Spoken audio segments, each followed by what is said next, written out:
P20 instead of P1. So, you know. May I say, I would have been top 5, but they took away my quickest lap because of track limits. Several times. Well, Several times. if it's track limits there, Sebastian, I don't have any sympathy, I'm afraid. You were told. Told in the briefing. Naughty boy. That's not what we like to see here. Poor show, Sebastian. Double Dash Media, part 2. Hello, welcome back. Good to have you back in this one. Good to see our lovely faces there. So Double Dash is on Twitch. That's on the YouTube. They're both on YouTube. Yes, but we're also streaming to Alpha Live channel on YouTube, and we're also streaming on Twitch. So if you're watching on any of those platforms, hello and welcome. You've joined us at a good time. 17 hours 37 on the clock, and currently leading the way at Dab Motorsport, ahead of the only way is Brentwood, and Accelerate Kent Brewery Racing round off the top 3 overalls, and looking good so far. Currently we're lapping in the mid 49 seconds, which is roughly about 7/10 off of the best lap times, although we did have a little sprinkling of rain about 10 minutes ago. Seems to have dried up mostly the track, but you can still see there's a bit of a shine of grease offline, especially going down in towards Pullman's on the curb. But there's the Senior Frogs trying to make their way up the hill. There's the number 5 Trenico Racing Machine out there, currently 4th place, looking to make some moves. I mean, traffic management is a huge one. I'll ask this as a final question, because I know you two have got to go to sleep in preparation for your stints. Yeah. But I mean, traffic management, is it? How is it out there?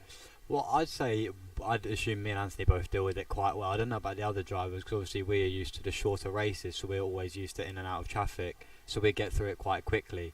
But obviously, when I'm chasing drivers down here in front of me miles ahead and they hit traffic, I notice that sometimes maybe they're not, if they're slower getting through the traffic and I get through it a lot quicker, they lose a lot of time out in the end, and that obviously time counts a lot in this race. So I think traffic management is extremely important. Oh, there's the moon. There is the moon. There's the moon. There is the moon. Don't know what the name is for that formation of the moon. Yeah, I was just trying to think, just as you were saying. saying. Give Guy a birthday shout out. Well, we've got a few birthday shouts we have to do, actually. We've got about 3 birthday shouts we have to do, but we'll start with the important one. We'll start with Guy. He's 17 today. Happy birthday, Guy. He's watching from home. Then we've also got, so it was it's his birthday in a couple days' time. We've got Albie. He's turning 19.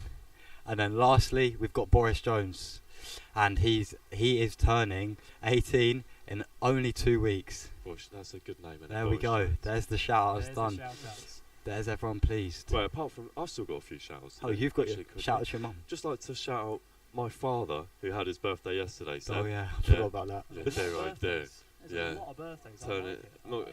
You know, he's turning the big 8-0, but you know he's still kicking, still in the gym every day. You know, still building houses. He's out there. Still out there. Yeah, making bread.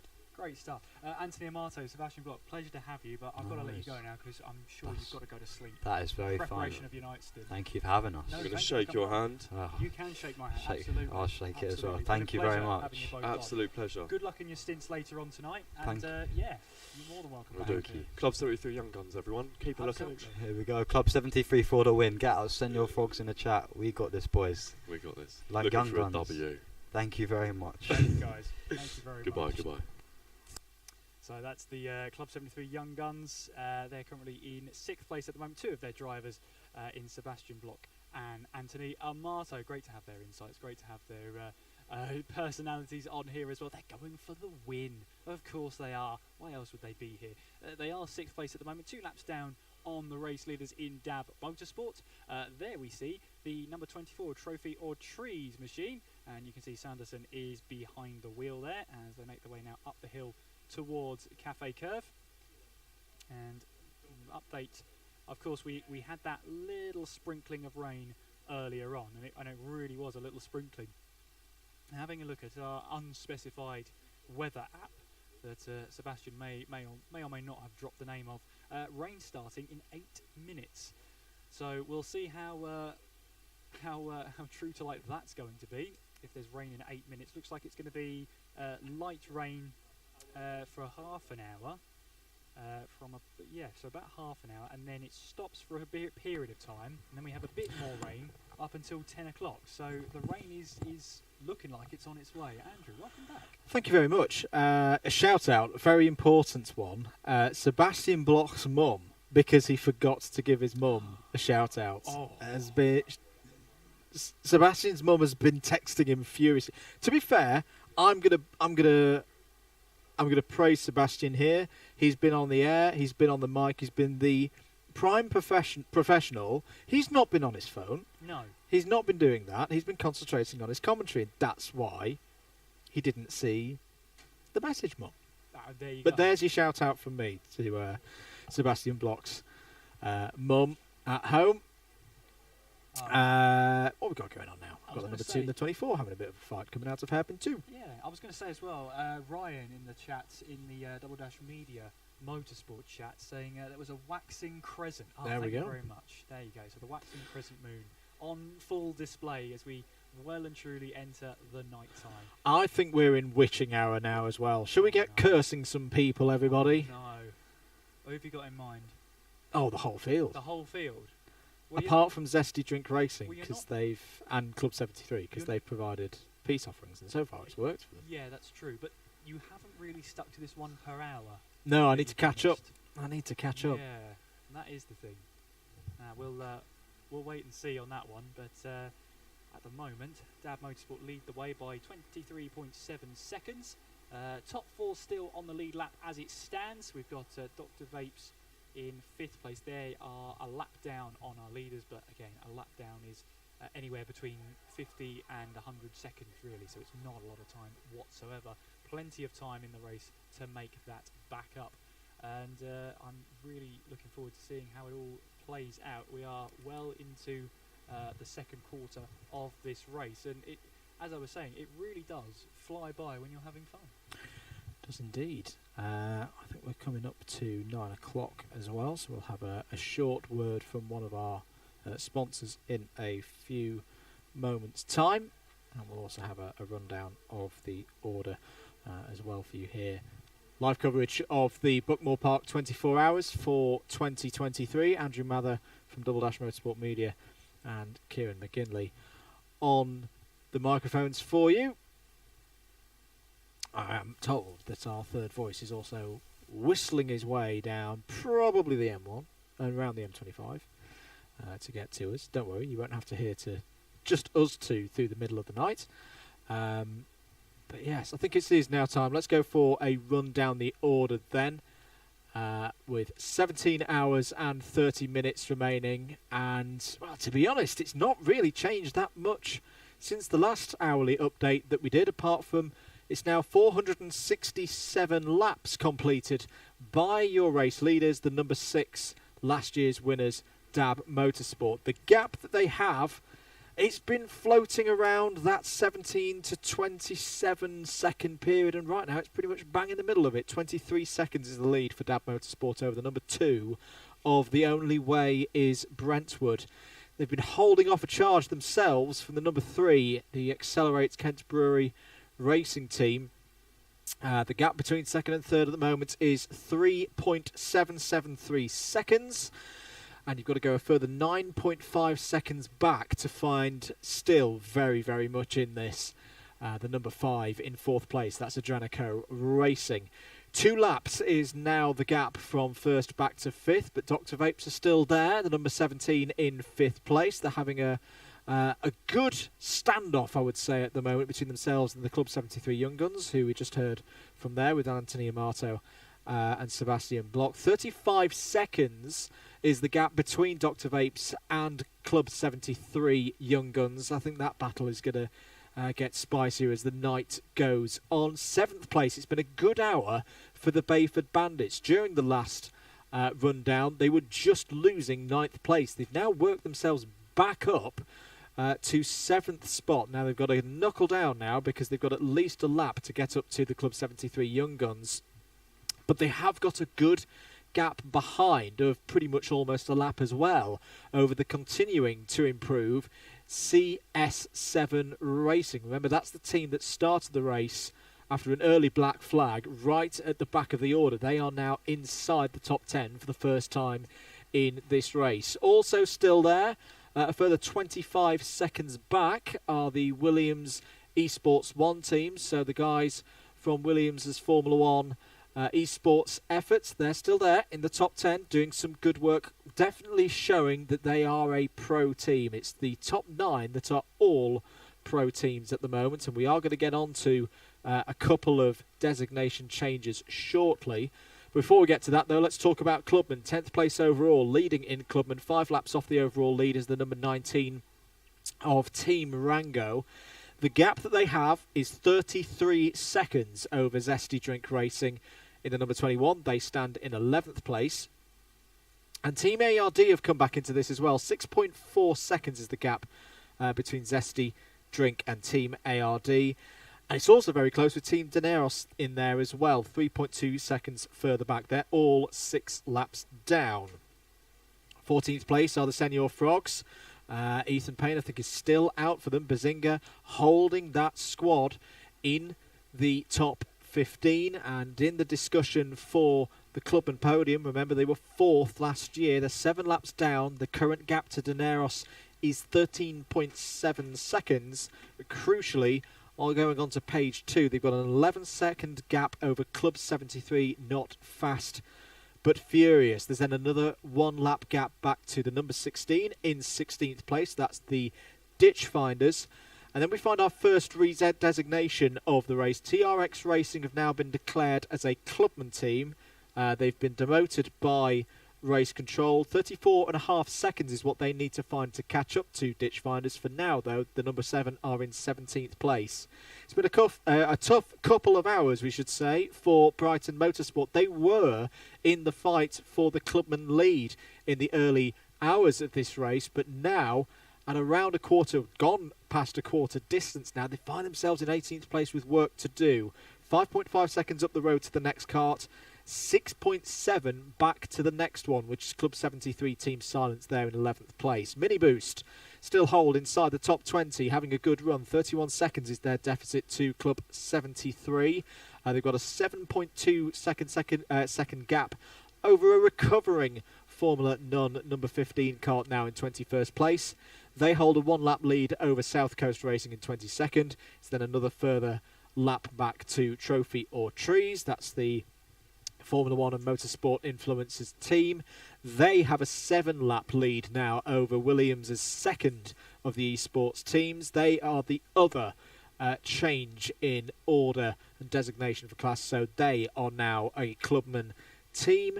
And last but not least, a further 3 laps back from the Grove effort is Olympus Karting by HSR Autos, who are 22 laps off the lead, losing at probably about 2 laps an hour to the overall leaders, but they won't worry about that. They're still cracking on very, very well. We're going to take a short break here on the commentary and be back with you here at Buckmore Park after these short messages. Imagine a world where style and sustainability unite. The Anderson A2 charge point offers over 120 carbon finish combinations so you can choose to blend in or stand out. Crafted in the UK from high-quality materials and precision engineering, the A2 is designed to make the switch to electric driving as seamless as possible. Smart, simple, sustainable. This is luxury electric vehicle charging. This is Anderson EV.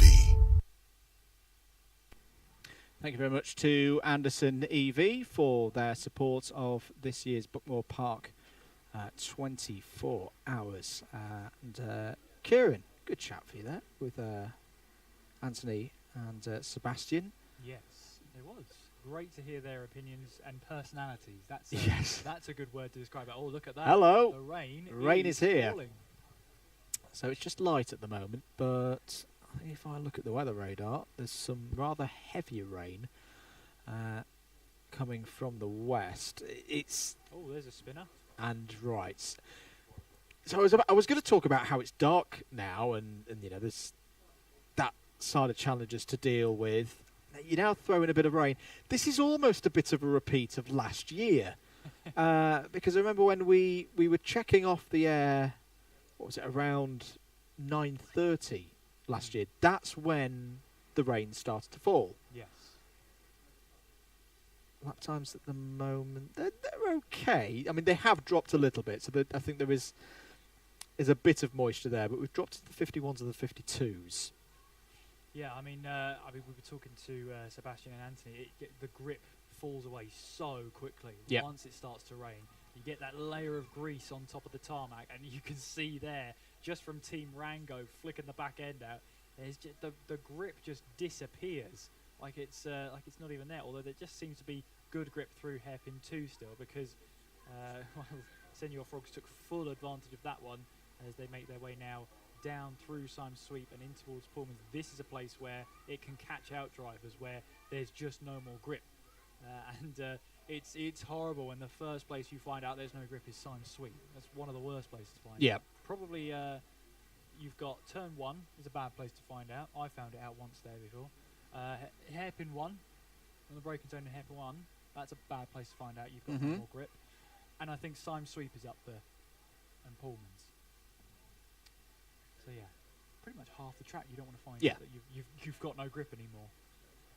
Keeping the tyre temperatures up will be very important for the drivers now. You'll see, we've talked about needing a smooth driving style here. You might see some drivers being a bit more aggressive with their inputs now, encouraging the carts to slide to encourage that temperature to stay in the tyre, because if you lose it, then you really are in trouble. Yeah, and tyre temperature, even these sort of harder tyres that are designed to do lap after lap after lap, they're difficult to get the tyre warmth in them. But if you lose that tyre temperature, as you say, it's so difficult to get the temperatures back up, especially when you've got surface water, as we see there. The 21 Zesty Drink Racing, as you alluded to, aggressive with the wheel going through hairpin 2. And we should remind you, folks, this isn't like Formula 1 where most of the time when it starts raining they'll come in for a set of intermediates or even a full wet tyre. None of that here. They stay on the same set of slick tyres, and that is tricky, especially if you've not dealt with that before. And not only will you see drivers aggressively turning in, chucking the steering in to encourage that slip, but also they'll hold it there, and that may seem a little bit counterproductive if they're not turning into the corner. But the idea is if you get the tyre at an angle where it's the direction of travel means you're scrubbing across the surface, across the width of the tyre, it actually has a bit of a braking effect for you, because there's a resistance there that's slowing the cart down. And the idea is that eventually it will grip, it will tighten up, and you will get round the corner. Yeah. So just a little bit scary doing that if you're not used to it. Yes, I mean, I was saying to Anthony and Sebastian when they were up here that I've had that in a junior kart once, going in towards the first corner, and you don't have any grip. It was starting to rain, and I thought, one lap can't make a difference. One lap does make a difference. Yep. And this is when I was I couldn't have been about 11 or 12 or whatever. And it was just no grip. And I panicked.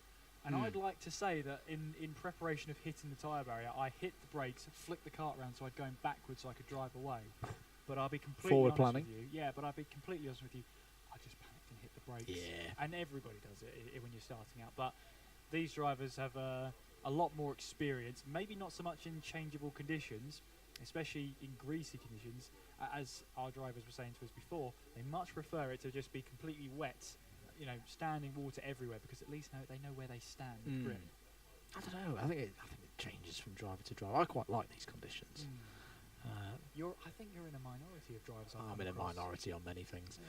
Yeah. I know someone like Jenson Button might like these conditions. Absolutely. Well, Jenson Button did a lot of racing here over the years. Was sat in the suite here at Buckmore Park, named after his father, John Button. Thank you once again to the Buckmore Park staff for putting on a great place to visit here. So I always enjoyed commentating at Buckmore Park. Always made to feel very welcome. Yeah. Well, here's Bazinga. Ethan Payne at the wheel of the number 23 Senior Frogs kart, and I think now we start to see the glory of the suit. It was so bright earlier we couldn't actually see the details on the suit. Yeah. They've come kitted up now with specialised Senior Frogs liveried suits this year, which is a great addition. Absolutely yes, brilliant. It not only makes them stand out, but we can also pick them out. There they are. too many drivers drive around in black and navy suits, so I like this one a lot. What's their situation at the moment? 16 seconds ahead of Club 73, Not Fast but Furious, and that gap is growing in the right direction if you're a Senor Frogs fan. 16.8 seconds to the next cart ahead as well, which is Zesty Drink. They're side by side at the moment with the number 16 Ditch Finders. There's a lap between those two carts, so it's not quite for position, but they are pretty close on the order. Senor Frogs in 14th, Ditch Finders in 16th. Just keeping an eye on the weather radar, Kieran. Now, thankfully, we're not a further bit north, around, say, like Milton Keynes and Northampton, because they're going to get a real deluge of rain in the next few hours. But there is still...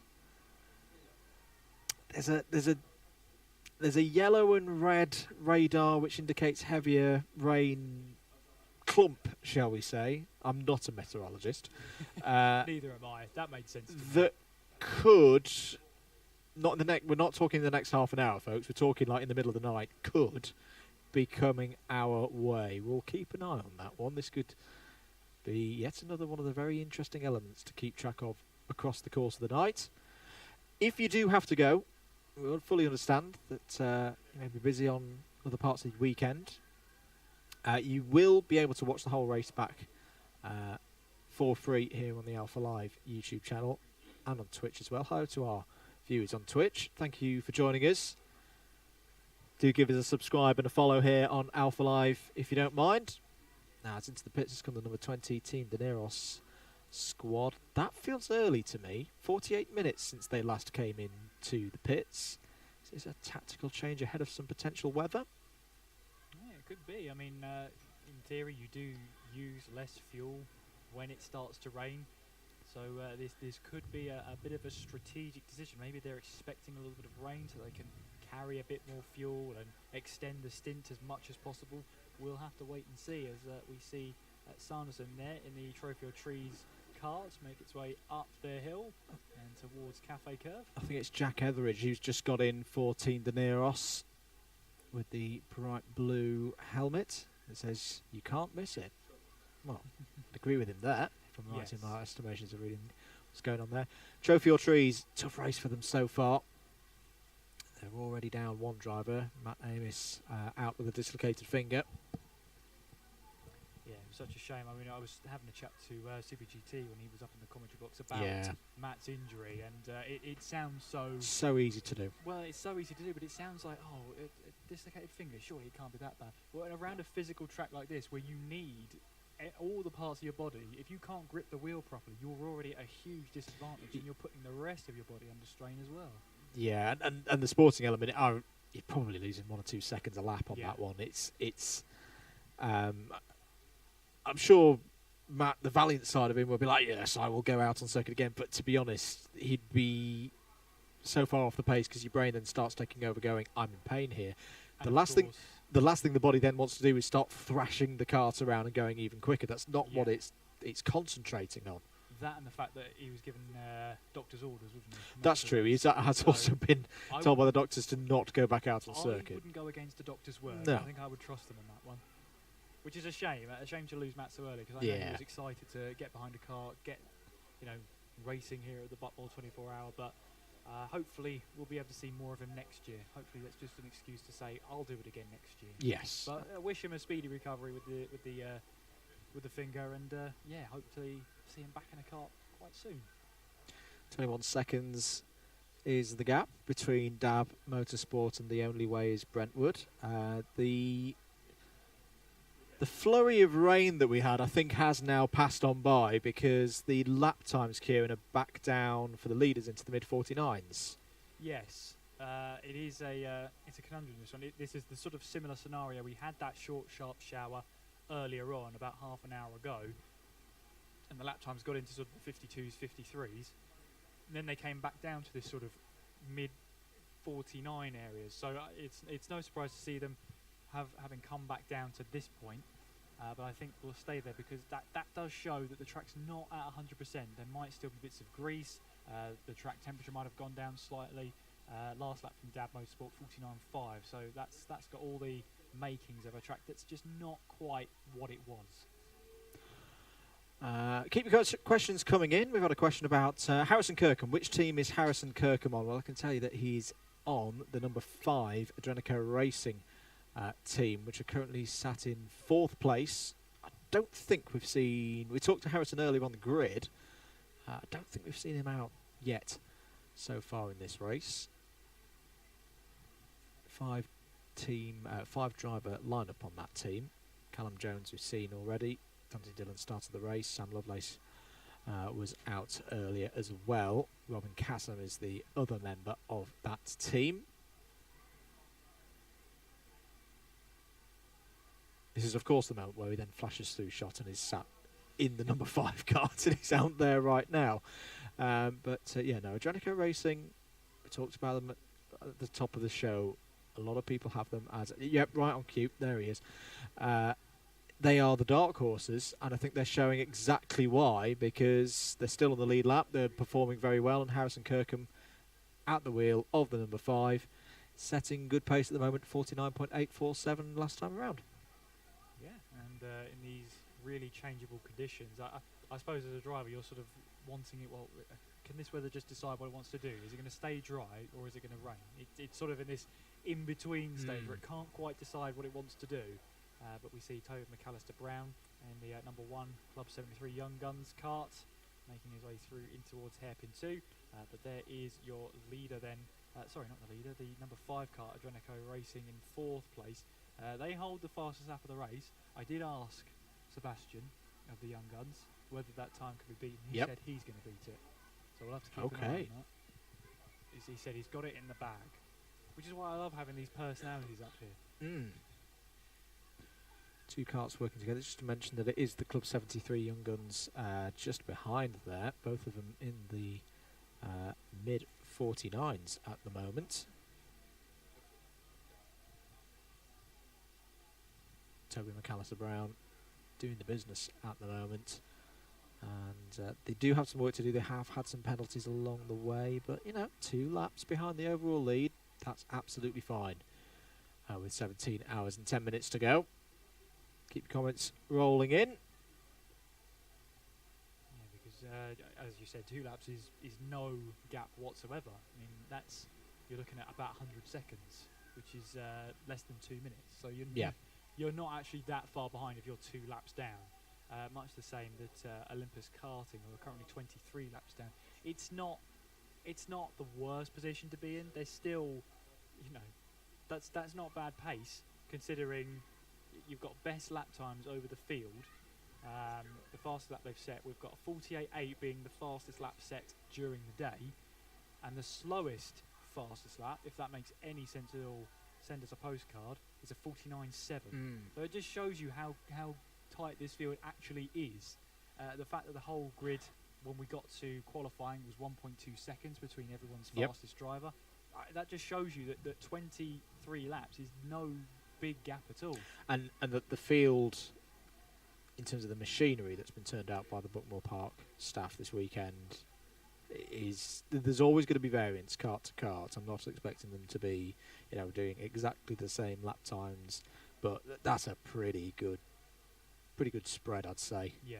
Compared to other fleets around other places, shall we say.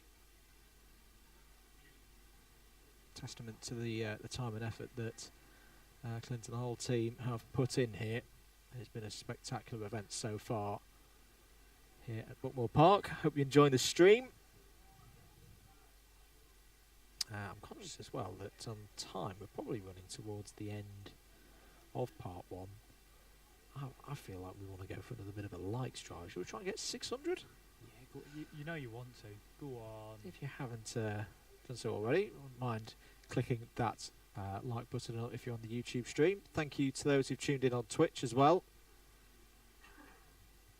Big thanks to Harry Packer as well, who I know has been on site so far this weekend from Twitch UK and Ireland. Thank you for his support of the stream.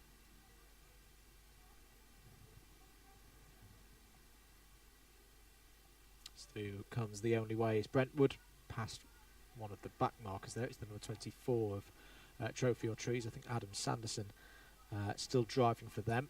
55 minutes. He's been out there since he quickly took over from Jimmy Broadbent. Thank you for your kind words and your positive feedback. There's Rory O'Regan. Now, it's the first time we've really talked about Rory in this race so far, Kieran, but this is some driver that we're watching right now.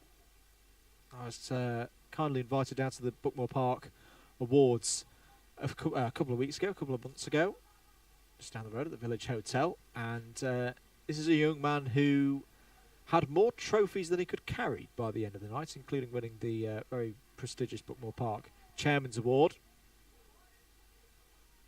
Very, very interested to see what kind of lap times a champion here at this circuit, has been racing for 7 years, can do over the next... How long has he been? Well, he's been out for 49 minutes. Yeah. But now is really when the fuel's starting to wear down now. I say wear down, depletes, shall we say. This is when that kart is going to start getting at its quickest. Matthew in the chat asks, what about helmet designs? Specifically asking you. Oh, this is part of a discussion on Facebook earlier in the week. One of the Club 100 paddock, a chap by the name of Bryn Alban, is the premier Welsh representative within the Club 100 paddock. Does helmet designs, done his own helmet design. It's very good. You can tell that he's very proudly Welsh, and so he should be, because it's a beautiful part of the world. And he's now started doing helmet designs for other drivers, to which I chimed in and said, I like these because they have something distinctive to them. We did mention it earlier, Matt, about I don't like helmets that look like a 5-year-old has had a terrible accident in an art studio. But I think we're going to save Mather Rate's helmet designs to, like, I don't know, a YouTube Shorts reel. Because inevitably, I'm going to upset some people out there, and I'm not prepared for that right now. Yeah, okay. Sitting on the fence. Maybe, at @MM on Twitter, send us your helmet designs that you would like me to rate, and I'll get back to you on that one. Also another question, which racer, not team, has the fastest lap there? That's Dante Dillon. Has got the fastest lap there with a 48.844. Although we'll see if that lap time will remain the fastest. We've still got a lot of weather to come. We've still got a lot of hours to come. So we'll see if the track gets into a state where we can get to the 48s once again.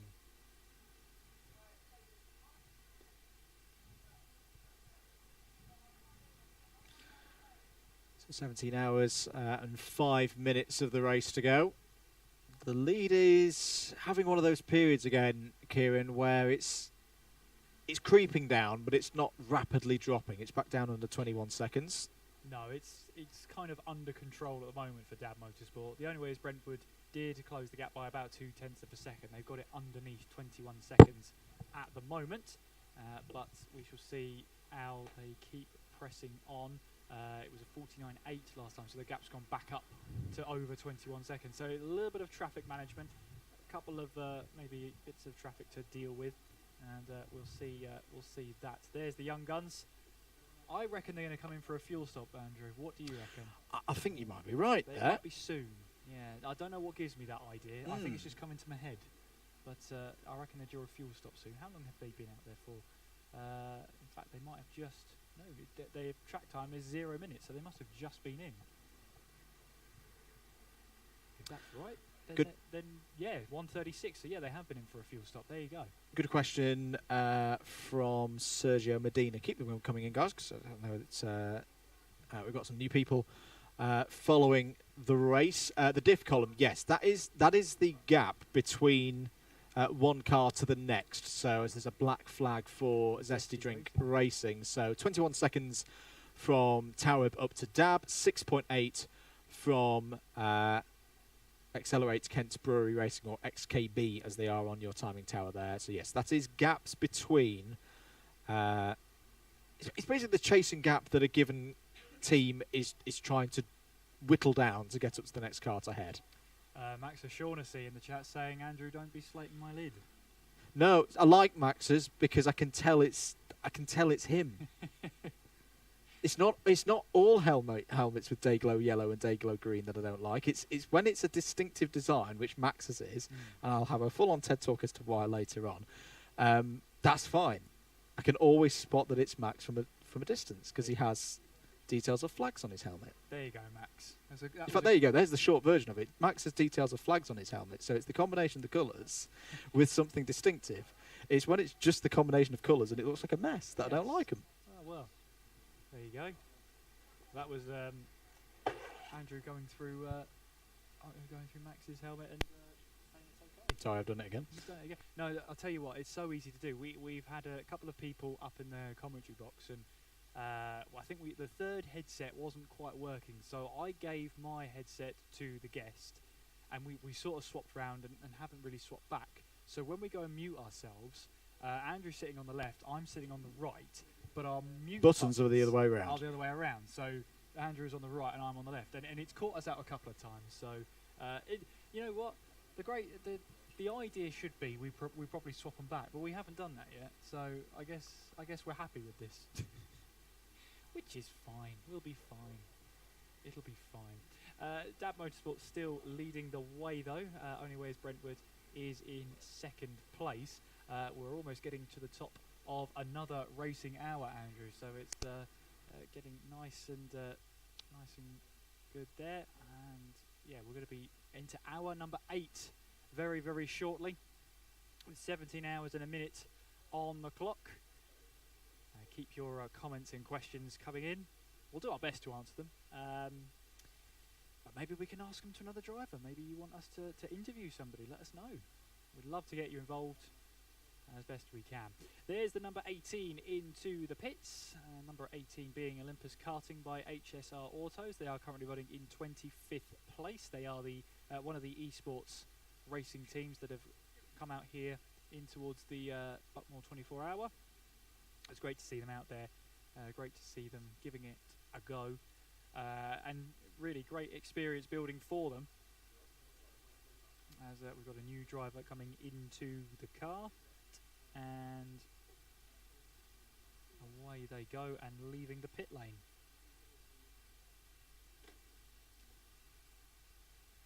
So let's have a look then at some gaps. Who have we got that's close together? Well, this battle here for 13th place, Zesty Drink Racing have just served their penalty stop, and that's brought them right out to be in front of Team Daneros for 13th. So this is a battle on track for position as they make their way now down in towards Paddock Bend.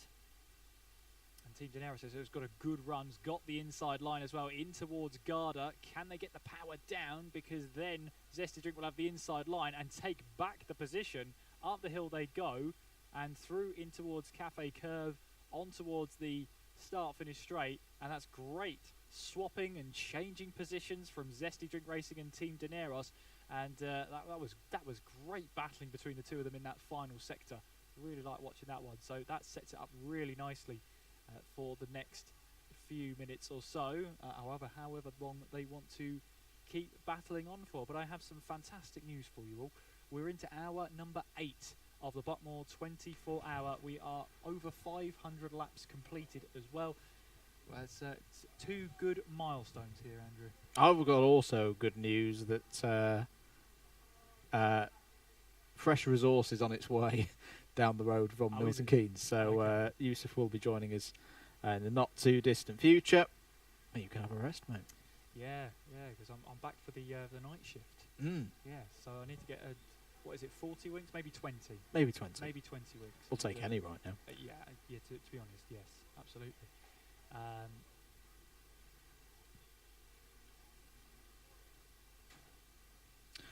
We might also be having a visit from a frog. But which one? In the next while.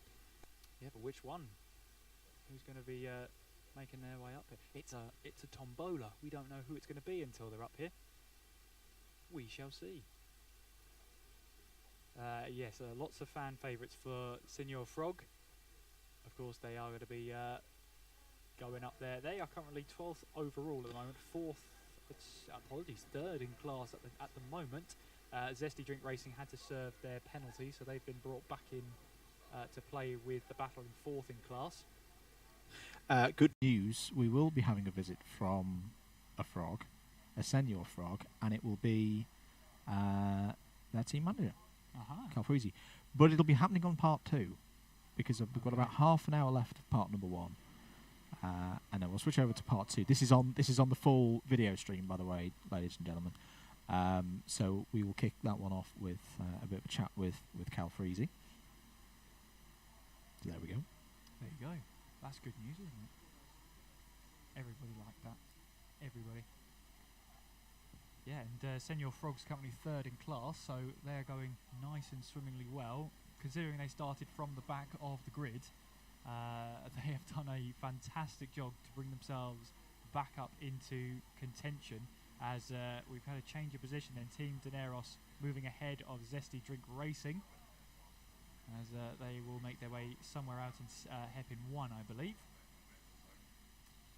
But that is a change for position. That's for fourth in class, with Zesty Drink Racing obviously having to serve that penalty. They've now dropped to fifth in class. We're going back to helmet watch. Oh, here we go. Where I will defend Max here. Yes, he is a user of certain fluorescent colours that I don't like, but he is reversed that effect by putting a very distinctive green and MO on the top of his lid. So I actually ignore all the other colours. I go, oh, it's very bright, and it's got MO on the top of it, and is a very distinctive white and blue shoulder and green suit, and that's how I know it's Max. So that one's fine. Yeah, of course it is. I only need one distinctive feature, and you get pulled up the cool wall of helmet design. There's a cool wall, is there? Yeah. So is it sort of a la Top Gear, where you've got definitely. Sub-Zero? Yeah, Sub-Zero. Sub-Zero. Was it very cool? Cool. Uncool, and seriously uncool. Yeah. Correct us if I've got that wrong. But I'm pretty sure the top was Sub-Zero, and that was reserved for, like, I think it was an Aston Martin in there. Well, there was the So Cool Beyond Sub-Zero DB9 fridge. Yes. Yep, so there was that. In other news, T2 Revelance asks, is Freezy doing a Christian Horner? Yes, in a way, because for those not aware, Christian Horner used to be a racing driver, wasn't quick enough, so he became a team manager. That is not a bad career path. That's like... as long as Freezy stays away from some of the other, whilst he was a racing driver, budding junior driver activities that Christian Horner did during his young career, that's fine. Because we can talk about that now, because it's past 9 o'clock. Yes. Well, it's sort of like, yes, Freezy may be doing a Christian Horner where, you know, maybe racing last year, fancies doing a bit of team management. It's not a bad career path.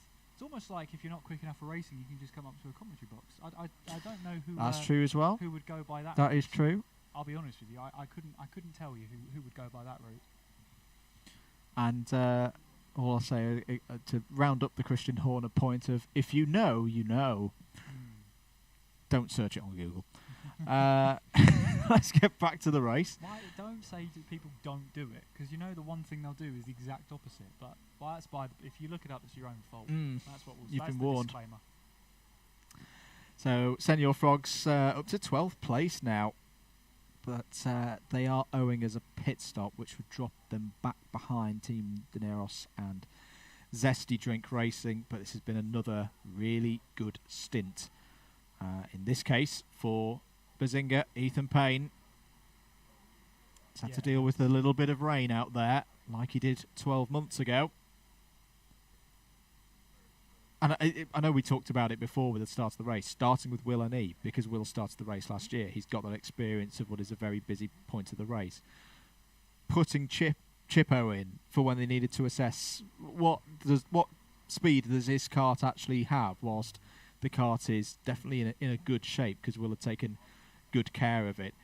This point, I don't know if they've done it deliberately. I'm going to assume that they have, and Calfreezy is the best team manager we've seen in this race. But if they looked at that weather radar and went, hang on a minute, there could be a bit of wet weather here, Ethan's your driver to deal with that because he dealt with it in exactly the same conditions last year and can lean on that experience from 2022. Yeah. It's good, solid logic they're building from. You know, Will did the race start last year, as you said, so he's got that experience of where to put the cart, or rather, how to stay out of the most amount of trouble possible before you make your way into the opening laps. So we shall see how they all get on, of course, and we'll see how Bazinga's doing out there. He's currently under pressure from the 16, which is Ditch Finders. Now, they are not racing for position, but that is... they're almost battling like it is for position. But 16 goes through. I've got a question. How long since the last Adrenico pit stop? Well, the information on live.alphatime.co.uk/Buckmore is telling us is that it was 1 hour 10 minutes ago. So still a little bit more driving to do for Adrenico Racing and Harrison Kirkham. And I would guess that, as I keep forgetting that I've unplugged my mouse, just to refer back to my notes, that we should be having Robin Kassam in next because, or Robin Kassam I should say, if it's the same as the Oxford United Football Club Stadium, Kassam, that it will be Robin next because we've seen all the other four in the cart so far. Yes. That would be the logical thing to do at this stage of the event.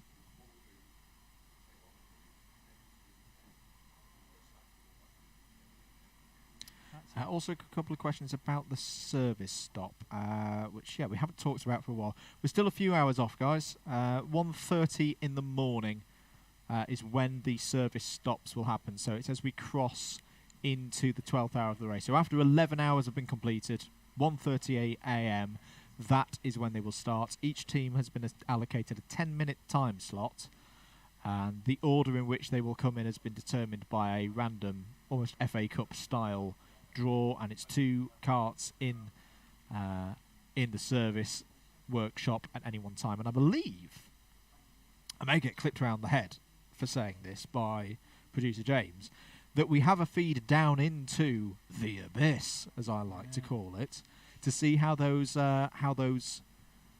services are going. And the ideal scenario, is it not, Kieran, that you go in, you've taken care of your cart pretty well.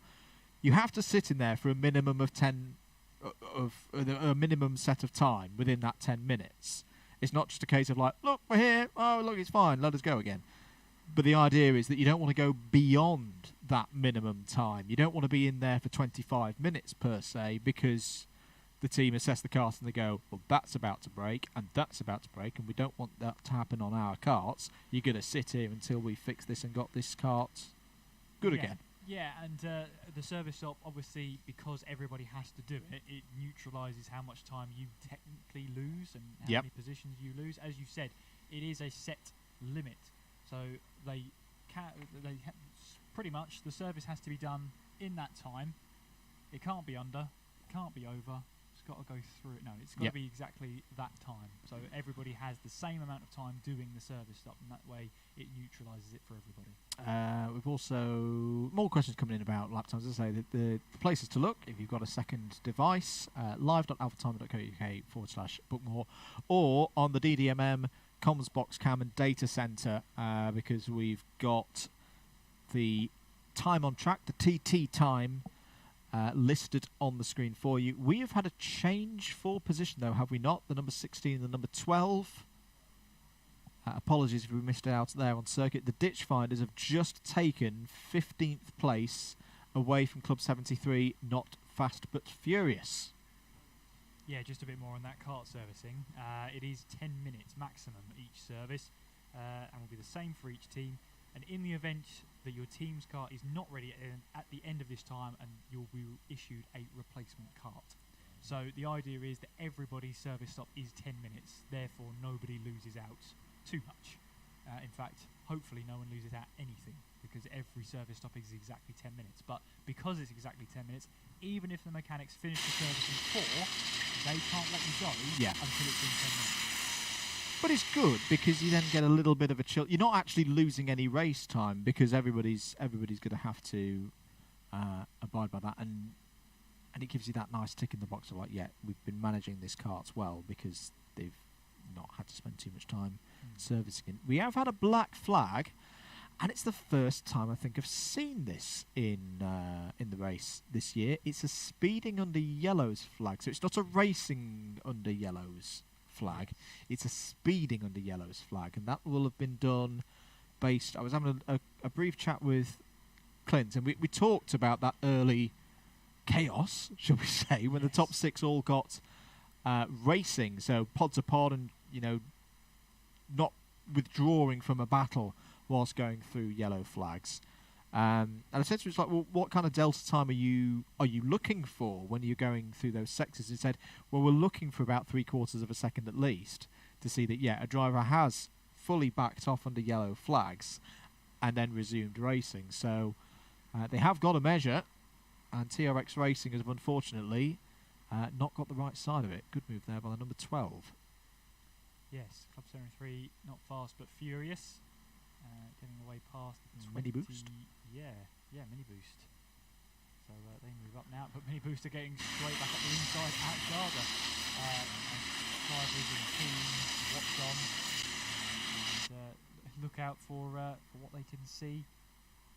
And obviously try and relay that information to the driver out in the car, which is not the easiest thing to do in the world. But I think that was Team Daneros there were watching on, and it's great to see even with the nightfall. We heard from Super GT when he was here earlier on that it can get a bit lonely once you get into sort of into the real nighttime stint of 12:30, 1:30. You get a bit lonely out there. There's another overtake to report to folks listening to us as a radio show. Senior Frogs are up to 11th place. Bazinga in the latter stages of his stint.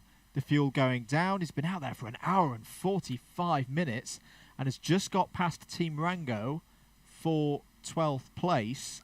And I'm also going to note that that is second place in Clubman. There they are. Ethan Bazinga Payne currently is on the podium. Yeah, it's great stuff.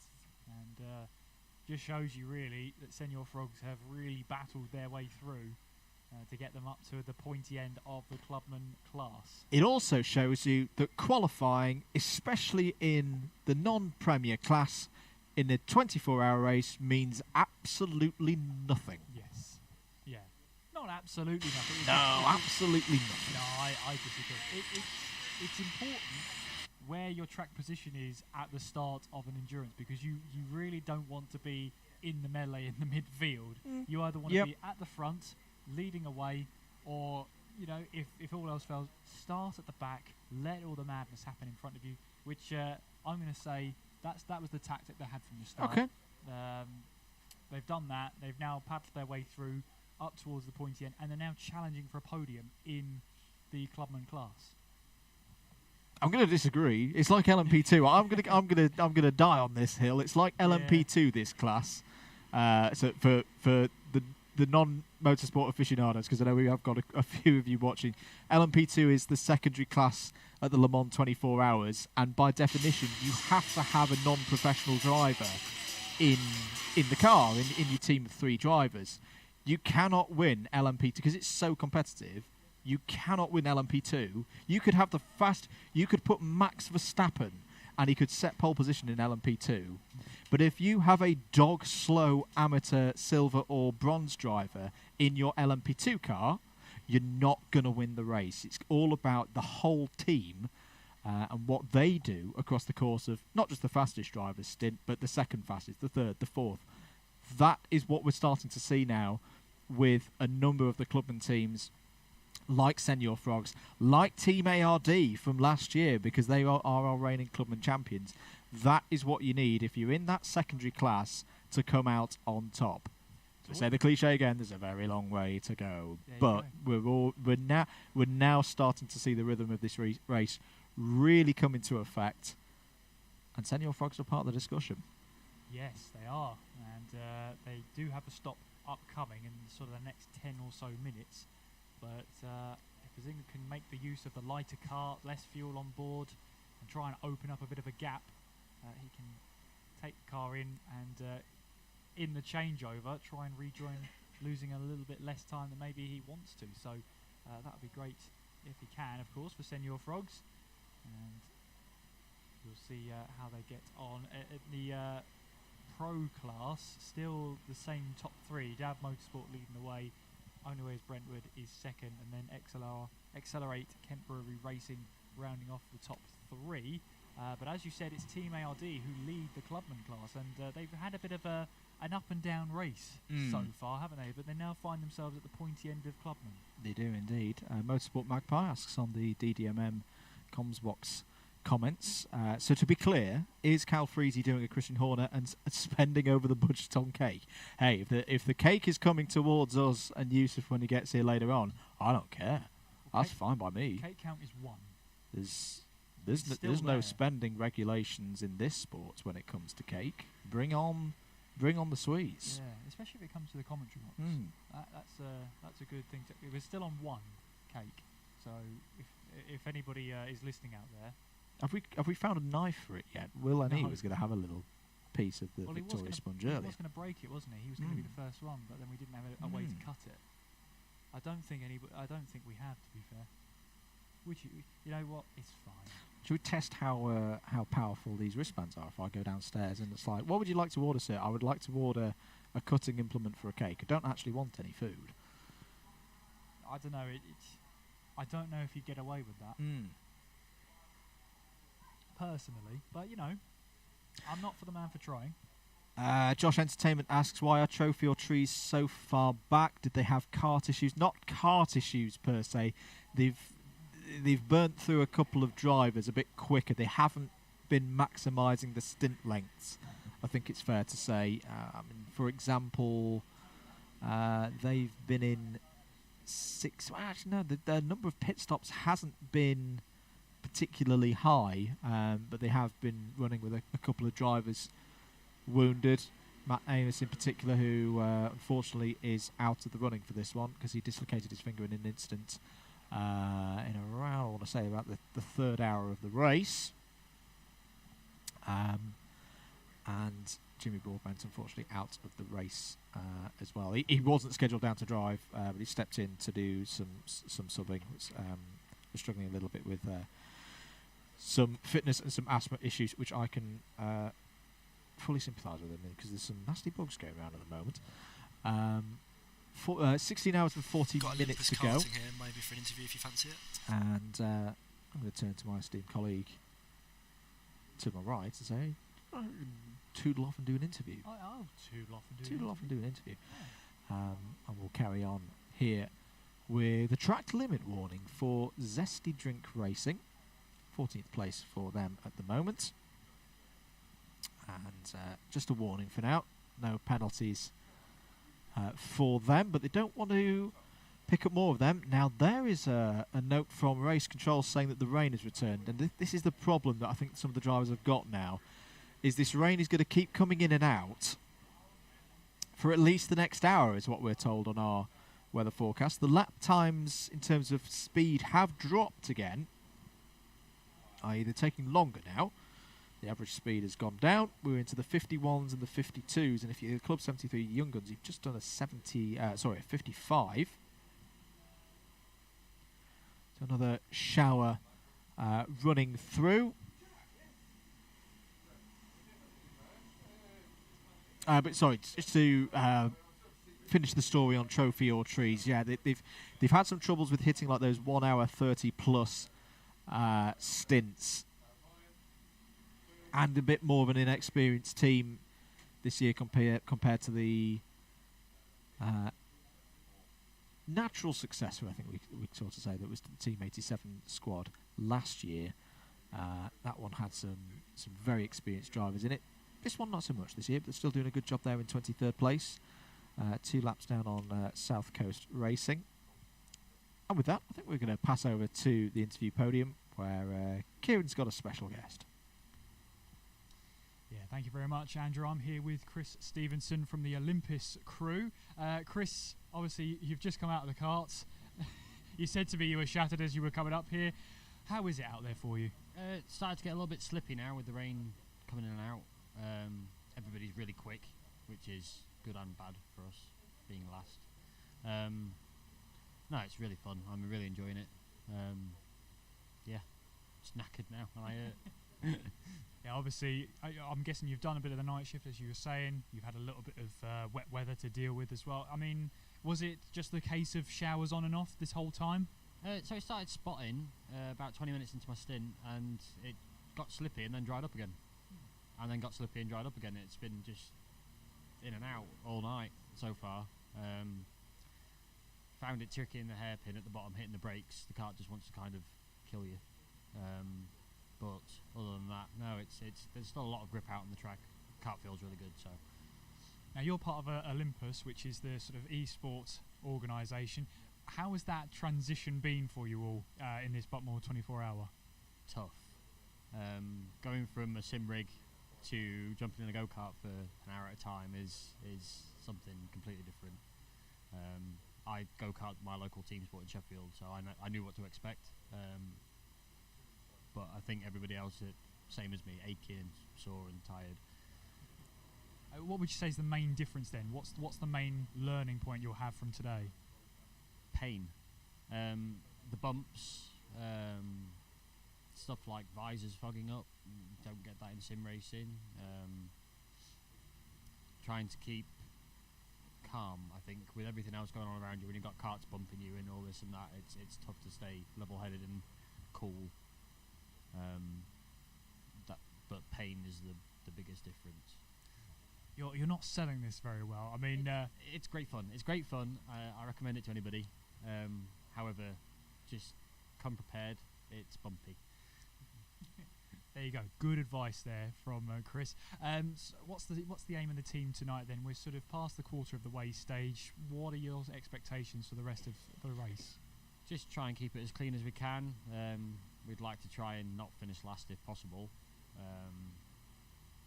But it's just keep it clean, have fun, keep going, don't crash. All good advice. Are we expecting you to be out in the cart at some point as well? Yeah, I think I'm in the cart in another couple of hours.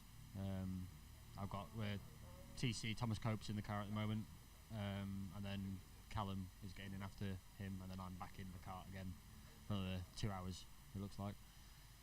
Yeah, absolutely. And obviously, would you recommend this to any esport organisation coming through? Absolutely.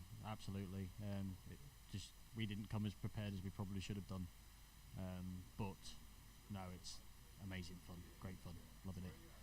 Chris, thank you very much for your time. Go and have a well-earned rest, and I'm sure we'll catch up soon. Thank you very much. Back to you, Andrew. Thank you very much, Kieran. Good to hear from the Olympus karting team there. And we'll have another one of our rundowns shortly as we're getting towards the end of the bottom of the race hour. Andrew Mallow and Kieran McGinley on commentary duties for you here in the box. Keep comments rolling in. And yeah, we've got the live timing. If you're on the YouTube comments, we've got the live timing link at the top there. Apologies if you're on Twitch and you're messaging, because we've only got the YouTube comments on our screen here. And having said that, I'm an engineer. This is a problem. I will go and fix it. Or Kieran's already on it. We'll have a chat with some of the guys on Twitch as well. Thank you very much for joining us here. If you're new around here, do give us a subscribe and a follow on Alpha Live. Plenty more action coming up across the course of the weekend. 3 events on tomorrow, which will carry on once we finish here 2:30, 3:30, once all the ceremonies are done afterwards. So we've got Wilton Mill Kart Club action, Teesside Owners Sprint Series action as well, their monthly club meetings. So that's in the owner ranks of British karting. So if you've liked the look of this and you want to see some karting, it's a bit quicker, some shorter races, do go check that out. And we also have coverage. Henry Baudet, I know, is across with the crew for Rotax Max Challenge Switzerland, which was a series I was very lucky enough to cover the last round of last year. Very good series. So do go give that a watch as well. Some very interesting racing involved there, including some shifter kart racing, where they just sound amazing. So I'll definitely be giving that a bit of a watch, if not on Sunday when we finish this one and the adrenaline all but wears away, but Monday in the week as well. What have we got going out on circuit at the moment? Well, we've got a new driver in the number 23 Senior Frogs, and I think a couple of the we've had a couple of comments saying that it might be Chris MD. I think you're right. I think it is Chris MD. We haven't seen Chris yet, and also we didn't see that much of Chris last year on the live stream, or at least commentated on the live stream, because he did a lot of the middle part of the race, which we didn't talk about last year. So this is good. This is good that we get to talk about the man. I wonder what he's more nervous about at the moment: the weather, or Arsenal's title bid falling apart. You know what? I don't think I would mention Arsenal to at all. I think it's a sore subject. But hey ho, you. Sorry, you Chris. can do We the right, my lot weren't able to stop the chasers today. We might have kicked a few at their players from time to time, but ultimately, the Man City are coming for you. You're making friends, Andrew. It's all a nice to fix. see. It's It's nice all a to see. fix. We weren't allowed to play our two most informed players today because of some daft lone player rules. Anyway, enough about football. We are about to have our first changeover, by the way, of the stream. Before we do that, let's have a very quick run through of what the scores and the doors look like. With 16 and a half hours of the race to go, Dab Motorsport lead by 19.8 seconds over The Only Way is Brentwood. 8.8 seconds is their gap over Accelerate Kent Brewery Racing. 10 seconds back there is then Adrenico Racing in fourth, and it's still Dr. Vapes in fifth place as well. Club 73 Young Guns have spent the last hour consolidating sixth place. The Bayford Bandits are very much part of the discussion, still there in seventh, as are Williams Esports in eighth. They'll all be pretty happy with their positions at this stage of the race. CS7 Racing are starting to drop a little bit. They may not be thinking about the win anymore, but you never know. A podium could still be up for grabs for them. They're 7 laps back from the leaders. First of the teams in Clubman is last year's winners, Team ARD, and it's a really, really interesting situation in Clubman at the moment, with 5 teams all covered by 1 lap. In second place, you've got Team Rango, third, Team De Neros, fourth for the Ditch Finders, and fifth for the Senior Frogs. That takes you down to 14th place overall. 15th place, you've got Club 73, Not Fast But Furious. TRX Racing in 16th. It's almost the second division within Clubman at the moment. Zesty Drink Racing are 17th. Club 73's Team Silent in 18th. 19th, the Mini Boost. They've gained a position in the last hour versus Brighton Motorsport in 20th. That group down to 20th are all covered by 1 solitary racing lap. Formula None are a further lap back in 21st on the same lap as South Coast Racing in 22nd. Trophy or Trees have got work to do in the night from 23rd. Williams Esports 2 are in 24th place and holding that gap to Olympus Karting by HSR Autos, the team from Olympus Esports there. There are your 25 runners. At the end of part 1 of this year's coverage for the Buckmore Park 24 hours. I do hope you've enjoyed the coverage so far.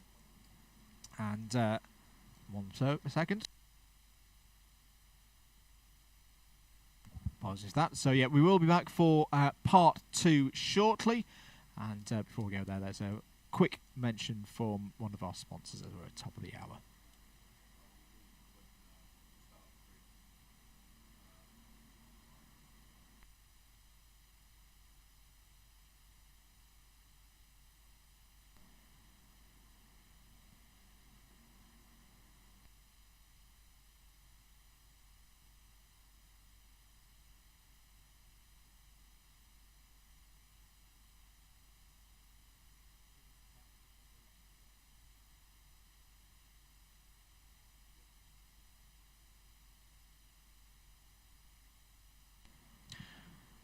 Welcome back, everybody, to live coverage of the Buckmore Park 24 Hours for 2023. Andrew Mather and Kieran McGinley on the microphones for you in the commentary position here on your Alpha Live stream. Welcome to part 2 here on Alpha Live. We're getting ready to go through the night here at the Premier Kart Circuit in the south of England. And before we get back to the comms, here's a quick message from one of our sponsors.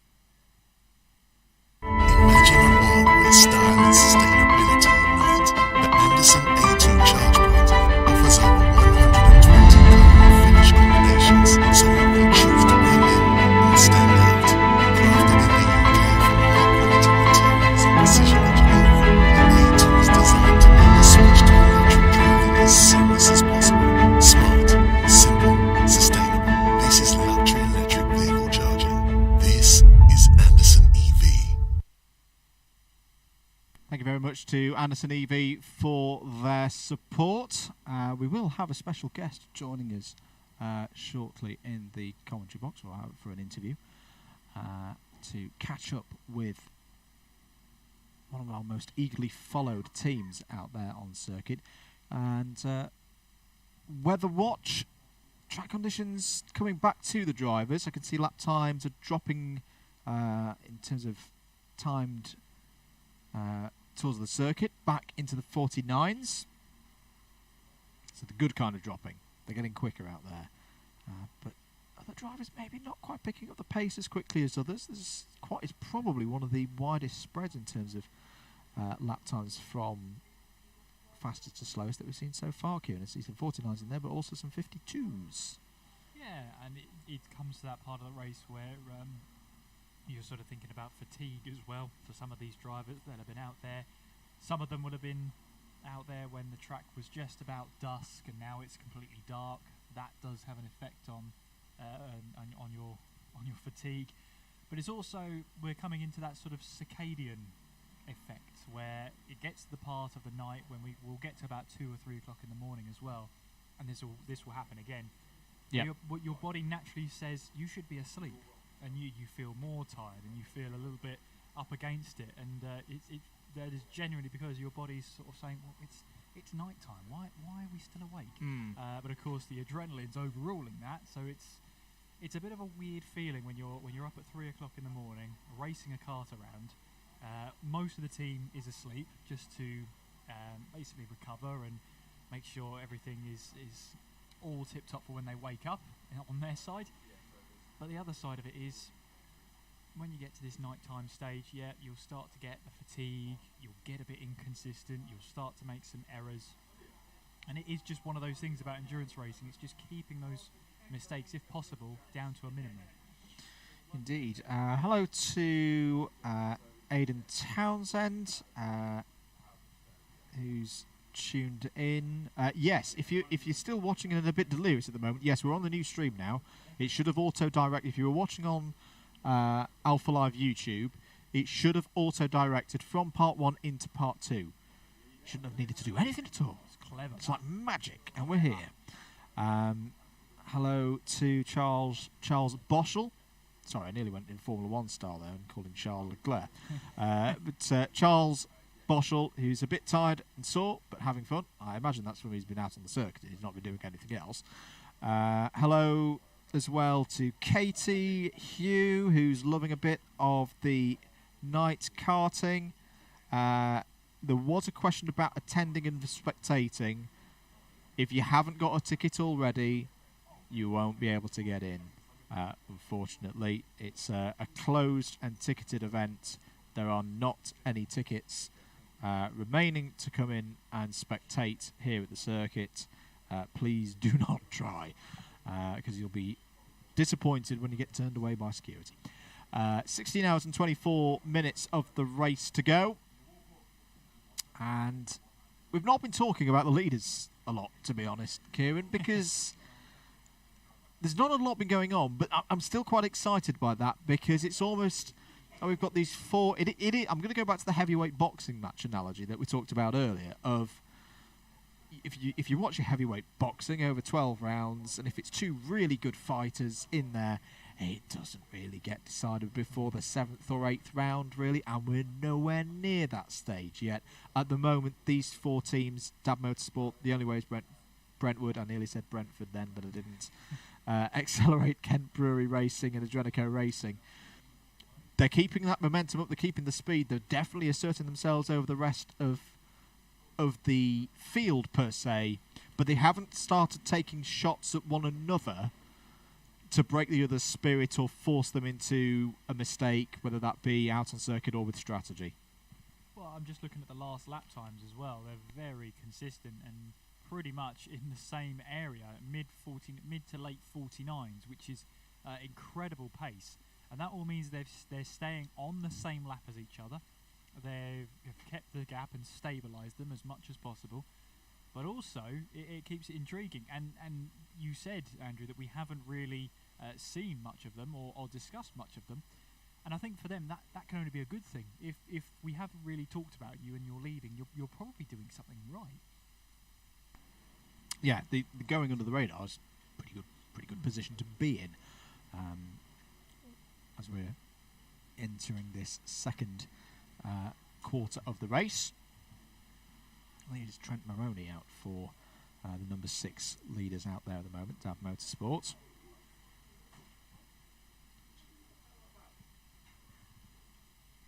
Keep your comments coming in. Have more special guests along the way. Let's tell you a little bit about Trent Maroney.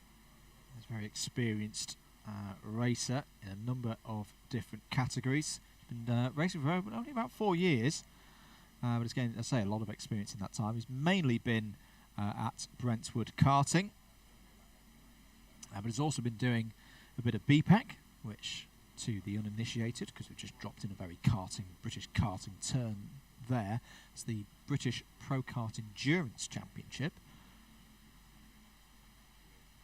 Very good series.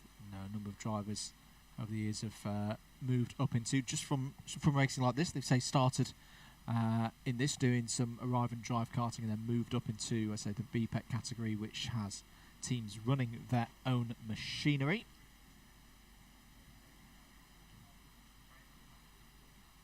And if you want to see some of those karts in action and haven't got enough of your 24-hour karts racing action, have a look back through the archive. The British 24-hour is one that I'll recommend for you there. It's out there on the circuit at the moment. We have had a driver change in Trophy or Trees, and it's Alex Gillen. Alex Gillen joins the party for the first time in the race. We haven't seen AG so far. What's his pace looking like, Kieran? His pace, looking at a 50.2. Nice. So it's not bad for a first lap out there on a circuit that's not 100% as we've already discussed. So not a bad lap time, and hopefully they'll go down from there. And of course, Alex Gillen loves having a co-op career mode with Benjamin Daly. Now they're on the same team. I wonder how they were once teammates and then they weren't. Now they're back in the same team. I wonder how that's going to affect chemistry. Hey, But they're not out on track on the same time. That's very true. That's a good point, actually. Yeah. But to then Uno reverse that, there will always be that competition of like, well, I got a faster lap than you. Yeah. So no, he's by his own admission karted a few times. He has raced in this race before. I mean, he's what he'd call himself a casual karter. Well, I think he's doing himself a bit of a discredit there, because based on that pace so far, he's gonna break into the 49s here pretty quickly with a 50.1 already 15 minutes into a stint. That is very good pace. Considering your race leaders are doing, I'm looking down, I can't see anyone doing quicker than a 49.5 at the moment. So to be only 6/10 off the pace, that's pretty good. That is pretty good from Alex Gillen there. Yeah, pretty good indeed. And as you know, first few laps is always going to be the interesting ones when you're trying to find the grip and get yourself into that rhythm for the stint ahead. It is really good pace from him so far. We'll keep an eye on those lap times and see what's going on there. And yeah, he's 9/10 quicker than South Coast Racing in the number 22 kart. up the road. Gap is, well, it is 4 laps, but if we can keep up that pace and reduce that gap of 4 laps, maybe to about 3 or 2, that's good progress. Yeah, and the cart ahead do our pit stop, South Coast Racing, in the next 20 minutes or so. So Chris MD out there for Senior Frogs. It's something that you don't often see. Exact same lap time to the 1,000th of a second. Frustratingly for Chris MD, for the cart ahead. 7.1 seconds is the gap for Chris to find. A bit quicker on that lap. 0.3 of a second cut down. He keeps doing that, keeps chipping away. That position, 13th overall, and as part of, what are we saying? I was going to say a 5-kart group, but I think I'm going to bring TRX Racing into this discussion now as well. This the discussion for clubmen and who we think are going to be there when we're the far side of the night. I think we can start talking about that now. Do we? Do we start talking about it? Yes. Do we? And I'm looking at live.alphatime.co.uk/Buckmore. This run from Team ARD in 10th place, 8 laps off the overall lead, down to TRX Racing, 9 laps off the overall lead.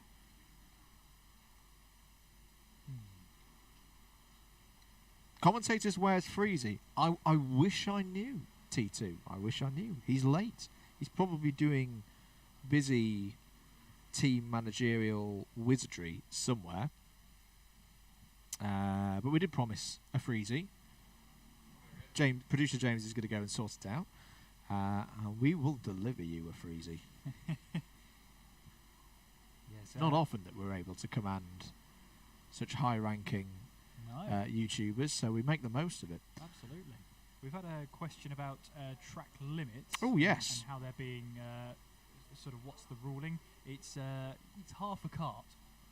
You get to put on the red bits of tarmac you can see around the track, and normally you can see that because I think the exhaust is halfway down the cart anyway, so it's an easy giveaway. Your first 2, you get a black and white warning flag. Your third offence is a black flag, and it's a 20-second stop-go penalty. Now, every 3 hours, any warnings you had are wiped clean, and you get to start from a clean slate. So where are we now? We are...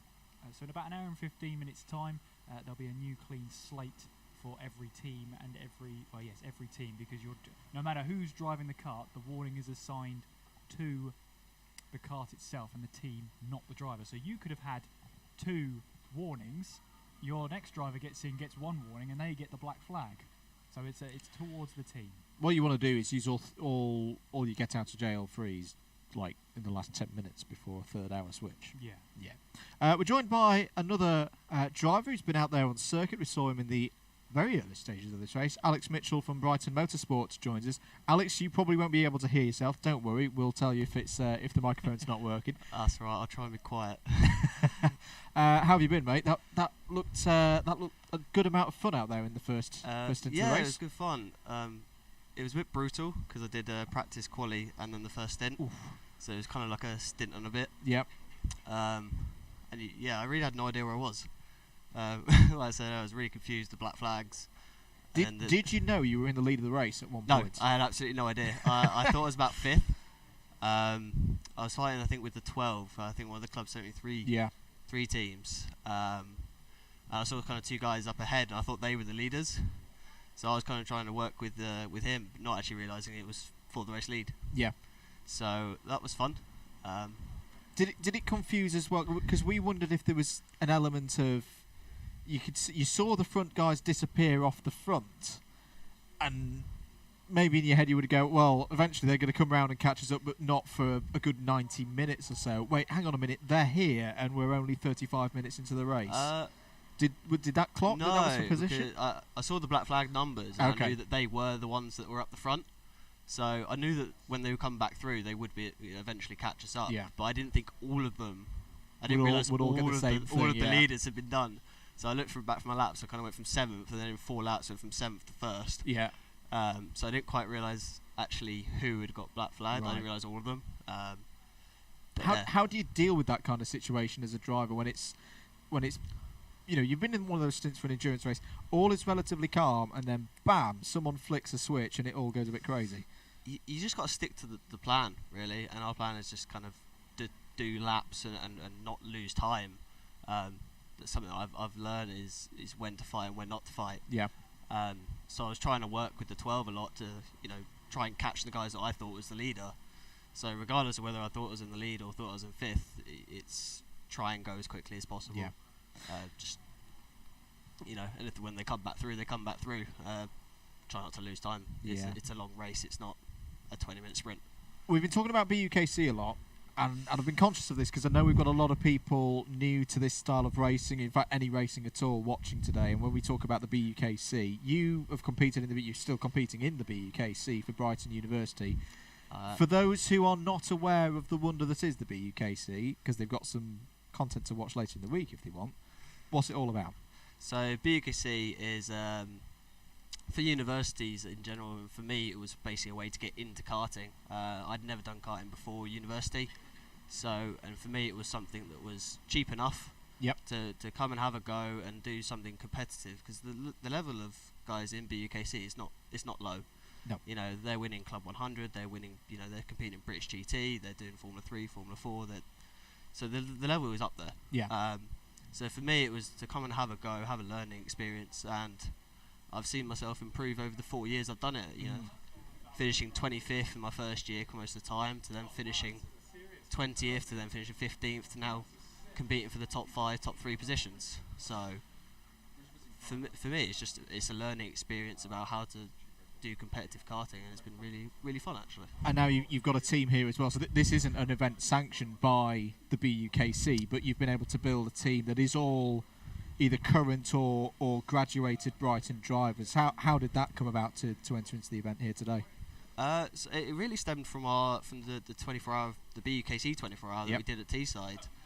I've done it twice now, finished 6th and then finished 2nd last year, and it kind of showed that as a team might not have the quickest individual drivers, but overall we were quite consistent, we were quick, and then that's how this came about. We thought, well, we've done it in the BUKC one, let's do it in the Buckmore 24, and so it's actually it's the same team that we finished 2nd last year, the BUKC Teesside. I think one driver different, and it's been going well. I think we've just been a bit unfortunate in the last couple of hours. Yeah, it's you were riding in that top 10, it slipped down, but you're still within that range. I mean, we've been talking about, say, a top 6, and I've probably been doing you guys and a couple of others in that region disservice. You're only 2 laps behind the top team in your class, and we've seen before, we saw this last year, the teams with 2-lap leads at the whole front of the field that didn't win the race. So it's still very much up to play, isn't it? Oh yeah, it's completely up to play. I think we lost 2 laps in our last 2 pit stops, just because we came in and someone else was in front to refuel. So that's 4 laps gone. Yeah. That could happen to any team, and we could easily make that back. Alex, I'm going to hold our thoughts there. We'll catch up with you in a minute, because Kieran has got a very special guest over at the podium. Yes, I do indeed, and I've seen some comments in the chat. We've got the B-Tech Christian Horner with us. It's Cal Freezy. Cal Freezy, how are you doing? Yeah, no, I'm good, thank you. I think that's an honour to be called the B-Tech Christian Horner. So yeah, I mean, sorry if my answer's a bit slow. I feel like the 24 hours I feel like I've already been through 24 hours. We got here at like 9 a.m. and so it feels like we're starting to get into the floodlit time of the race. So. Yeah, it's been good though, loving it. And how have you been finding it as team manager? Is there you've had to make big decisions at all so far? Yeah, do you know what? The morale after our first stint was a little low. Well, our qualifying was god awful, to put it well. Like we were dead last, and especially we put our fastest racer out there. So to be dead last after putting your fastest racer out there isn't the most encouraging start. But from then, I think we're maybe like 4th or 5th in class at the moment, and yeah, we've done really well to bring it back from where we were. Yeah, you've had some mega stints out there. You put Will and Ennie out there to start. You had a mega 2 stints after that. You must be happy with the team so far. Yeah, honestly, everybody's done really well, played their part, and yeah, I'm not gonna lie. After the first little while, I think we were a little bit. The feelings were down. The vibe was down. The morale was down. But now it's well and truly alive. People are smashing the Prime Energy drinks back there. So yeah, it's been great. Loving it. So who's going to be our night owls then for the endurance part? Who's your nighttime drivers? Yeah, so at the moment I believe out on track is Chris, and he's doing really well. He's in a sort of a bit of a weird spot on the track right now, so once he gets through that, excited to see where he ends up. Following him we've got Calux, and this will be his first 24-hour race, so lots of eyeballs there. Make sure you see how he gets on. I know he's feeling maybe a little bit nervous, but yeah, we've got him, and then from there I believe we're back to Chip at a sort of like 3 a.m. or something like that, so he's in for that graveyard shift. Yes, he is, and Chip's been one of the drivers to watch out for of the day. He had a great stint after Will and Ease. I mean, he's one of the best of the lot so far. Yeah, honestly, I'm telling you, I can't believe that he chose YouTube over. I genuinely think he has some sort of career in racing. He's so quick. But yeah, honestly, he's been great to watch, and it's also good having someone that quick in your team, and he shares the tips with everyone and sort of helps everyone along. So it's been really useful having him. And you said team spirit's really important. So what's the target towards the end of the day? What are you looking for? Because last year you were on for a podium in class. You had the NASA panel, finished 4th. Surely podium again is the target. Yeah, absolutely. Look, that was always our goal, was to come here and just get on the podium. That was our goal last year, and like you said, we had a couple unfortunate things, and it meant we didn't get a podium. So today, that's definitely what our goal is. Podium right now, like I said, I think we're either 5th or 4th in class, which is great. I think we've still got a long way to go in this race. So yeah, it's certainly achievable. Certainly achievable. And I mean, any shout outs for you at all? Yeah, no, do you know what? I would like to shout out all the frogs in the chat right now, because I see everybody is spamming the frog emojis, and I can only imagine how rattled people are just seeing a bunch of YouTubers rock up and give this karting thing a go. So I appreciate everybody watching it. And then I want to just give a shout out to everybody actually racing in this thing, because every time that I've been here, everyone's been so kind and friendly, and I know, for us to rock up with a bunch of cameras, it can often be, not the most welcoming thing. So it's really nice that everybody has welcomed us and been so kind to us here. Galfrey, it's been a pleasure. I'll leave you to go back to being there. What was it, the B-Tech corner? Yeah, you know what? I'll take it for now. I think I've called the B-Tech everything in life, so why not then? We'll add this one to the list. Add that one to the CV. Galfrey, it's been a pleasure. Enjoy it. Thank you very much, guys. And Andrew, it's back to you.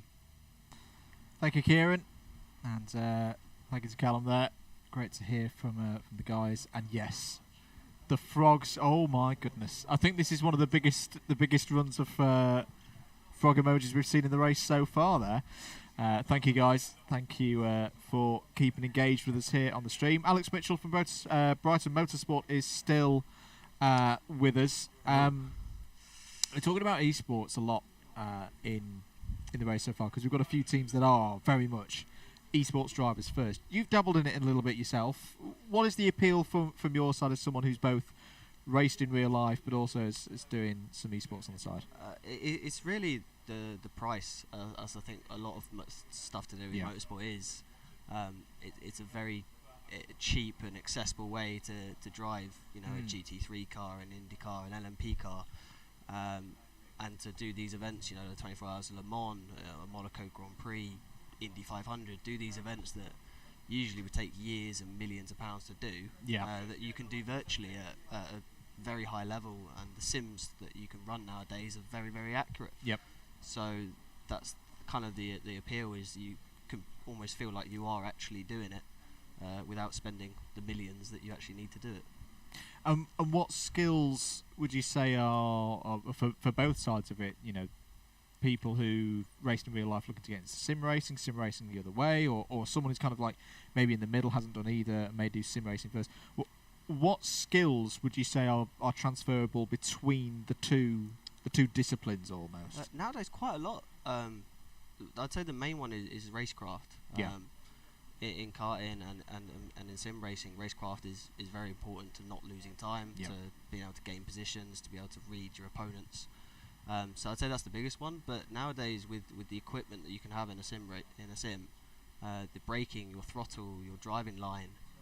I should mention here, we've actually got one of your teammates fighting up against Chris MD on screen at the moment. Who have we got in for Brighton Motorsport at the moment? So that we've got Reece in at the moment.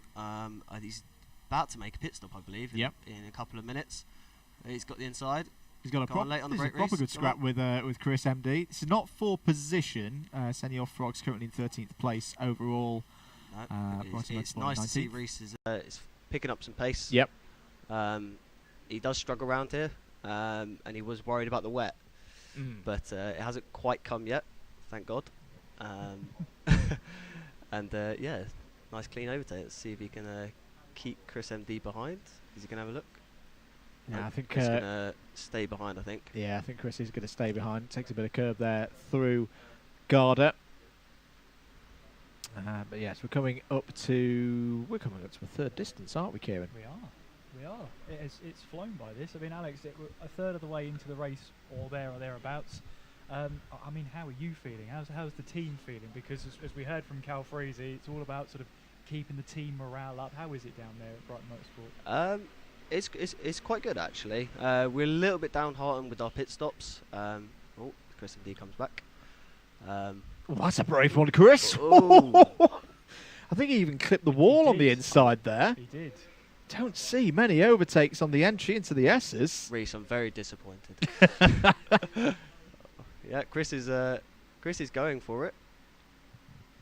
So yeah, to be honest, I'm actually very, very impressed with the Sidemen guys. I know they did it last year. Yep. And I think Cal Freezy mentioned it. They are just at the end of the day, they are YouTubers that are here to have a go, but they're actually proving against experienced karters that, you know, if you put the dedication, you put the time in. I know they do a lot of practice leading up to this. That they can race, and they can race cleanly as well. As I think, is he going to get cut back? He's going to have a go through Hairpin. This is a good sprint race battle that's emerged in the middle of a 24 hours race. Beautiful placement there by Chris MD. Gets past Ryan. And that's that kind of racecraft that you know you can only really learn from experience. And I know some of the guys have now got their own sim rigs as well. Harry, for example, and you see some of his videos that he does with a camera. You can see a Mercedes AMG F1 branded sim rig in the background there. But yeah, no, this is a good scrap going on.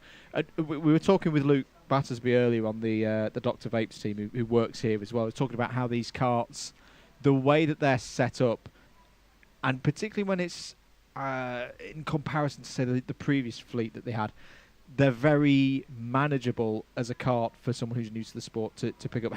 How do you find them in comparison to experience that you've had in, say, something like Club 100 or other corporate These events? are, I'd say, much easier to drive. Yeah. There's a lot less steering involved. The steering hour's not quite so much, so it's quite easy to turn. And the brakes are brilliant. Yeah. It's very hard to lock these ones compared to the Club 100s, where you go a little bit too much on the brakes and the rears will lock, and you will end up spinning. And having less power, less chance to spin as well. Yeah. So for a newcomer, I think you can jump in these and be fairly on the pace quite quickly if you know what you're doing, compared to a Club 100. And I think that's why we've seen, I think, the field so close. I think qualifying, I think top 20 separated by about half a second. Yeah. Something like that. All the karts separated by 1.2 seconds. Over 25 karts separated 1.2. So it was mightily close throughout the whole field. It's amazing to see. As you were saying, great to see.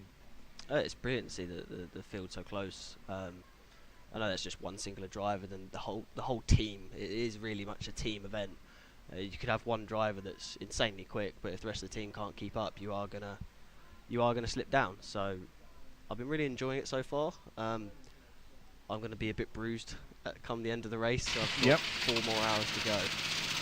Good stuff. We're going to let you go, Alex, because I know you've got another couple of stints, not one in the not too distant future, so we're going to let you have a bit of rest. 2 hours time, and then I'm doing the final stint. So good stuff. So you're bringing it home for Brighton Motorsport. There you go. To the win, potentially? Winning club. Let's aim for that, or a clubman podium. I think that's our goal. Because the rain I think will shake things up. Definitely. Thanks for having me on. Continue the good work, guys.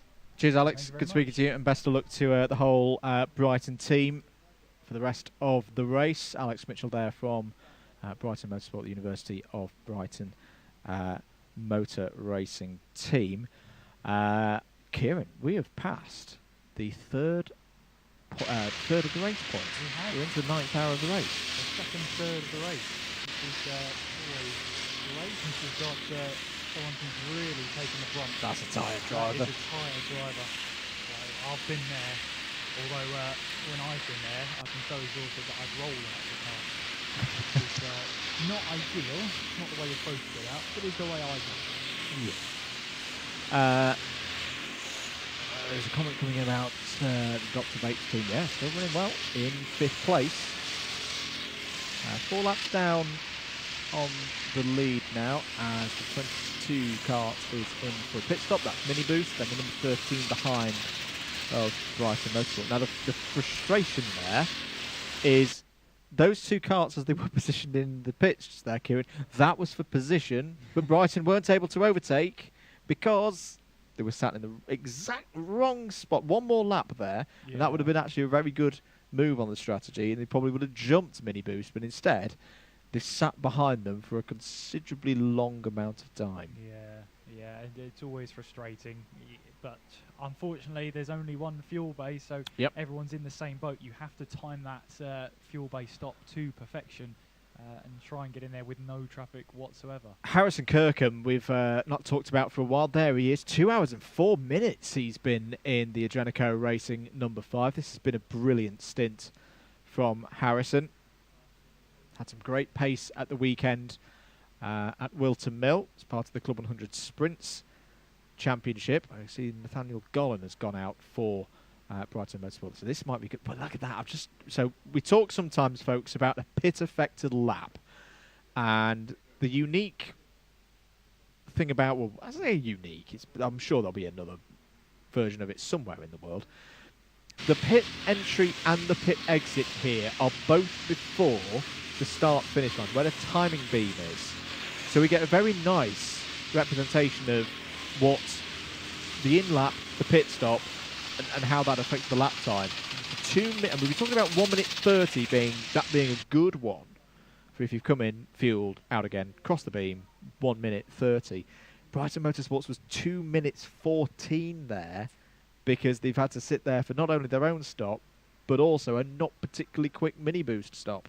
Yeah, and I mean that is just so frustrating. But once you've committed to the fuel bay, that's it. You've got to sit there. Yeah, you have to sit there for however long it takes. But yeah, that is one of the things you've got to bear in mind when you're planning your strategy. But if you don't have that pit to kart radio, you can't necessarily tell people to actually stay out. Pit lane's too busy. So you're relying on the hand signals, and I don't think there's a hand signal for back it up. Yeah, back it up. Fuel bay is occupied. Go round another lap. Especially when that driver's in the pit lane and they can't really signal to you effectively. Alex Gillen is doing a brilliant job here. 49. He's consistently in the 49s now. 49.8 last time around. 49.6 before that. And we talked about that 4-lap gap. Well, he's already got rid of one of them. 3-lap gap now up to South Coast Racing. I wouldn't throw the towel in yet if I'm Trophy or Trees. No, this one could come back to them if they apply themselves through the nighttime hours. Yeah, and being 3 laps down, as you say, they've got 1 lap back. Alex is out there putting some good lap times in, as you said. Last lap time again a 49.7, so he's really putting in some good lap times. He lapped 1.5 seconds quicker than South Coast Racing on that last lap, which is the kart ahead. So he's putting in some really good laps, got some really good rhythm underneath him, and he's able to keep pressing on, close that gap down. He might not catch the kart ahead, South Coast Racing, on track position, but the closer he can get, the better that will be in the long run for the rest of the team. So he's doing a wonderful job out there.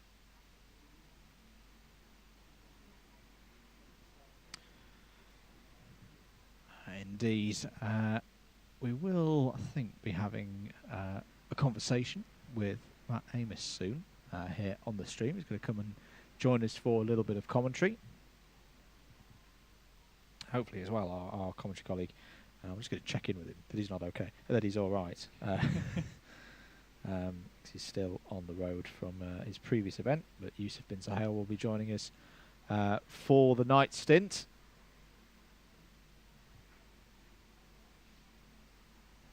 Just have a look at timing deltas and seeing which ones are the close ones out there.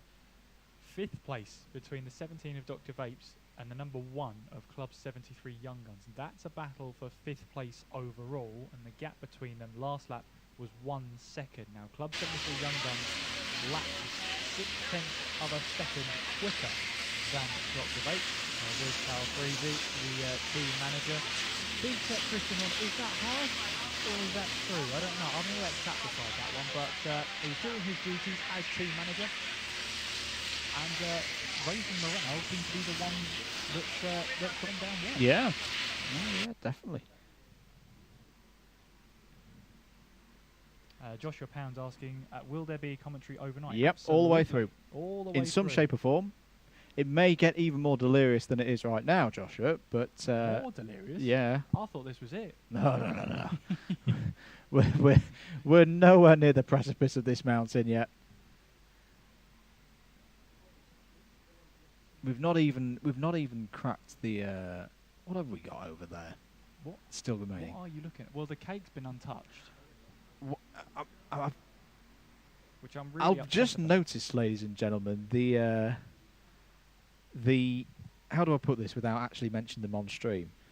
The energy drink global empire that owns 2 Formula 1 teams, then we've got some fake version of that, and it's not the ones who sponsored Haas a couple of years ago.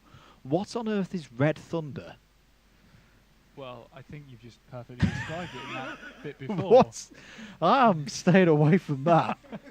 I'll be boring and have the porridge. I think you perfectly summed it up, I'll be honest. Our producer's just showing it off to us now. Other energy drinks are definitely available. That looks grim, James. I had the first energy drink I had like that. I was actually working here at the circuit, and I was up on the working the computer. This must have been 2019, a few years ago now. And yeah, never again. I just my hands were shaking the whole time. Yeah, I really didn't like it. I went a bit delirious, as you do in a 24-hour. But James is just nodding away like it's all right. Yeah, but not for me. If he keels over in a second, do you know CPR? I'm not registered with CPR. Smile and wave. So I might just leave. Oh dear. The only way is Brentwood, not Brentford, are in the pits, and in fact they're now out the pits. He's done it again. I've done it, to be fair. Brentford, such an easy thing to get mixed up. I thought... There's Mortaza Hassan watching the streams. Are we going to have stream inception again in the second here? He will see himself in a second. If we stay with him long enough. Does he know we're here?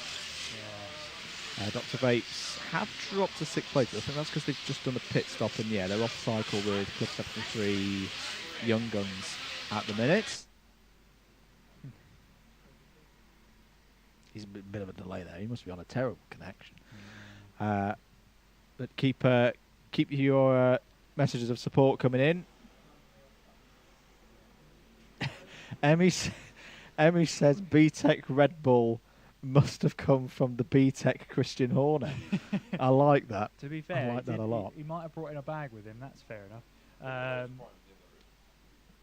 George Plays on Twitch saying he's going to try and watch through the night, but he doubt he'll make it. We believe in you, George. You can make it through the night. Just get some Red Thunder and you'll be fine. Red Thunder, yeah. Yeah, oh my goodness. Red Thunder. Ethan's going to watch the boxing and sleep now.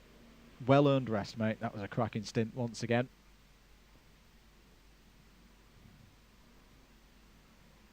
Hello to Scream, who's missed the first half. Don't worry, because you're here for the second half. And that's the best technically, we are still in the first half. You've missed the first third. But there's no time like the present to join us. Yep. So you're here now. That's fantastic.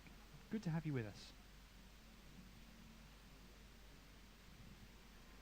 15 hours and 49 minutes to go. Here is the number 2.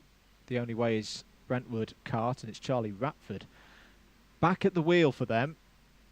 So we're now starting to see drivers, Kieran, who But at least for those of, say, 4 drivers, 5 drivers, they're now cycling back through and putting in drivers who've been out before. Charlie started the race for the number 2. And as part of a great battle with Dante Dillon in the Adrenico Racing kart earlier on in the race. And he impressed us a lot with his speed and form. Yes, he did.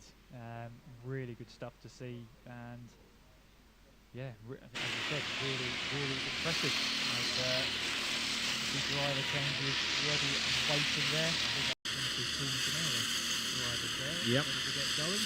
They've impressed me so far today. 12th place for them at the moment. 14 seconds is their gap up to TRX Racing. Of course, they're 12th overall, second in class. Yeah. Aren't they? So they've done a great job. Third in class, because we've got to remember that TRX have been demoted. Ah, yes, correct. Yes, thank you for reminding me of that one.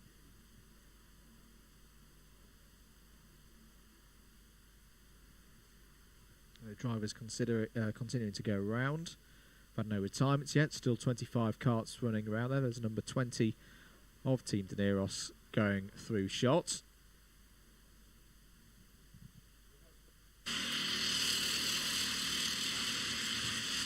Interesting in this night time as well. You get those nighttime specials as well as those captains ready to go out into the car. You get those nighttime specials. You'll get drivers who absolutely relish driving when the sun goes down, and they are a different breed of driver to come across. That is for sure. I love the night owls, the nighttime drivers who come into their own under the night sky. I love how you can have that as a strength as well. When do you drive the best? Oh, when the sun's not out. That's my time to shine. So Team Dineros 1 hour and 27 for them at the moment.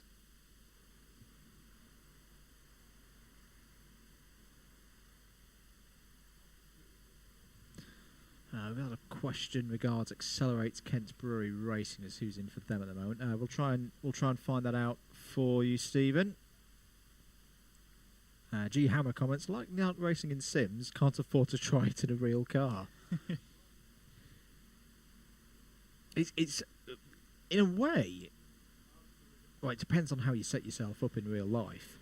A lot of drivers use braking points and reference points in terms of feel, as opposed to seeing things and go, well, there's a tree there or a bit of barrier that I'll use as my reference point for hitting the brakes. Sim racing, I'd actually say that racing in the night's harder.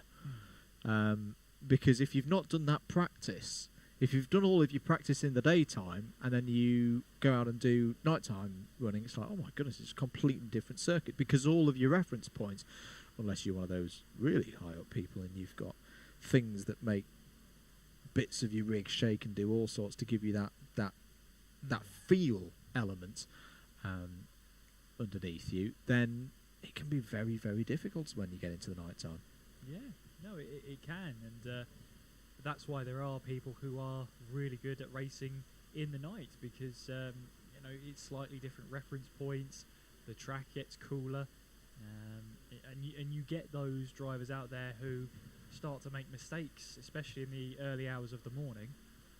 And for those drivers, they can try and take full advantage and make up the ground as and when. And it's not an easy thing driving in the night. You're driving against your body's natural body clock. So when you're going into 2-3 o'clock in the morning and you are running on adrenaline, your body's just going to go slightly haywire, saying, well, actually, maybe we shouldn't be driving. Maybe we should be asleep. And you've got to override that with the adrenaline. You've got to keep yourself going. And fair play to all the nighttime drivers that can do it. A couple of questions about the karts. All the karts are of the same specification, all bought from Sodi Karts, who are the producer. They're all known as the RT10 karts, as into the pits come Team Dineros. Good news. Our nice and shining armour is 5 minutes away on his stallion or whatever he's driving. But yeah, no, the karts all run with 390cc Honda 4-stroke engines, weighing about 60 kilos. Adjustable for the drivers as well.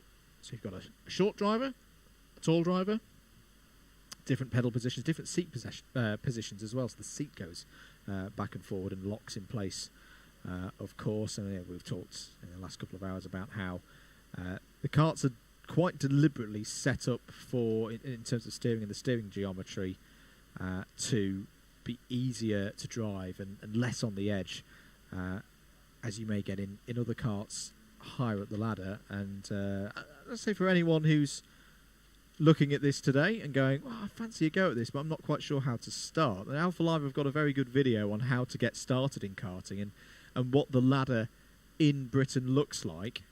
It's on their YouTube page with a voiceover, very nice voiceover from FIA commentator Anthony Jordan. That's what you have to call him now. Oh, that's his full name. Oh no. FIA commentator Anthony Jordan. Did he do that by deed poll? I think he might have. But no, do go have a look at that.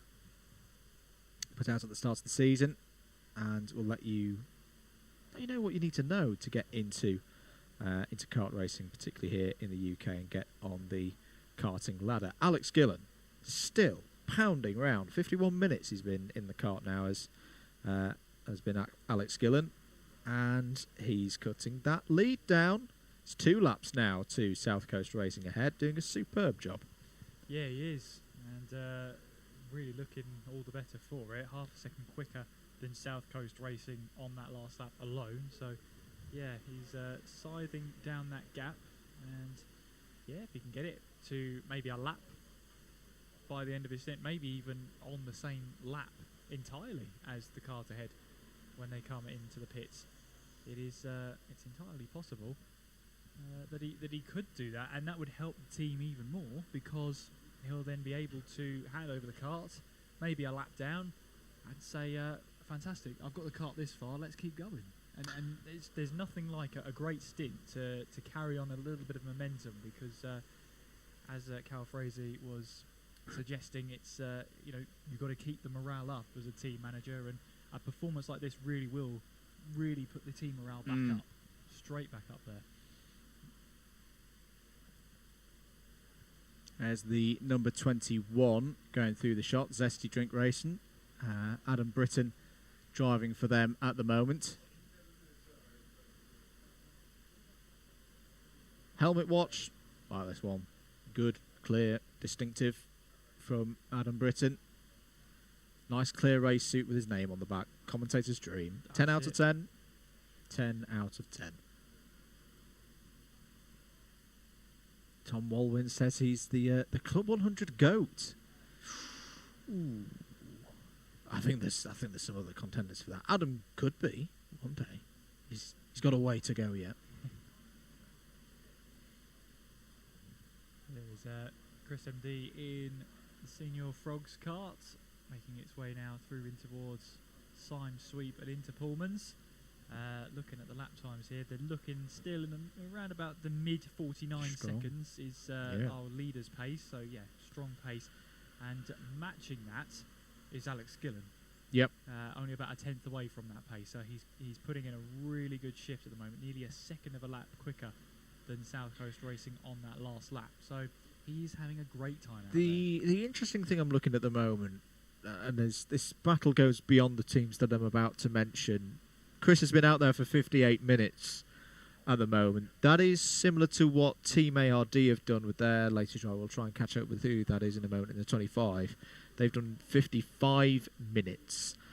Zesty Drink Racing, 52 minutes. They've got some karts in between them, of course, also fighting the position. But at the moment, that is a straight strategy to strategy, pretty much the same. Straight fight between them all. Yeah, and it's great to see what's going up and down the field. We've got Ditch Finders and Team Daneros. They just made their way through and towards turns 1 and 2. They're battling away for 14th place overall, which I believe is going to be, as he counts down, 5th place in class, that position. And Formula None getting ahead of Team Rango there. Producer James has put a new poll in the YouTube comments. Frogs or lemons? The great debate of the day. At the moment, it's a resounding victory for the Frogs. And let us know in the comments as well.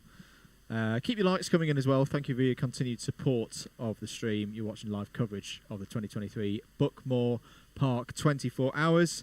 Kieran McGinley alongside me, Andrew Mather in the commentary box for you at the moment as we're getting to the bottom of the hour in hour number 9. I'm going to tootle off for a minute, Kieran, and I'll be back with you in a minute. Hold the fort. Oh, okay. Oh no, that's not good news for everybody else. They're going to have to deal with me for a bit. Oh no. Oh no, that's terrible news for everybody. Absolutely terrible news. Well, at the moment then, we have... Might as well go through our top 3 in class. Accelerate Kent Brew Racing are leading the Pro class with Dab Motorsport number 6 in 2nd place. 3rd place is the number 2, The Only Way is Brentwood. And then we look at our top 3 in the Clubman class. It's the number 25 who are 9th overall, Team ARD. 2nd in class at the moment is, I believe, Senor Frogs. And 3rd in class is TRX Racing, I believe that is. So that's your top 3 so far in terms of classes. And obviously we're heading towards 8.5 hours into this race. Keep your comments, keep your questions coming in. Keep your support as well for your favourite team, your favourite drivers. And let us know who you want to try and find to drag them by the ear and see if they want to come in and have a chat with us. I know it's a fate that's terrible, absolutely terrible, but you know, some people might want to do it.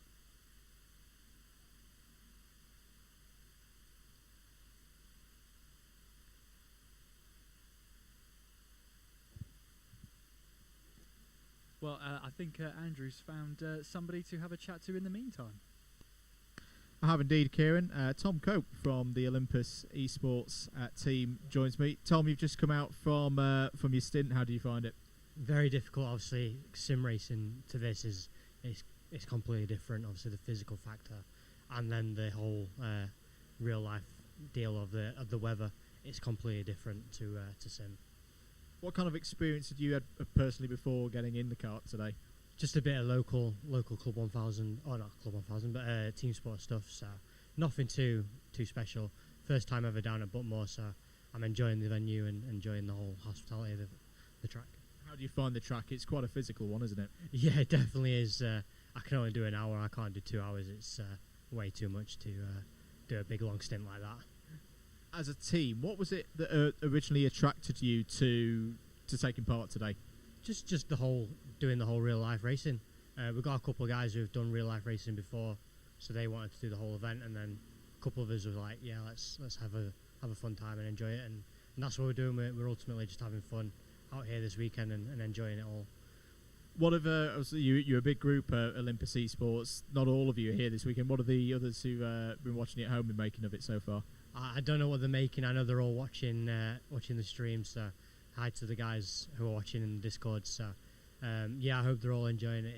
It's really fun being here. So the 6 of us are representing the whole Olympus Esports squad as well as we can, really. For those looking at getting into motorsport, whether it be here or sim racing, what would you recommend their first steps be? I definitely would say getting into karting at a young age. It's quite difficult to get used to. Obviously, I've not done much karting, so getting used to it now is quite difficult. So if you can get at that at a young age and do a bit of sim racing on the side, I think that's really a good knack to getting at a good point. Any particular favourite sim is the one you'd recommend over others? I think is that a controversial question? I think you know the answer to this one, but yeah, iRacing. I've done a little bit on Rensport, but it's not my thing. But yeah, iRacing's all me, to be honest. I love that so much. We're getting into a period of the race, the middle part of the race. The service window will be opening not too far from now.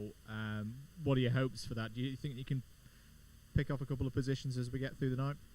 We're hoping so. Obviously, I think we're about 8 laps down from the next car. Obviously, we're right at the back of the field, so it's not looking too good at the moment. But if we can at least make up the time and give a good fight for the end of the race to the Williams Esports, I think, in front, That's ultimately our goal, not finishing last, really. Last question: if you want anyone to follow Olympus Esports, how do they get involved? Where do they need to follow you? We're on Instagram, Twitter. This is Olympus 21 on Twitter, and this is Olympus Esports on Instagram. And we also have a Twitch where we do all our Twitch streams and everything, and everything's all up there. If you can get to any of our social media, you'll find the others from there. Fantastic. Cheers, Tom. Thanks for visiting us, and hope best of luck for the rest of the race. Kieran, over back to you. Thank you very much, Andrew. Yeah, great to hear from Olympus there, the esports outfit, trying out 24 hours of Buckmore Park and taking it to motorsports. And as we've already heard, it is a steep learning curve. It's a steep transition, but it's a transition well worth making. We're watching on there. That's the number 17 kart, which is Dr. Vapes, as they're being challenged by the number 10. Now, there are about 3 laps between those karts as we make our way up the hill and onwards towards the start-finish line. And we're looking at teams that are close or possibly looking to make a stop soon. Formula None have been out there for 93 minutes. CS7 Racing will be out there for 94 minutes. Club 73 Young Guns about 90 minutes, so possibly about half hour from any scheduled stops for fuel. But obviously we'll keep an eye on that pit lane. You can get busy at any point, as we heard from Olympus. Some drivers only able to do 1 hour, and that's absolutely fine.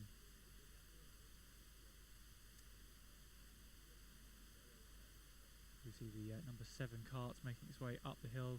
That's TRX Racing, making its way through in towards Cafe Curve. And here we go, looking up the inside of the Bayford Bandits. Again, that's not for position, but you try telling these drivers it's not for position. They just will not listen to you.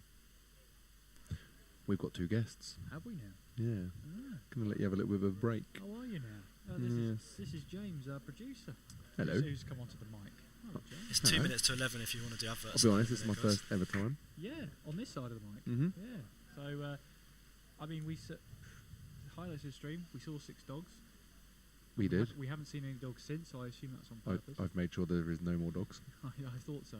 To be fair, I did get so my the camera operator that was down there did confirm to me that 2 of the dogs may have been the same dogs, so potentially 4 dogs. This is Doggate. This is what that is. I know. Unbelievable. So it was actually 4.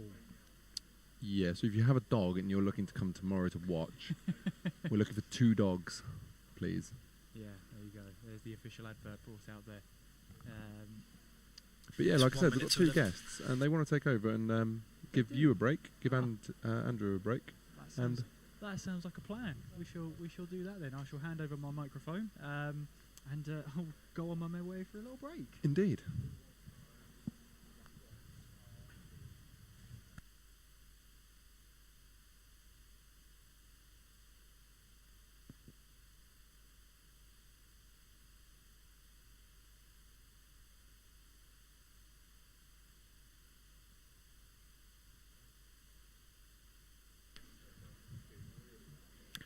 Well, hello, everybody. Oh, I can hear myself. Can you hear yourself? I can hear myself. This is very nice. Well, first of all, we're taking over just for the next 15, 20 minutes. My name is Matt Amos. Next to me is Steve Brown. Super GT here. Super How are we GT. going, viewers? Hope we're all well. Good to jump back onto the stream. Let's do a quick update on our team. Yes. Trophy or trees? How's it going for us? Team number 24. And YouTube stream. Ah, cool. Nice one. Sorry, we've been informed of the live YouTube chats. We need to bring some energy, I think, back into this. We're getting into the little bit of the late portion of the race. And, yeah, we're just going to bring some new energy into this exciting commentary booth. And we've got no expertise whatsoever, so we're going to try and make it up on the fly. Isn't that right? I'm actually a very experienced commentator. Steve is. I am not, unfortunately. I just waffle the entire time. So right now, we've got Alex Gillen out in the cart. Mm-hmm. In 23rd place, but he's one of very few people in the 49s. on track at the moment. regularly Yes, in the 49. absolutely. He's actually doing a pretty good job. Now, some of you might be looking at us and thinking, well, why is Trophy and Trees down in 23rd position? Well, we had a little bit of a mix-up. I think we've had all the elements thrown at us today. So Ben Daly, who started the race, didn't realise he was starting the race, and only 5 minutes before scoffed down an entire cheeseburger and chips and wasn't feeling 100%. Shortly then after, we had Aldas in for an hour and a half, and then myself, on which I sustained a injury to my hand, which meant I could only do an hour. So some very early on pit stops, which wasn't great, because in these kind of races and endurance races, you were aiming always for about an hour and a half to 2 hours. I can actually see myself. Hello, everybody! And basically, yeah, you're kind of always aiming for the 2 hour mark, which a lot of these teams are doing, but for our team in particular, we weren't even able to reach that threshold. So as you can see at the moment, we're down in 23rd with 2 laps behind 22nd. As ever, lots of frogs in the chat. Wanting to know where Senior Frogs are, they're doing really well. 11th place overall. Absolutely with fantastic. Some very solid consistency and solid speed. Both qualities you need in an endurance race. I've been watching them, this year and last. Very quick guys. Very quick. Do not underestimate them. They're very good. They're very good. All being hydrated by Prime, which is ultimately, I think it's the main way they're doing it. And as you can see on screen at the moment, I believe it is Alex Gillen going around. We're just looking on the last sector of the track here. And here he is then, Alex Gillen in the 24. So let's follow this lap then. Let's see what his first sector is coming out to when it comes onto the timing screen. He's looking all right, actually. Last lap, 50.1. Not too so bad. He's in that very good range, low very 50s / high 49s, which is about the top pace at the moment. Even the teams at the very front are only just getting to the 49s on a good lap. So Alex is actually one of the fastest cars on the track right Absolutely. now. So he's doing a very good job. And he's keeping the car very planted. And as you can see here, he's slowly coming up to some traffic. Hopefully he can get past him quite quickly. Let's see if he gets any oversteer. No, he's very good car control here. Much better than myself. I think it's really crucial through that Garda corner that we're just looking at there. You get a good run without oversteering the car. You've got to get on the power early. So you get a good run all the way up this straight into turn 1 where he is right now. And traffic management in a 24 is so important, isn't it? It's very hard as well. But as you can see here, he is closing up to the group in front of him, number 20 and then number 8, I believe, as well. And yeah, as you can see here, no oversteer coming out of the exit. Screen's just frozen for a period. There we go. And he's back into it again. I think we might see him potentially getting to the back of them by the end of this lap. He's almost on the back of them now. It's He'll great. be onto the back of that car in front coming up the hill, I would have thought. We might even try and get a little move here. Frogs or lemons? This is the live poll going on in the chat. The important questions being asked here. 90% so far is on frogs. Overwhelming result in favour of frogs. So Team Lemons just struggling big time. And here we go on to going down into the first hairpin. Alex Gillens is going to make a move down the inside. Yes, he does, going past number 20. Very good. Now he's got number 5. I mean, this group here is really bunched up together. And Alex is on fire here. Like, he's not letting up at all, and he's not losing any track time whatsoever. I mean, he's doing a good job. He's Steve is keeping it very calm here. I'm trying to bring some more excitement. We're getting into the later hours here. He's all over the back of him now. How is he going to do out of this? Oh, he's got him done. Oh, but number 5. Yep, he's going to hold the inside, side by side, and then he's going to possibly cut through. He's got that one back. Nicely done. That was good. It took a couple of corners, but he got the job done. Now he just needs to make sure he pulls away and this guy doesn't reply and send one back on him. But I think it should be okay. That is number 5, who actually is in 4th position. Wow. So he's just unlapped himself. Yeah. From 4th place overall. And I was just looking at the order at the top, right? We have 3 teams still on the lead lap. 2nd place is only 14 seconds away from 1st. And that is pretty crazy after 8.5 hours of racing. Absolutely. So this one's going to be really close. Last year, as far as I know, the race came down to less than 20 seconds between 1st and 2nd. which is really, really close. And if you think about it as well, those top teams, this is why it's so crucial that if you do have a black flag, which is that time served is 20 seconds. So if any of these top teams have it now, it's still all to play for. I know we're going over these 24 hours, but that could be so crucial to having the top step on the podium.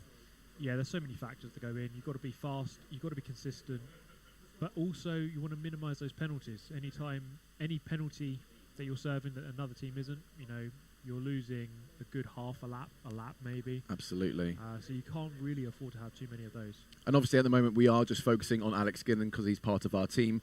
And as you can see, he's actually breaking away from the number 5 behind him, and he's now starting to close up to the 23. He's pretty much on the back of him now, so I don't think he's going to get a move done here, but maybe going into turn 1 after the start-finish line. If he can just time his momentum coming up the hill, which looks like he's doing very well. As you come through this curve at the top, you want to just pull over to the right-hand side. Is he going to do that? Let's take a look. No, I don't think he is. Through Cafe.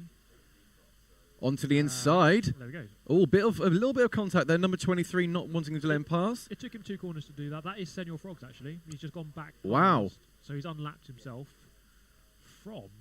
I don't know who is out in the cart at the moment. Not too sure. Senor Frogs. It might be Chris, I think. MD? I think so. Yeah. So there we go then. It's proof right here then. Alex Gillen is faster than Chris MD. He's bringing it back. He is bringing it back. He's doing an excellent job out there out on track. And I mean, all of these guys are. We've still got 25 drivers out on circuit at the moment. We've had no DNF so far, which is great for the championship to see. Championship? What am I talking about? It's great for Buckmore to see. And yeah, these guys are working throughout the whole entire night. And around about the sort of 2 to 3 a.m. is when we're going to see these maintenance works as well. Yeah, you forget, this is a 24-hour race, even just for this stream, this very stream to exist. Lots of and another move. Shifts of camera people coming in to do the night shift for the commentary, for the cameras, for the marshals. It's a massive event, and it takes a lot of logistics to get this working. Absolutely, and I think a good thing to mention here as well is that you've got teams of different sizes here. So, for example, with our team, we've got sort of 6 or 7 people, whereas other smaller teams, a lot of them are taking their naps now, taking some breaks. But that's when they come back, they might have a bit of fatigue. Whereas those larger teams with more people in them, these are the sessions where they're really working it out. And Alex Gillen's a great example where he hasn't actually had any track time today, apart from where he did his original practice early this morning. So he's been ready, waiting in the wings to go all day. So he's got all his energy, and so far he's not moving backwards. So far he's been catching up to everyone, getting past them, and he's breaking away from all these guys and leading. And originally, we were just talking about it off camera just about 10 minutes ago or so, we were originally looking at 4 laps down. Now he's made up those two laps within those 10 minutes. It's fantastic to see. Yeah, putting in some very solid, consistent laps, high 49s. We see Senor Frogs there, actually Chris MD in the cart with a 50.1 on that last lap. Very, very good lap. Very competitive, Anything yes. in the low 50s at this point is extremely quick. Accelerate in 3rd place, number 3 in 3rd. Just did a 49.6, but that's about as quick as it's going to get right now. Well, you say that, but Alex is just on a 49.7, and the next nearest one is is in 2nd place with a 48.8. So Alex is currently quite literally the fastest man on track at the moment. That's fantastic. It's very good pace. It's very good pace. You should be happy with that. But he just has to put these laps in. Just keep doing it. How long has he been out there? He's been out for maybe. So I believe, it says, on the yes, column here, an hour and 13 minutes. Yeah, so he's got about 40 minutes or so left, and he's catching up to more traffic to number 16, and then the number 23, I think that might be. 23 is Senor Frogs. So he's just gone past. Okay, so it might be a different number 20 number, but yeah, these guys are batting up a front.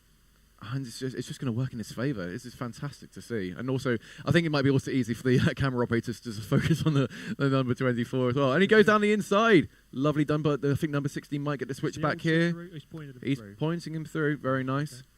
Okay. I'm just looking at the timing sheet again. It seems like the front runners are getting slightly quicker. Now they're going into the mid-49s. Oh, wow, yeah. 49.5, 49.6, 49.7.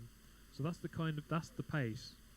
Alex did a 49.6. So he's matching them. That's about where the pace is right now, mid 49s. Most people in the 50s or 51s. And on screen at the moment, this is our race leader, Dab Motorsports, who in the last lap did a 49.7. Absolutely rapid. And there is Adam Sanderson taking a little nap with his girlfriend Tessa there. Always great to have her support here. It was a really good stint from Madam earlier. Yeah, 2 hours, proper. We were trying to get his attention to see if it was okay. He was in the zone. He wasn't even looking at the side of the track. He did a really good job. Solid stint. Settled into it very nicely. Nice and consistent. Brought the car home without any penalties. And Dab Motorsport then just coming on to lap 625. That's how many we've done so far. And his last lap, a 49.3. So I don't think we're going to see any more, any sort of lower than that, I think. Because I think originally, the fastest time at the moment has been a 48, or times are in the 48, or even 47s. But with these endurance races, you naturally start to see a bit of slowness creaking in. And that's also because you've got to remember these tyres, they started off brand new, starting to wear off. We do have a mandatory maintenance around 2 or 3 a.m. where the front 2 tyres are getting replaced. Not the rears, though. The rears can have a bit more rubber in them, so they've got a bit more shelf life in them. And yeah, here comes the number 6 on the back of number 7. Yeah, so every team has to do a mandatory 10-minute maintenance stop. Every team has to do it. Every team will have a scheduled time within which they have to bring the car in. The maintenance team at Buckmore Park will then change a couple of parts on the car, including the 2 front tyres. Your car should theoretically then go a bit quicker after that. Every team has to do it. And so during the night, when do they start? About 1 a.m., isn't it? Yeah. For a few hours? Yeah. It might be quite tricky to know who's in what position because some teams will have done their maintenance stop, some won't. But then eventually it'll become a bit more apparent once everyone's done their stop. And there's a few questions asking why we're only kind of limiting it to 2 hours. That's just purely down to the fuel tank, really. The fuel tank can be around 1 hour 45, or it could even go up to 2 hours and 15 minutes, and that's with dry conditions. But Steve, when it is like raining, how long do you think you could do like a maximum stint for?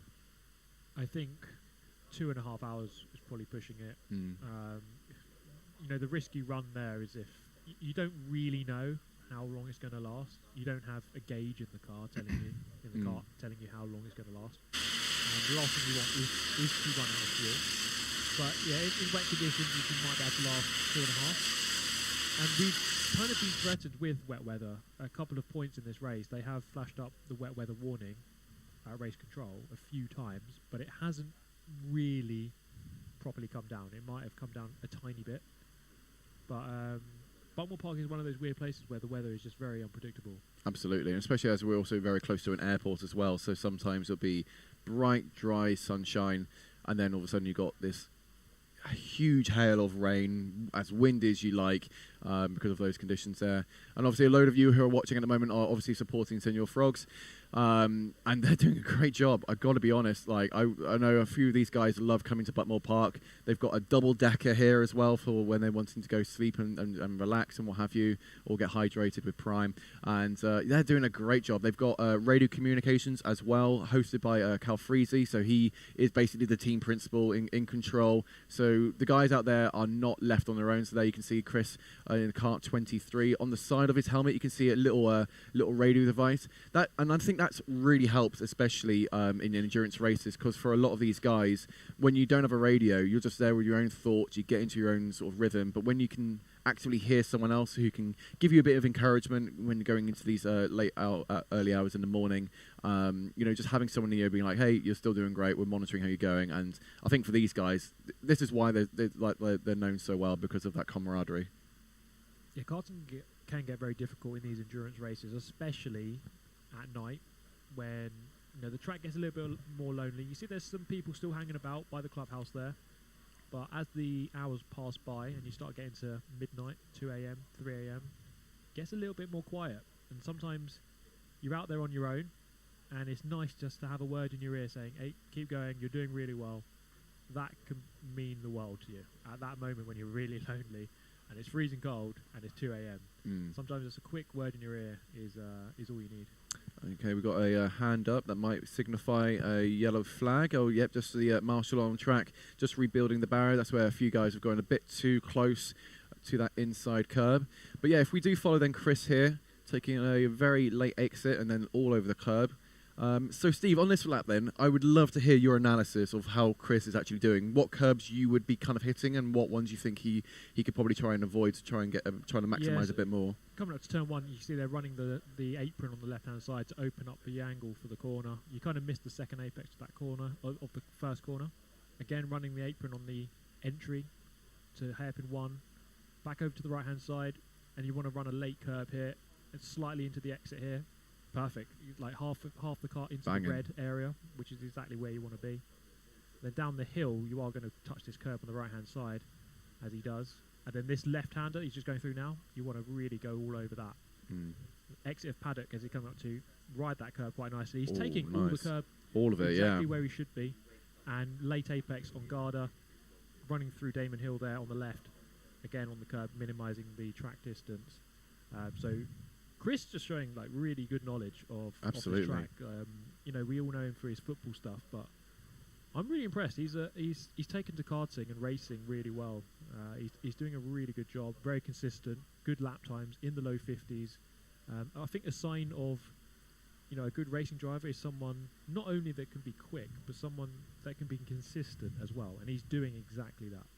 Yeah, and we've got someone in our team called Aldas who's kind of the same size as him. It's almost like the perfect height for a racing driver as well, because if you're too tall, then you're a bit too top heavy, which honestly does make a difference. And I think he's now coming up to some traffic. Let's see how quickly he can get past all over that curb there, just trying to get a better line out of this exit. So you can now see he's right on the back of the cart in front of him, and that's where he went purposely all over that curb, trying to maximise that exit. So is he going to go down the... Yeah, yes, he does.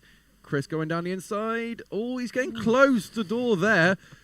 He actually holds his hand out. He knew that was a bit off. But yeah, but he closed him in though. That's not really on Chris's fault there. That's really on the 19 closing, not really knowing he was there. I don't know. I think Chris was too far back. Oh, he's getting pushed out here. Oh, that's a bit cheeky there from the 25 there. I think the race director might want to have a little look at that. I don't think that was really on pushing him all off the circuit there. I think that was fine.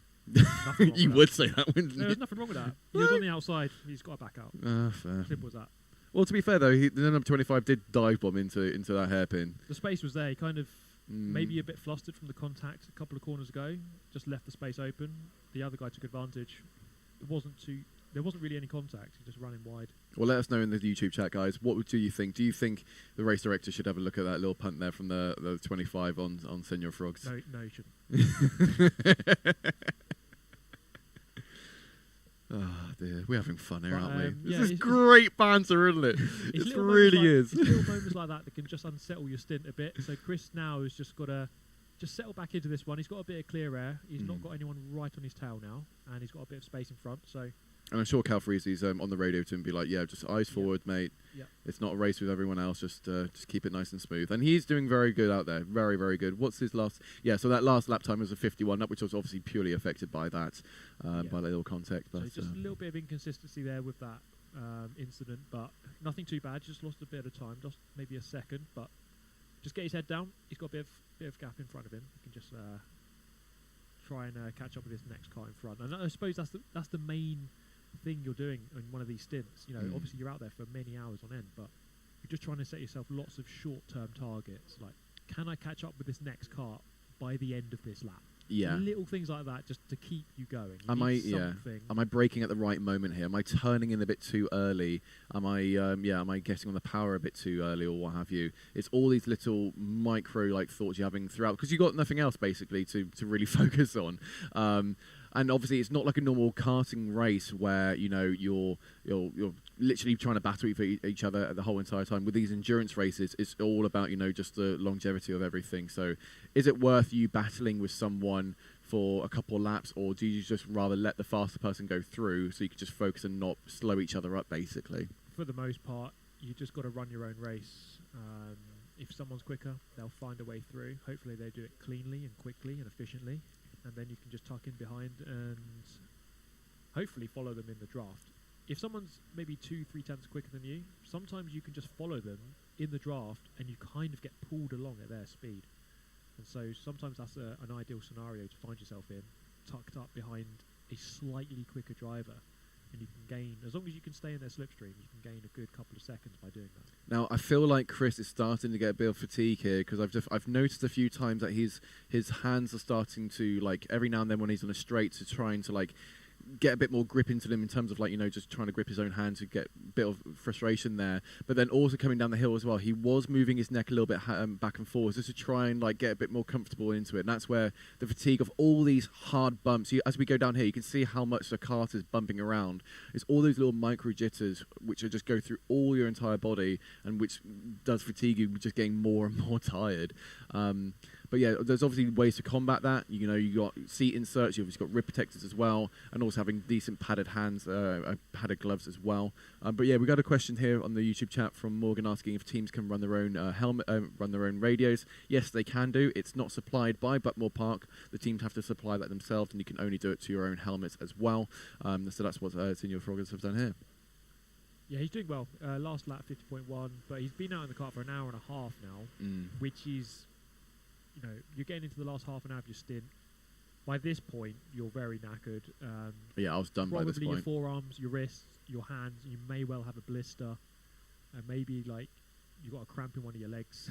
Yeah. So something is aching on him right now, I can assure you. And one thing which most people tend to forget as well, where his knees are, which is from all drivers, I should mention as well, it's right next to the fuel tank. So if your knees are pretty much next to the steering column, those little bumps and stuff, you're basically hitting yourself the entire time. So when you come to leave it, most people are sort of waddling because they've been bruising their leg, but unknowingly. But now you can see here, Chris MD is getting closer to his pack in front. Again, this is what I mentioned before. He climbed all over that apex to have a really good exit here, purposely putting himself off kilter just to have a good exit coming out. So are we going to see him try go again into turn 1? I think he's a bit too far back, so we might have to look at turn 3, which is the first hairpin. Oh, he's going down the inside. I think we might see 3 wide going down here now. He's thought better of it. And he's kind of gone for a little bit of a switchback. Now going to the outside. Is he then going to get switched back here on cart number 4? No, he's just going to stick in behind. Give the number 4 a little bit of a nudge to let him know there. Now coming down the hill here, he can't go full acceleration. Otherwise, he's going to push him off the circuit. And I think he's done a little bit there where normally you kind of want to lift off a little bit because he can't really pass going down there. You can see a bit too much extra speed going into this corner. So he just needs to, yeah, just recuperate and just head forward. Eyes forward even, I should say. I've just been watching number 21, who's just a couple of meters at the front of this pack here. Number 21 just driving pretty well, pulling away, doing a good job. For Zesty Drink Racing, they're in 13th. They are actually 1 lap down on Senor Frog. So they're actually pretty much, 1 lap behind. So he's going to try and do a good job for the remainder of his stint to try to get back round all the way to overtake 4th position. But he's not quite there yet. There's also really good drivers out here. I'm just looking at the list of drivers. Yeah, let's yes, obviously we got Dab Motorsport, who are currently leading at the moment on lap 640 in the last lap, doing a 49.6. Who else we got? We've got Dr. Vapes out there as well, doing a lovely 50.8, who are currently 4 laps behind. I'm just trying to see who that is out in the car at the moment. Is Adam Britton in Zesty Drink Racing, doing a good job, a nice, consistent, good pace. What's his last lap? 50.2. So in the low 50s, consistent. And there it is, yeah, the name on the back of the race suit. Doing a good job out there. How long has he been out in the car? An hour and a half as well. So he's going to be aching right now, but doing a nice, consistent job. That's the thing. You're going through a lot of pain in these endurance races, but, you know, one of those things, you're in a team. You kind of just got to... You don't want to let your team down. You want to stay on a good pace and make sure you're doing a good job. And second at the moment is The Only Way is Brentford. Only 20 seconds off the leader. This is what we mentioned very early on. This is a 24-hour race, and we're coming towards the midway point, and the fact he's only 20 seconds off is great. You know, the leader currently doing 49.3s out on circuit, and they're doing 49.7s. Not too far off, actually. And to be fair, I don't think we're going to get any quicker than that. I'm not sure we're going to get into the 48s anymore. Yeah, a lot of the fastest laps were done very early on in the race, and as we were kind of mentioning earlier, the carts are slowly going to go off.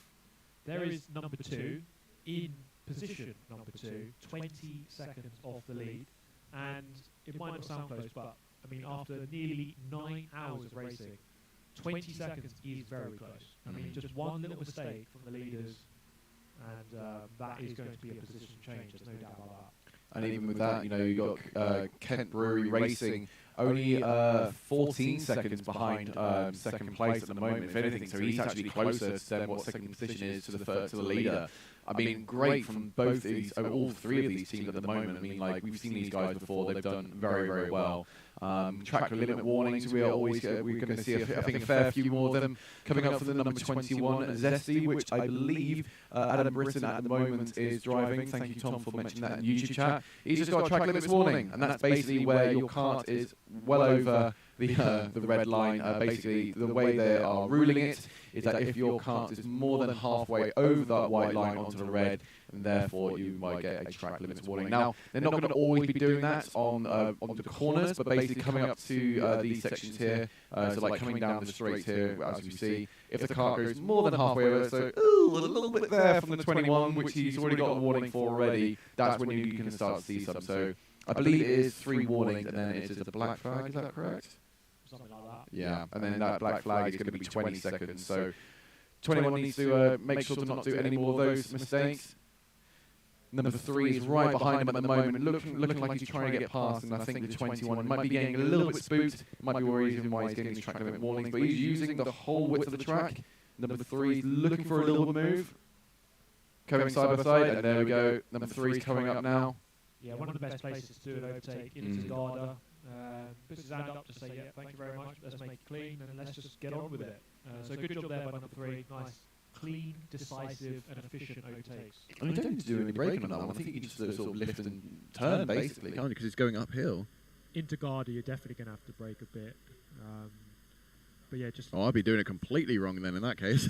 I think you need to brake for that. I mean, it's been a while since I was out in the car, and sometimes people ask me, oh, do you brake for this corner? And it's quite hard to remember if you actually do or not until you're actually out there. But either way, number 3 here, doing a very good job. And last lap there, 50.1, but normally in the well into the 49s. And team number 3 in 3rd is, how far are they off? They are 36 seconds off the lead. So again, just like number 2, who are in 2nd, not too far off. They're staying within the lead lap, and that's always a good thing. Who we got here? We've got number 3. You're still watching number 3. Yeah, Kent Brewery Racing. Yes, absolutely. And he is he's starting to close in a little bit now. He's gone down to 14 dead, basically. Behind the only way is Brentford. Some great team names here as well, by the way. Yeah, just look at the Brentford team, at their lineup. Lots of drivers coming from Brentwood, actually. There's a kart track over there in Essex, and you often see lots of drivers who do well at Brentford do well elsewhere. That's something I've noticed. And they are currently in 2nd. Very much in with the shout of winning this whole race. So it'll be interesting to see how they do by the 24th hour. 15 hours from now. So we're going to shortly give you back to your usual commentators, but Steve, if you were to put some money on the top 3 at the moment, so we've got Dad Motorsport, the only way is Brentford in 2nd place, and then in 3rd we've got currently Kent Brewery Racing. Do you think we're going to see any changes between these guys, or do you think we're going to keep it as is? I mean, there's going to be changes throughout the remaining 15 hours. There's no doubt about that, but they are so well matched, and they've all got really good drivers. It's really hard to call. I mean, someone like Jack Goldsmith in Team 6, he always associate him with doing well in the 24. But teams 2 and 3 as well, they've got great drivers. But you can't discount people a bit further down. You just never know quite what's going to happen in this kind of race. There's so many hours to go. There's so many incidents that are yet to happen. There's so many reliability issues that could happen. So a long way to go. I wouldn't want to put money on any of them because I have no idea. It really could go either way. And yes, we're just going to pass you back over. But also on the track at the moment, we've got some lovely little racing going on here.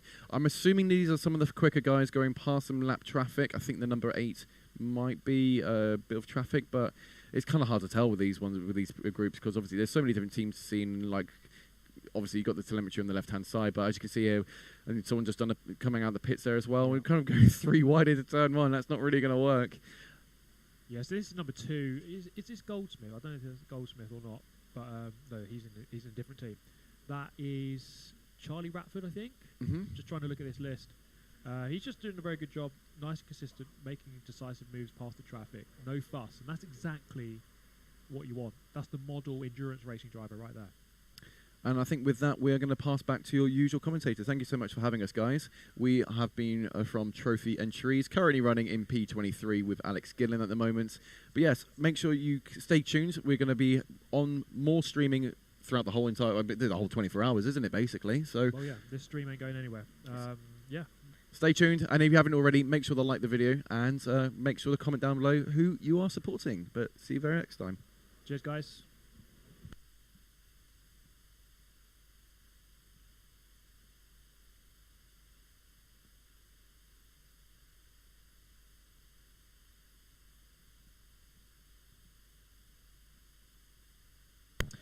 Welcome back, everybody. Andrew Mather back on the microphone for you. I'm going to be joined shortly by Yousuf Bin-Suhayl.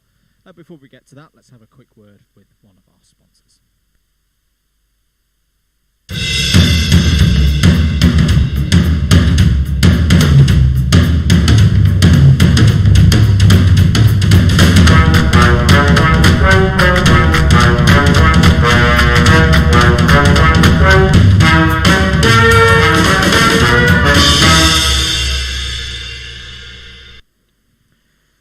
Thank you very much to Dream Duffel for their continued support. I think we're going to be joined by a third co-coms shortly as well. 14 hours and 57 minutes to go here for the 2023 Buckmore Park 24 hours. Thank you for your continued support here on Alpha Live. The big poll of frogs versus lemons is still resoundingly frogs. Before we introduce our guest, though, I'm going to introduce. He's here finally, and I'm so glad to see his face. His voice number 3 of the DDMM comms team for this weekend, Yousuf Bin-Suhayl. Yousuf, you've been a busy boy already today, and you decided now to join in for the 24-hour race comms. Are you mad? I am ready to get going, Andrew. I'm excited. I've grabbed a little bit of Red Bull, and I feel wide awake and ready to go through the night. For those not aware of your escapades, shall we say, introduce yourself to the world out there, because you've only got like a couple of thousand people watching around the world. Oh no, you put the pressure on me, Andrew. I don't know what to say. What are words anymore? No, I'm Yousuf, excited to be in the commentary box with you. I think the last time I was in the comms with you was BUKC Finals 2019? Yeah, or 2020? A few years ago, yeah. A while back. Yeah, no, good to have you back, stepping up to the plate for this is going to be our saviour through the night, ladies and gentlemen.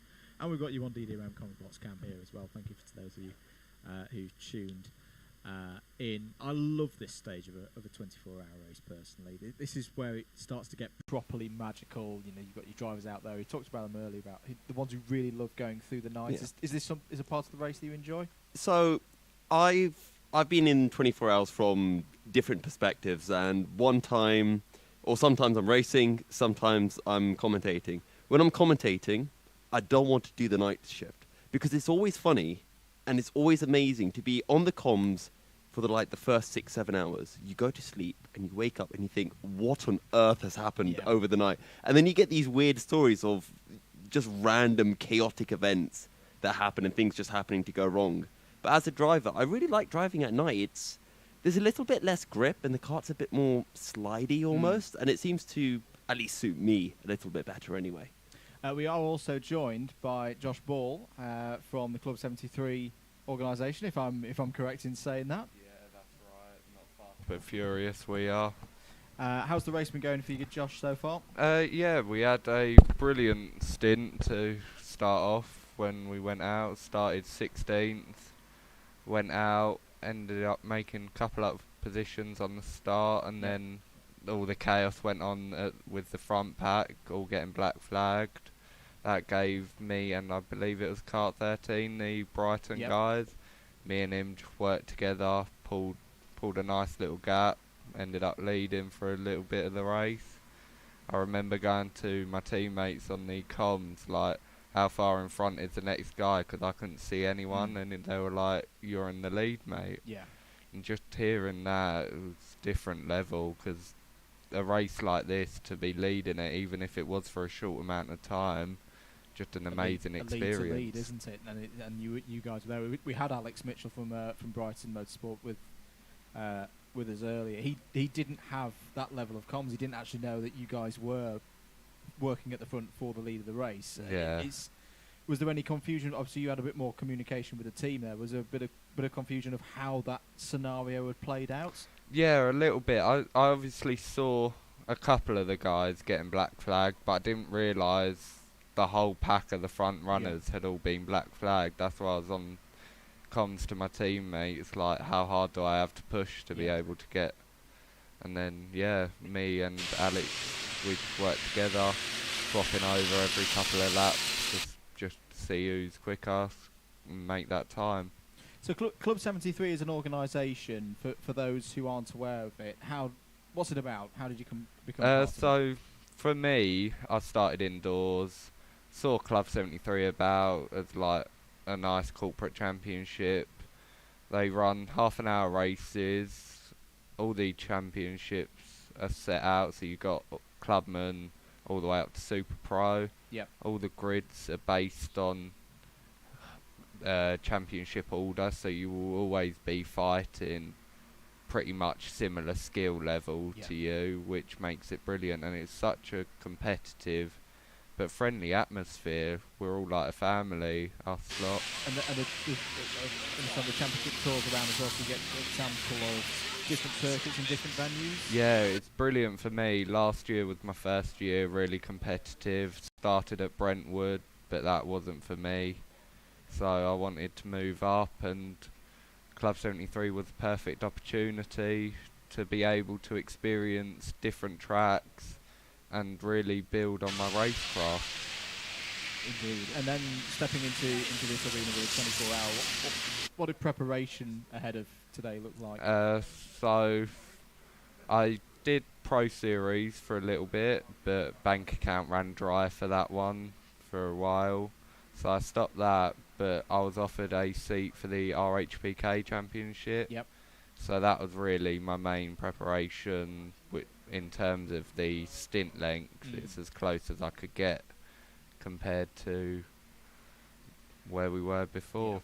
Because Rye House Pro Karting, although it doesn't run a 24-hour race, it still runs very long races, very competitive championship. Yeah, it's 4-hour races, and it's battles to the complete end. Very good indeed.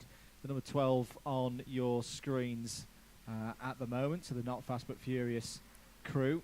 Josh, part of that crew alongside, is running in 16th place at the moment, and it's still very, very close. I mean, it's started to eke out a little bit. Team ARD once again won this race last year in the class. They're looking like a force to be reckoned with, but again, they're only 3 or 4 laps ahead of the majority of the field. They've not won this at all so far. They've still got a lot of work to do. No, that's what I really like, because this is my first 24-hour race. I really like how it's still so to play for, like as last year when DAB won it in the last couple of laps because of a black flag. You wouldn't expect on a race this long it to be going down to the last few laps for the win.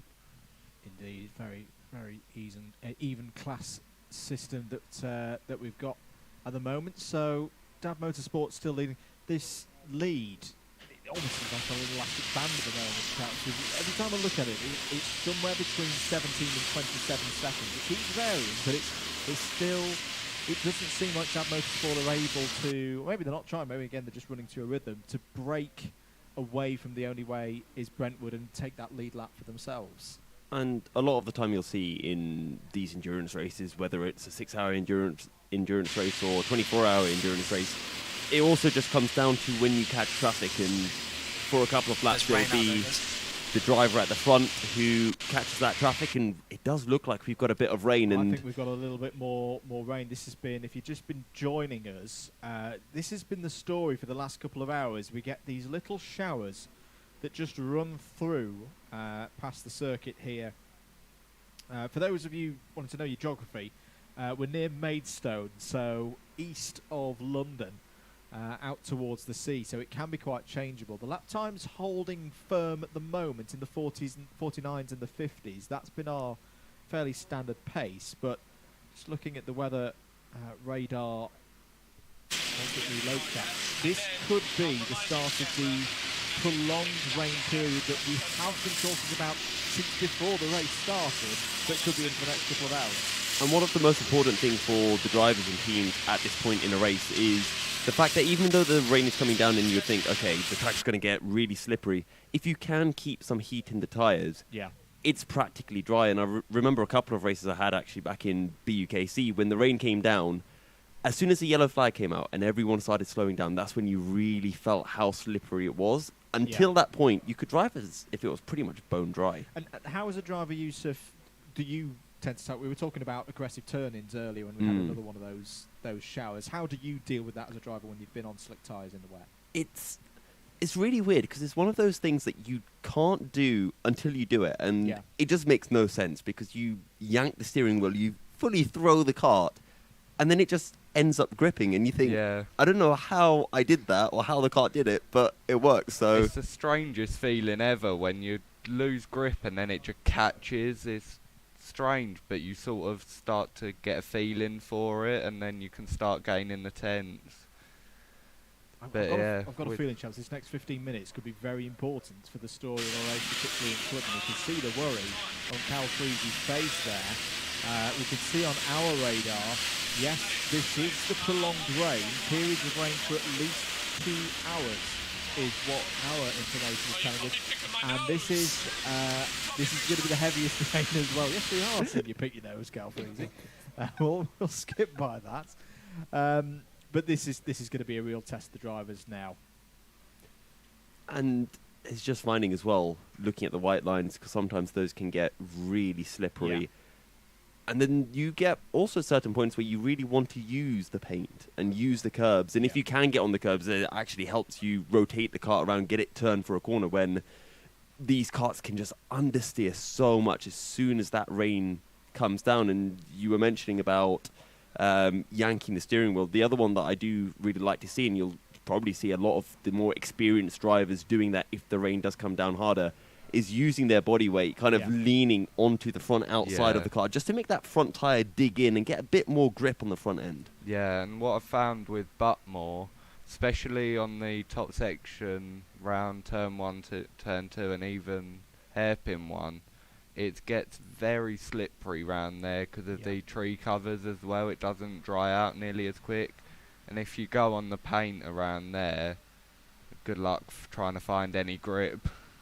Hairpin 2 is always a bit of a strange one because not as much now, I think, and then these new Dunlop tyres, for the arrive and drive Dunlop tyres, I think are helping them out. And I'd be interested on your take on this, Yousuf, because I think you've had examples of them the same as the Club 100 ones in the wet.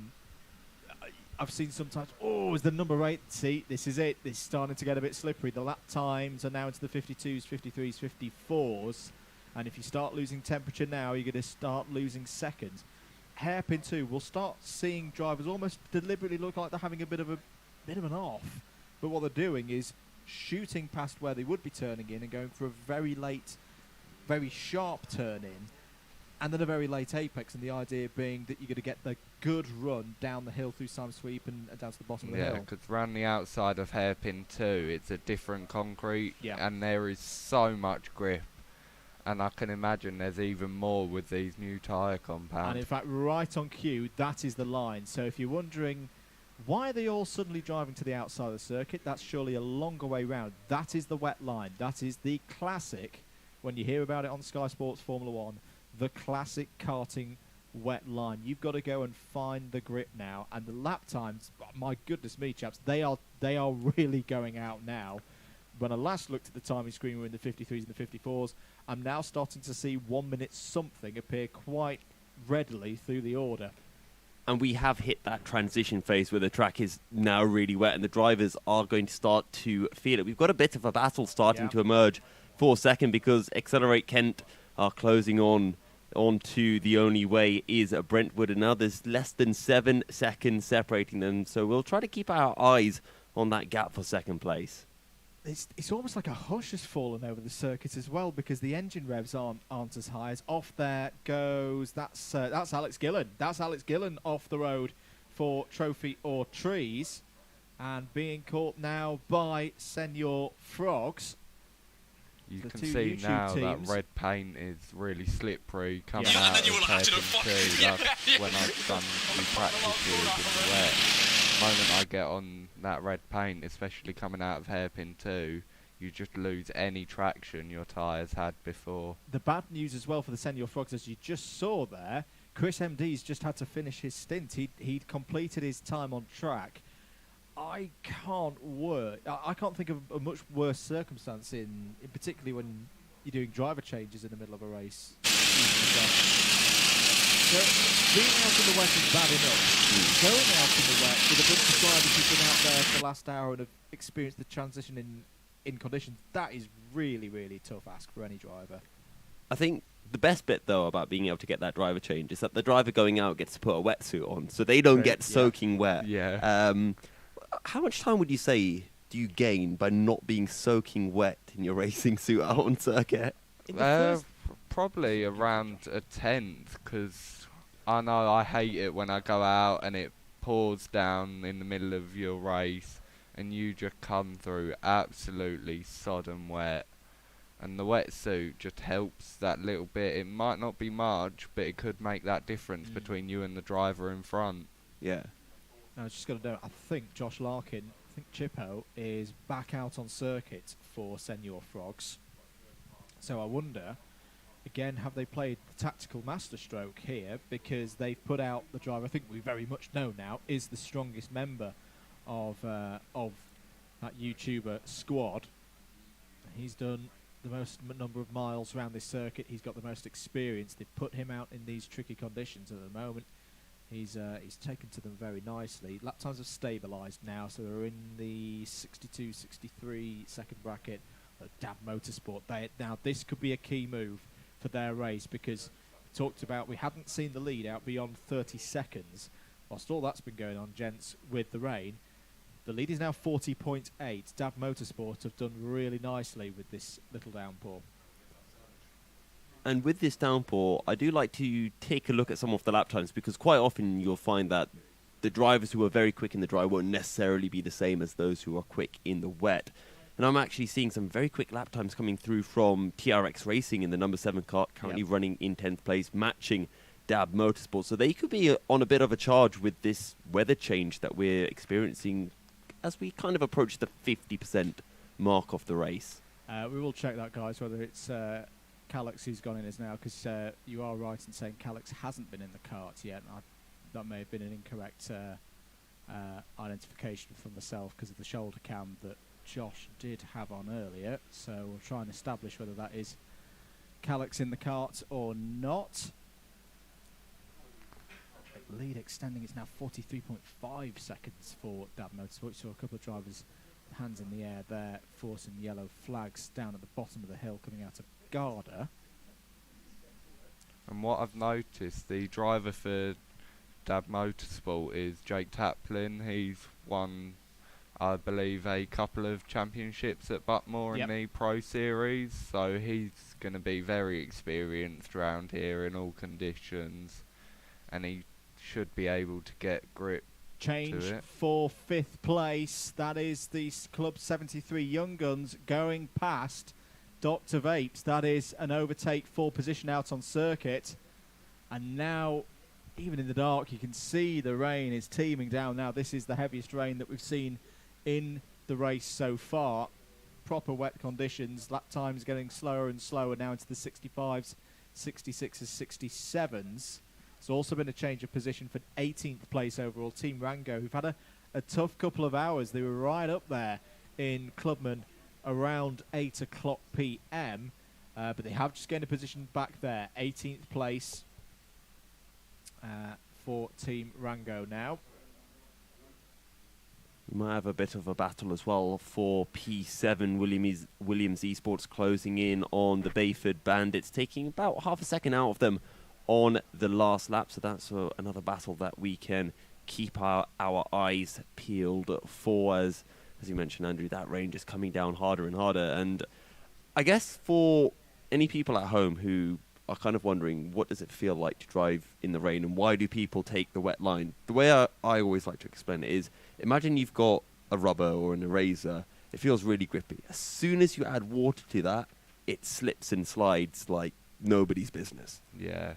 And what I've found with tracks that quite only run corporate carts, most of the track is fairly the same grip, but when like Buckmore run owner carts and Rotax, their tyres throw out a lot of marbles around the outside of the track as well, which I find gives a lot more grip. Yeah.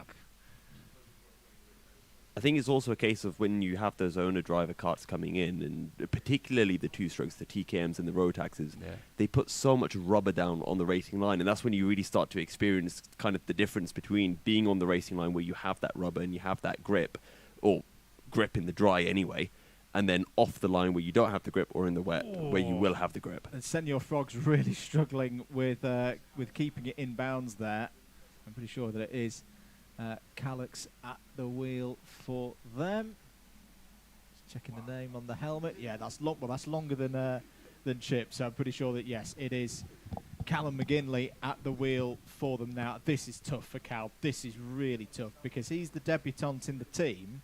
He wasn't here last year, and he's now got to take on this next stint in this. And I don't know whether we've seen anything like this before behind the wheel of a cart. He seems to be getting to grips to it quite quickly. He's worked out the line, and he seems to be controlling that cart brilliantly for only just going out as well. Drift. I'm going to bring in the talk of the tyres, and Dunlop tyres. So it's been a change of tyres for this year because there's been changes in terms of supply of different manufacturers and what they supply. Dunlop have kind of stepped into the mould, haven't they, of being the arrive and drive tyre supplier now, Yousuf. And one of the praises is really is getting very wet out there now. Yousuf, tell me about these Dunlop tyres and your experience on them. Not in these machines, but in Club 100, because there's been quite a bit of praise for them in the wet conditions. Yeah, so they've felt okay in the wet. I think I've been quite lucky in Club 100 that I haven't had too many wet rounds. I'm not a big fan of driving in the wet. Great fan of watching racing in the wet. Yeah. Always great. But the Dunlop seem to have a lot of front-end grip, I've found, compared to the previous tyres that were being used. And it does feel, as a result, a little bit more physical. But it does mean that the rear end's loose because that front end's gripping really well. That rear end can just snap out. But in the wet, having a bit more front end would be very, very useful. Yeah, I find that a lot better because at least on the rear end you've got the weight of the engine, and the driver is fairly central in these carts as well. So it shouldn't be too bad. I'd much rather have grip on the front. Very close for second place, the number 2 and the number 3 out there. Judging from, I think they're just going into hairpin number 1. Accelerate Kent Brewery Racing are closing in on The Only Way is Brentwood.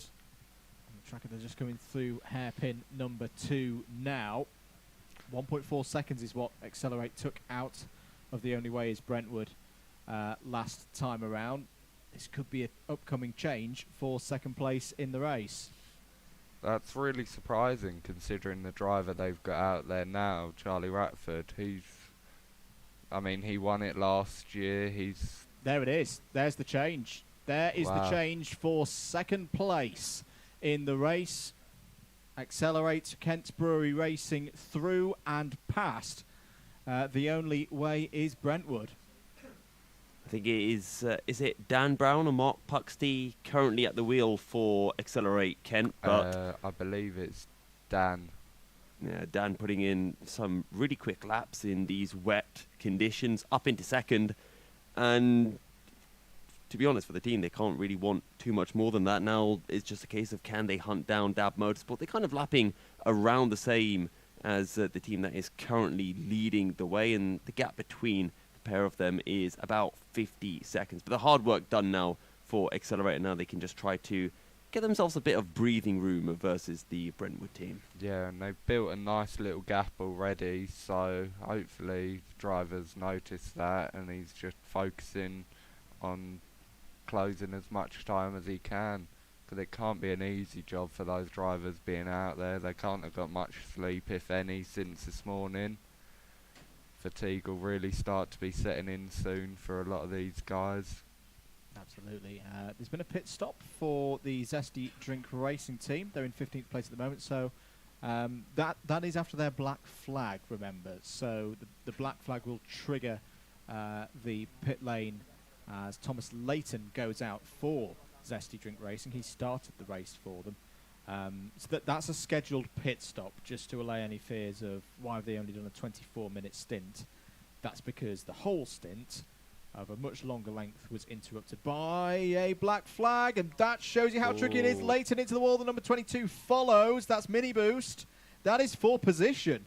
That is two karts running line astern 15th and 16th on the road, and that was as good an example as I think we could ever wish for, Yousuf, of what happens when you come into a pit stop, the tyres cool down, you're a fresh driver, you don't know what the conditions are, and if you just push a little bit too hard, as just happened there to Zesty Racing through hairpin 1, that's exactly what can happen.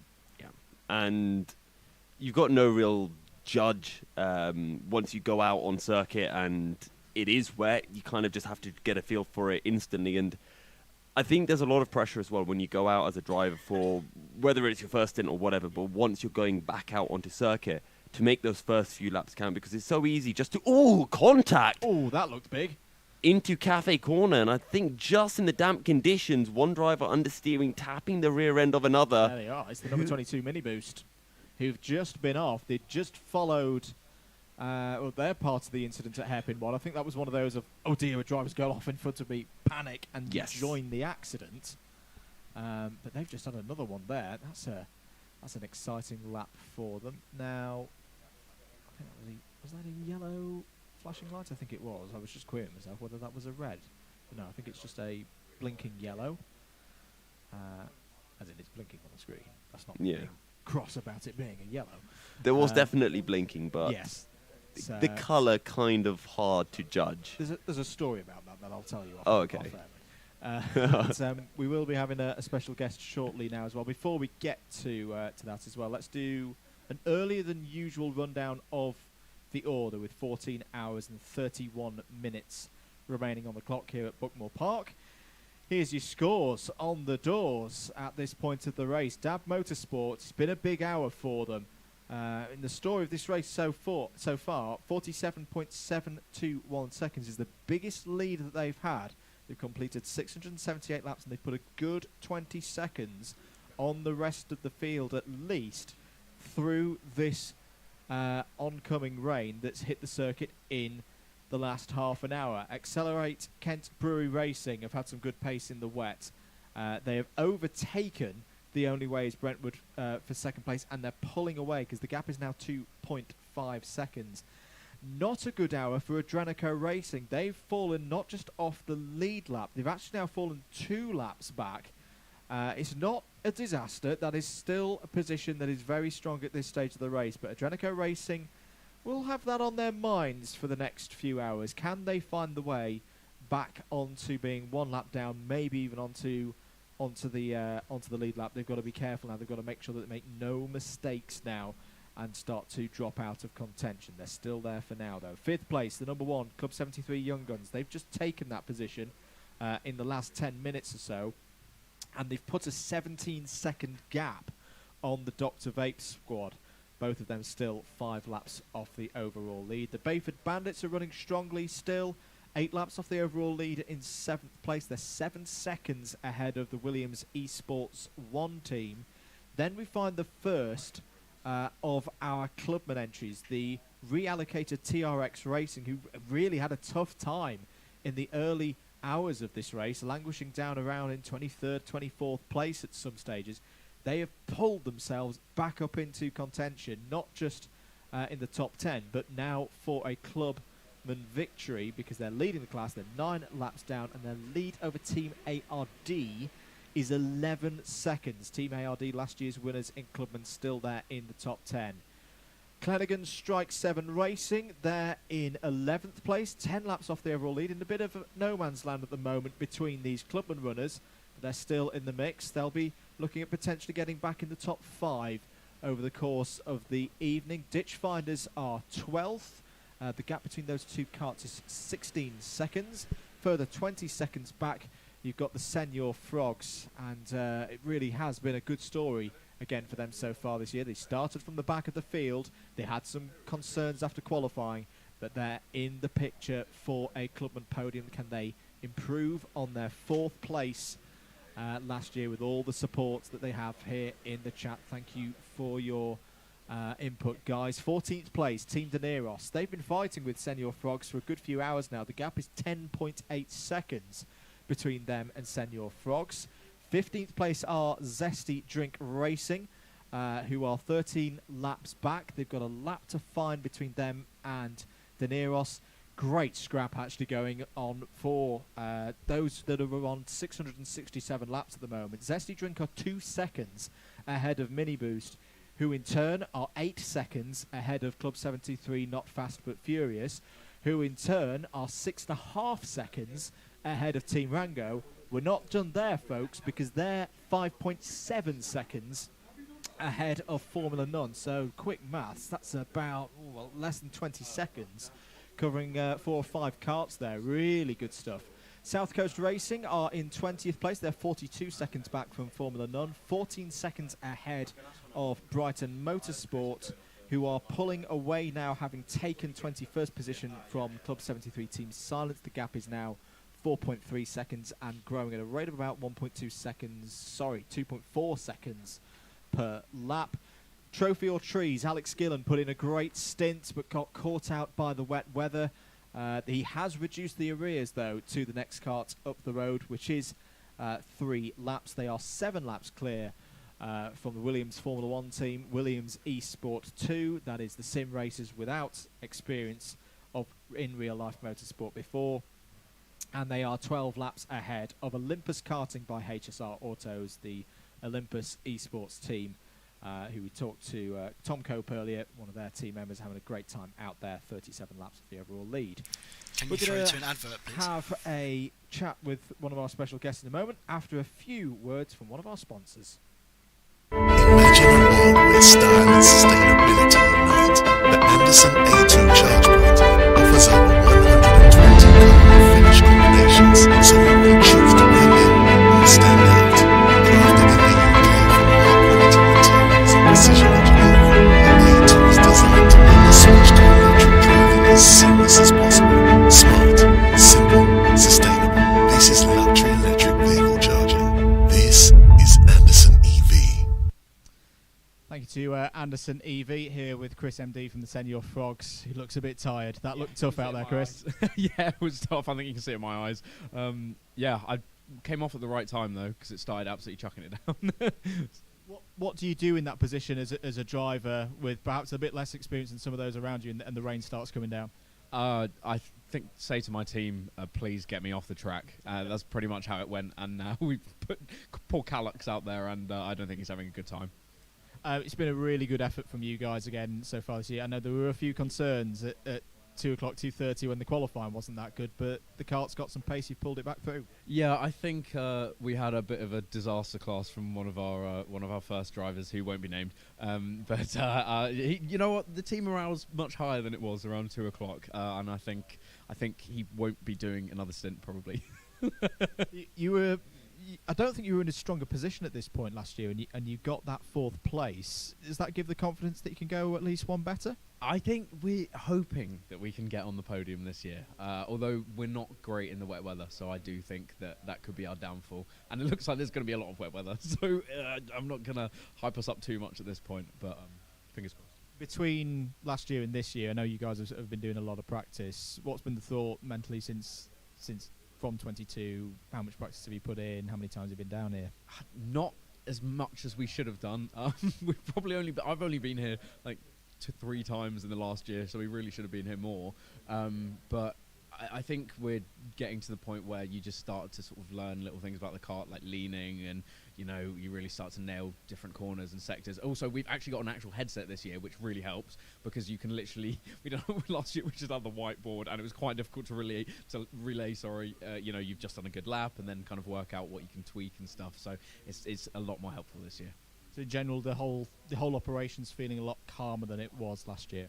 Yeah, we've got a better caravan than we had last time. Last time it just smelt of cigarette smoke, and I don't think anyone got any good sleep. So we've definitely planned it a bit better. I think everyone's just generally a bit happier, and hopefully that will reflect in some good sleep and some good times later in the race. What can we expect? Who's in the kart overnight after Calix has done his stint? Oh, who's next after Calix? I think it's Harry again.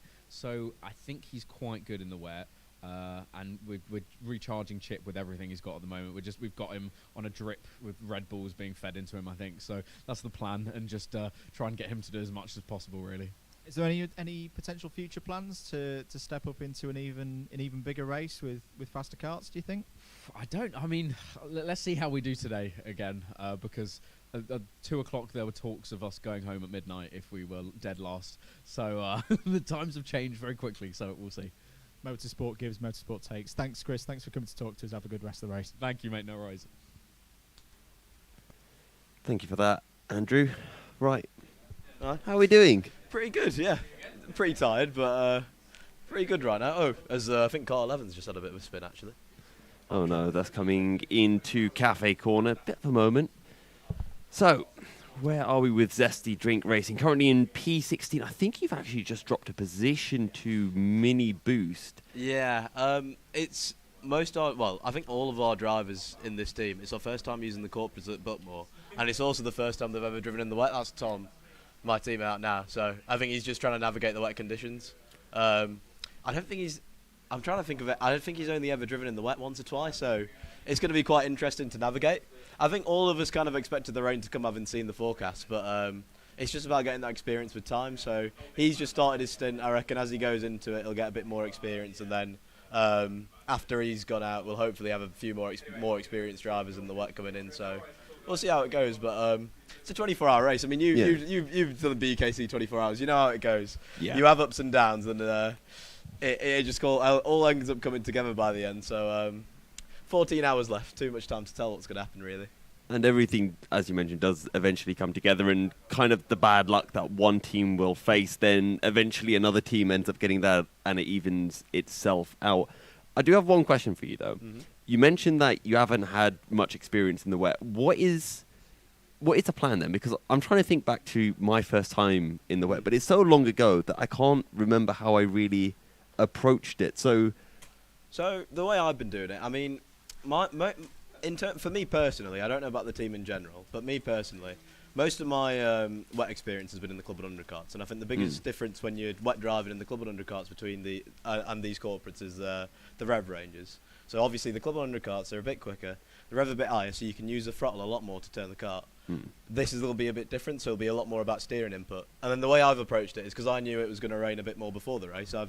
I think Kart Racer Champions did their final here last year at Buckmore, and it was raining, so I looked at footage from that, and it was Piers Pryor, who's very experienced driving anything, both wet and dry, and Jack Goldsmith, who's racing today and has also had a lot of experience at Buckmore in the wet. So I was just looking at their lines, and having a look at what they're doing, and that's what I'll try and incorporate when I'm back out there if it's still wet. So yeah, that's how I take it, or that's how I'd approach it personally. Hello, Adam, by the way. Hello, You Andrew. sneaked in there. Yeah, no, I mean, I had my name on for the Times for midnight, so I tried to come on time. I hope the draft cakes are doing you well, giving you a bit of We've fuel. just opened another pack, so they'll power us through the next couple of hours. I mean, I'm assuming those 5 will be done now, and so next week by Clay, you're going to need a bit of a refuel. Yeah. But we've cracked into the. I know it's not you guys have bought it. We've cracked into the Victoria sponge now as well. Oh, we've got cake. Did somebody provide the? I mean, it needs eating up. It's been there Who since provided the already. cake? Was That it one of the Club teams, or was it? That was Club 73. I know in BUKC, I'm pretty sure was it Warwick who used to do the cake Cupcakes rotor with Jacob's face on them. with Jacob's They're all face on them. Did they still do that anymore? Or is it? No, it's since the likes of Alistair Irvin and It was Callum Brule who started it, wasn't it? do all of that, and Ben Simpson as well. I'll be getting trouble if I get everything. I mean, with uni students and cooking, to be fair, or even baking, I wouldn't be trusting that food, to be Oh honest. no, it was Mum's off. That was why it was so good. I think it might have actually corrected. I'm sure Callum will be on me immediately if I'm wrong, but I think it was Ben's mum. Okay. And then put the I wonder how long they took to tell you that. I bet they took credit for quite a while before letting them know it was actually Mum's bacon that was doing that. Oh, there's Tom's made a move there. That's quite nice. Motorsport have got up to over in the years. They're quite tame now relative to where we used to be. I remember speaking to Callum a while back, and because I didn't fully understand where the cupcakes had come from, but I'd always heard about them, I asked him, and I do believe he mentioned that they did it the first time in their own uni accommodation. So the first couple of times might have been without mum, and then get negative feedback. and then they got mum. No, it's always good.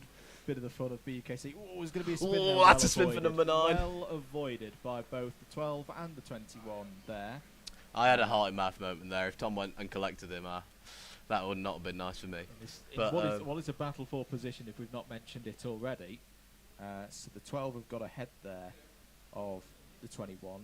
Chaps, what's I know what goes through my mind when I get in that situation in hairpin 1. I kind of just go for a bit of a Lord take the wheel. What do you think is more accomplished drivers than themselves when someone spins out in the middle of hairpin 1? I don't know if you remember a BUKC race this season when I Early was this in the season, lead. yes. If No, you it's been remember longer how I now. took the lead, that was P1 and P2, and a back marker had literally spun on hairpin 1. Nope. So for me, it is from personal experience. It's just reactions. Yeah. At that point, when you've got like a split second to react, it's just fully what's going through your head, and it's like you're not thinking about anything. Your subconscious takes over, and hopefully you've got the muscle memory to help you avoid. But sometimes there's nothing that can help, and sometimes you get collected. Yeah. I think it's one of those things where the first time that ever happens to you, you will get collected. But then your brain subconsciously gets a bit quicker reactions, and then you end up avoiding it as you get a bit more experience. Would you say as well, almost like a little bit similar to when you see someone do something stupid on the public road, but when you get more experience, you can almost anticipate, particularly in the BUKC, this guy's going to spin in about 4 corners time. Yeah, usually, I mean, to be fair, usually the suit's usually a good indicator. You can see some of the lines they may be taking on corners ahead, and you're thinking, yeah, I'm going to have to be a bit careful when I'm going past that one, because you never know what's going to happen. But you do that a lot, though, in BUKC and any form of racing. You go to a circuit and you're like, that guy's got the rental suit from the circuit. He's not going to be very good. Oh, but that doesn't always work, though. We've had a driver in Sheffield, I think it was Aidan, who one race at GYG in Mains, he just forgot all his kit, went complete bandit and won a race. Yeah. And it's like... Undercover. Yeah, I always like Rob Newman, because Rob Newman, whenever it's wet, that's a very good... That is Kieran. No, he's being good. He's being good. I told him to go to sleep, and Yeah. he's doing exactly as he's been told. Good boy. I need to screenshot that later and and send it to him, put it all over the If social. he comes back on commentary at some point, that is what you should welcome. Yes. Really. There at 2:45, we're going to go and be poking him with a large stick. I think we should do that on camera as well. Do it on camera. You know what? If there's some cake left, I think that's how you got to wake him up. Cake to the face and see. We saved a see what replay of happens. him sleeping for later, guys. Oh, wonderful. We've just heard in our ear, for those who didn't hear on the Alpha live stream, that we have saved that in the replay folder for later on in the highlights of the race. Yeah, it's I mean, particularly for drivers, Adam, or not drivers, maybe they're not drivers yet. We've got a lot of young people watching the stream. They've come in through through Senior Frogs and Chris and D is watching the whole team there. For anyone who's particularly, well, I say they're not even British. If they're going to a British university and they're looking at this event and going, how can I get involved? Why should I get involved with the UKC?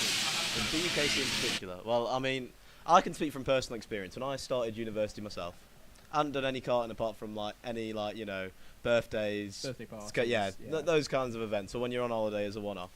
And for me personally, I was doing an engineering degree, and I also, you love F1, you love motorsport, and to me personally, I wanted to get physically involved in anywhere I could. So from grassroots level in the karting, and like I think to anybody, is that all right? Anyway, to anybody that's getting involved or is kind of thinking about it, my advice is to just go do it. They'll usually, in most universities, there'll be a motorsport society. Yep. They'll be able to subsidise any events, so it's a bit cheaper. And if you like watching, if you're watching this stream now and you're starting university, you definitely need to get involved, because you're clearly keen enough if you're up at like midnight watching this, and you clearly got some, you've got some motivation there. And I think watching it is amazing, but once you're in the car or once you're there at an event like this, not only does it feel bigger when you're here, like when you're right here, everybody's involved, everybody's friendly, and like just driving those karts, the precision you need, the skill that you can develop, it's just, it's not only is it really fun, but I do think it kind of enhances you, both in terms of reactions, and I think it's just good physically as well. It's a bit of fun physical fitness, I'd argue. I mean, it's a good time. We've got Jamie Henderson on screen at the moment, racing for Trophy or Trees. Used to race in the BUKC.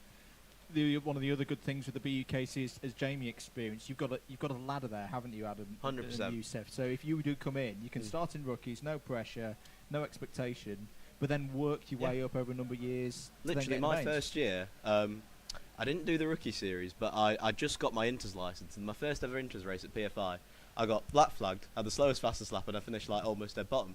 But those Inters and Rookies Championships are literally there, so you can have a chat with marshals, have a chat with Jacob, who will help run the event, and they'll give you tips, they'll talk you through, because they know that you're coming from all kinds of experience levels. You may have started off from rock bottom, but it's all there to support and structure you, so you can then start improving, and you do see massive improvements. We've had drivers coming in Sheffield, like myself, as you start off with no experience, then not only through your own team, but through talking to marshals, just kind of getting yourself down on track, and also getting that experience, which is so important.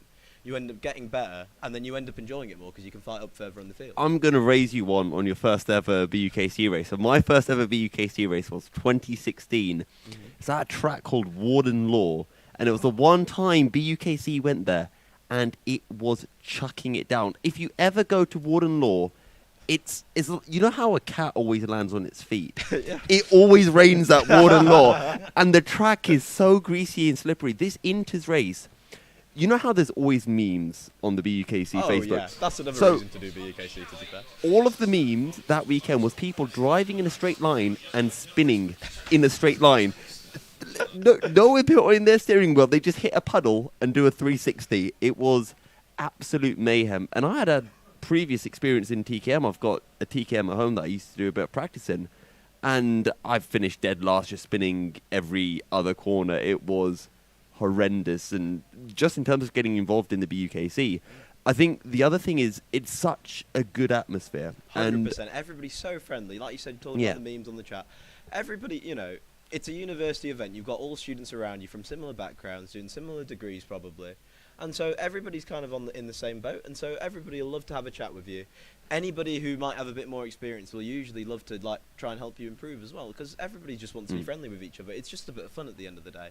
And one thing you mentioned there, saying you previously had a TKM and had a bit of experience, I think one good thing as well is with these Club 100 karts, they don't drive like most of the karts. No. So even some people with some experience, they'll come in and it's still a level playing field for you who might not have had any experience at all, because they're struggling to get to grips with these new karts. A lot of people struggled when there was that change from the TKM to Rotax. They got used to TKM. They'd maybe done a bit of form of TKM or TKM Extreme outside. Well, we were bringing up Rob Newman before when he came this year. You were saying that the Rotaxes are very different to the TKMs, and even a driver with his experience, and I think one of the best drivers I've ever seen in a go-kart, even he was saying that it does take a bit of getting used to it. I want to give a bit of love to Callum, because what a boy. He is driving his heart out at the moment.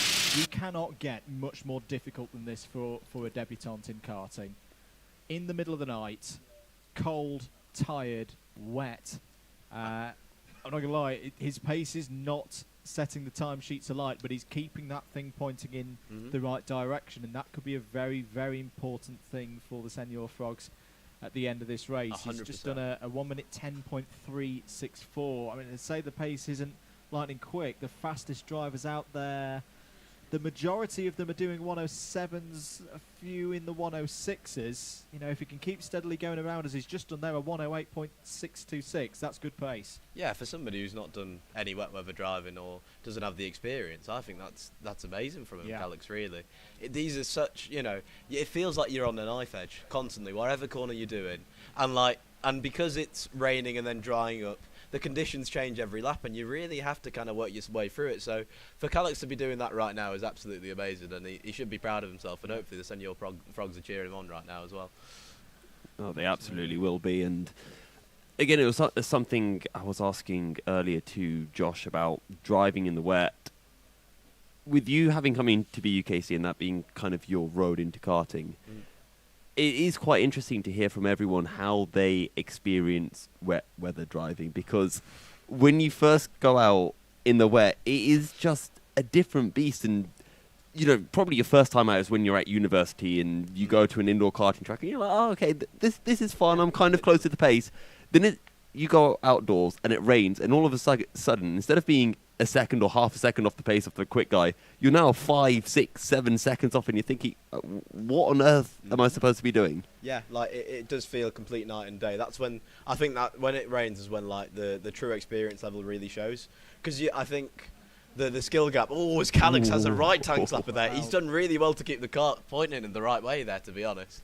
I don't think I'd have kept out the barrier there. Well done there, to be fair to Calix. But as I was saying, yeah, it's such a. I think when you're in the wet, that's when the skill gap really opens, and it really does show the experience. I remember the first time I did it wet, and it was in a Unisocial, and like we were literally 5, 6 seconds off the pace on this little track in Sheffield. And I remember another new guy in our final. He went straight into a barrier at F, and I remember laughing as he went past. Very next lap, same barrier, goes straight into it. He does the exact same to me. So, it's definitely fun, and it's definitely a new experience. But again, it's one of those things that I think you learn quite quickly. I think as you have those things, you learn where they are. Williams Esports 1 performing a driver change. Will Lewis gets out. Jack Noah in.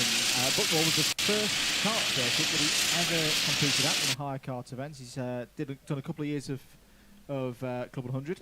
And BUKC, so he's well versed for these conditions. Oh, Calix, keep it pointing in the right direction. Out on the curve, what a gets drift. the back end out beautifully. That was a great car control. I think he heard us Looked out of talking. place on Rally Croatia this weekend. I think he heard that we said all the grip is out on the concrete, and he's searching really for it. going, you know when you say the wet lines around the outside, Yeah. I think he's really going. I think he's taken that to heart there. But to be fair play to him for keeping that pointing in the right direction. To be fair, I think I'd have struggled with that one myself. I was going to say, Andrew, do you remember when I took out earlier this season Nicolas Lacasas down the S's? Yes. Yeah. I'm waiting to see if anyone. I'm waiting to see if anyone recreates that particular incident now. Was that on the Milky Cereal YouTube channel? That is, yeah. Is it? Okay. We've been good now. I don't particularly remember that one, but I might have to have a look at your Buckmore video again. I went late on the brakes, and I may have possibly understeered into his rear end. Second and third place? Yeah, we were second and third. Yeah. It all happens. We all have a nice coming together sometimes as well. You mean it was a sight to the driver on the left there along the line.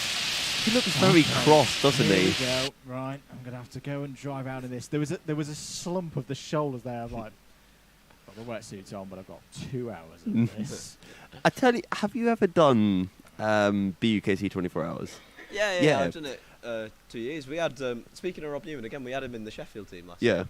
We were running great, but just it's the big, you know, Yeah. when it comes to mechanicals and stuff, you end up sometimes you do So, get a bit unlucky. I was going to say, with that 24 hours, you know how there's always someone, especially when it's their first time going to the 24 hours, they realise, oh, there's no way I can do as many stints as they thought, and someone's got to pick up that stint. Usually in karting, if you say to someone, hey, would you like some track time? It's like, oh yeah, free track time, let's go for it.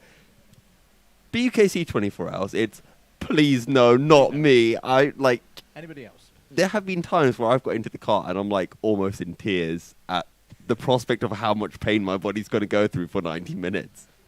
Yeah.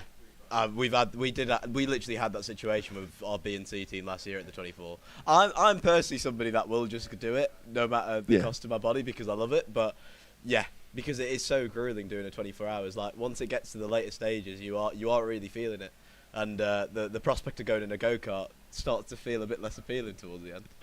But you're listening to live coverage and watching live coverage of the 2023 Buckmore Park 24 Hours. Andrew Mather and Yousuf Bin-Suhayl on the commentary microphones for you at the moment, and we're joined by Adam Mather from the Zesty Drink Racing team, currently running in 17th place in the order. And yes, it's become a BUKC podcast at the moment because all three of us have at some point, and some of us still do, race at the BUKC for Birmingham, York and Sheffield respectively.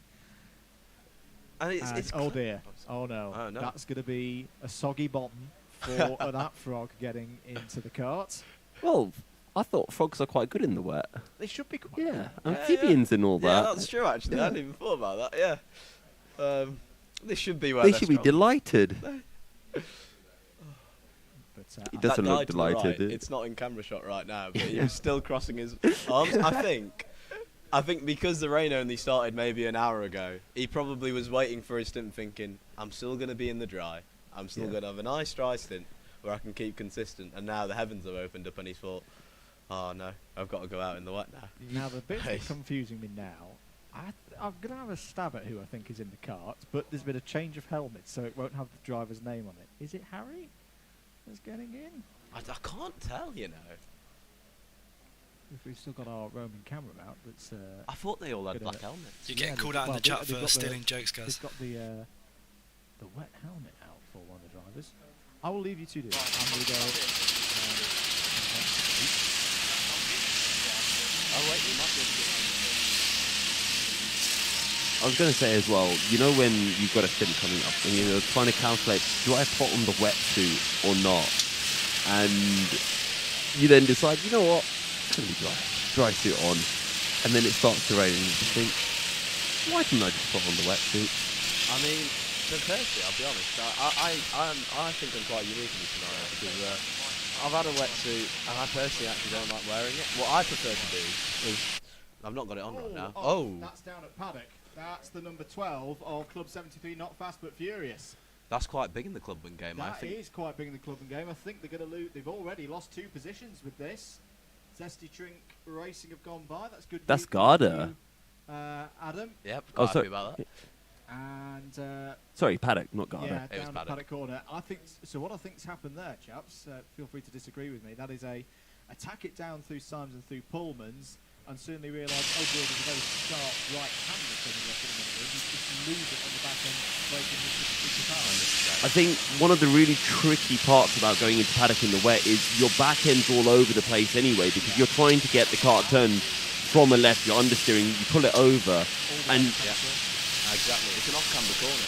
Even in the dry, you have people sliding about there, quite struggling, and even like you physically in the car are struggling. and it's one of those things as well. Once you get more, look at that run into the car. That was the Usain Bolt levels of running speeds. Cracking stuff from the Senior Frogs driver to jump in that quickly. But I know why I was so confused, because it's a new Senior Frog that we've never seen out on circuit before. They've pulled Matt Plum, the photographer. I didn't even know he was registered as a driver. Maybe he is the wet weather Oh my god, it makes so much sense. Yeah, I've seen him before. That makes so much sense. And he's got an arrow. This could be an absolute masterclass. Yeah, this could be a masterclass from the Senior Frogs. This is like a wrestling run-in. They've pulled Calix out of the cart, put Matt Plum in. Let's see how he goes. And sometimes teams do have their wet weather specialists, and I know for some of my 24-hour races, we've had discussions, right, if it starts raining, who do we put in the kart? And it's probably a conversation that I think most teams will have about 100%. Who wants to go out. And with me, it's always not me, anyone else can go out. I'm usually quite similar. Like, we have quite a few Sheffield drivers that in the wet know exactly what they're doing. They've had the experience, they've done the owner driving, and so they're then happy to go out in the wet, and then they prefer it in the wet. You do have those odd drivers, and I think they're crazy, but they love it in the wet and they thrive in it. And you think, right, they just want to go out. As soon as they see a few drops out on track, they're on. Yeah. They've got the wetsuits on. I enjoy driving in the wet, but I don't like racing in the wet, because for racing I need to be competitive, and I'm not competitive in the wet, so it kind of kills the enjoyment. But just driving like by yourself, like trying to find the grip, is actually quite entertaining. For me, it's a double-edged sword, because I do enjoy it, but again, I'm not as competitive. But then on the other hand, I'm also thinking I need more experience in the wet so I can be competitive. So it's one of those where it's like, if it's wet, I'll do it, and I might not enjoy my pace at the time, but it's all about that improvement for future. So I'm getting that experience in. Well, that's how I see it. I'm just checking a gap that is starting to dwindle between P7 and P8, the Bayford Bandits, and TRX Racing. TRX Racing taking over a second out of the number 10 car, and the gap is now under 6 seconds, and this is the battle for 7th place. I think they've also been changed in class. They used to be clubmen, TRX. Yes. No, so they're still listed on there in Pro, but they are now back in... Oh, okay, sorry, my bad. It's the other way around. I've also just sent James on a bit of a fact-finding mission. So, I don't know. There may be some other teams that have some wet weather... specialists. You know, wild draw 4 Uno cards to play to bring Uno back into the equation. A few people just asking again who's in the Senior Frogs cart, please. So you've just had a just to reaffirm, we have confirmed this with them. In the cart now, in the YouTuber Senior Frogs cart, is a wild card. It's Matt Plum. He's their photographer, or was the photographer for last year. And he has had a bit of karting experience before. I didn't even know he was on their entry list. They have pulled him into a race suit. He's popped his own Arai helmet on, and he is now tearing it up out there. 69.673 was his lap time last time around. He's only just gone out on circuit as well. Oh, look, we're on TV. So hey! Yes, you are on camera. You are on camera. The dog as well. That's 7 dogs now. That's 7 that we've had on. Oh, we counting dogs? Oh, okay. So, hey, we're back. On the screen. Kieran will be blasting through the doors in a minute, going, yes, I told you we'd have more than 6. But yes, it's Matt Plum, who most of you won't know, because he's one of the men behind the scenes of the operation for the guys in Senior Frogs. That's Ben Daly, I think. Doesn't know. Yes, it is. It's weird, whenever you've got like a cap over, you seem to, you just have the inkling feeling in you, that gut feeling that there's a camera on me, somebody is looking at me It's right the sixth sense, isn't it? Yeah, you know, when literally. someone's just staring at you, you're like, oh no. It's kind of similar when you're driving and you go into a corner and you know someone's about to murder you. Yes, you do get that sixth sense. You think somebody is right behind me, and I've got no reason to know that, but they are about to send me into the shadow realm, and you just know it's going to happen, and it's just out of nowhere. But you do have that sixth sense. What's worse then? When you know someone's coming to like T-bone you into a corner, you getting T-boned or you giving them space and then they get past but they don't get a penalty or anything. And then you're just thinking, My biggest issue, even without getting T-boned, whenever somebody's overtaking me, I'm very competitive. So my first thought is, they're quicker than me. Why are they quicker than me? How do I get that pace back so I can get past them? So you've got to run through all the excuses in your head. They've got less weight. They've got a better cart. What else? What else can you get through? Better cart, less pace. And the weight is usually the main thing. Yeah. Or it then just comes down to experience. You're like, they've been on quite a lot. Yeah. And they've been doing this for years and I haven't. That's usually my main excuse, to be honest. That's what I usually come and think of. It is a good one, to be fair. Just having a look at the gaps. Ooh, TRX Racing are right behind the Bayford Bandit. So that's Kart 10 and Kart 7. I think they're making their way through the Symes sweep right now. And I think TRX Racing might have got the job done. So TRX Racing up from 8th and into 7th. Indeed. This move might have worked for Senor Frogs because Mr. Plum is currently faster than the next 5 carts ahead on the order. Now, there's 29 seconds to find up to Team Daneros in 13th place. I should mention, by the way, before anyone accuses folks of bias or whatever, when I say on my entry sheet, that is a very unofficial entry sheet because it consists of folks who put details in on the Google form on the spreadsheet, which was not a mandatory thing. People did it of their own accord. Thank you very much to everybody who did that. And people I knew who they were in the race. So I knew most of all the YouTube names who were in the race. That's not to say that Matt Plum wasn't on the official entry list, which I didn't see, and he's drawn one out on us. Yeah, I mean, usually the people behind the camera are the ones that you don't ever take notice of. You know, it's always the people in front of the camera, so everybody thinks of the Simon. Wait, isn't that the plot of one of the Sherlock episodes?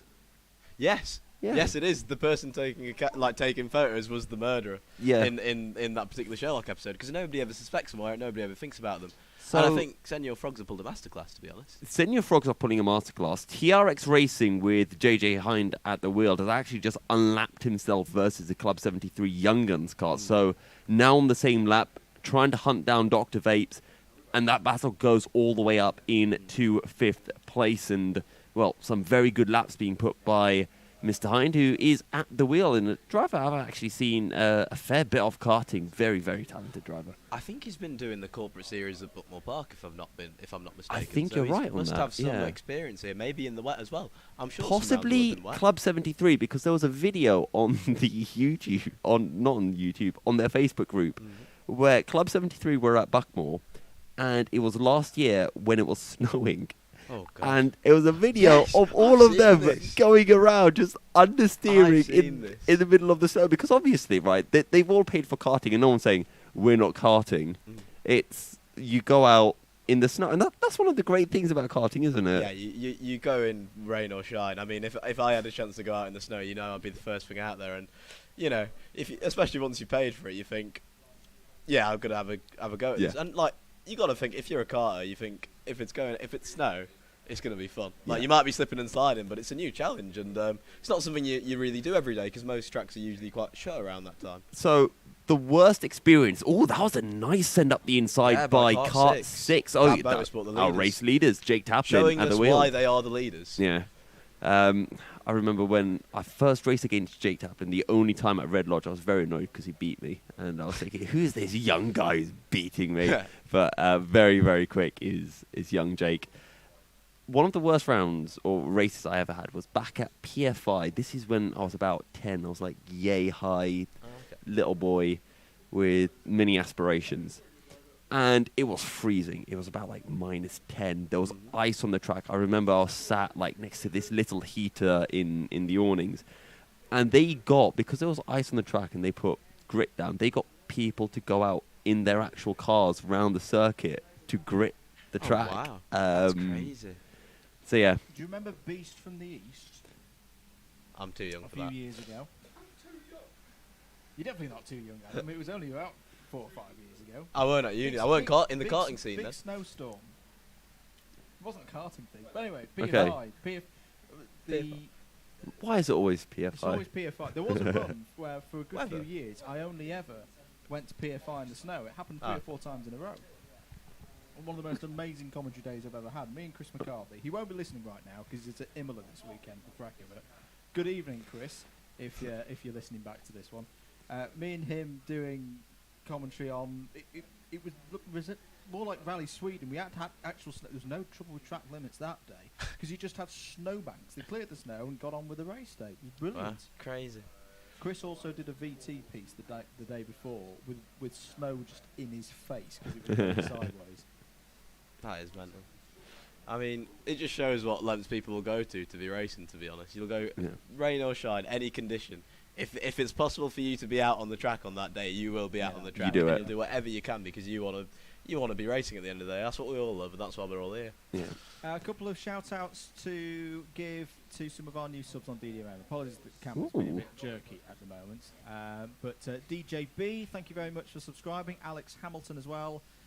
And Callum, thank you. Thank you, guys. We've had quite a few new subscribers today. Thank you to all of you for the support over on DDMM, Commonsbox Cam, and Data Center. We're a small channel. We're not big time, but we can dream, and your support is really Always really got to aim high. Ooh, someone just lost their rear end heading down into the second chicane. Yeah. Oh, I'm trying to look through like the lines. Racing out after a 2 hour and 4 minute stint. They did go backwards into the tie barriers, which reminds me, my old team captain, Enzo Deghini, he once, back when it was TKM days, going down into that corner in the wet, lost his rear end, caught the 360 and kept on going. Wow. I've seen Nicky Richardson do that on purpose, do a 360 on purpose just to catch it, and you just think, how have you managed that? It's always funny to see them race, run with this insert and then go out. Oh, it's Dante as well. Is that Dante? It is. Is that the weighted seat insert? That's like 20 kilograms. Insert that he has. He's run with that. Right. To the audience watching at home, Dante is quite a small-statured person, and so to make the weight limit, he needs quite a heavy seat insert. So I think it probably, honestly, around the region of about 20 kilograms. Oh, look He's at that just had to lean. run as quick as he can, and he ran quite quickly with that 20 kilogram seat insert. That takes strength. That takes dedication, especially in this weather. Oh, I do love it when Dante's at rounds because he's got that little trolley to carry a seat insert and all his weight around. He probably The needs, only thing more noticeable than his helmet is that dolly coming around the paddock, to be honest. But if anybody's seen Dante racing before, it is a joy to watch. He's one of the quickest drivers you see, and it's just great to see him on track. Have you, gents, seen him being the Nicky Richardson of Club 100 and Club 100 Junior and Cadet Championships? Does he test? I know he is the cadet tester. Oh wow! I've seen pictures. He is that. What's more funny, and he might not like me saying this, but he looks.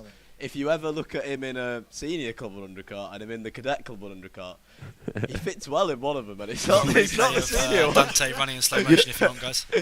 You know, he looks perfectly safe. Replay of Dante running in slow motion. Replay of Dante running. I think we want to have another look at this one because this was the only time we're going to be able to laugh at Dante all year because it just looked a little bit funny. Bear in mind that seat insert is about 20 kilograms. That is so impressive. Don't trip.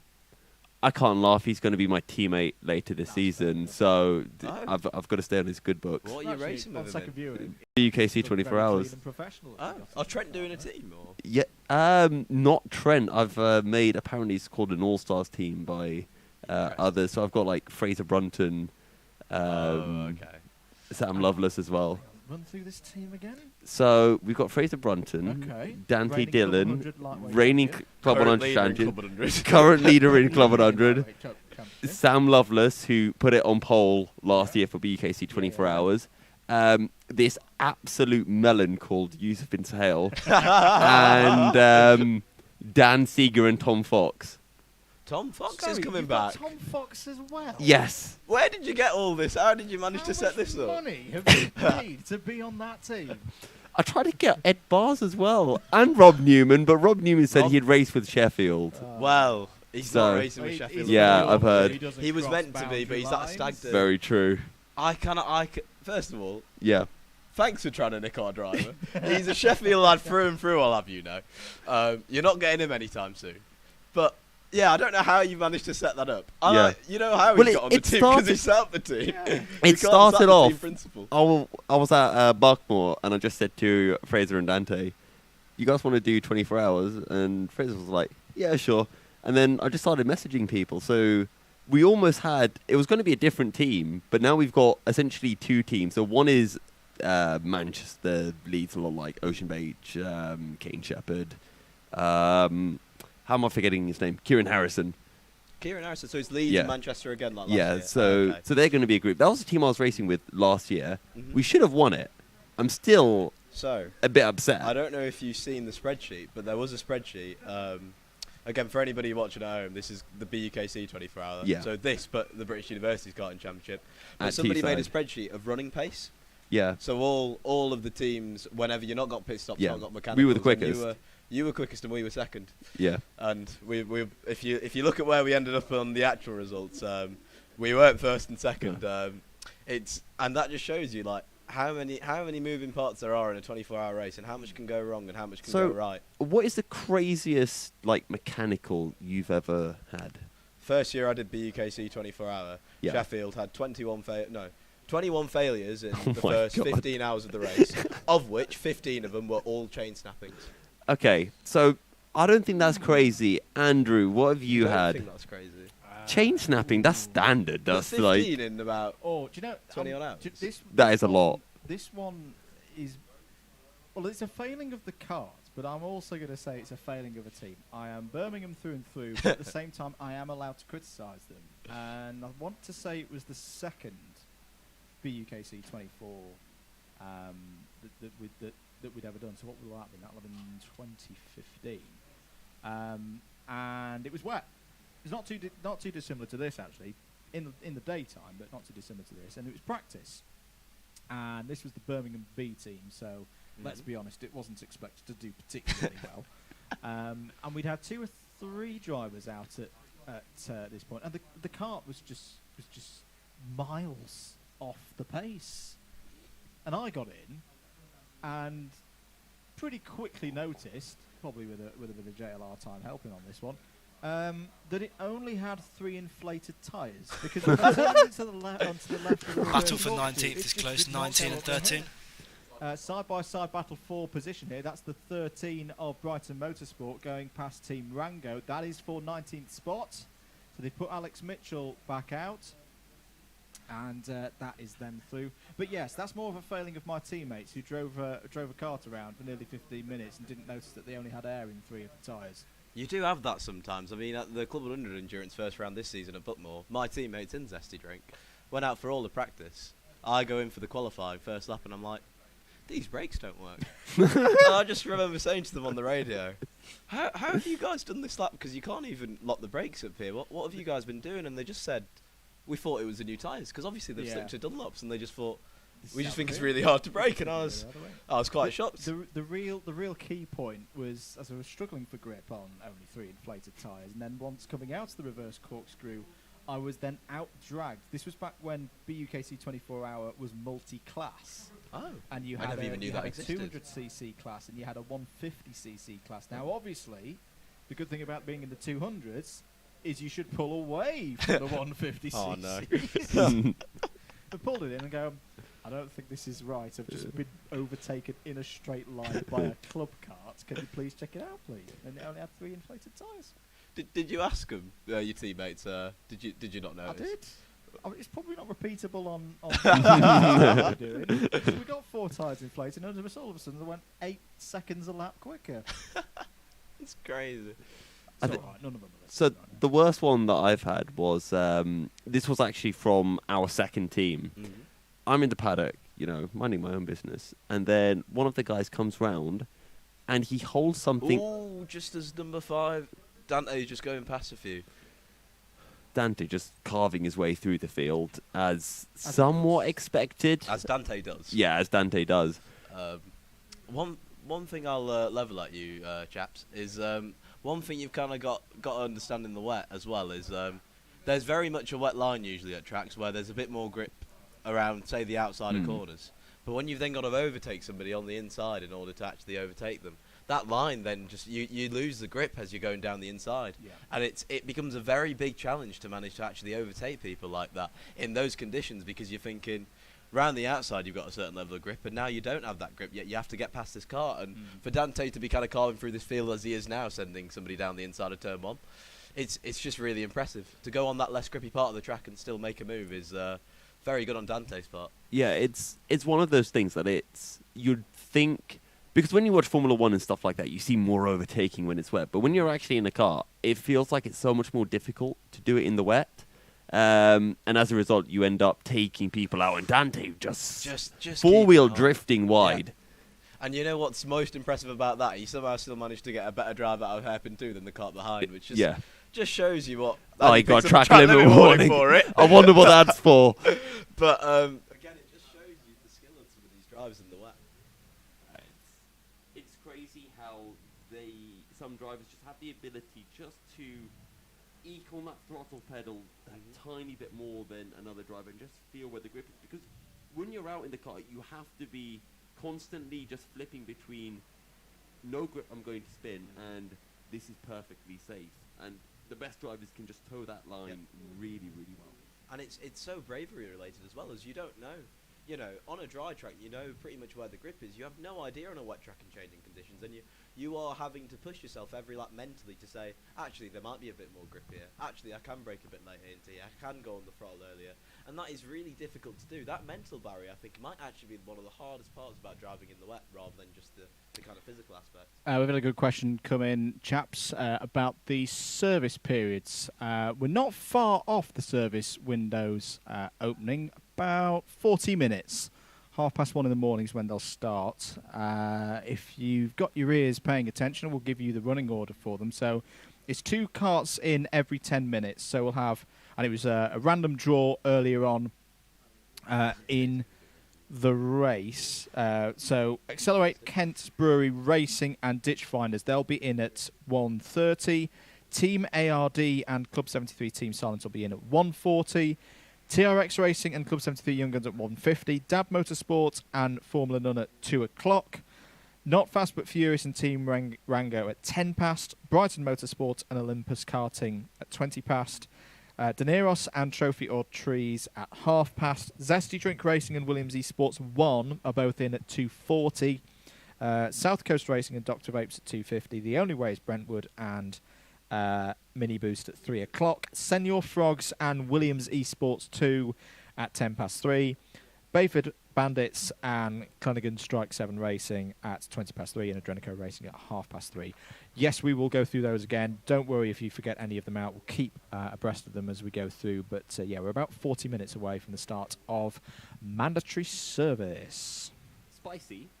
Ooh. Is that Dante Dillon a little bit behind Jake Taplin? No, that's not Jake Taplin. Nope. It's a black and white suit. I thought for a second it was the blue and white suit of Taplin. Car 14 is South Coast Racing, quite a bit far back. So, I have a question for you two, gents. Service periods. Have either of you ever been at the wheel of a car when that car gets serviced? No, and I think that's been intentional on Sheffield's part, to be honest.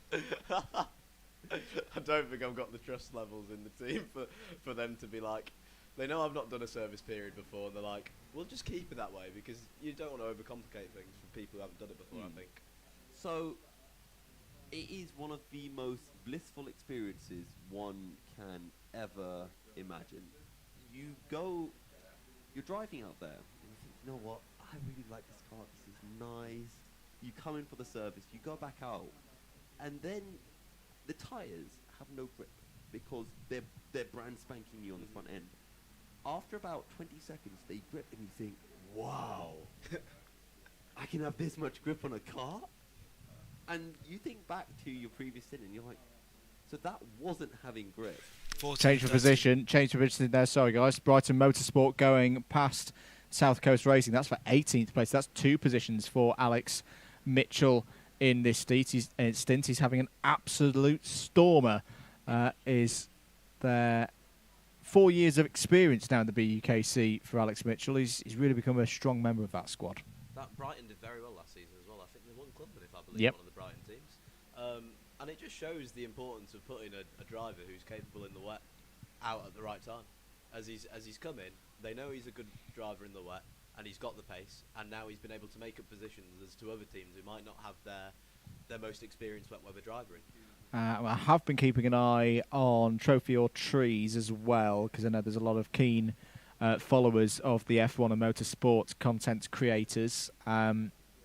Jamie Henderson's been doing a really good job. He's been doing a very Jamie Henderson-like bit of work for them, because I think the last time we looked through a big rundown, and we've got another one about 6 minutes' time, we were talking about Trophy or Trees being 3 to 4 laps behind the karts they were chasing. It's now only 1. So I reckon they might leave Jamie out. Because the one thing that is always in your favour is it's less physical in the wet. Your muscles it can go that bit longer. In fact, a lot longer. If in the case of Super GT a few years ago, you did 7 hours in a row in the wet here in this race. I think they'll keep Jamie in for as long as they can to get themselves back in this one. In fact, they are less than 1 lap behind the next car. They're 49 seconds. So, Trophy or Trees, the number 11 is the car that they are chasing. They're probably going through turn 1, turn 2 about now. So, keep an eye on Jamie Henderson. He's doing a brilliant job out there. Sorry, guys. Carter James asks a question on the DDMM chat. Adam, who's next for Zesty? Who's in? That's a very good question. This is when you go, oh no, it's me. No, it's not. I know it's not me. I know I'm in at 4 a.m. and that's usually the most important information for me to know. I believe it is Dan Grocott who he went in before me at the start, and he was absolutely fine. Honestly, he helped set up the foundation for me then to kind of kick on and get us back to. I think by the time I came off, we were second in class, but he started that, so. You know, hopefully things are looking up for Zesty when he comes out. I think he's had quite a lot of wet weather experience as well. So yeah. Hopefully that should be quite a good driver swap when it ends up happening. Lead gap is coming down as well. Accelerate Kent Brewery Racing have put in some good times in the last 15 minutes or so. Yeah, that was 47 seconds. It was 47 seconds, nearly an hour passed. And it's weird because every time I've looked at their laps, it looks like they're matching pace. Yes. But somehow that gap has come down by about 20 seconds. Could be navigating through the traffic. Could be navigating through the traffic. Could be a slow lap. In the wet. It's another overtaking people in the wet. Very, very true. And it's also another thing of, even if you're good at overtaking in the wet, if you catch carts at the wrong point, or if there's a cluster of carts that are all battling, and you can't quite get your way through, and then when the other person catches up to that same train of carts, they're all a little bit more spread out. You can end up gaining 5-10 seconds as a result. 100%. We're in a pit stop period as well. Dab Motorsport have been out for 2 hours and 5 minutes, so we would expect them in shortly. Same for Accelerate Kent Brewery Racing. They've been out for 2 hours on the dot. I'll level something here. In the wet, because you're on the throttle less, you usually use less fuel. So you could see some of these top teams looking at their fuel tanks and trying to extend their stint. We had a question earlier, though. Are we right in saying in a pro kart, for example, you lean out to one side of another, you can have a good look at the fuel tank? Can't really do that on one of these. No. So I think it essentially it depends if you want to risk it for the biscuit here, essentially. And I think the top teams are much more likely to do that, as I think they've got a better feel for how long those tanks last in the wet. But so we could see some extended stints from these top teams, especially the ones that maybe like the only way is Brentwood, that currently they're a couple laps off the lead, and with this much time left, something like an extended stint might be what brings them right back into it. So it's going to be an interesting dilemma, to say the least. Because these carts, they have the fuel tank right in between their legs, and so often you try to look down to see the fuel line, and it's really hard, especially in the dark.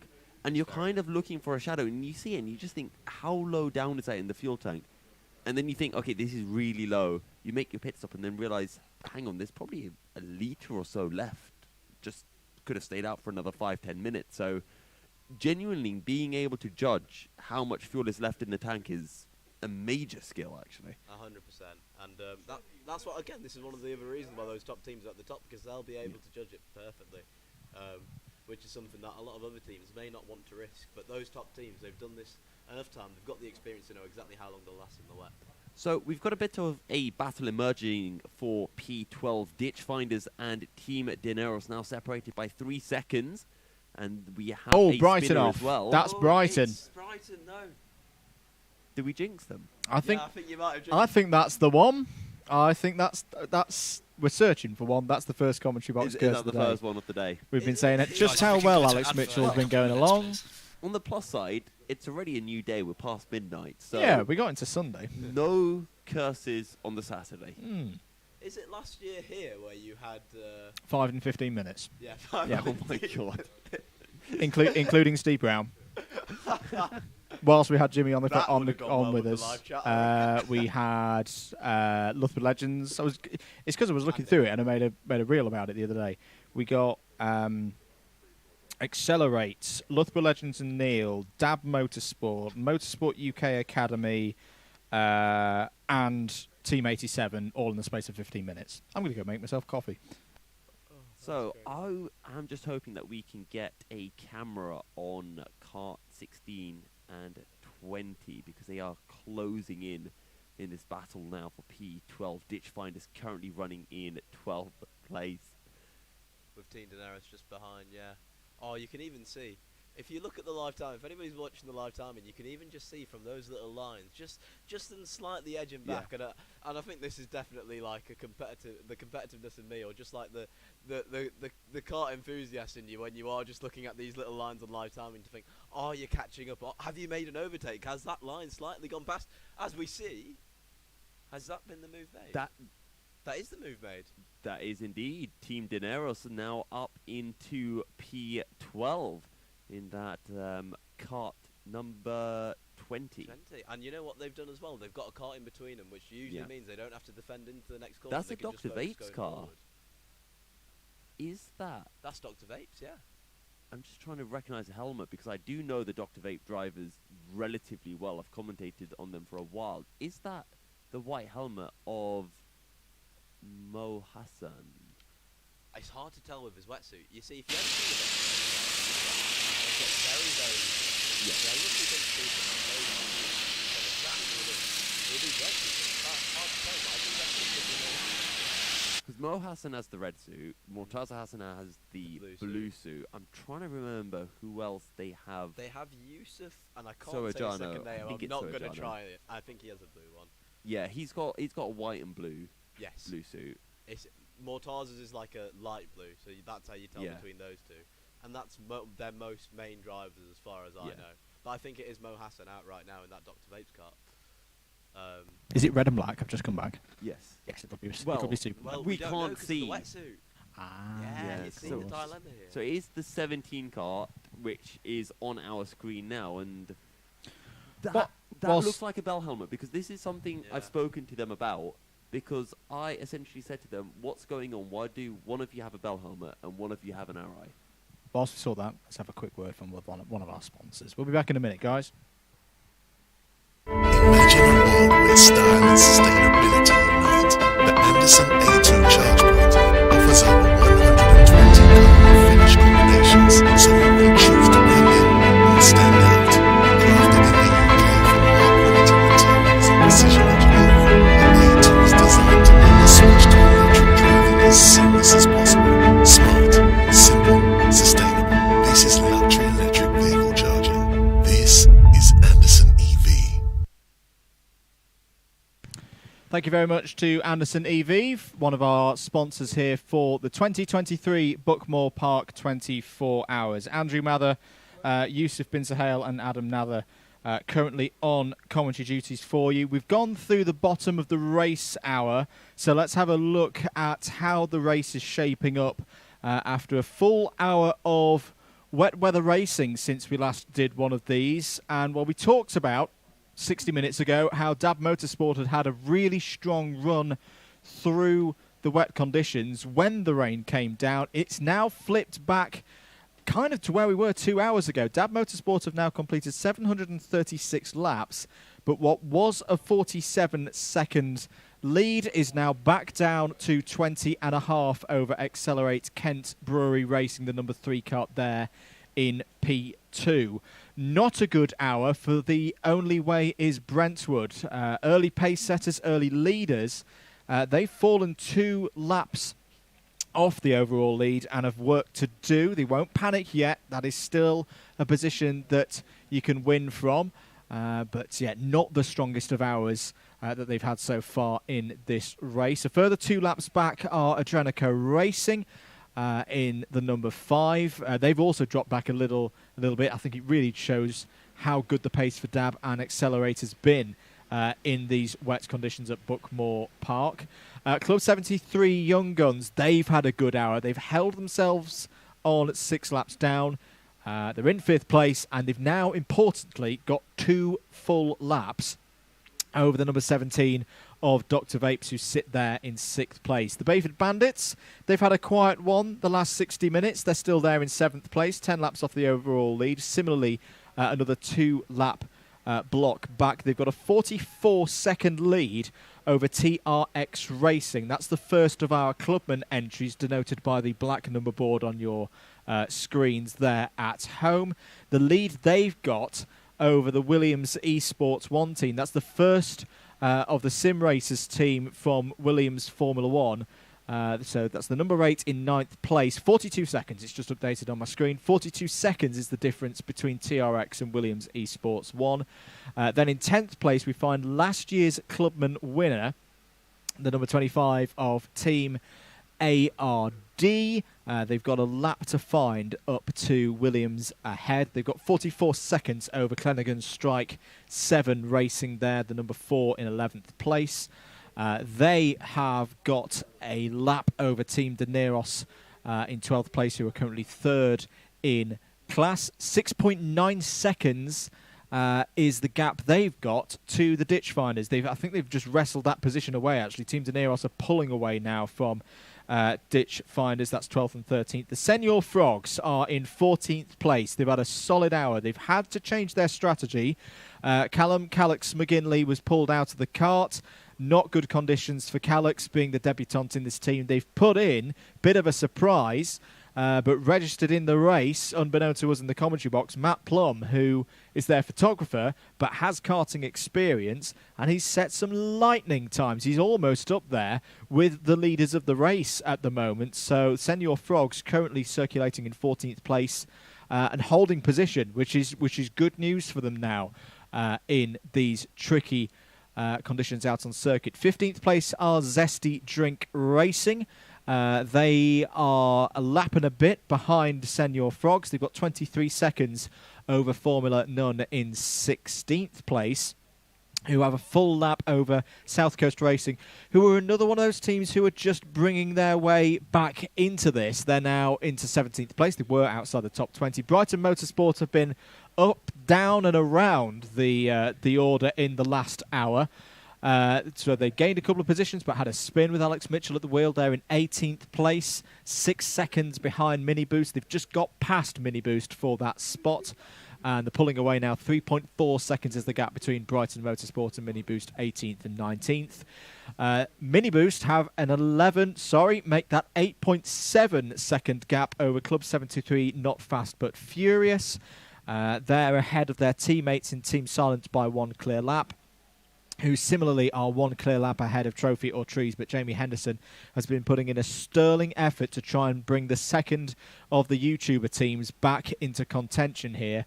Team Rango have had a really tough time in the wet conditions. They were, if you were with us at the start of the race, right in contention, right at the top of the order in club, and they're now languishing down 21 laps off the overall lead, 2 clear laps behind Trophy or Trees in 23rd place. It's going to be a long, long way back for them. Not impossible, but it's looking tough for them now to get on the podium in Clubman. Williams Esports 2. This is the Sim Racer team with the debutantes alter in real life karting. They're 32 laps down.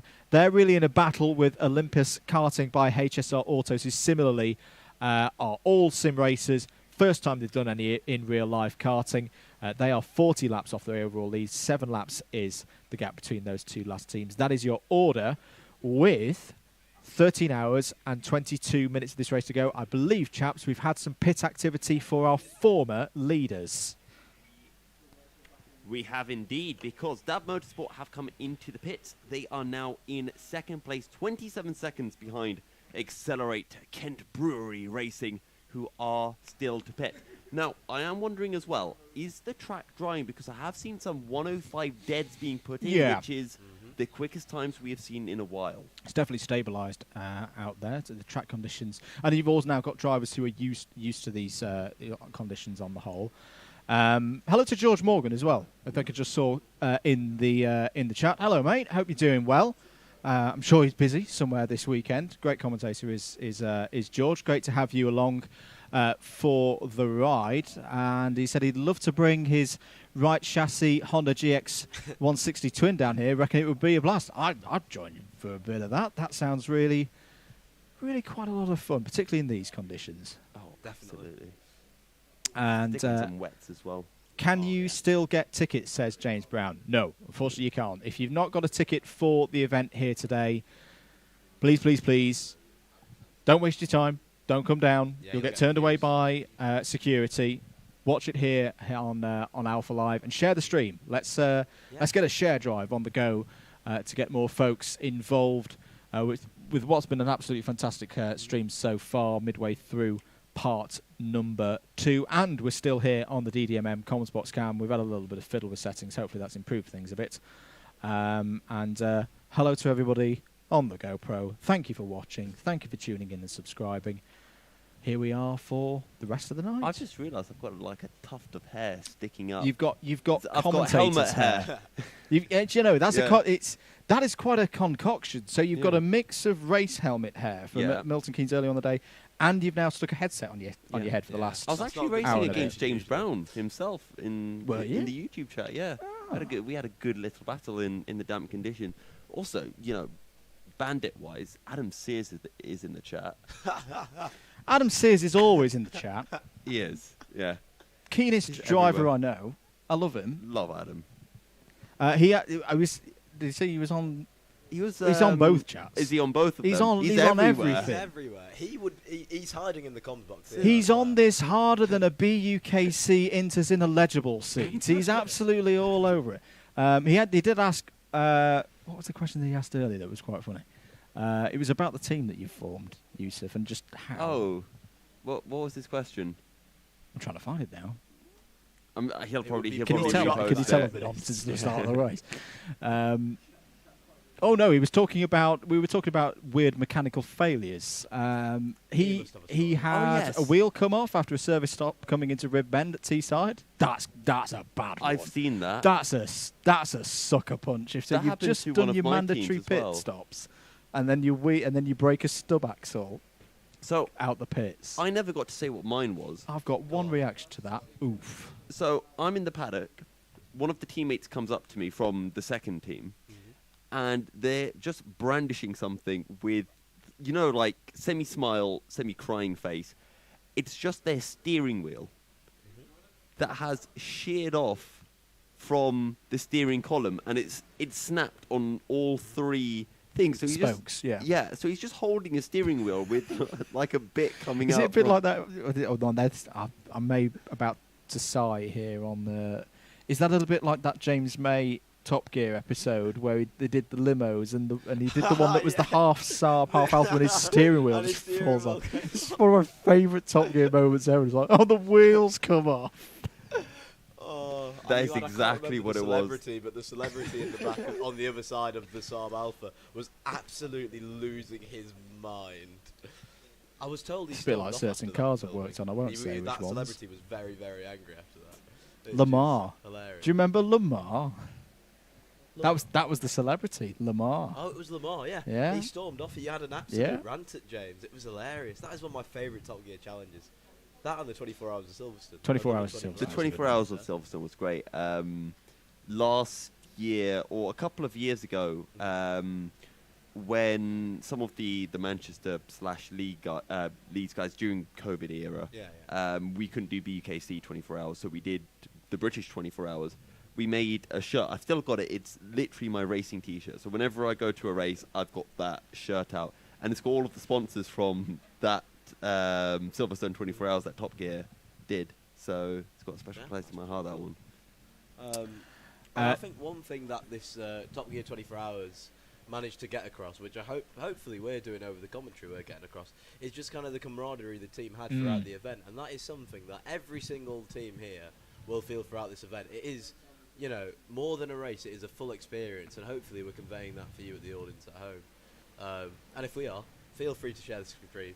We've got the top two carts of the lead lap with it's going to be right close after Accelerate, right after the pit stops, because They're on 2 hours and 17 minutes. They're really pushing that out. And by the time they pit, we're going to have a direct battle for the lead here, folks. We are indeed.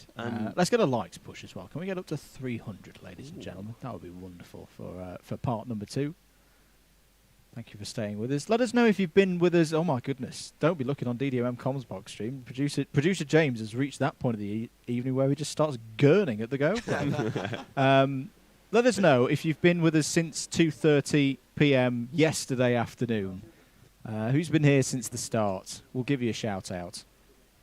Also, accelerate into the 104s or 104.9 a couple of laps back. So whoever's at the wheel for that team is absolutely sending it like a nutter. And they've been doing it for 2 hours and 17 minutes in that stint as well, that is a lot. That they are really pushing that fuel tank. I think what we can officially say now, I'm going to bring the heavyweight boxing fight analogy back up, that we've had the trading blows, we've had the slight jabs, we're now coming in with body shots. Oh yeah. Accelerate, the last 2 hours in particular, they have stepped it up. They've gone, right, we are here, we're on the lead lap, we're going to start putting in some challenges to our opponents that they're really going to need to step up and stop us doing this, because we're going to start running away with this race in the middle of the night. They're going for the knockout blow here, and what's more telling is the fact that, like I said, because they've been extending the stint so long, obviously, when your fuel's running out, you lose weight, and so you are going to be quick around the track, and I think that's really playing to their benefit right now, because they are setting blistering times right now, 7/10 quicker than Dab Motorsport on the previous lap. Like, that is ridiculous. They're the only car in the 104s, and bear in mind, Dab Motorsport are also the only car in the 105. Yeah. So that hopefully gives you an idea of how hard that driver and Accelerate is pushing the car right now. That is some serious pace. Hello to G, who has been around, missed the first 90 minutes because they were watching European Le Mans Series qualifying. I'll let you have that one off. I'll be catching up with the LMS when I get home. Who else is... Daniel Campbell has been here since the start and don't plan on leaving. Good work, Daniel. That's what we like to see. MG Motorsport was here for the start, but about 3 hours needed sleep in Australia, rejoined after sleep. Currently 10:15 a.m. in Australia. That's commitment. It's still an aspiration of mine, and I think James as well. So can we get a client in Australia, please? We need to go say hello to our Australian friends. Got that was a Bathurst yes. or down to Bathurst. Bathurst will do. So Team ARD... Former student Australia at Christmas. It's nice there at Christmas. Team ARD made their pit stop recently. They've unlapped themselves against Williams Esports. CS7 Racing are closing in onto Team ARD as well, and that's a direct battle for P10 because they are both currently on the same lap. However, I assume CS7 will be coming in soon because they've done an hour 45 stint. So they've probably got about half an hour, maybe 20 minutes. Look at Accelerate. They're 2 hours and 20. I think Yep. this is crazy. 2 hours and 20 minutes on that fuel tank. Surely they've got to be pitting soon. Surely. And hopefully, if they pit soon, we will get a direct battle for the lead. It'll be... Are you ready now just to see a stranded number 3 car because they've run out of fuel? No, do not jinx them, Yousuf. Do not jinx them. Anybody from Accelerate, we are very sorry if you now... that one wasn't me. Isn't it a counter jinx? Because I said that it would happen. I'm not familiar with based on last year, no. Oh, okay. It's if you just mention it. Yeah. I'm sorry, Accelerate. I think we might have just dug your grave there. On screen at the moment, the 7 TRX Racing. Sorry, there was a question earlier. My brain has reached that point of the evening, ladies and gentlemen. Apologies. I'll be going to bed for a little bit soon. About reclassification. So that is something that happens sometimes in this race. Do karts get moved up to pro? Do they get moved down to clubman? We have passed that stage of the race. It's happened with 2 teams, and the 2 teams in question were both demotions from pro to club for TRX Racing, who, to be fair, at the time were languishing down in, 22nd, 23rd place. And Williams Esports 2, who were both pro teams registered at the start of the race. They have been realigned,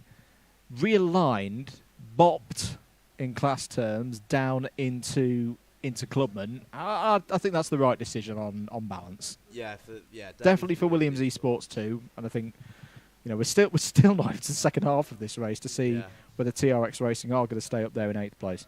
You know who is on a charge? Brighton Motorsport. They've just found a way through on South Coast Racing up into 17th place. And they're only 10 seconds behind Formula None and then your team of Zesty. So we might be having... To be fair, they've got 40 seconds to us, so they can have that charge all they want for now. As long as they don't get too close, we're happy about that. We'll have another check-in then in about 15 minutes. Yeah, quite possibly, to be fair. I think they were on a charge before. I can't remember who was in the kart, but then he had a spin. And I think that's probably rejuvenated him to think, right, let's get the hammer down. And it's clearly working for Brighton right now. Any other battles? So I think Accelerate, I reckon that after their pit stop, they might come out ahead of Dab, which is kind of crazy when you think that an hour and a half ago, Dab Motorsport were 40 seconds ahead of Accelerate. It's been a really, really impressive stint from the number 3 team. Either way, I think it's going to be close, though. I think it's going to be really, really close, to be honest. It'd be really nice if they do get right next to each other on track when they come out of the pits. That would be amazing. But I'm still surprised they're still out. Chat are getting excited, and quite rightly too. We've had them on screen for the last lap or so. Senior Frogs are closing in on a position here quite quickly. 3.4 seconds is the gap up to Ditch Finders.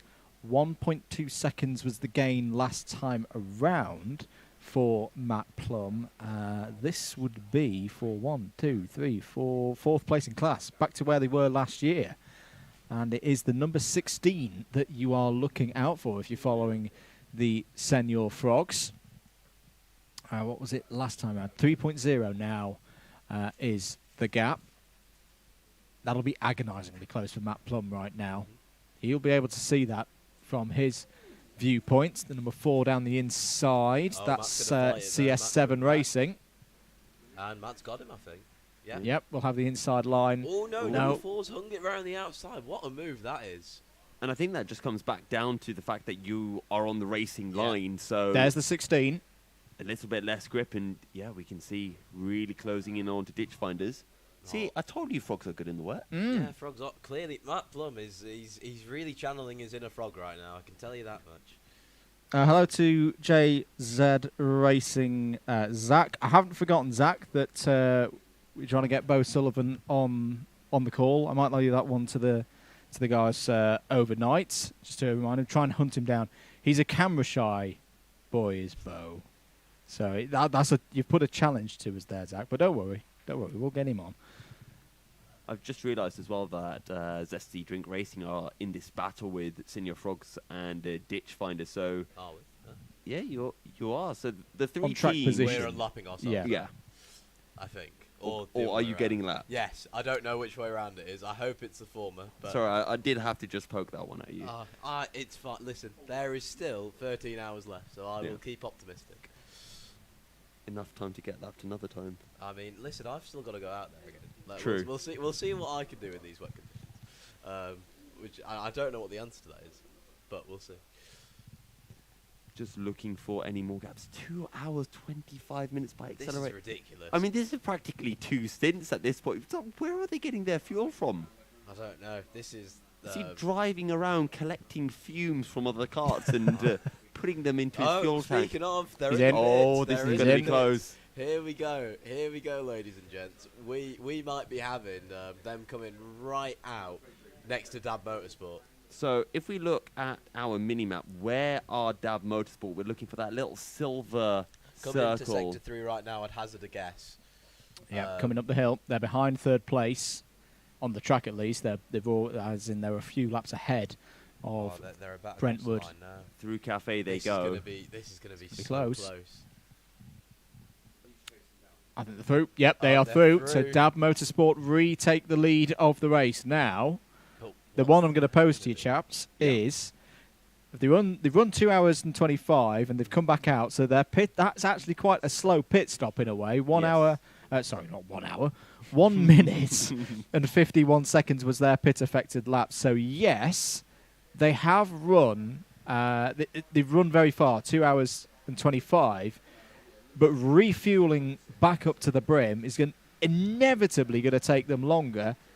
Is that the main reason why we've seen a bit of a slow stop from them, or is that something else as well? I think that's very accurate. I didn't even think about that, but yeah. I think it'd only be like another 2 seconds, maybe. No, I think it's longer. So, doing the Club 100 endurance at Wilton Mill, when I went in for my first stop, we forgot to refuel. Because we're assuming here And that when took it so long. when it has been 2 hours, because this I guess is one of the tricky things, that because you can't see with these carts where the fuel level goes, you get told, well, around 2 hours, but it's the Schrodinger's cat thing. You don't actually know how much fuel you have got left in there. There could be 20% still remaining, and that equates to a 10-second fill up to get that 20%, if that makes sense. Yeah, no, it makes complete sense, and you're completely right there. Although, having said, they've had a 16 very seconds. slow lap there. They've lost Yeah, 6 it's because seconds. they're coming out the pit Coming out lane, the pits. so Crossing they are slow. But 16, I will say, 16 seconds a gap. They've got Jack Goldsmith out right now, who's a very talented driver. Very talented. Like I think he finished. He's won Kart Racer Champions here 3 times. Heavy rain. I think that's still a gap closable, and they have closed it slightly in the pits overall compared to what it was before. Having said that, the rain has just Getting kicked a up a lot notch. worse right now. This could be, so looking at the weather radar, the lap times are dropping. Senor Frogs are very close to gaining a position, by the way, in the number 23. I think this is the back end of this rain shower. It's going to last in for about half an hour and then will be clear. But the rain has come back with a vengeance for the drivers here in the middle of the night at Buckmore Park. This is going to be interesting for the drivers now because the conditions are going to Change for position. The Senor Frogs have got past the ditch finders. I know Calix may be disappointed that he had to withdraw, but I think tactically for the team, this was the right call, because this is what Calix really would have been hit by if he'd stayed out with less experience than some of these drivers. You do not want to be out there now as a debutant. We're getting to the level, chaps, where you can see the spray being kicked up off the fenders of the cart. It is very soggy out there now. Yeah, and these conditions are going to worsen. The drivers are going to really have to adapt to this, and it's going to be difficult because you've been used to the rain being stable. You were able to get in a bit of a rhythm, and all of a sudden the heavens have absolutely decided to start chucking it down, and you're out there thinking, "Oh God, I've got to learn all this again." Yep. And the main difference is grip-wise, it doesn't change too much, but it is that initial understeer. Once there is a bit more standing water, you start to feel aquaplaning a little bit more. You're still driving the exact same wet lines, but there's a new skill, which is avoiding puddles. Yes, 100%. And if you go into one of those puddles, you might see one of these carts at one point go straight on. Probably because they hit a puddle as. Oh, wow. That's a very wide line by, I think it was number 8. I can't fully It's a line where it almost looks like they're taking the cut through on a Club 100 form and going back up the hill. I thought he was literally about to go off straight into a barrier on the side there. He went that wide. I was quite shocked, but I think it was actually Kart 1 and it was Anthony Amato, and he knows what he's doing. So it might be a line that works, but he's got all the right. Yeah, Jack Noller in for the number 8 still at the moment. And the Senor Frogs boys are very happy because Matt Plum is doing the business. They're going for P1, says Calfreezy. I think they can achieve it at this rate as well with how quick Matt Plum's going. Oh, he has a bit of a moment there. Steady. That's another He's jinx. really pushing, and apologies for this one beforehand, but could we say that they're leapfrogging their way through the field? No, that's a huge groan. That's a huge. Send him back to Milton Keynes. I'd like to apologise on behalf of the commentary team to all of our for those people who have heard my commentary before, they always know they're going to get a milky pun at some point during the broadcast. That and a fun fact. Now you're gonna have to explain that. So why is it a milky pun? My name when I do online commentary is Milky Cereal. There we go. So yeah, it's just milky with everything, and that's just yeah.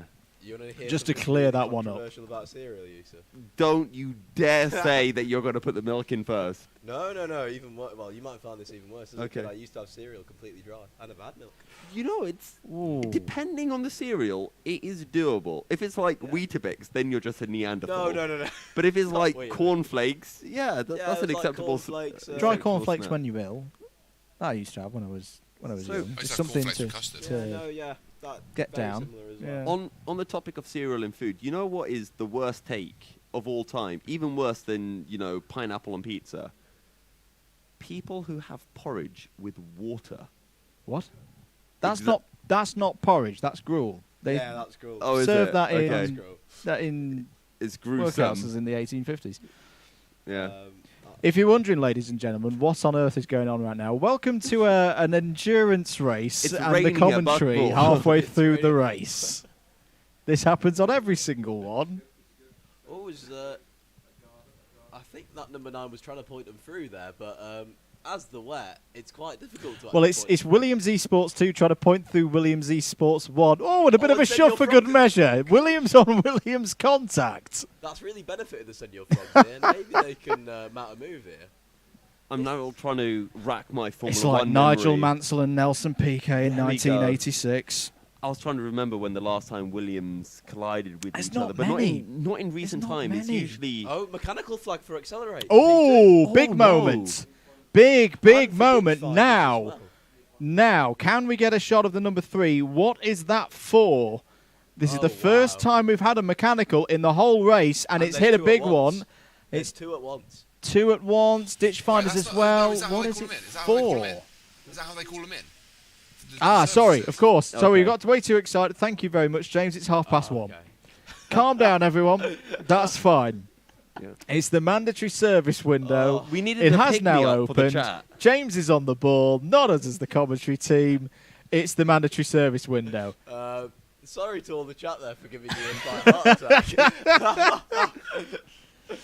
We've got to drum up some excitement. I was some expecting Nassau panels but- to be flapping around. No, absolutely fine. Thing is, I was looking at that NASA panel thinking, is it a bit Is it a bent bit there? loose? Is Is it a a bit bit wrong loose? here? Is there a cowling coming off? What's happening when there? you start to actually visualize a problem because you believe there is one. Yeah. One What- thing I will say though, Accelerate have not been putting in quick lap times ever since their pit stop. What we will note, though, 28 seconds was the gap before the window opened, because this is going to show this is going to put everything a little bit out of sync, everybody, for I would say the next 40 minutes or so.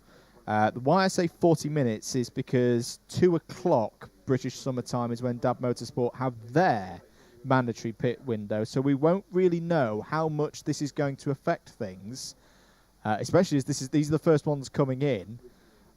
We won't know the outcomes, if there are any negative outcomes from these, for about 40 minutes time when we get to the end of Dab Motorsport's period. Drivers probably forgotten, because so much has happened in this race. This is how it works now. So they have to hand the cart over to the events team, who drive it down into the workshop. Hopefully our workshop camera will be working. So the 10 minutes has started. The 10 minutes has started. They've come in. That's been registered on our timing. Here comes the number 16 as well.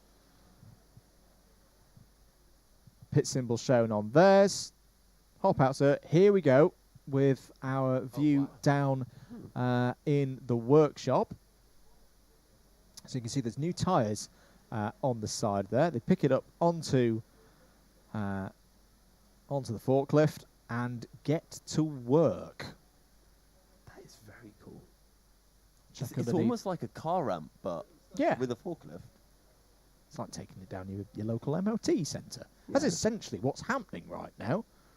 It has its MOT. If you've been good and you've kept your car in good condition, kept it well serviced and in good nick, you ain't going to have any problems. If you've broken it, it's going to cost you. Yeah. Now, except it won't cost you 250 quid. It'll cost you minutes in this race.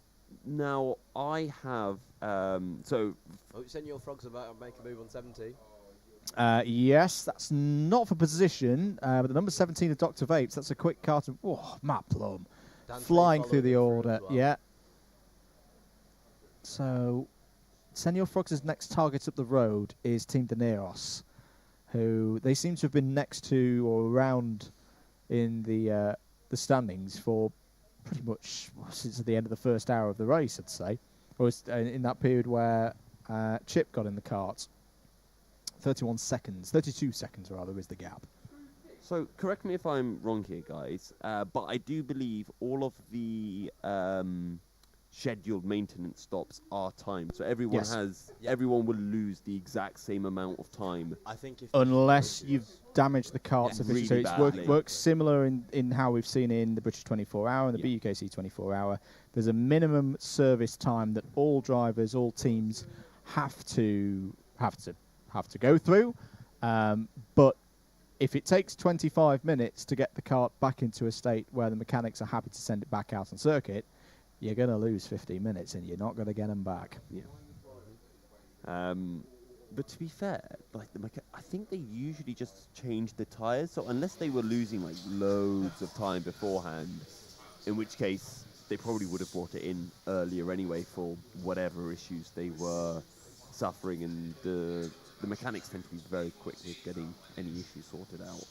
Couple of shout-outs. Tara, Adam says he was going to see us all tomorrow. He's off for some sleep. And Sahib as well, putting on dinner now in between late and early shifts at work. Capturing that little screen grab there. That was, it's a tough point to these races, isn't it? Because that was members of the Accelerate team. There's nothing they can do right now. It's a quite weird feeling. You've just got to sit there. You're not allowed in this one as well. You're not allowed down into the workshop. You can't actually see how things are going. It's not like, say, I've done service on BUKC 24s before, where you drive it in. They have a little chair for you. You can sit there. I'll say it very much is like going to your MOT centre, and you can see everything that's going on. That's a reassurance in itself. In this case, they have just got to wait and hope that there is nothing that they're not aware of, or they may be aware of, that is damaged on their cart and going to need repair. I like to get a drink of water during it. It's quite nice just having a little break in the middle. You do tend to get very thirsty. Maybe not as much when it's wet out on circuit, but you do feel like your lips get parched. And I can imagine that. yeah, it's just nice having a little drink. One to keep thing you I've going. noticed they've done, which I think is quite clever, is one of their teammates has come over to chat to him, and I think what it looked like he was doing from the hand gestures, I think he was letting him know where on track, as you can see right now, where on track he needs to be taking the wet lines and exactly how to take the track. Because obviously if you're off the track, you can see who's quickest on the track, see what they're doing differently to everyone else, and you can relay that information back. So just another example of one of those top teams that's putting in a little different and doing something that probably the other teams probably haven't thought at the time. So, fun question then. When you start out in karting, you've got to buy all the karting gear and all of that. What would you say is the most important bit of gear? Like, if you could only buy one thing, talent.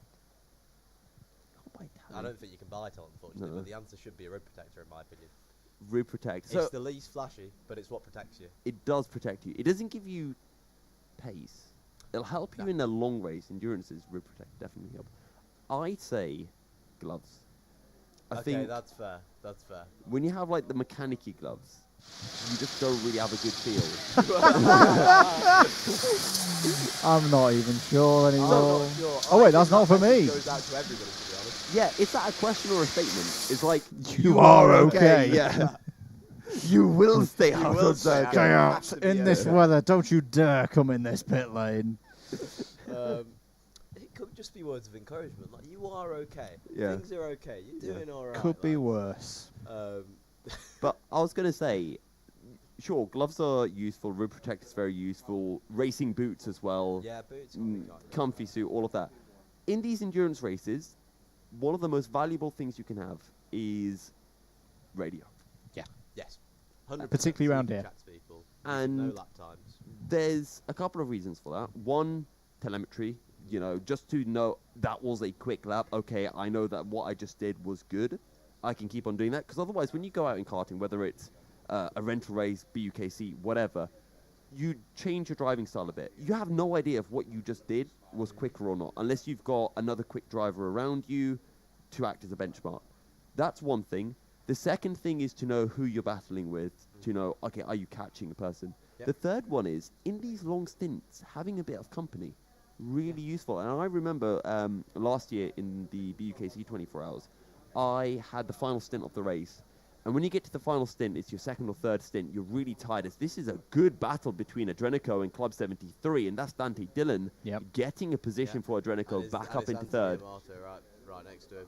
They know each other well. I don't think they'll be fighting here. You one of them? No, I've seen both of these two boys race too many times. There's three laps apart from one of them. They're going to have a squabble in the rain here. But they're both very experienced drivers around here. And yeah, as they haven't fought, they usually will try and follow each other. First message from chat. Chat is okay, which is chat is okay. Tom Carroll, though, in the discussion of kit, helmet for him because renting a helmet is grotty. I agree. You don't know where they've been for a start. It could have been on someone's head. Whoa, Yeah, but who's? that's You have the a balaclava, that's the least. so That's the least of worst places it could have been. How often do I use my own balaclava? Yeah. How often do rental people use the balaclava? I always use a balaclava. It means that I can just wash the balaclava instead of having to like kind of clean out the foam. They feel weird for me. I don't know why. I'm not the biggest fan of wearing them. You know what? So, to be honest, one of the best investments that I got was wetsuit. If you're racing in, if it gets wet, come on, chat. You know what to do. You know what to do. And look at the concentration there on Cal Friesen. He is in the play. It's when you start seeing the leg bouncing, like Christian Horner on the Formula One. I think we'll be seeing that in the last couple of hours of the race if things are going well. Hello, Molly. The missus is tuned in again. That was a wide line by number 13 coming out the last corner. Or everybody's doing that line, to be fair. Just track limits don't exist on that last corner. But yeah, to go back to the point of radios, last year, the UKC 24 Hours, final stint, you are surprisingly, or maybe unsurprisingly, quite tired, quite drained. Having someone in your ear to talk to, and in my case it was Tom Dent, who did a really good job of this, just to keep you kind of motivated when you're that drained and tired is so helpful. Or just hearing a lap time. Like, my motivation is, what's my lap time? What are the leaders lapping at? What can I do to improve to get to that lap time? That's how I do it. The lap time's not really what motivates me. Spot on. Speaking of radios, soon I'm pretty sure I'm going to have to set up the radios for Zesty because nobody else on my team knows how to do it. Oh no! On track, so I might have to go with the next. You got to hold like the buttons at the same time and then like press it twice. And I don't think Look at the frogs on the chat. Before, so this might be me. As Team ARD, I assume. Love the unicorns. Is for the I don't what do you call it? The service stop. There we go. Had a bit of a brain fart there. It is almost 2 in the morning. Keep the frogs, the lemons. I just chucked in some unicorns just for a bit of fun there. I'm quite happy to see some lemons. I wasn't expecting this much support. This definitely the second highest support for of any of the team, I would say, so far in the chat. Adam, Zesty racing. You gotta. I don't think. There's at least. I don't think Tom ever fought a lemons before. We've done a poll on this. We've done a bit of democracy. There is at least 10% support in chat for you right now. 2,500 votes. 2,500 votes is what I'm hearing from James, is what we've had, of which 10% were for you guys. Of what's better, frogs or lemons? Nice to see. I bet Tom will love that. He put so much effort into making these teams. He's got us all merch that we're wearing. He does absolutely everything to promote it. He absolutely loves it. Like, not even just the racing, just like making posts, trying to get the word out there. He loves it. And he's having a lovely time on track now. Not Waken Clips, I think, is put on a very, very... There is one of the most smart posts I've seen today. We've had influencer boxing. We need influencer karting. I mean, it'll be a lot more interesting than the Formula One World Championship this season, and I'll be your commentator for it. I'm up for a bit of that. You know how they have chess boxing? You can have karting boxing. You know, round of boxing. Then send them into the car. I have suggested before... I can understand why JV's not been approving of it, that part of the BUKC Drivers' Championship should be like a Royal Rumble event where one driver just starts on their own, taking laps around the circuit, and you throw another driver in. You put eventually 30 drivers in, you put them in every 1 minute, and last driver remaining on the circuit wins. That would be not the quickest, just the one who's at the end, still on the circuit, I would wins. love getting that to JV and getting him to accept that, but it is an amazing idea. We'll do it at the end of a season when the fleet's just going to get replaced anyway. Have you seen he's just returned? Yes. Have I seen what? Sorry. He's actually ahead of schedule. Yeah. He's ahead of schedule. To be fair, that's good timing for me because I need to go sort the radio. Fair enough. So if you're happy to... Kieran I've signed I've got so out of whack with my schedule of what am I meant to be commentating? Am I not meant to be commentating? What is going on with Accelerate right now? Because they just put in a 1:11.3. That's pretty much the slowest lap. Check out the shot. Check out the shot. There he is. The main man, team principal, is happy.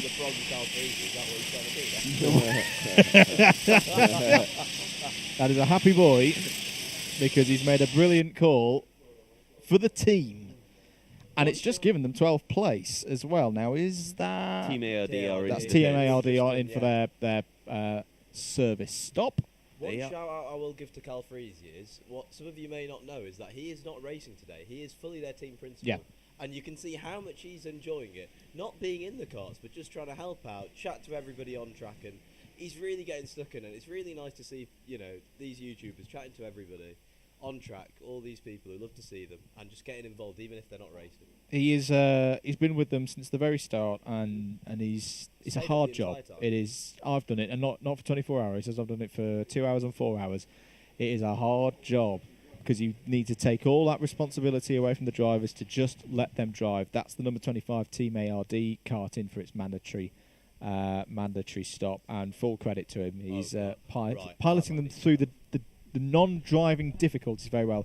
Cheers, Adam. Thanks for being with us, mate. And Adam Nather from Zesty Drink Racing and the University of Sheffield Motorsport team of the BUKC. It's been great to have him on. And in a moment, we are going to have an official commentary box team change as Kieran McGinley is going to come back in.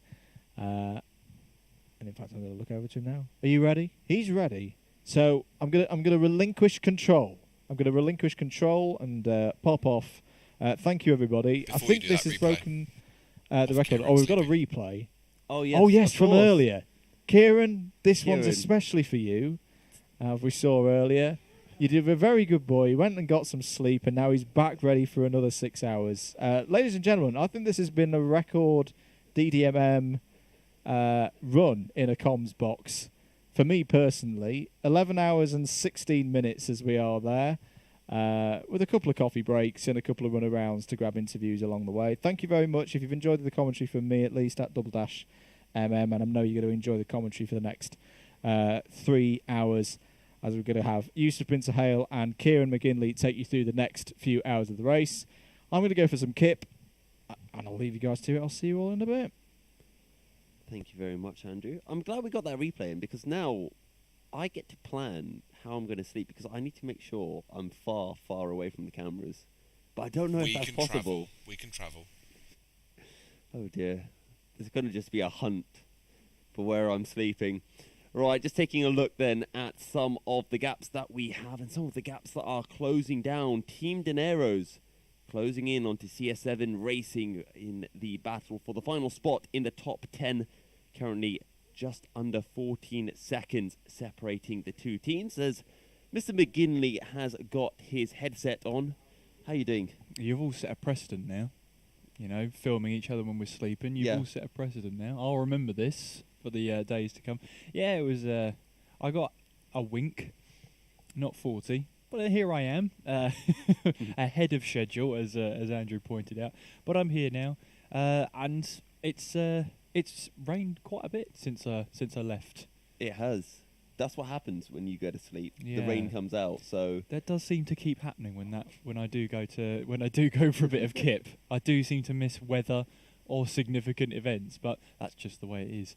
But I've been hearing a lot about the Senior Frogs in my absence. The Senior Frogs have been absolutely on fire. And I know, fire and frogs don't necessarily mix, but they are mixing in this particular occasion, as that's Dab Motorsport. And I believe, I want to say Jake Taplin, who has just been able to find a way through on the number 23. That would be, I believe, Jack Goldsmith. Ah, Jack Goldsmith. I was close with Jake. You were. I really wasn't. That's quite funny though. Anyway, the gap is closing in 10th, with Team Dinero's closing in on CS7 and Senior Frogs in turn closing on to that duo. We've got about 35 seconds separating the three, and Team Daenerys last time around taking about 1.5 seconds out of the CS7 racing car. Yeah, it's good stuff to see, and I guess as well, it's a good chance to find out who our wet weather warriors are. Those who relish a little bit of water out on track, those who seem to really enjoy the slippery conditions. We were speaking to a couple of the Club 73 young guns earlier on. It's still this battle's going on between Team Frogs and Team Lemons. I'm pretty sure it was very convincingly Team Frogs, we found out. Yeah. We can change that. It doesn't make sense to me. Like, if I could offer you, Kieran, would you like a frog or would you like a lemon?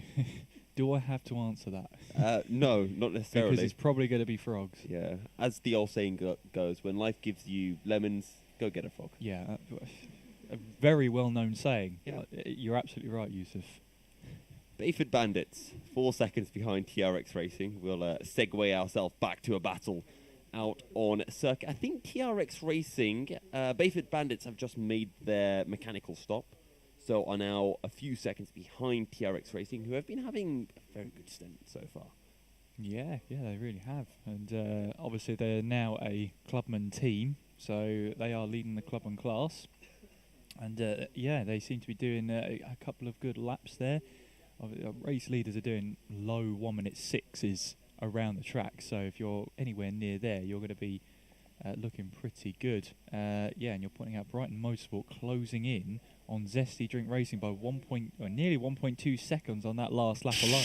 Yeah, so that is the 13 car closing in on the 21. We had Adam from Zesty Drink Racing joining us in the commentary box earlier. He's had to head down. Zesty Drink Racing have neared the 2-hour mark, so they're probably going to be making a pit stop soon, but 21 and 13 out on circuit, there they are. And Zesty Drink Racing just in front of Brighton as they make their way through the double right-hander of turn 1. Yeah. Always heading in towards the... we're nearly halfway through the race, Yousuf. Oh, we are. We really are nearly halfway through. So, it's always great. We would Andrew and I were talking earlier about qualifying. We were having a bit of a debate whether qualifying mattered or not. I argued on yay, and Andrew argued on nay. I wanted to see what your view on that was. So, usually for 24-hour races, I've started in the midfield. Last year for my 24-hour race, I started in second. And I will be honest, that first stint made such a big difference. It gave us practically a minute to the carts behind who were like squabbling for 7th, 8th, 9th.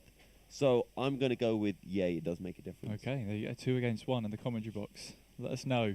Does qualifying matter in endurance races like a 24-hour? Love to know your thoughts as well. Keep your comments and questions coming in as well. Fantastic to see so much engagement in the wee hours of the morning as well. Or perhaps you're watching in somewhere like America where it's still daytime. And we're just in the middle of the night. But no, it's great to have so much engagement. Keep them coming. We'd love to hear from you. So the gap then between Brighton Motorsport and Zesty has just increased. Oh, look at that from Brighton, just kind of clipping the curb through hairpin 2 and getting a little bit sideways, but keeping the kart in check. Do we have any other battles? Bayford Bandits still sticking with TRX Racing currently. Team Daenerys, 3.6 seconds behind CS7 Racing, who will be making a pit stop soon. They're nearly 2 hours, 20 minutes into their stint currently. Yes, and I see we're underway with our service stops as well, because TRX Racing now have a service stop. They're upcoming, and of course they are 10-minute mandatory stops. To service the cart. For the mechanics, we did see them in the warehouse earlier with that little CCTV shot. So they're hard at work all the way through in the night then. And yeah, it's 10 minutes, no more, no less, so that all the teams have exactly the same amount of time in the warehouse being worked on. Even if the mechanics there take 4 minutes to work on your car, they won't release you for another 6 to make it fair for everybody. So everybody has that 10-minute service stop. And if they can't repair your cart, if they find something wrong with it, and they can't repair it in 10 minutes, they can give you a new, fresh one to get you out there for the 10-minute mark. But Dab Motorsport still leading the way. Only way is Brentwood is in second place, Drenico Racing in third. That is your pro class. And we've got the service stop for the Club 71 Young Guns as well. Yes, at 1:50. Yeah, so that's absolutely on schedule. You know who has kind of jumped up the order, kind of in the shadows? There's a spinner. Number 10. That's Kart 10, which was Bayford Bandits running in P8. So they were having a really good race, and that's going to cost them about 10-15 seconds. Yeah, and rolling backwards as well, not really being able to do anything. It's a horrible feeling if you feel like you're being stranded or there's nowhere to go. Absolutely horrible feeling. But I think they got themselves righted and back away. So, Trophy or Trees? I remember them being down at about P22, 23. They're now up to P19. They're only a couple of seconds behind Mini Boost. Going to be up to P18 soon. They've had a really good last couple of hours. Yeah, the last time I left, it was Alex Gillen who was putting in the lap times in the dry. It shows how much that has changed. Then it's absolutely soaking wet out on track. But take the rough with the smooth, I suppose. Yeah, he was putting in some great lap times, closing in the lap time because they were 4 laps behind the next kart. So we've got to take the service stops in consideration as well. Teams like Accelerate Kent Brewery Racing, they have come in for a stop. So too have Team ARD. So a little bit of a tail-happy moment there for Team Dineros there. And I'm sure, Yousuf, you've driven around Buckmore Park in soaking wet conditions on slick tyres. It's no easy feat whatsoever. That you sort of have to really negotiate, especially the S's. It's flat out in the dry. You get an opportunity there. But it really is such a different snaking line through the S's that the camera angle there didn't show justice. So, weirdly enough, I've only done Buckmore once in the wet. And it was actually my first time racing at Buckmore, which was back in 2016, I want to say, BUKC. It is a difficult track in the wet, though. There's a lot of... Because for me, I'm not very good in the wet. And I can take a wet line around one corner, but chicanes are always weird to me in the wet because you kind of want to go inside then outside. And then you kind of got to go back across the track to get on the outside for the next part of the chicane. We have also had a couple of position changes. I think Trophies or Trees have been able to find a way past Mini Boost, and South Coast Racing have overtaken Zesty Drink Racing for P14. Yeah, and great to see some teams still on the same lap as each other at this halfway stage as 2 karts in the pit. Of course, that's going to be TRX Racing, who are currently serving the service stop. So that's a position gain for them. Of course, that will be either way. You're putting out a question in the chat there, Yousuf. Yeah, so I think it's a good one from AJ Ellis.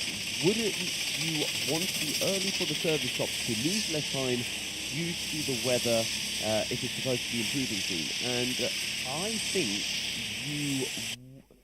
So essentially the question is, if you've got to make a mandatory pit stop, it's better to spend 10 minutes while everyone is out there on a wet track, losing time. And they're absolutely correct. But there is a counterpoint of, and I don't think this is going to be as useful, but you want those fresh tyres for when the track's actually dry so that you can make the most out of them and you can feel the benefit. But I think the amount of time you lose versus delta-wise to someone on a wet track is going to be a lot more valuable. I mean, that's a racing brain on there, saying you'd rather lose 10 minutes on a soaking wet track when the lap times are in the 60-plus second lap times, rather than lose 10 minutes with everyone lapping in the 49s and 50s. So, yeah, it's a very valid point, but they've tried to make the service stop as fair as possible, but it is entirely dependent on, as all motorsport seems to be, the weather does have a huge part in strategy and affects what decision you have to take. Unfortunately, though, the service stop is mandatory, and you don't get to choose when to serve it. It's already pre-planned. The team captains met at about 11:30 this morning to be given the times for the service stop. So they don't have a say. They don't have a choice in it. They are told when to pit, and they are subject to the weather gods at that point. There is Team Daenerys having a fuel stop, and of course they get the fuel stop in. A change from last season, that the driver who brought the cart in for a fuel stop cannot be the driver to put the cart back out there. There has to be a driver change. And I think that's been something that has been affecting Accelerate, because they had, I think their wet weather specialists out on circuit had to make their mandatory service change or service stop, and they haven't quite been at the same pace. They're still putting in good lap times, but before, the pace was absolutely blistering, and fastest driver out on circuit by half a second to a second a lap. Senior Frogs closing in now onto Williams Esports, a couple of laps behind. Talking about Senior Frogs, there they are on a screen, the number 23 cart, and just continuing to put in some very, very quick laps.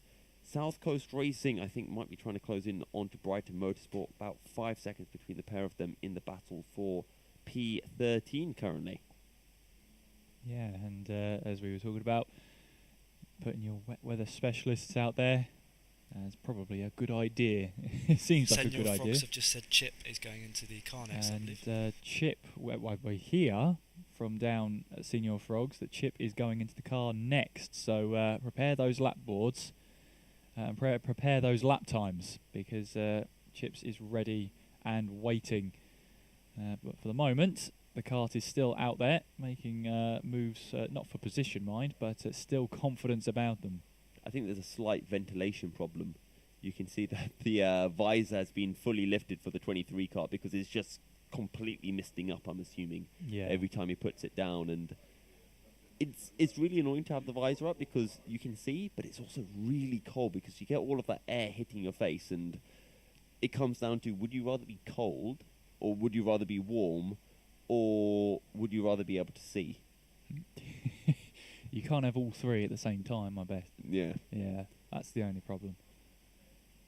Yeah. I see a couple of lines being taken through Pullmans, but you see the standing water still very much there. A bit of a wipe of the glasses there. That's always something. You've got the glasses and the visor. It's got two visors. Yeah, and it's even worse when the glasses start steaming up. Yes. I've been there. That's a horrible, horrible time.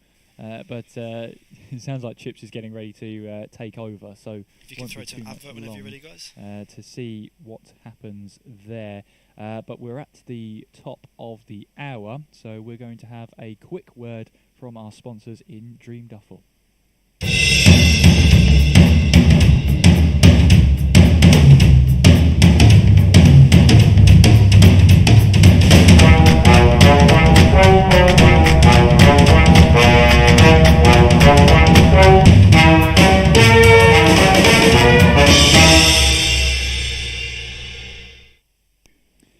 So here we are for the Buckmore Park 24-hour race in 2023. Just under 12 and a half hours left to run in the race. Kieran McGinley alongside Yousuf Bin-Suhayl for the foreseeable. Good luck with us. Great to have you along with us as well, and hopefully our... what would you call it? Late night ramblings get you through the night. But the current standings so far then, Dab Motorsport overall leaders, 789 laps classified. Second place in the number 2 cart, The Only Way is Brentwood.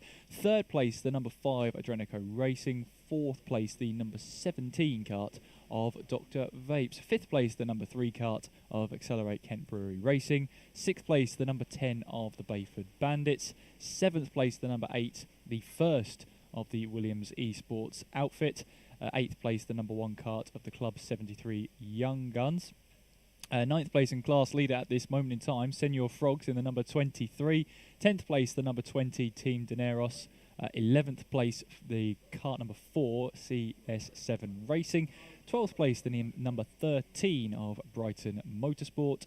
13th place, the number 14 of South Coast Racing. and 14th place, the number 15 of Formula 9. They really tried to catch me out with the position numbers and the kart numbers. Oh, that was a very mean trick from those three teams. 15th place then, the number 21 of Zesty Drink Racing. 16th place, the number 12 of Club 73, Not Fast But Furious. 17th place, the number 22 of Mini Boost. 18th place, it's the number 24 Trophy or Trees.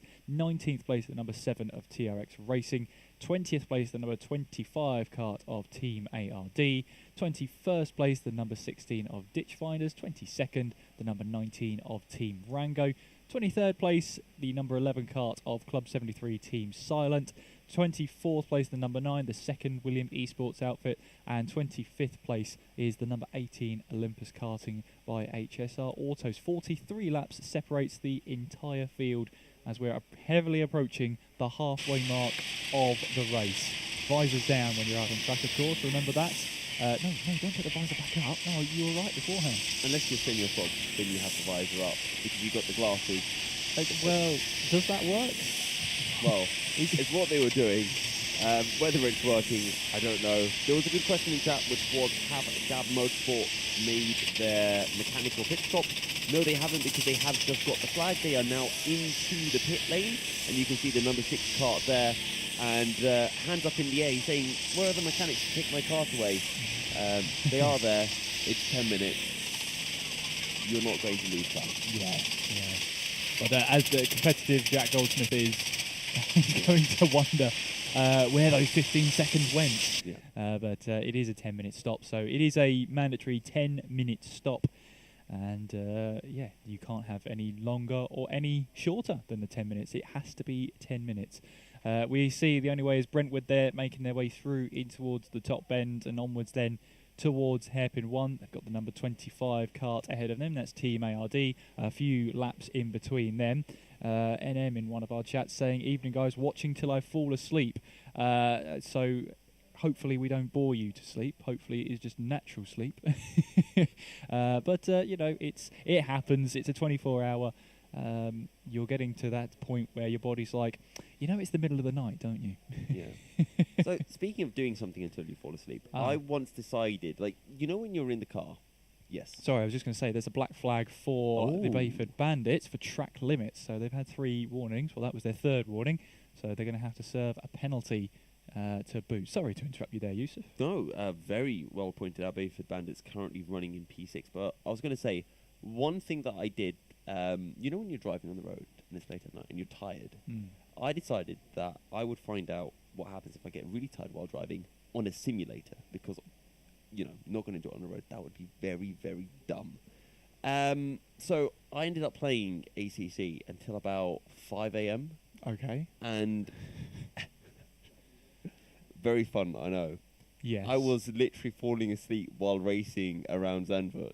Nice. And it was actually really fun. I don't know about that one. But hey-ho. Yeah. Hey-ho. I missed a lot of braking points because I pretty much nodded off. Just having a look for some more gaps. I think we might have a guest on.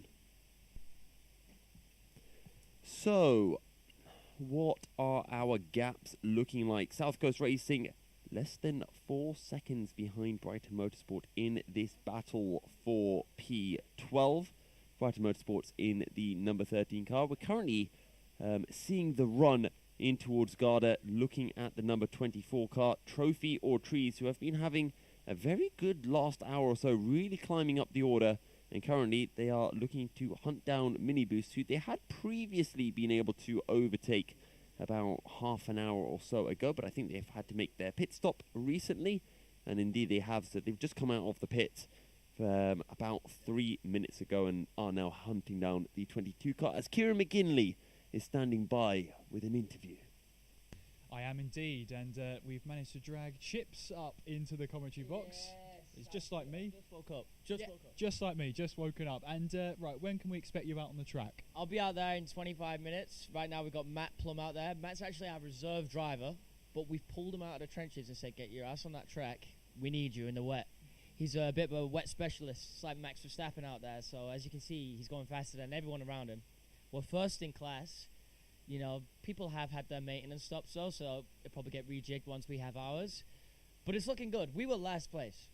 There was talks of going home and everything in that room once we qualified last.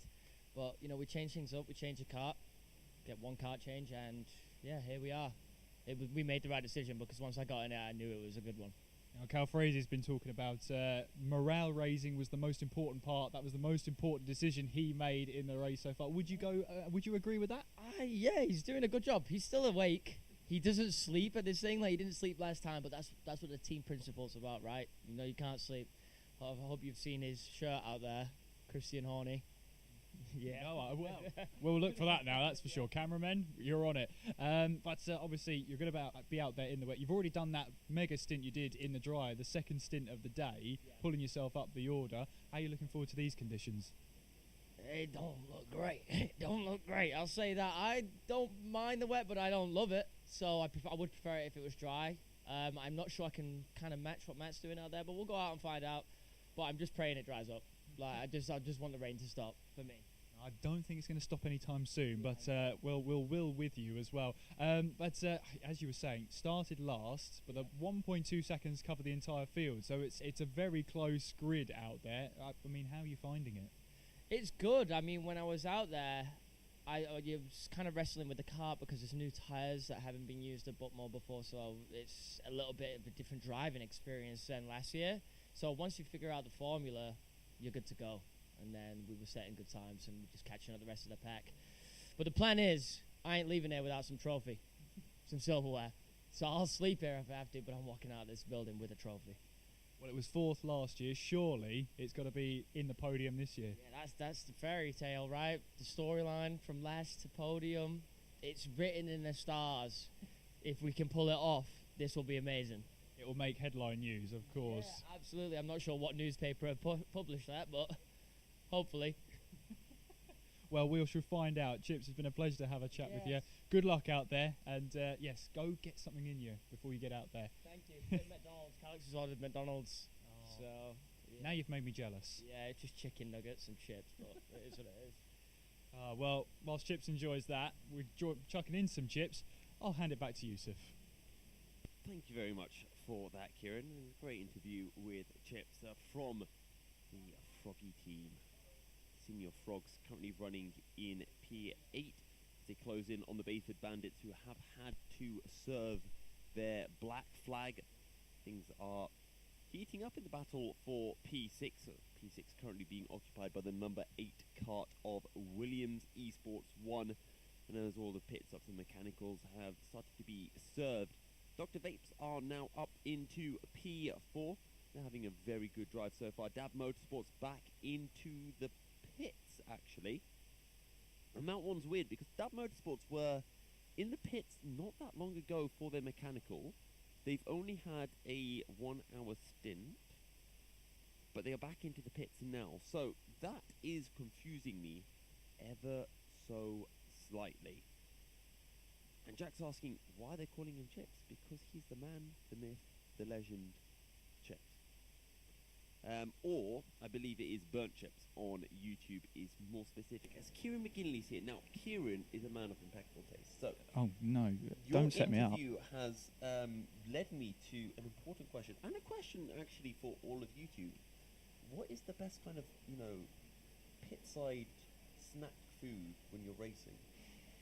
Well, that is a good question. I mean, because Chips is going with McDonald's, but I don't think that's right.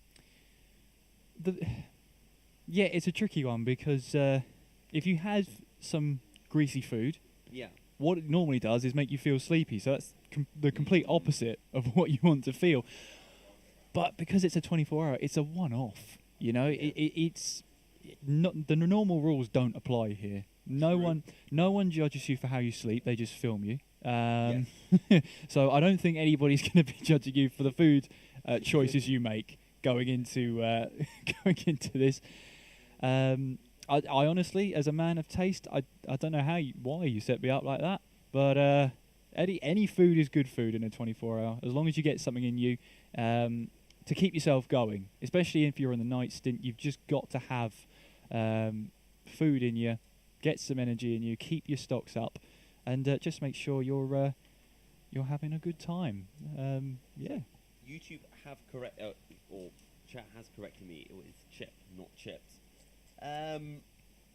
They're also asking which teams have made their mechanicals. So it is currently 2:15. So Accelerate Kent Brewery Racing should have made their stop. Same with Ditch Finders, Team ARD, Club 73, Team Silent, TRX Racing, Club 73 Young Guns, Dab Motorsport, Formula None, Club 73 Not Fast But Furious, Team Rango, and we are expecting Brighton Motorsport and Olympus Karting to be in for their stops very soon. Yeah, so we're going to be about halfway through the list in about half an hour or so.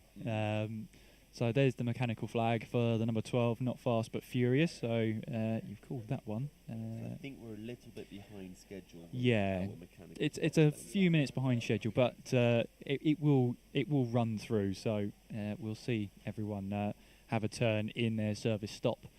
But yes, it's going to be making sure they change of oil, they lube up the kart itself, they give the tyres a change, and give the kart a once over as well, just to check it all works.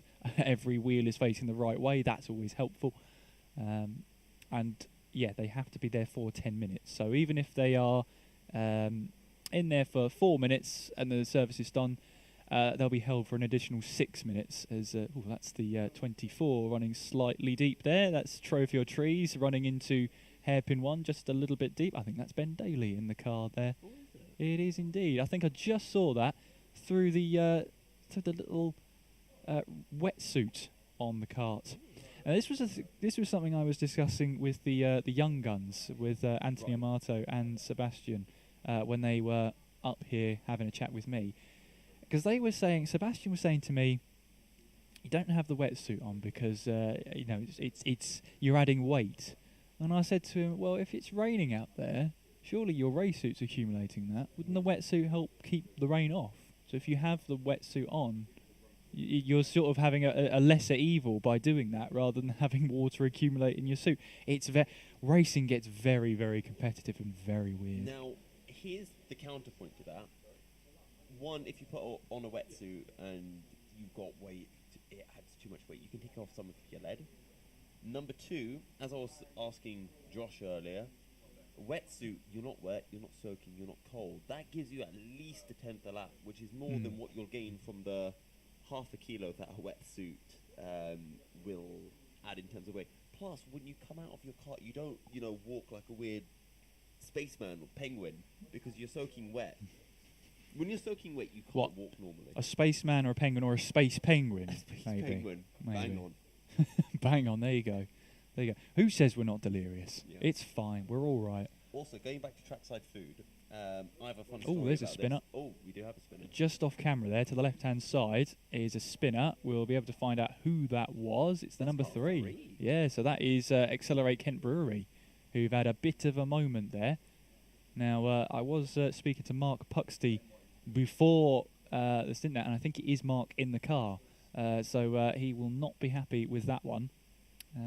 But yeah, he was chatting to me before I went for my one wink, and yeah, he seemed in relatively good spirits. Yeah, but good to see him out there.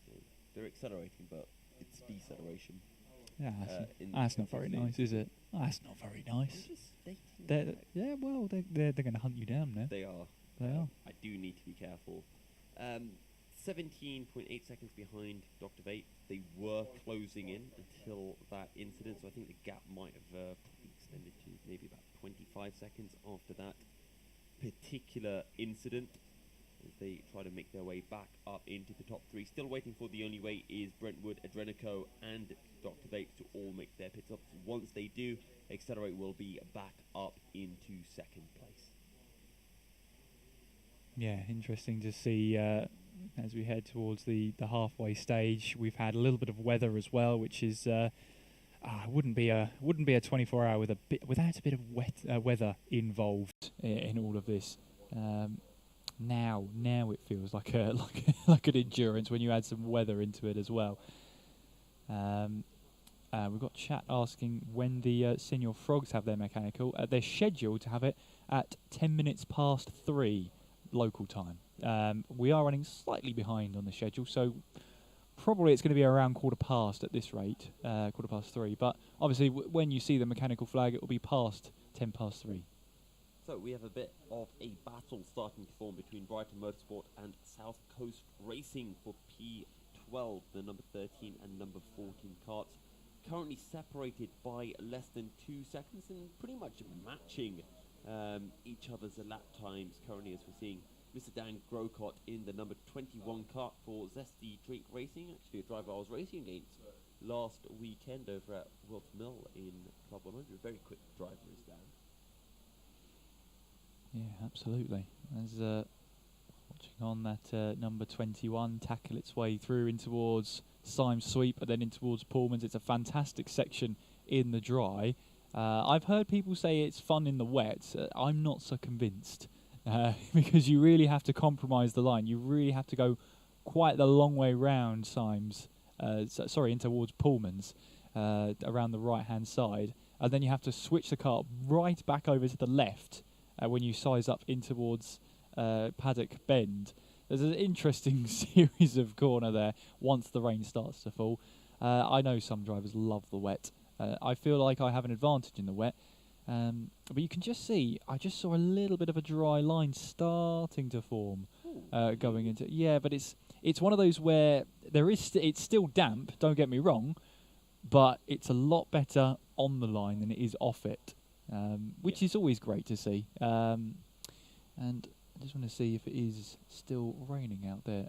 It's hard to tell from our position in the commentary box, but as far as I see it, the weather seems to have improved somewhat. So it's just a case of now how the race will go from here in terms of weather. We're expecting obviously a little bit more, so we'll see how the weather goes. I mean, we weren't expecting rain today. By weather reports, this really came in the last 3 hours there, as there is Chip getting ready to get out onto track. He said could be better in terms of weather, but you know what? I think Chip's got a really good start on there. He's got the hang of this. South Coast Racing have just found a way through on Brighton Motorsport for P12, as you know that's how you ready up your driver. You know, a proper neck massage. A kiss on the back of the head. Results may vary. Results. I have to be honest with that one. I think we need to get a sample of it.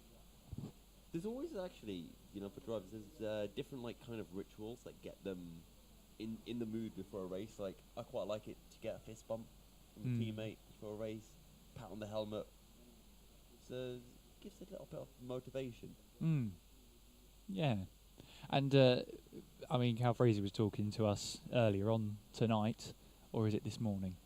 Anyway, he was talking to us earlier on about, raising morale. It is one of the most important things, and he says he's done a good job of that. We've heard from Chip that he's done a good job of that, so it must be true. But we were also talking about how Trophy of Trees, Alex Gillen, when he was behind the wheel, he was putting in the lap times, closing in the gaps. The gap was 4 laps to the next kart, but he managed to whittle that down to 2 before I went off for a little bit of a nap. I mean, that sort of performance and that rate of closing raises that bit of morale throughout the entire team. So it's great to see. I'm going to jump back to that in a second. We've got a good question in the chat. Question for the commentators. If someone's never karted, what would be the best way to get into it? Do you want to answer that one first, Kieran? Yeah, I think Alpha Live have a good video series on that. So obviously, once we've got through the next 12 hours, then you can go and watch it. Yes. But there's some great videos there about how to get into karting, the real hierarchy in England especially. So yeah, absolutely check out that video. Once we are done and through with the Buckmore 24 Hour and we find out our top 3 drivers. We'd love you to stick around until then, of course, as we see the Senior Frogs taking on the 24 kart of Trophy of Trees. This is not full position, but certainly they'll want to clear a little bit of traffic Here we go, then down towards hairpin 1, but they have to tuck in for now. Yousuf, I suppose it's your turn to answer. So, to be honest, you can break down karting into 2 sets, right? You've got your owner-driver karting, where you have your own kart, you take it to a track, and you do some racing as a very nice tap on the bumper saying, work with me, push me along, let's stop fighting, we're not in a battle at the moment. So, yeah, you've got 2 types of karting. One's owner-driver, where you have your own kart, you take it to a circuit or test days and you practice, or you've got rental karting, where you go to a circuit or you go to a series like Club 100 or Club 73, and you race in those championships, and that tends to be a bit more affordable, probably, and you don't have to worry about how to set up your kart because it's all done for you, and you get to race against some really quick drivers, and you don't have to worry if something happens and stuff gets damaged on your kart, because other people will fix it, or the mechanics of the series will fix it, and there tends to be a much better community, I want to say, in fear of being shouted at by owner drivers. But owner-driver karting tends to be a lot more competitive. Oh, yeah. And I think there's a lot more camaraderie in rental karting championships.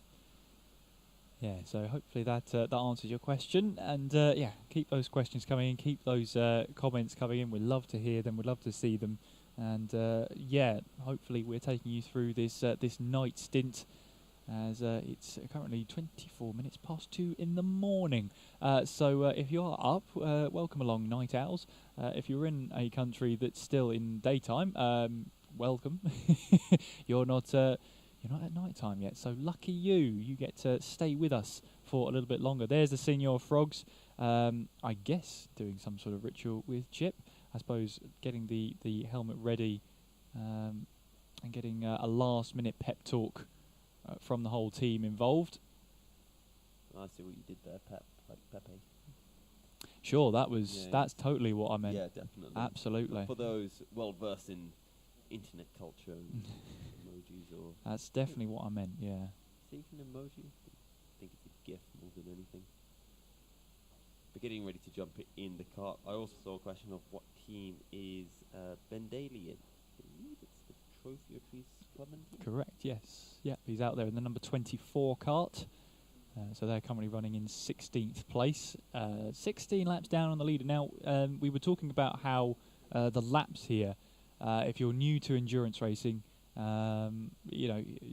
normally when you get to the end of an endurance race, you're measuring laps you are behind the next cart, or laps down on the leader, because it gets to a point where, you will be lapped at some point. That is just the way endurance racing goes, and it's difficult to get out of the mentality of, 23 laps seems like a long way behind. Well, 23 laps, if at the moment we're lapping in the 106, 107s, you're probably looking at about 60, 61 minutes. If you're 24 laps down, sorry, you're about 24, 25 minutes down.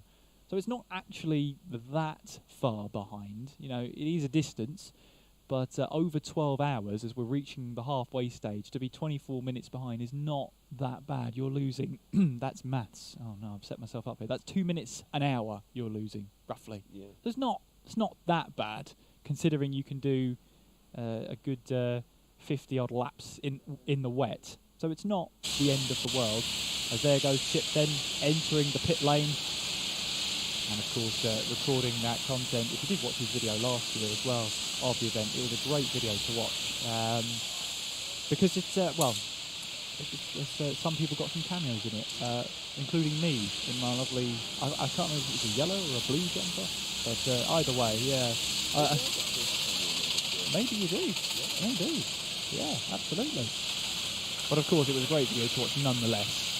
Really showing behind the scenes how the team was. And it was great because it did have that high and low story where they were running great. They had the problems with the car. They had to get that turned around. They had to get it repaired.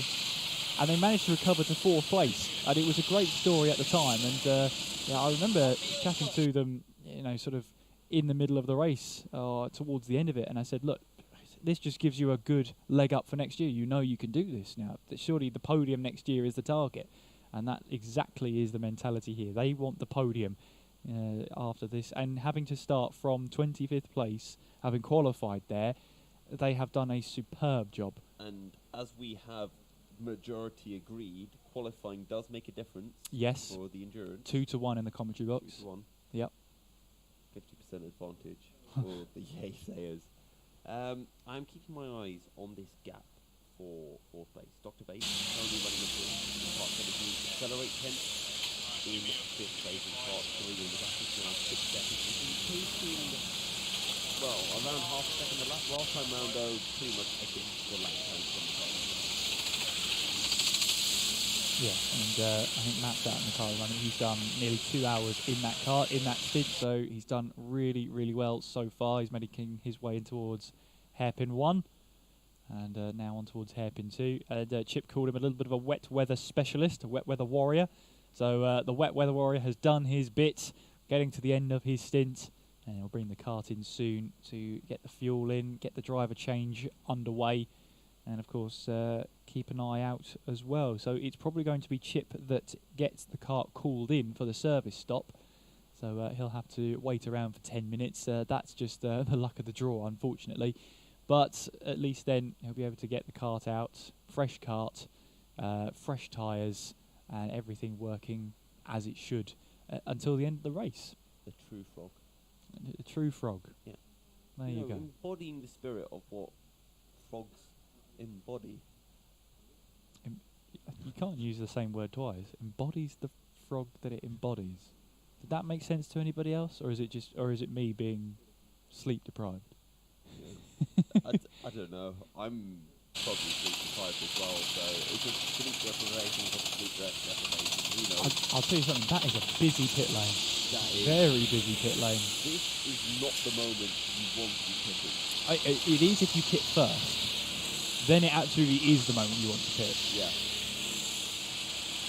And it must be very satisfying coming to the big train of cars behind you, knowing that all of your competitors are losing a bunch of time.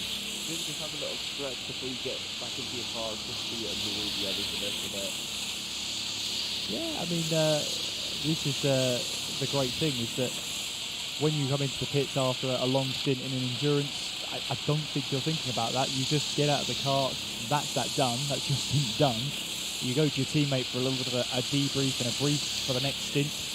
It's seconds that last, so that's obviously underway. The crew will refuel the car, so that's number 12 is currently fit, so that's not Fast but Furious who are out there.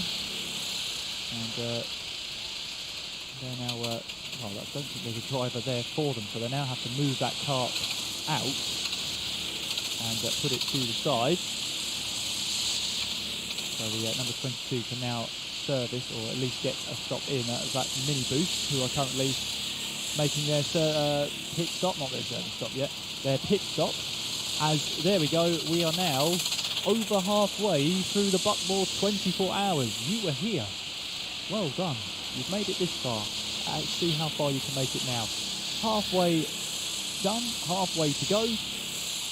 That's great. I do like that. Agrenico still leading the way by 62 seconds. But that's very true, they do have a mechanical. So the only way is Brentwood. That I believe where are they? Oh, they've got a service stop at about 3 o'clock in the morning. Your effective leaders are Dab Motorsport still, followed by Accelerate, Kent Brewery Racing, and then I believe Bayford Bandits have not made their stops. Williams Esports 1 have made their stop. Yes. Sorry, they haven't yet. So it is those two at the front. It's probably a Renault Racing Let's see if they did make their stop. There is the 23 kart, and we'll sort of be able to see as they come around for another lap. It doesn't look like it has, because the track time timer hasn't reset. So that leads me to believe that Matt's still out in the kart. He makes his way through in towards Garda. Of course, he's got a little receiver on the end, so he's going to be getting information from the team saying stay out. Actually, the pit lane is so busy. It's not worth us pitting now. They reckon they've got enough fuel in the car. Matt gives it a look over in the pit lane. Still not just yet. And you're pointing out a battle to keep our eye on. Yeah, so Accelerate Kent Brewery Racing closing in on Dr. Vapes. Now less than a second separating the pair of them. They have been closing in over the last half an hour or so. So this is the number 17 against the number 3. And we can just see they're heading into the Syme Suite that the move has been done. So Accelerate Kent Brewery Racing now up into P4. And I'm sorry, my physics brain has come on, and I've seen an incorrect comment in the chat. Uh-oh. Accelerating just means a change of speed. No, it doesn't. It's a change in velocity. Ooh. Because velocity implies direction. Yusuf's gone for you there. He's gone for chat. I'm sorry. No I mercy. see incorrect math/physics. And He's gone for you there, chat. Yeah. There we go. Oh, dearie me. Professor Serial. Yes. Yeah. I took a few synapses in a few seconds to register. You say, oh, there's a spinner there. That's the number 19 cart, which is Team Rango. That is Team Rango. So that's into hairpin 1. And if that's just a lock-up, I've been there. It's very, very easy to do down in towards hairpin 1. You put the brakes on, and it's you lock the rear, so you almost get this sense of the engine cuts out, and that's when you realise, yeah, I'm in trouble here. You can get away with doing that when you're doing 2 strokes, and it's actually a good thing sometimes. I think it helps slow the car down to some extent, but you don't want to be doing it with these 4-stroke engines. Tends to be in the 4 strokes. You want to be a bit smoother. When it's wet, then yeah, I mean, you always have to be smooth in the wet because it's just weird. It doesn't really have to pick up.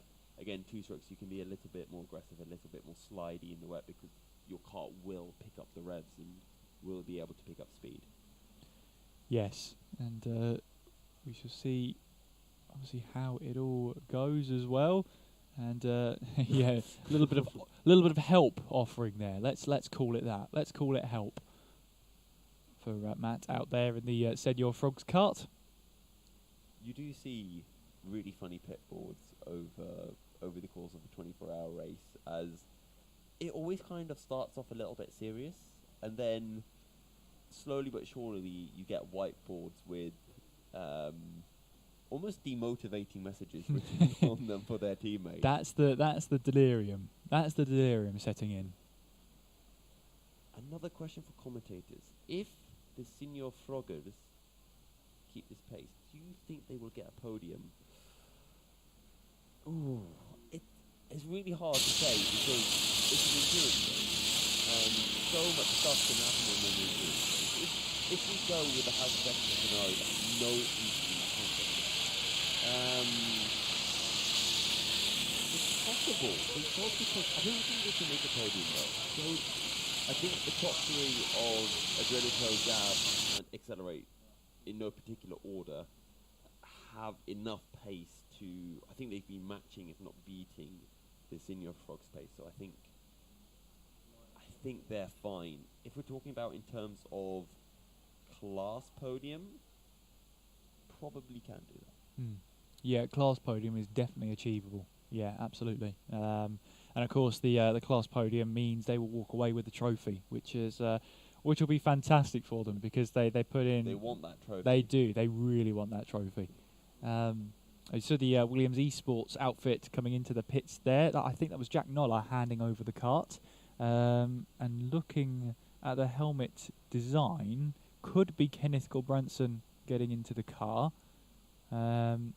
He does have a very striking lid, and you can tell it's Kenneth Gulbranson because he's got the Norwegian race flag on the top of his lid. So that's always an easy way to tell it's Kenneth out there. We'll see if we can have a watch of the lid as they won't make his way back out there. Here they come then, the Senor Frogs into the pit lane. It's a great stint from Matt then, and they come into the pits for the fuel stop and the driver change. So Matt will jump out and jog over to Chip there for a bit of a debrief and possibly a brief for Chip out there. That was a very quick exchange because off goes Matt. Chip now has to wait for the cart to be refueled. before he can be called over by the crew to take over to get into the cart, waiting patiently then. And waiting very patiently. It seems like an age to wait. There we go. The cart is ready for him. He jumps in. Any adjustments that need to be made, not a single one, and he'll make his way back out onto track, rejoining the race. Very efficient pit stop there. A good pit stop for the number 23 cart. We do have a potential battle brewing. Club 73 Young Guns in the number 1 cart closing on CS7 Racing in the number 4 cart. Less than 10 seconds between them, but that Club 73 car is one of the quickest out on circuits, lapping in the low 106s. I saw 105 on the previous lap, and on that particular occasion, taking 1.6 seconds, as that's an immediate spin for Chip. Ooh, rejoins, bit of contact. Needs to be careful with that. Doesn't want to get himself a black flag on his first lap out. Yeah, that would not be doing any great work there, and it's a case of Chip now has to get used to these conditions and quickly as well. That's the only thing, but just making sure he learns where the grip isn't. That's the most important one. Then you can find out where the grip is, so you can work backwards from there. But yeah, it might just take a lap or two for Chip to know where the grip is. I mean, he put in a fantastic stint in the dry as the second stint for Senior Frogs, moving them up the order. And yeah, he said it wasn't the greatest, seeing that the track's wet out there and he's out on track, but he's going to give it a good go anyway. And that's what it's all about. Give it a good go and see what happens. And, well, they're running well. We don't know if the rain's easing up. Again, very hard to tell in the commentary box. I mean, it doesn't look from here like it's raining, but there's no sunlight, so the track's not going to dry up for a while. I think we're going to have dawn at about 4 a.m. Yeah, it's roughly 4 a.m., but sunrise is about 6 a.m.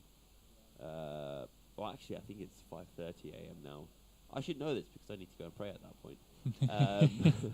Yeah, that's pretty. You need to know that, I would have thought. I do. We've got a couple of questions in the chat asking what the forecast is like. Well, here's the great thing. We have a forecast, and the forecast that it says no rain for at least the next 2 hours. Now, what we have to do here is remember we're at Buckmore Park, and Buckmore Park, if you've ever heard of Spa-Francorchamps, it's very similar. It is just its own separate climate. You can never really truly predict what the weather's going to be like here. And that's purely because of geographically how the circuit is actually based. You've got the motorway running alongside it. It's kind of in a dip in the valley, so the weather gathers over. We've seen mist in the past as there's a cackle of carts making their way through towards. Drivers in the race, all separated by about a second on circuit. That's great stuff. They make their way through in towards the first two bends. That's still squabbling, battling away. I see Dab Motorsport, Jack Goldsmith, is right in the middle of this one. He's currently third place in the class at the moment as the 11 runs a little deep. Club 73 team silent, but they're all trying to make their way through. And it's unfortunately not for race position this, but you've got the number 5 Adrenico Racing is your leader at the moment. Only way is Brentwood is at the front of that train, but is in second place, and Dab Motorsport in third there, the number 6. So there are your 3 leaders in the pro class, but they're all separated by 4 or 5 laps. We've essentially got 3 leaders: the leader of the battle, the current race leader, and the effective race leader. All in one, as Dante Dillon for the number 5 Adrenico Racing has found his way to the front of this train, and Dab Motorsport up into a second. Can they pull away now from Brentwood, and can Dab Motorsport find a way on the Adrenico Racing cart, currently piloted by Mr. Dante Dillon? Chat saying that's the whole of the UK. No one can ever guess the weather. Yeah, very fair point, but it's even more so here at Buckmore Park. It's yeah, the weather forecast might show you it's nice and sunny and whatnot, but we've had mist here at the circuit. I believe we had mist at the circuit in 2021 in the early hours of the morning, and mist nowhere else, I think, in Kent. So that's what we're talking about when we're talking about it's its own climate. But yes, we'll keep an eye on it. But from our unspecified weather app, no precipitation for at least the next 2 hours. And this battle then for, you know, I'm just going to pretend like it's a battle for first for a bit, because that Go makes on. things exciting between Adrenico Racing and Dab Motorsport really heating up. And for all we know, this could eventually become the battle for the lead come the end of the race. Effectively, right now, there's 5 laps between them. 10-minute pit stop. Dab Motorsports will be ahead by about 4 or so laps. As it's that nice raincoat for the number 1 car. I do love a raincoat on top of a wetsuit. Yeah, the only thing is that hood. I know race control will be looking at that hood because it's quite close to the mechanics of the kart itself. So they will be definitely keeping a close eye on that one. That's the Club 73 Young Guns there. Jack Goldsmith past Dante Dillon as well now. I think he did that through hairpin 1. Yeah, and Dante Dillon holds the fastest lap of this race as he runs a little bit deep there, and now he's on to the really wet part of the tarmac where there is just zero grip. He manages to recover that one. He did quite well to recover that one as well, but he'll want to just hit the system reset, make sure he gets some laps back underway. So a couple of track limit warnings coming through, but nothing too untoward. And yeah, we're just seeing here the next of the service stops. They'll be coming up shortly as well. We are going to have a battle happening because Club 73 Young Guns have passed CS7 Racing and are now closing in on Senior Frogs. This is the battle for P8. Currently 5 seconds between the number 23 kart of the Frogs and the number 1 car of the Young Guns. Yeah, this is the part where track limits are going to be more and more important, as drivers will start running wide and deciding to straight line corners to make up the time. But of course, you can't do that if you've lost time or if you've run wide. You're not allowed to make up time. That's against the rules, that is. Yeah. So that's a track limit warnings being handed out. There we see the number 4 kart, CS7 Racing, make their way in towards Garda.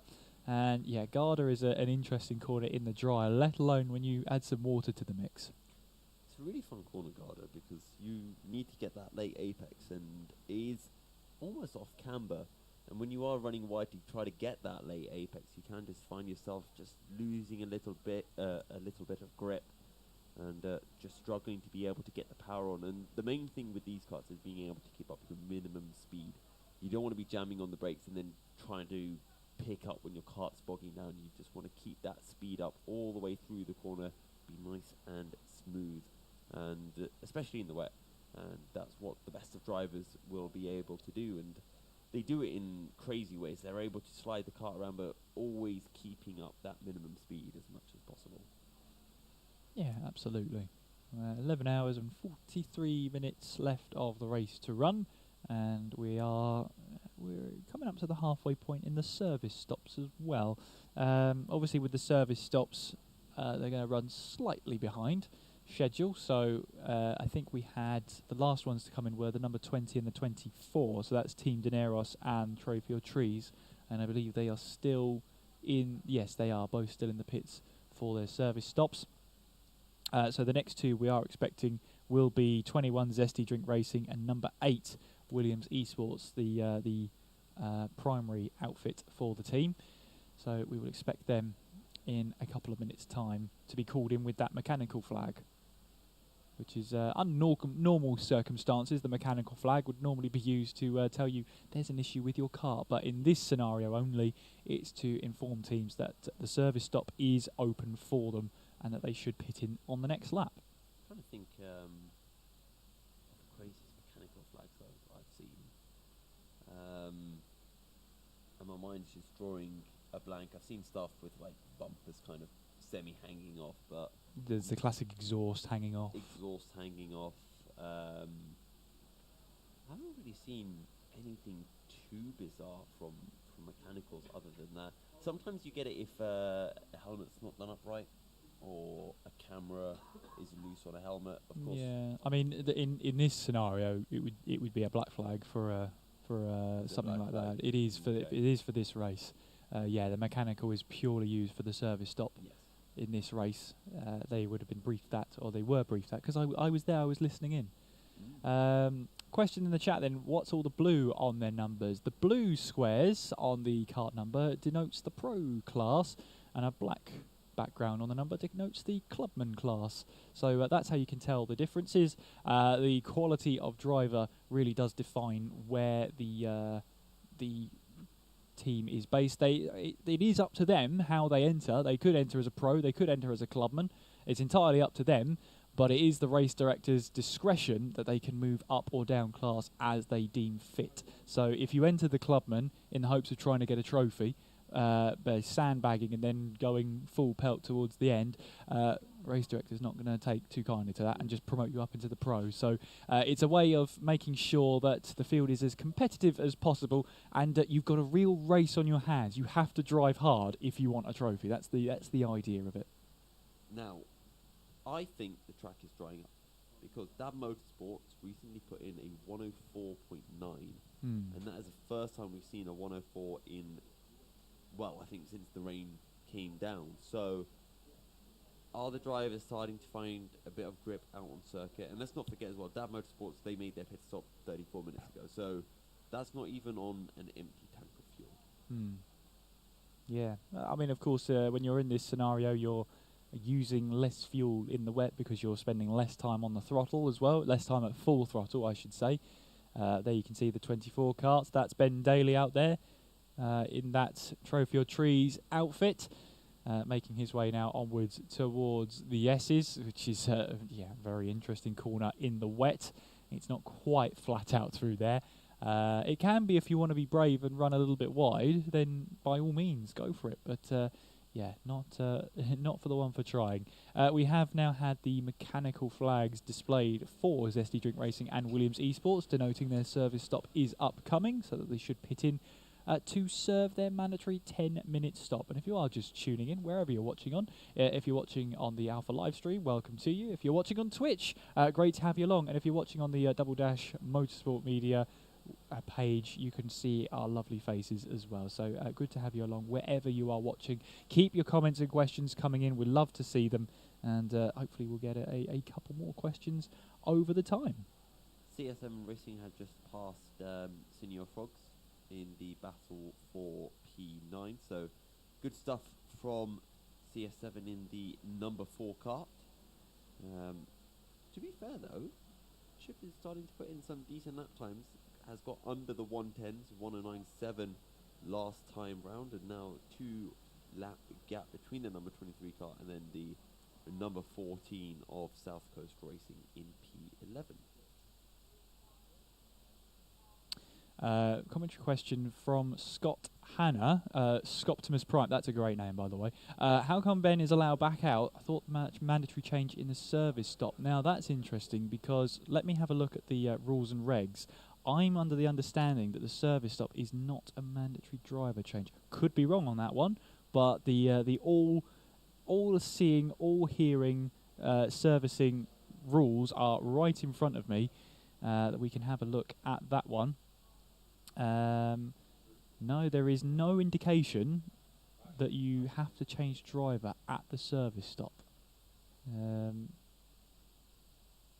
It is only the fuel stops. So if your team comes in specifically for a fuel stop, as Ben Daly has a little bit of a moment in the hairpin one, if it's purely for a fuel stop, you are deciding yourself that you want more fuel in the kart, yes, you have to change the driver. But if you're called in for your service stop, you can put the driver that was in the kart back out onto circuit. That's my understanding of the rules. Could be completely wrong, but that's my understanding from reading the rules and regulations there. Max speed of these karts and top lap times. Well, top lap times you're looking in the low 48s, and we haven't seen those today. all weather dependent, and you can roughly get 60 mile an hour into these on this kart. You can go quicker in these karts, but unfortunately there's just not a long enough straight to really maximise the top speed of these karts. So at the entrance in towards the first corner, you're looking at roughly 55 miles an hour at entry, maybe 60 if you're one of these so-called lightweight drivers and you're able to use that to your full advantage. You know, also it's wet. You get to spin up the tyres, like in one of those cartoons. You spin up the tyres so that you can launch yourself off, get up to high speed quicker. So currently Adrenico Racing are leading the way, but they are not your effective race leaders. That privilege goes the way of Dab Motorsports, and Accelerate Kent Brewery Racing will be in second after all pit stops are made, or all mechanicals have been serviced. Dr. Vapes also need to make their pit stops, as do the Bayford Bandits, I believe. Club 73 Young Guns have made their pit stops, so they might be, I think they're going to be in fourth, about 1 or 2 laps behind Adrenico Racing after they make their service stop. Yeah, absolutely. And we'll see what happens there. Just to expand, I did have a look at the lap records as well around Buckmore Park. And the international, where we had the RT8s, 48.665 is the lap record. And in the RT10s, we've got the lightweight time of a 49.0 and a heavyweight time of a 49.4. So we've got Adam Foster as well and a 49.033. So Dante Dillon there might be thinking, hang on a second, is my name going to be up in lights for a while? Are the Clubbins using the RT10? Now this is or are they all in the RT8? It was my understanding that these are the RT10s. Yeah. So that's, well, that's up to the discretion whether that will stand. So, yeah, Dante Dillon with the new lap record, Yeah, it would seem. the RT10s. Well, obviously that is a massive asterisk on it. For the RT, yeah. On the RT10s, but there's a massive asterisk because it's the commentators calling that, not the officials. Yes, true. So don't go spreading rumours now. Yeah. Don't go doing that. But no, it's good to see Dante having that fastest lap. And very close to the fastest laps. 48.844, then 48.865, 48.884, 48.950, 48.982. So you're talking about, well, about 400 separating the top 3 and a tenth separating the top 5.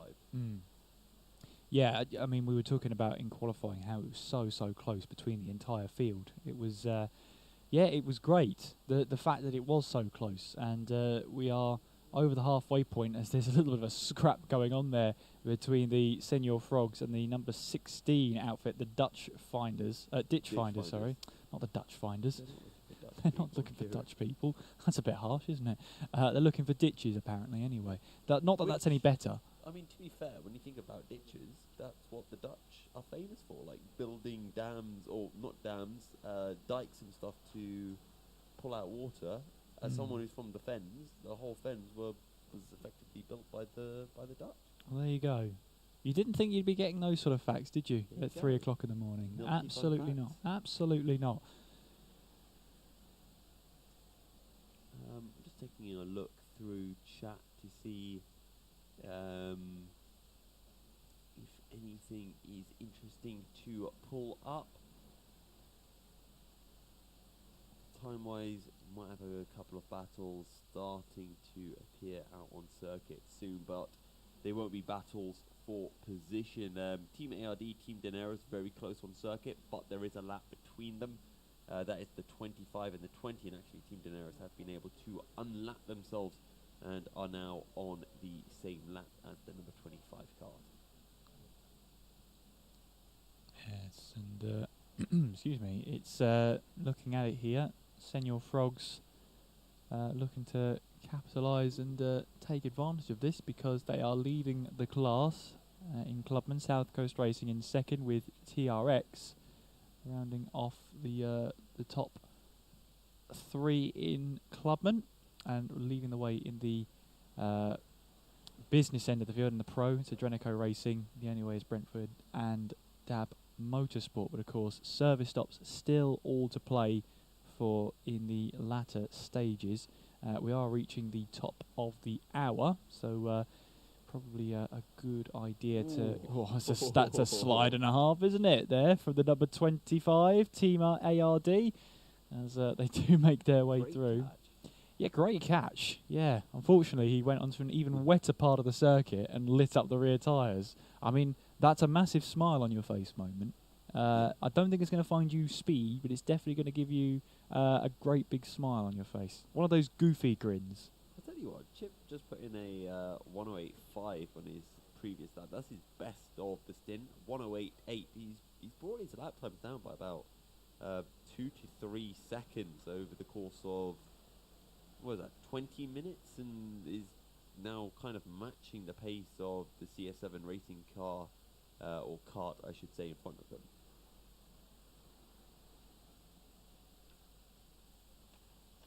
Adrenico Racing, though, still leading. Mechanical flag out for South Coast Racing, that are currently sitting in P10, so they're going to have to make their mechanical pit stop very shortly, and that will demote them down from second to, if my guesstimation is correct, around P18, around Zesty Drink Racing in the number 21 car.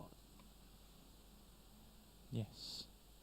As we reach the top of our hour as well. Hour. There you go. Hour. That was a lovely little ring to it, wasn't it? It's almost 3 o'clock in the morning. If you're still with us in the UK, well done. You're doing a great job. We shall see. We'll see how we go later on. Of course, we still have 11 and a half hours on the clock still to run, and we've had changeable weather conditions. The whole lot so far. We've been dry running. It's been raining. It's starting to dry. We shall keep one eye on the skies anyway, and the other eye on the action out on track. We do have Feel free to throw to an advert whenever you're ready.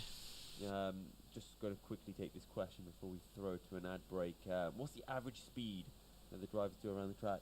Maybe around 25? Oh, no. In the dry? In the dry, yeah. Well, you're looking at the track's a kilometre long, and we've seen Dante Dillon lap 50 seconds. Let's just round it up. So you could use math. So it's at least 60 kilometres per hour. Yeah. You're probably looking about 65, maybe pushing 70 kph. You'll have to convert that to miles an hour. I'm afraid that's too much maths for me. Too much maths for me. But with that, we're going to head into a short commercial break, aren't we? Absolutely. So we're going to head into a small commercial break. We'll be after this message from Anderson EV. Imagine a world where style and sustainability unite. The Anderson A2 charge point offers over 120 carbon finish combinations, so you can choose to bring in or stand out. Crafted in the UK from high-quality materials and precision engineering, the A2 is designed to make the switch to electric driving as seamless as possible. Smart, simple, sustainable. This is luxury electric vehicle charging. This is Anderson EV. Thank you to Anderson EV for sponsoring the stream here at the Buckmore Park 2023 24 hours. And at the top of the hour, it's time to have a look through the standings. At the moment, then, it's Adrenico Racing at the top, 838 laps completed. The only way is Brentford is second, 2 laps behind. Third place is the number 6 in Dab Motorsport. They are 4 laps down on the leader. Fourth place is the number 3 Accelerate Kent Brewery Racing. Fifth place, the number 17 Dr. Vapes team. Sixth place, the number 10 of the Bayford Bandits. Seventh place, the number 1 kart of Club 73 Young Guns. Eighth place, the number 4 kart of CS7 Racing. Ninth place and leading the clubman class is the 23 Senior Frogs, 12 laps down on the overall lead. 10th place and second in class, 14 South Coast Racing. 11th place and third in class is the number 7 TRX Racing. 12th place overall is the number 22 of Mini Boost. 13th overall is the number 8, the first of the Williams Esports outfit. 14th place is the number 25 Team ARD, 20 laps down on the overall lead. 15th is the number 20 of Team Daneros. 16th place is the number 16 of Ditch Finders. 17th place is the number 13 cart of Brighton Motorsport. 18th place is the number 21 cart of Zesty Drink Racing. 19th place is the number 15 cart of Formula None. 20th place is the number 12 cart, Club 73, Not Fast but Furious. 21st place is the 11 cart of Club 73, Team Silent. 22nd place is the number 24 Trophy or Trees. 23rd place is the number 19 cart of Team Rango. 24th place is the number 9 cart, the second of the Williams Esports team outfit. And running in 25th place at the moment is the number 18 cart of Olympus Karting by HSR Autos. And that's your running hour at the top of the hour. Welcome, if it's 3 o'clock in the morning for you, a very warm welcome to you on what has been a very interesting time out there indeed. We are joined by a member of Zesty Drink Racing. I'm glad to say we're joined by, I believe it's Thomas Layton. That's Thomas, correct, yes. Tom, how are you tonight? I'm alright, a little bit tired, but yeah. Yeah, just slightly. I mean, you've been driving out there. How do you manage this sort of tiredness? It's 3 o'clock in the morning. Your body's telling you want to go to sleep. What are some top tips you've found to sort of keep yourself going? So before my last stint, I went back to my hotel, had a nice nap, and then finished that off with another Red Bull. Nice. Other energy drinks are available, of course. Of course. But you know, you are currently, I think, 21st overall, as far 18th. As 18th. Apologies, you're in car 21. That's where I got confused. So how has it been for you? You've had some ups, you've had some downs, but you find yourself 18th overall. Yeah, it's been a bit of a rough ride for us, particularly in the latter stages of the race. Up to now, we were at one point running second in class, and we had a couple of issues that dropped us down. We've just had our mechanical pit stop, so that's why we're a little bit further down than we were 25 minutes ago or so. Obviously, the order's still a little bit jumbled up because of the pit stops. We've got Dan Grocott out in the car at the moment. He's probably one of our fastest drivers, if not the fastest in the wet. He's got a lot of experience in the wet, and a lot of experience doing this kind of endurance racing. So yeah, he's got a lot of experience in indoor karting where there normally isn't a lot of grip, so he's fantastic in these low grip scenarios. Yes, yeah, he's done all kinds of things. He's been karting probably longer than I've been alive. Yeah, that might be a bit harsh to say, but no, he's been karting a very long time, and like I say, he's done all kinds of endurance racing outside. This is far from his first 24-hour race as well. Yeah, and you remember that I was saying to Chad earlier, on my weather app, other apps are available and unspecified one. It said no precipitation for 120 minutes. Guess what it's doing now, Tom? Yeah, it doesn't seem to be raining at the moment, but obviously the track's not getting any drier. When I did my 2-hour stint, it was raining quite heavily at the beginning. Lap times went from, I think when I first got in the car, we were doing 104s, 105s, and then it went straight down to 110s when the heavy rain hit. Now we're looking at 107s, 108s, so it's hopefully going to start drying up if the rain holds off. Yeah, I think it's spitting a little bit. You can see the little specks of rain on the cameras around the track. And I mean, you must have raced many times at Buckmore. It's its own climate here. You can't get an accurate weather report for here. That's very true, especially turns 1 and 2. I've noticed through racing here quite a few times before that the rest of the track might be dry, but turns 1 and 2, they're wet. It takes a very long time for them to dry out. I remember a Club 100 race I was in on the afternoon. It rained like 5 o'clock in the morning, and the morning session had been out to dry the track up, except it wasn't dry. Turns 1 and 2 were wet lines only. So. That's always an interesting one, because I was talking earlier about some of the worst places to find out you haven't got any grip. Where would you put your Where's the worst place around this track to find out? Oh, there's no grip here. I've got to say down the hill, down Siamese Sweep, that the grip levels there are questionable. There's a couple of laps that I took that I thought I'd found the grip, and then the next lap there was nothing there. Hairpin 1 as well was quite interesting because for whatever reason Hairpin 1 seems to be the slowest corner in the wet. Oh mind you, it's the slowest corner in the dry as well. So Adds up, really. Yeah. We felt it almost coming to a stop at some points. And Oh, got there's a a spin there for is cart number 9. Yep, cart number 9 being the second Williams Esports outfit gets off the track to then turn the cart around. Probably the most sensible thing to do, and now has to do the long wait of waiting before he can rejoin onto the circuit. Now the problem is that the field's so spread out now, and everyone's equidistant from each other, that it's always difficult if you make a spin or make a mistake to actually rejoin safely. But there seemed to be a massive gap there between the next car, which completely undermined my point, Tom. Yeah, no, he's quite lucky there. Obviously, if you do enter in front of traffic, that's classed as an unsafe release, and that's a penalty offence. And the last thing you want in a race like this is multiple penalties. So. Yeah, I mean, we had that crazy start to the race as well, with the top 6 all getting black flags for racing under yellows. That must have been, well, from your point of view, you must have been thinking, oh, great, there's another couple of positions, but then you realised, oh, they're all pro drivers, that's not going to help us at all. Yeah, that was the problem. I told Andy earlier when I had an interview with him that these drivers had just gotten past me.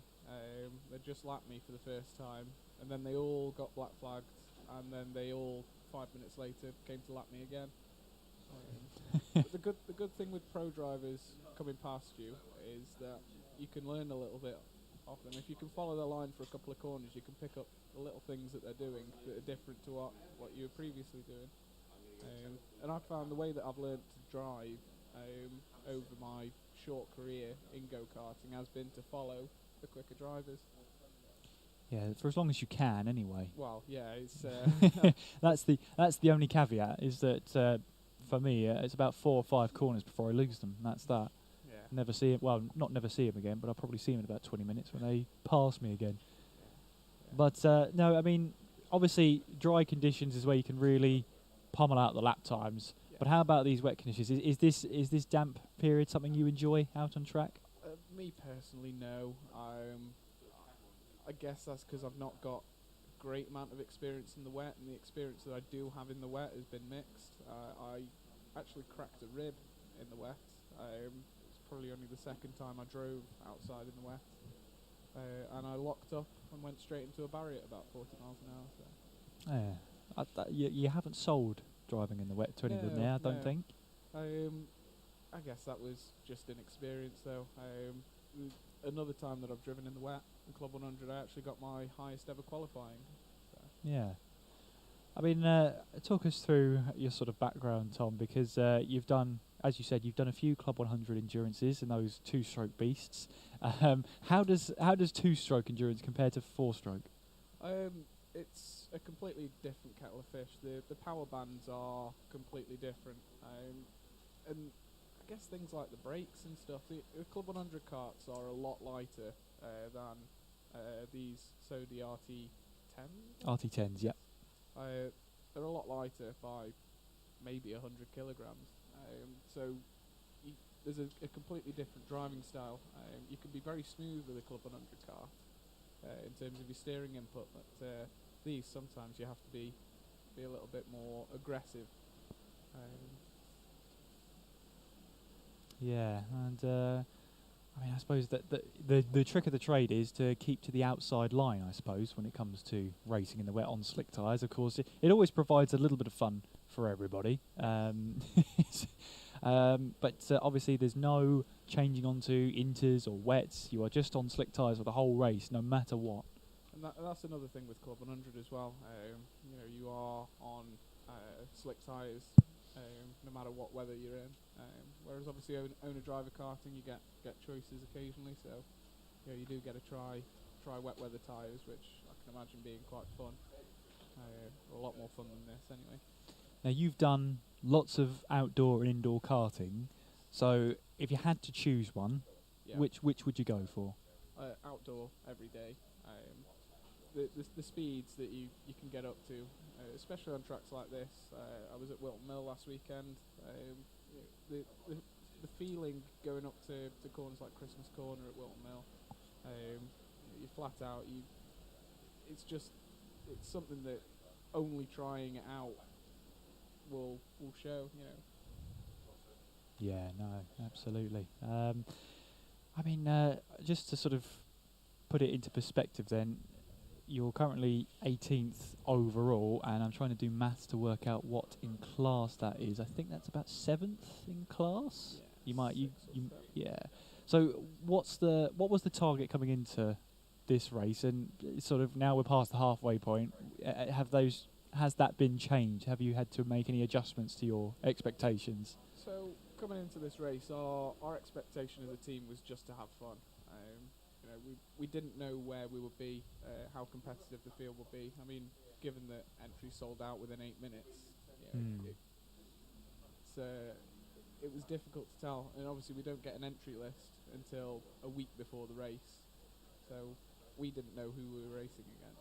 So we just had to hope and pray that it was people that we could beat. But earlier on in the race, like I said before, we were in podium contention, so that was a bit exciting. We might get to take home a bit of silverware, but again, we're halfway through the race, or just over halfway through the race. Anything could happen. You know what, Tom? I haven't said this in a while. It's a long way to go. There you go. Another one. Not yes again, James. Yes again. Yes again. If you didn't already know, it's a long way to go. 11 hours and 15 minutes on the clock. I know your expectation, or sort of the target, was to have fun. Is there any particular position? I suppose you've mentioned trophies and podiums before. Is podium still a target? Is that attainable? I don't know whether a target's the word to use. It would definitely be amazing if we could get a podium, but whether that's possible or not, I really don't know at this point. Again, the timing screen, it's a little bit jumbled up because obviously we can't tell who's had the mechanical pit stop or not. So, after an hour or so, we might find that we're a little bit higher up the order than we're looking at now. But yeah, we're definitely going to try and get a podium if we can. We had a little bit of a joke before we came here that our goal was to beat the Sidemen. Now, obviously, that's not looking very likely at the moment. They're almost 10 laps ahead of us at the moment. So at the moment, anyway. At the moment, I don't believe they've had their mechanical pit stop. They have not. No. Anything can happen. You're absolutely right. And there's all the time to do it in. So we shall see what happens. Obviously, whilst you're here, is there any shout-outs? Anyone you'd like to? Any messages at all? I can't think of anything at the No. moment. I imagine some of my colleagues on night shifts might be watching if they've got nothing better to do, but they might be quite busy. It's a Saturday night, so it's always the busiest shift. Well, we had the Club 73 Young Guns up here, and there were 3 or 4 birthdays to shout out at that point, which was crazy that there were so many. When you think about it, maybe it's not so common, or not so uncommon. That was the other word I was looking for. I was trying to think, what's the opposite to common? I really am tired. Aren't we all? Oh yeah, absolutely. Well, it falls to delirious at one point. It really does. So you said you've got Dan out in the kart at the moment. Yes. What's he like in these changeable conditions? Obviously, we've seen it's raining now. It's not, and also, how is it in those changeable conditions when you're out there? You start to feel the rain on your visor, and you think, it was just starting to actually get a little bit less greasy out there. Yeah, so one of the biggest issues I had when I was out on my stint was my visor completely getting covered in water. I was struggling to see. There was one point where I couldn't even pick a braking point because I just couldn't see the track. So obviously changing conditions, you're not going to get that that water on your visor necessarily. So nice overtake by Dan there. Yeah, I mean, talk us through in towards the paddock bend. So this was quite a difficult corner as well to find grip. And Garda here, I mean, he's taken a very interesting line there. I'm surprised he managed to make it through in one piece, but obviously he's fighting with the sidemen there, or one of the members of Senor Frogs. So Yeah, that's Chip in the car there, who we were talking to him before he went out in his stint and said he wasn't too confident about these wet conditions. But he had a mega stint. He was the second driver in that kart and just started to really put in some really good lap times. Unfortunately, though, this maybe lack of wet weather experience for Chip is unfortunately costing him a couple of seconds at the moment. But still holding firm, though, still leading the class. That's the main thing at this point. At the moment, absolutely. I guess the last question from me before I sort of let Yousuf have a chat to you, obviously, because he's not had a chance yet. I've hogged the mic all the time. At what point in the race do you start to fully understand where you are in the standings? that's a very good question, because at the start we thought we were quite far down. We did have a poor start. I started the race and I got tagged on the first lap, spun round, so we were dead last for the first 10 laps, say. So we thought we were quite far down. I wasn't making many overtakes, but then all of a sudden we started to climb the order, and and then we sent Dan out for a second stint, and at the end of Dan's second stint, I think we were fourth. For his first stint, we were fourth in class. Yeah. And then Adam Natha, who I believe you spoke to earlier, he made it up to third or second in his stint. So it went from thinking we were at the bottom to thinking we were at the top. I'll hand the mic over to Yousuf at the moment. See if he wants to ask you any questions. Yousuf, I've been hogging the mic. Have you got any questions for lovely Tom here? For I guess one question I do have is, when you're out there, because I think this is different for different people, what is it that keeps you kind of going? Because it can get lonely out there when you don't know who you're racing with. So do you just get the information of, okay, the kart that I'm battling is this far ahead or this far behind, keep an eye on the gap? Or do you just literally look at a kart that's nearby on the circuit and just think, I'm going to get him? A little bit of both. So we've got a semi-reliable radio setup.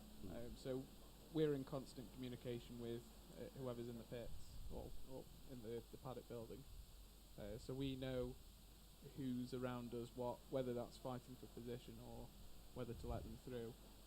And I guess there's a lot of motivation that comes through that as well. The last stint, Dan was on the radio to me, boosting my ego a little bit, trying to keep the lap times, towards the 108s.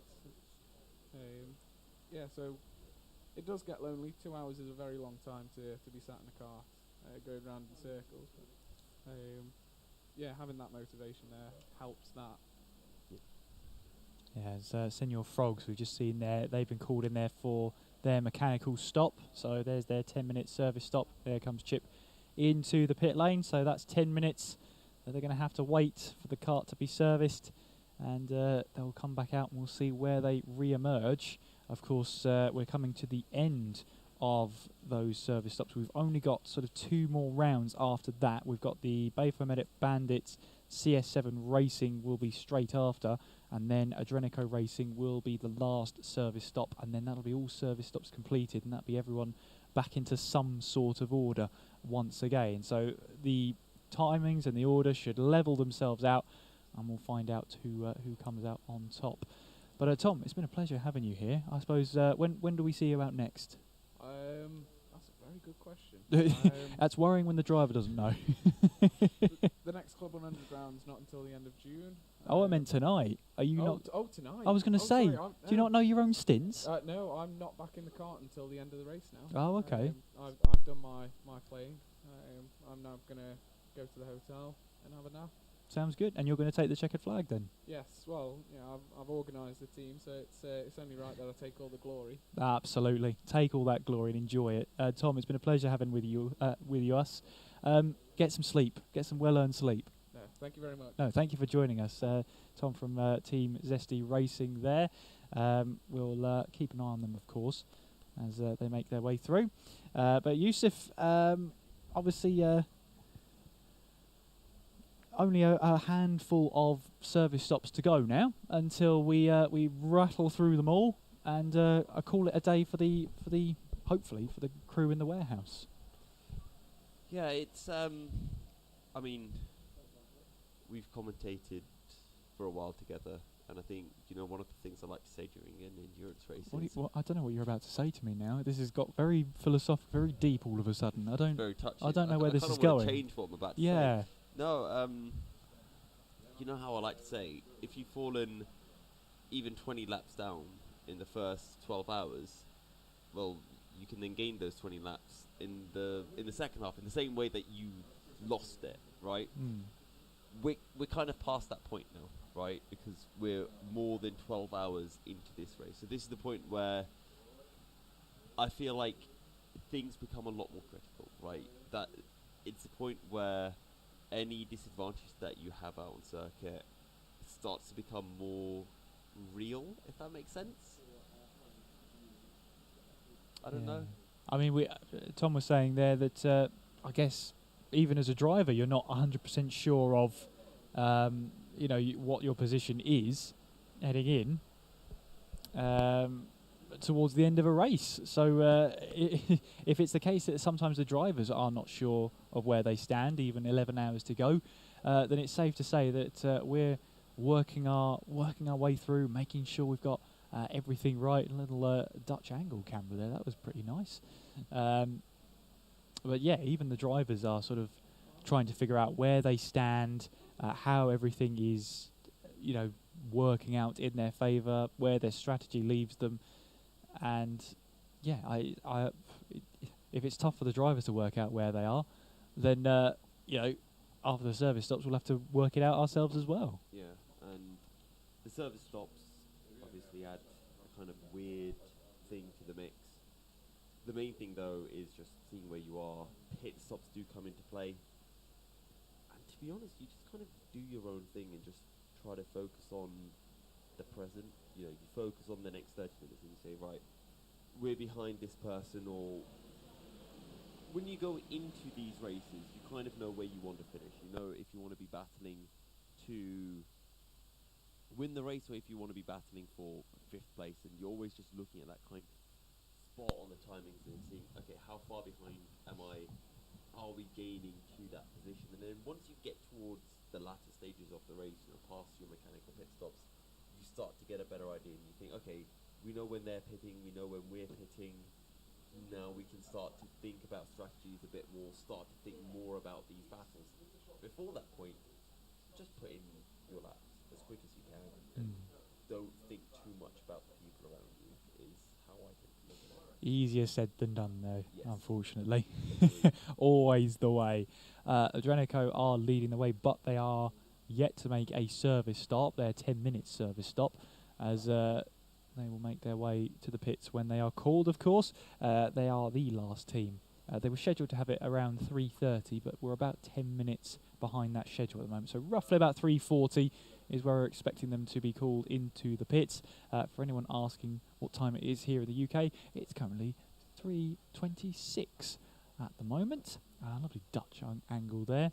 And there is, I think that is Chip, who's ready to get back into the cart after the service stop, just waiting for the cart to be returned after the service stop is complete. Of course, they can't return the cart until 10 minutes, so that everybody gets a fair time out of the cart. But it must be a weird time in a service stop, because you've got yourself into that rhythm. You've been pulled out for 10 minutes whilst the cart gets serviced. You then have to get back into that rhythm. But I'm sure he's having a chat to his team there. A couple of driving tips as well. Maybe some bit of content for the vlog as well. The edited video, I'm sure, will be out shortly after this race concludes. As drivers, I love the pajama bottoms. There you go. That's how you can tell we're in an endurance race. You just dress comfortable when you're not in the cart. That is the way to go. Well, I was actually thinking, because I'm still in my race suit, and I'm probably going to be in it for a while, is this the longest that I've been in my race suit for? And I think the last time I was in a suit for this long was probably actually BUKC 24 hours last year. But I'm trying to think if I take my race suit off between my stints, or if I just keep it on and just walk around. We do have a battle slowly starting to emerge for P5. The only way is Brentwood, currently ahead of Club 73. Young Guns, the number 2 versus number 1. 4 seconds between them last time round. Young Guns taking half a second out of Brentwood. And actually, in the opening sector of this lap, they've taken 7/10 out of Brentwood. They're coming across sector 2 now, and another 10th also going the way of the Young Guns. So that gap is going to be sitting at about 3 seconds when they come across the line this time around. Yeah, and that was the 13 car then running very deep into hairpin 1 there, but just about recovering and getting back underway once again. But we still have Adrenico Racing leading the class. Dab Motorsport in second in class. Accelerate Kent Brewery Racing rounds off the top 3 in the Pro class.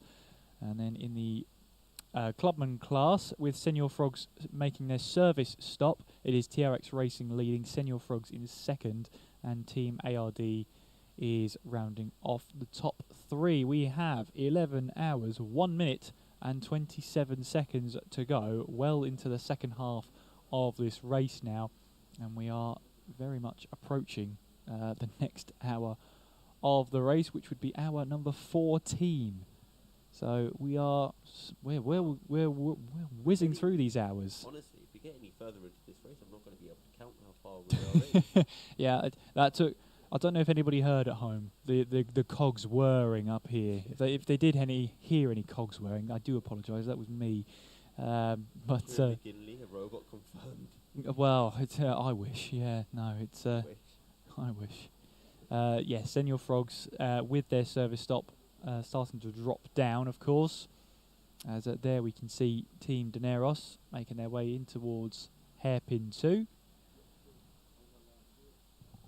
As we see making our way in towards hairpin 1, I think that was the 18 there, if I've read that right. No, it was the 10. I knew my eyes were playing tricks on me. The Bayford Bandits making their way now in towards hairpin 2.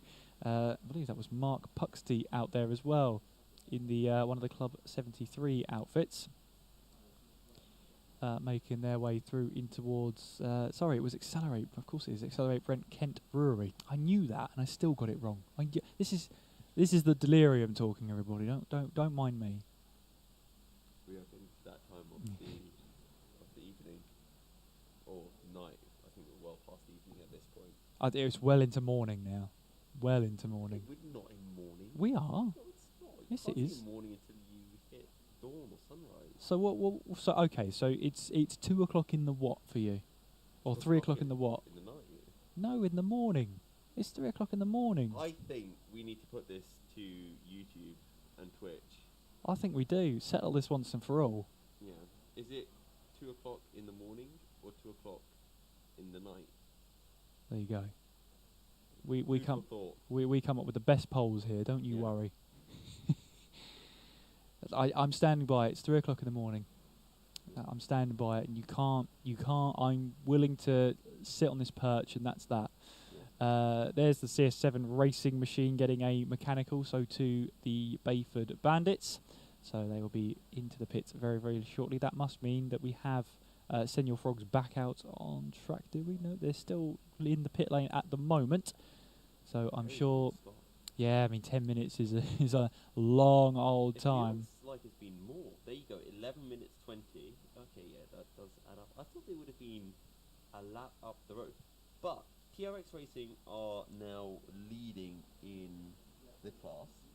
They have made their stop, and TRX Racing go down to the top. We're only talking about 3 laps and there's 5 or so Clubman cars, so it is very close. You're being very heavily outnumbered so far. I am. you've got one, but the rest of the answers are all morning. It's about quality, not quantity. I'm sure that's the argument you're going to push there. A little bump there from the number 2. That's the only way is Brentwood, as they make their way through. Let's see. Let's bring up. It's not bad. It's not mine either. So don't give me too much credit. If anyone's wondering, essentially Kieran's got his notes out, and when he scrolls, it moves like left and right to bring up all the pages of different teams. It's very fancy, very high tech. Yeah, absolutely. And we'll see what goes on. Yep. What have you spotted? Battle is starting to fester. Fester might not be the right word, but it is festering between the number 2 and the number 1. The only way is Brentwood and Club 73, a young gun, separated by less than a second. They're making their way in towards, I think, the Siamese sweep. So let's keep our eyes peeled for those 2 carts. There they are. There goes the number 2, and there goes the number 1. Yeah, absolutely. And that is, as you say, a battle for position, 5th place overall and in class for the 2 pro outfits, making their way through towards Garda, now making their way up the hill towards Cafe Curve. And we are well now into hour number 14. Welcome, Yousuf, to hour 14. Well, now I've lost count. I can't count.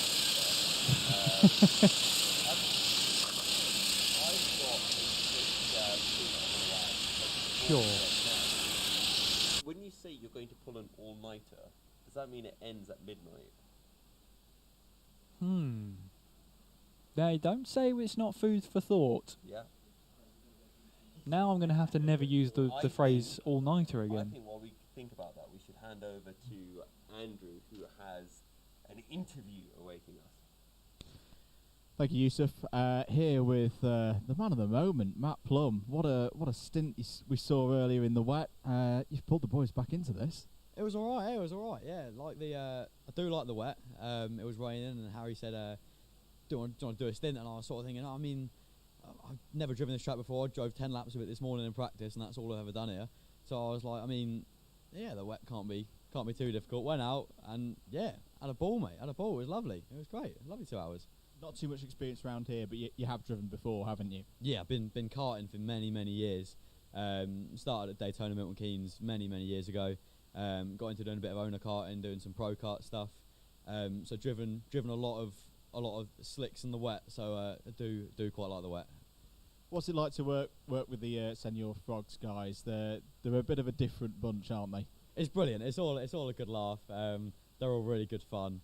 They're all very good drivers as well. Like, they're all very quick. Like when you think of like YouTubers karting, they are very good. But yeah, we're here helping out a little bit. I think I've got 2 more stints. So I think I'm going out at 6:30 again, and then I believe the second to last one. That is the plan at the moment. So we'll see what happens. How did the working relationship with you guys first come about? So I actually met Harry at a karting event, probably about a couple of years back now. And then I sort of jokingly said, ping me a message and we'll give you some like sort of kart intuition and whatnot. And then woke up next day, messaged request and wrote a short, and I was like, what's going on? I've been watching this guy all my childhood. And then he came down, invited me down to the race last year that the guys did. Sort of met everyone. Great time last year. It was a brilliant weekend. The boys did really well. We got 4th in the end. And then same again this year. Now we're going for the podium. That's the whole plan.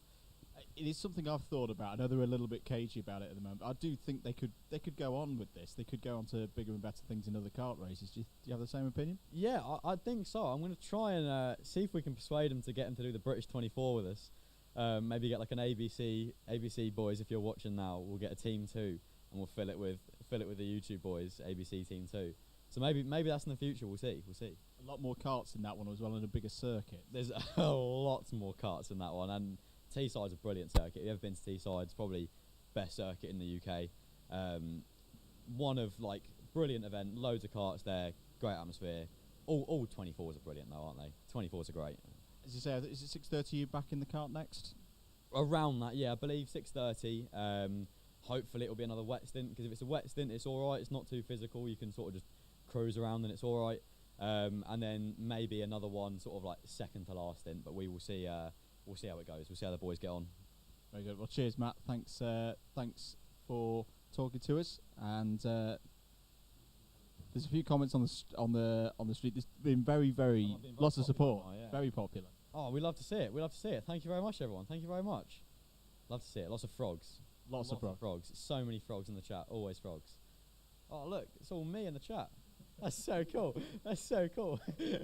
I got off my stint. I got like a load of messages out of nowhere from my mates. Oh, you're driving for the Sidemen and everything. I was like, yeah, mate. Cool. Completed it in life, mate. Done it. Good stuff. We'll see you again later Thank on. you very much. See you later. Cheers, Matt.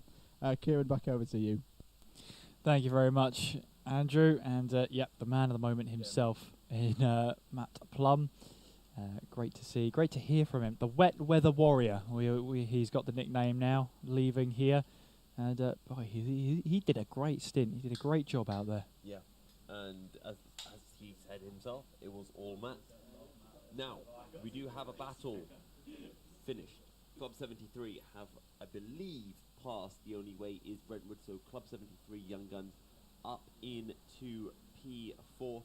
We are still waiting for Adrenico Racing to make their pit stop. Once they do, they're going to be feeding out relatively close to that number 1 and number 2 car. Yes, we are. We've got the last 2 in their service stop, and then once they're done, Adrenico Racing will be back in there as Senior Frogs getting involved. Chip's still out there, of course, in that little bit of wet. We heard from him before his stint that he wasn't a fan of these conditions, but he was going to give it a good shot anyway. And after their service stop, they find themselves, I believe, 5th in class. Someone who's awoken from the limited slumber. I'm sure. No, it's that feeling. I had the same. That's why I said 1 wink instead of 40. But welcome back, Andrew. Thank you very much. I think the story that I've missed is I wrote down 28 seconds the gap between Dab and Accelerate before the pit window. They've both now served it in its 3 laps. Yes. Possibly the best story to leave you with, as we have a black flag for TRX Racing for multiple contacts. Now they are the clubman leaders, so they're going to have to come in and serve a penalty. So everyone in the clubman team just sort of sat forward in their seats slightly in this one. The door is now open for those chasing teams. Still in that stage of the race where it's a bit topsy-turvy because we've got some teams still owing us their just one team, isn't it? Yeah, just one team left. Our service window, that being Adrenico Racing. That being due at 3:30, time about now, really. Yeah. Dab Motorsports in the pit lane, is that? Yep, that was Jack Goldsmith bringing the cart in. I think he brought it into the fuel bay, so we'll see if we can find out who is going to take over. And that's going to be a stint that was disturbed by a service window, I imagine, so that's not a genuine 1 hour 24 minute stint. So no reason to be concerned there. The back out again, 1 minute 47 on their pit affected lap time. That's pretty good, because as we know now, the teams are running the fuel tanks longer. Accelerate set the new bar, really, with a 2 hour and 25 minute stint a few hours ago. Levi Fowler asking when is sunrise. It is sometime around 5:45, I think. So we've still got at least a couple of hours, or there or thereabouts, of nighttime running.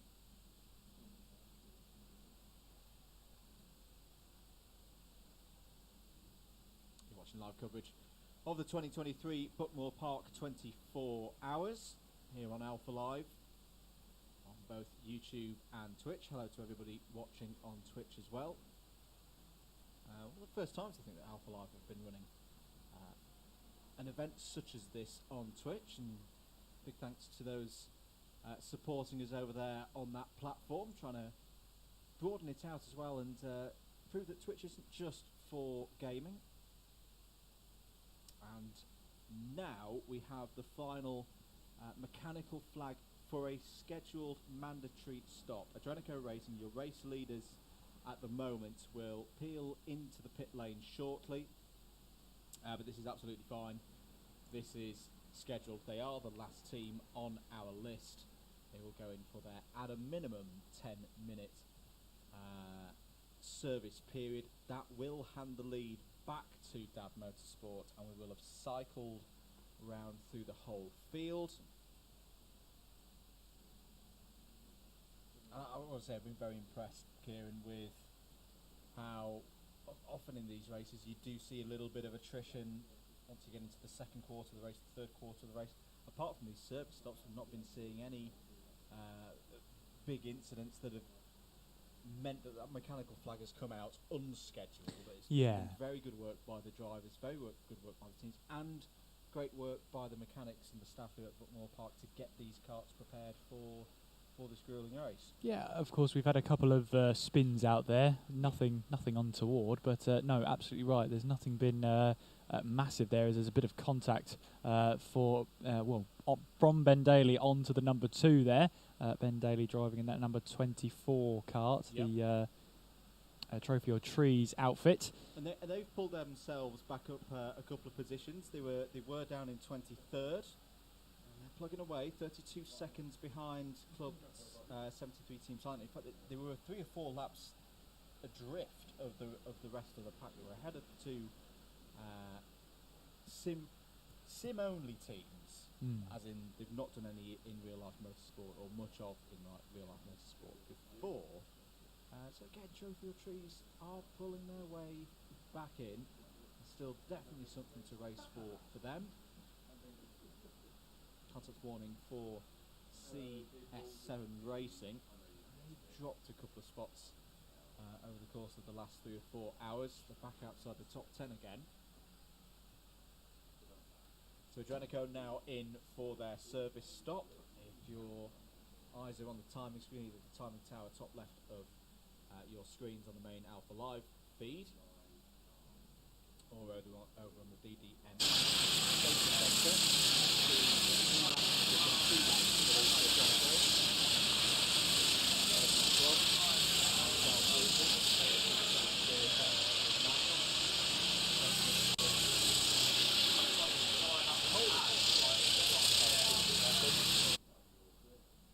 They played it really well. I was not expecting that today. No.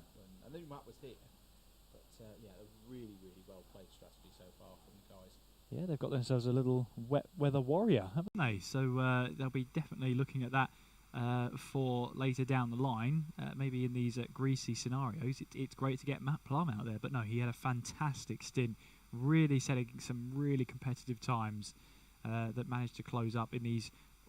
They are very tricky conditions, because now you're getting to a point now where the standing water on the circuit seems to be clearing, or it's cleared more than it has before. Now you're in this greasy stage where it's sort of that in-between where you think it looks all right until you actually make contact with the surface and you realise, oh, there's actually not a lot of grip there at all. And if you're wheel-to-wheel with another kart as well, it can be so easy to be tipped round or tip somebody else round if you don't quite get your line right. Max O'Shaughnessy, you can see, is back out there. There's Benjamin Daly donning the wetsuit. No, I bet no one's asked him, damage do you have Ben yet? Damage do you have Ben? He's absolutely fine at the moment. How's the pace looking for Ben? 107.058. That's good. That's solid pace at the moment. 33 seconds up the road are Club 73 Team Silence, so TMX Marduk putting in a good shift here. Saw him earlier in the race. He started, didn't he? He did start for Trophy or Trees. I believe he did, yeah.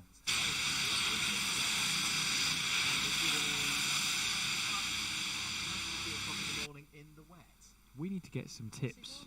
Well, yeah. What's he done to deserve that? We need to get some tips from him, because we were struggling to sleep there, but he's managed to sleep in the cold, outside, with carts going by, How's that fair? He's probably been more busy.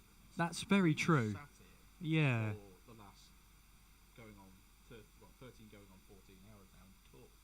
Yeah.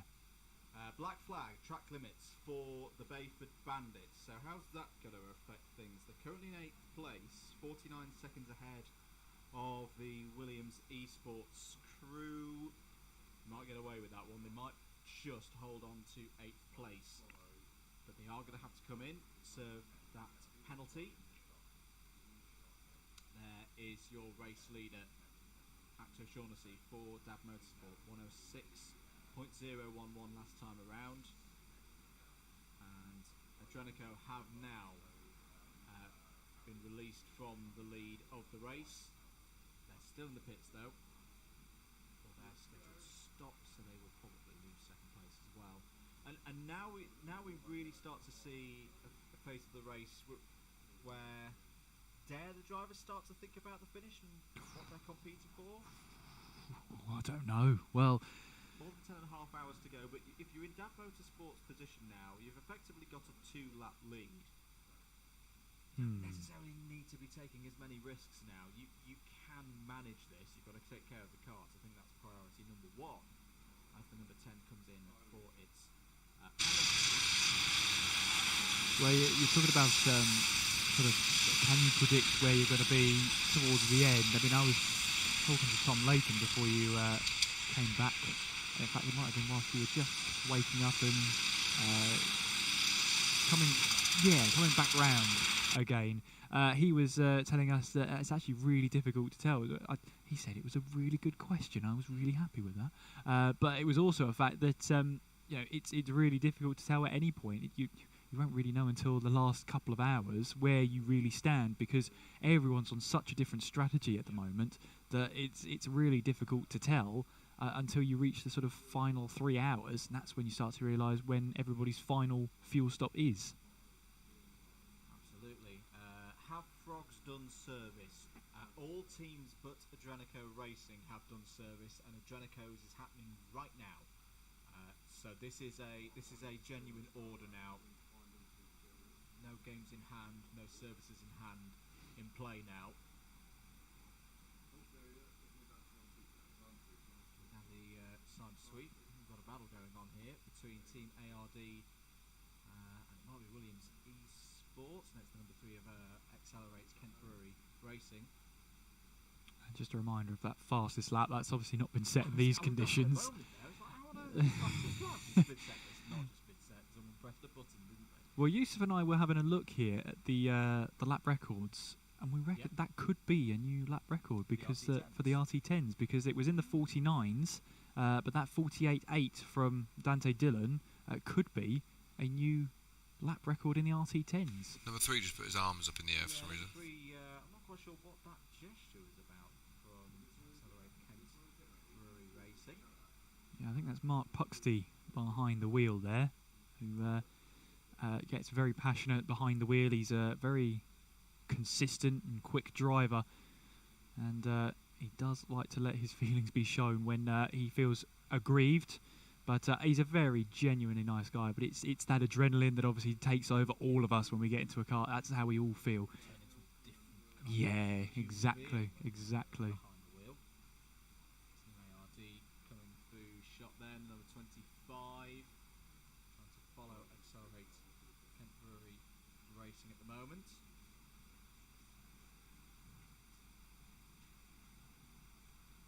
Keep your comments coming in. Thank you for your messages of support. Both here on the Alpha Live mainstreams on YouTube and Twitch, and the DDMM comms box cam. Hello to Nathan Maximin,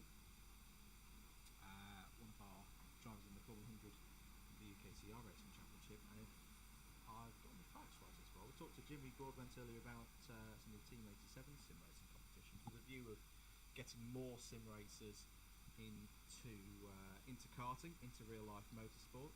I think quite well positioned in that one, so it'll be interesting to see how that competition goes, particularly with them planning to whoever wins the finals to come round to circuits like this and racing in Club 100 Endurance and cut their teeth at almost the same starting point.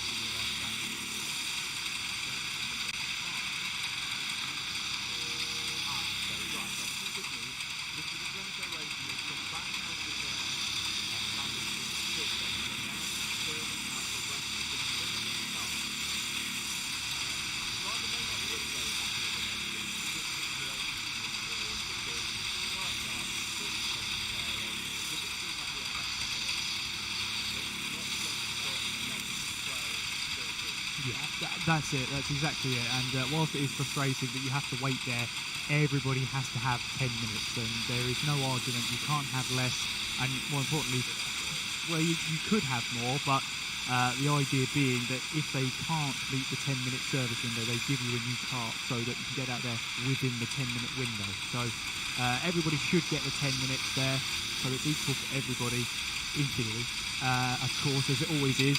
But there they go then, thumbs up, and they will rejoin the circuit and the racetrack. And third place there, they rejoin. So now everybody has completed their service pit stops. We'll do a rundown in 7 minutes' time, but you can see on your timing tower what the story is and what we're going to be talking about over the next couple of hours. I mean, I've had a lot of fun. I have to say that now. We've had, obviously, that lots of dry racing. We had the 4-car battle for the lead at the beginning of the race. Came down to the top 2. We've seen some fairy tale stories in developing, which is great to see, as Max O'Shaughnessy is out on track at the moment in the number 6 Dab Motorsport. So they are your class leaders at the end of the service windows. And it's looking good, pretty good for them. They've got a 2-lap lead over Accelerate Kent Brewery Racing.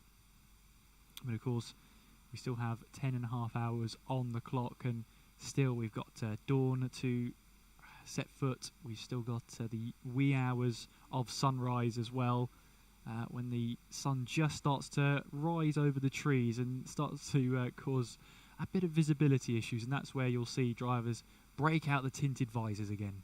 I think another point of the race that's not too far away that I'm going to get quite excited about is pending the rain holding off for the rest of this race, because we think that was the main bulk of it. What was it, around 3 hours ago? The track is not going to dry before sunrise. The air temperature is simply, it's too low. If it was July, August, and you had a warmer evening, there's a possibility that you would, with carts going around the track, dry the track out. That's not going to happen. We've not mentioned it too much today, but how this circuit does very much have 2 levels. It's a circuit of 2 halves. You've got the top half, not just in terms of elevation, but where you've got the trees, where you've got the former quarry. When we do get to that point of the race, as the sun comes up and the air temperature starts to rise a little bit, what I'm expecting, Kieran, is the bottom end of the circuit, it's a bit more open, will dry out quicker than the top. And drivers getting a grasp of that and having particularly the constant transition from I'm on a wet piece of track, now I'm on a dry piece of track, and how they deal with that. That's going to be very interesting to look at. And it's these 2 corners which seems to be the last place to dry out in the circuit, because it's covered by the trees. So it normally is a sheltered place, but once it does get wet there, it does take a little bit more time than the rest of the track to fully dry. And it's raining again. I was just about to say, I think we've gone past the worst of the rain. Commentator cursing the weather now. In fact, you know what? That is the whole field. I've just commentator cursed the whole field. Well done. Said there was going to be no more rain, and here it is. Technically, then you've met the quota of 1 an hour. I've done it. One go. 1 go. 1 fell swoop. There you go. Enjoying the dry though. Are some of the drivers down in the cafe? No doubt.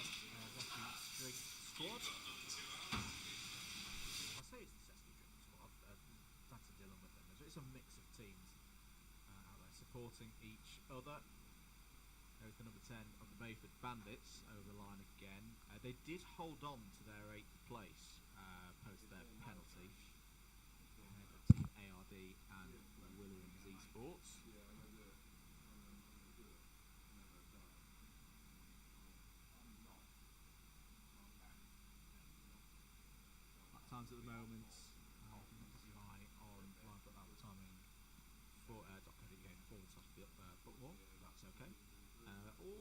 generally 66s, 67s in terms of seconds around to do one lap. That's what we're looking at the moment.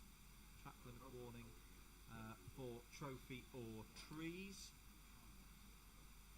Ben Daly is cutting corners again, like he does around Monza. Unbelievable. It's not like him. We'll be seeing that lap, to quote. I'll be seeing that lap, yeah. Number 19 of Team Rango. I feel for Team Rango. They had a super start to this race, but it's not been a kind night-time period of the race for them. No, that is unfortunate, and sometimes the weather gods have other plans in mind in terms of actually what happens in the race.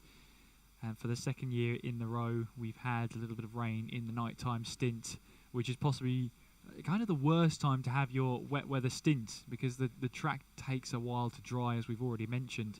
So you're out there on a damp track, a greasy track for a long period of time, and I guess it's that case of you're just getting impatient. You want the track to dry quicker than it already is, as we see a couple of different lines being taken there. This is what I also like about the wet weather racing, is that there's a couple of different lines that everybody takes.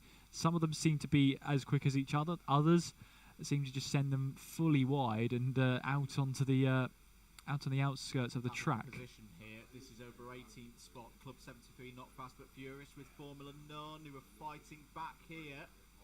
Formula None, we saw a lot of them in the early stages of this race, and that's good work by Not Fast but Furious to hold onto that position. They've got the number 1 of Club 73 Young Guns behind them on the road. In the race order, they're several laps ahead of these two. This is your closest battle on circuit. 2 karts in the Clubman category, number 12 and number 15. Formula None having a think into the S's. Very tricky corner to get an overtake done, or into and through there in dry conditions, never mind in the wet. 25 and 21 going through as well there. Let's do a rundown advert. A little bit of a run wide down through go Formula None. And that's well timed. We'll do a run down the order. Here we are with 10.5 hours to go. This is what the field is looking like at the moment, with all the service stops completed as well. So Dab Motorsport have completed 886 laps at the moment. The reigning champions on course at the moment for retaining their title. They have a 2-lap lead over the number 3 crew, the Accelerate Kent Brewery Racing team. They themselves have got a 3-lap gap now over the number 5 of Adrenico Racing. 1 lap further back is the number 2 of The Only Way is Brentwood.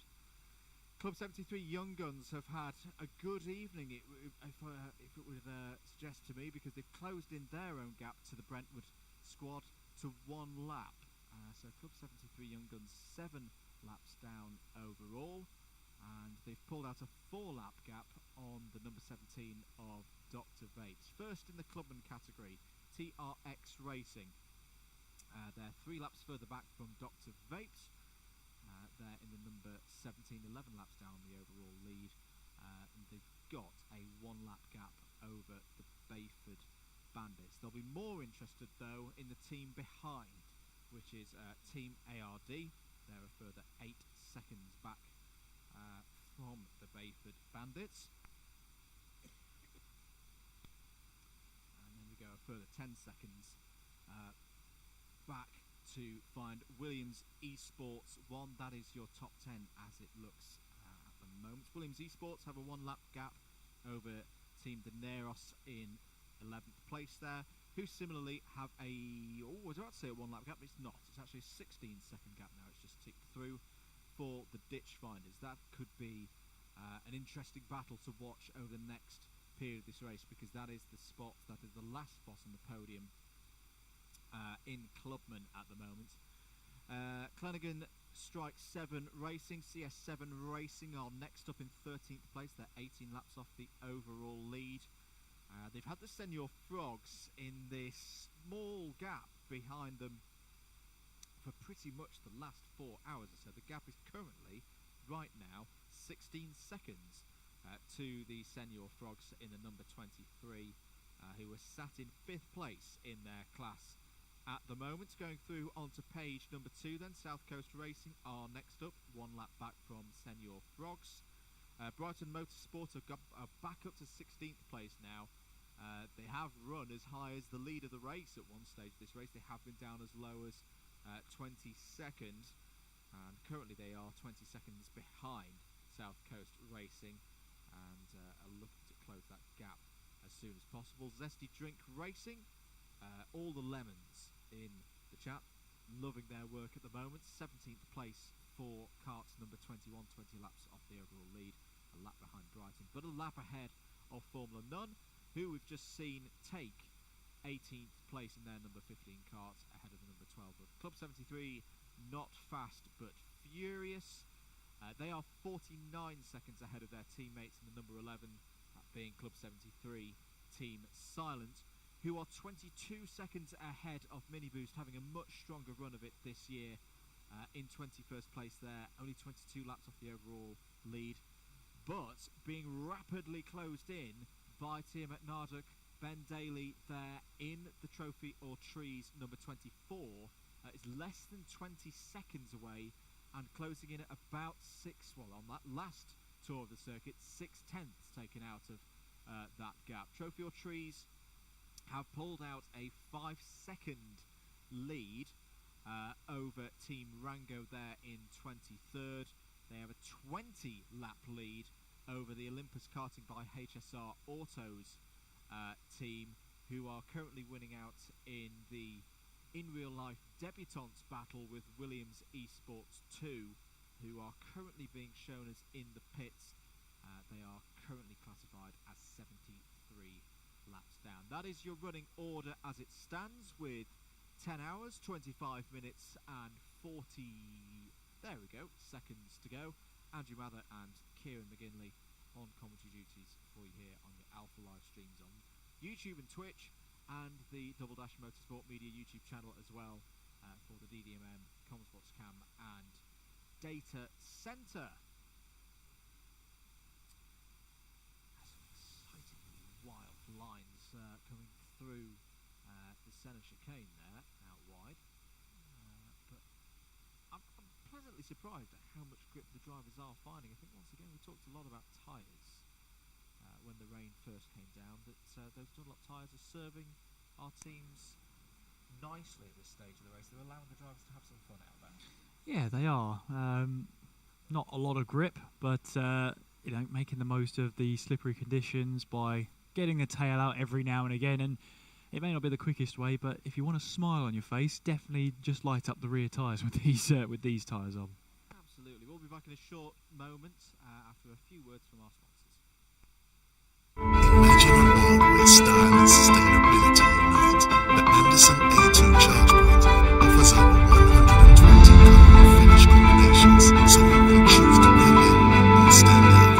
Crafted in the UK from high-quality materials and precision engineering, the A2 is designed to make the switch to electric driving as seamless as possible. Smart, simple, sustainable. This is luxury electric vehicle charging. This is Anderson EV.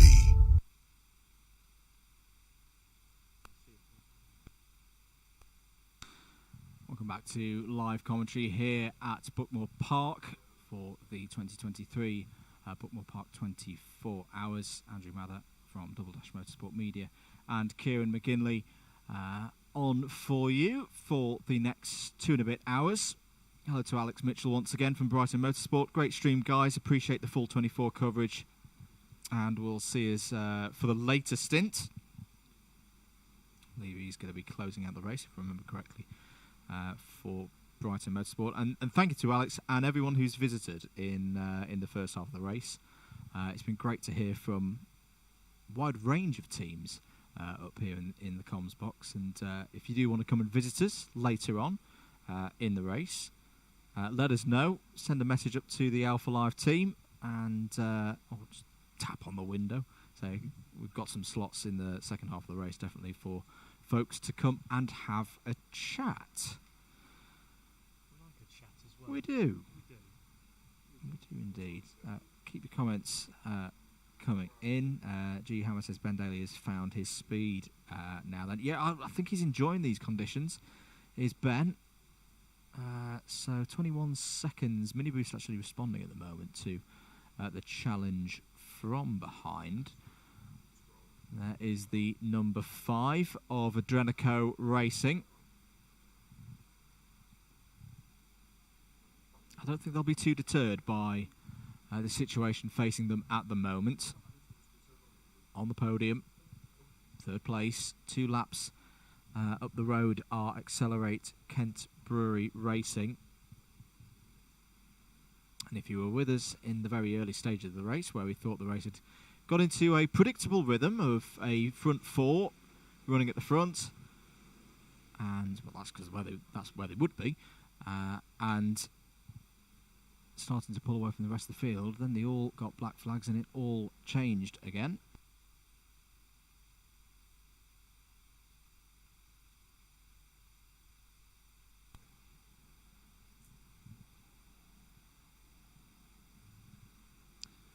What we're saying is 2 laps at this stage is not a kind of distance, Kieran, to rest your laurels on.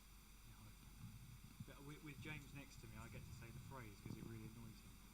It's a long way to go. Do you? Do now. Okay, right. Because an hour ago you weren't a fan of it. So it's just chopping and changing. Yeah. Okay. A bit like the weather, yeah. All right, fair point. No, but still 10 hours, 21 minutes. A lot can still happen in that time. A lot of weather can still happen in that time. We're expecting more unsettled weather heading into the afternoon tomorrow. So, or is that today? It's today now. It's today. We're into Sunday. Yeah, so it's technically today. So we are expecting more unsettled weather. But as we all know, as we've all seen, Buckmore's got its own climate. Not even some weather apps, some unspecified weather apps, can get it 100% right all the time. It's all a game to find out what the weather's going to be like here. So a quick look at Senior Frogs. There they are on circuit. The number 23, 19.9 seconds. The gap up to CS7 Racing. Adrenico Racing just behind them at the moment. I think it is still. Is it still Chip out there? They've been out there for at least an hour. Yes, it was Chip who got back in after the service. Yeah. Which there was a question about that earlier in the chat about asking if the service stop you had to have a different driver jump in the cart after a service stop. But I had a look at the regs and I couldn't find that specific one in there. It's only if you're intentionally refueling. If you're intentionally refueling the cart, and that's probably the one thing that isn't done on a mandatory pit stop, and the reasons why that is, drivers could start, or teams could start taking unfair advantage over it. So it's just outruled. You can't refuel when you're coming in for your mechanical service. So on that basis, it's not a fuel stop. You're not forced to do a driver change. And in some ways, when they change and make the cart a bit fresher, we talked about it. The start of the race, the cart is pretty quick because the tyres are fresher, drivers are fresher, etc., etc. After the service is pretty good as well. Not in ultimate lap time on this day in history because it's wet out there. But that's often what you see drivers and teams do. If they know when their stop's going to be, they try and put their fastest driver around that so that they can take advantage of a freshly serviced cart. And that, again, is a spot of the strategy that Senior Frogs have got it absolutely spot on here. Adrenico Racing continuing to go round. Lap times for the leaders, all in the 106s and the 107s. Race into the rhythm now. Next phase, I'd say, for a lot of these teams is make sunrise and then assess where you are from there on in. It's Callum Jones in, just to remind, for Adrenico Racing at the moment.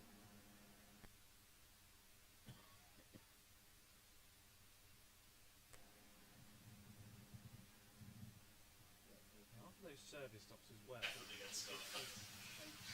Taking up the order. At least 40 the best case scenario. Do that. Black flag for the number 8 Williams Esports. And have to come in and serve a penalty. They're going to be 10th overall, 8th in class.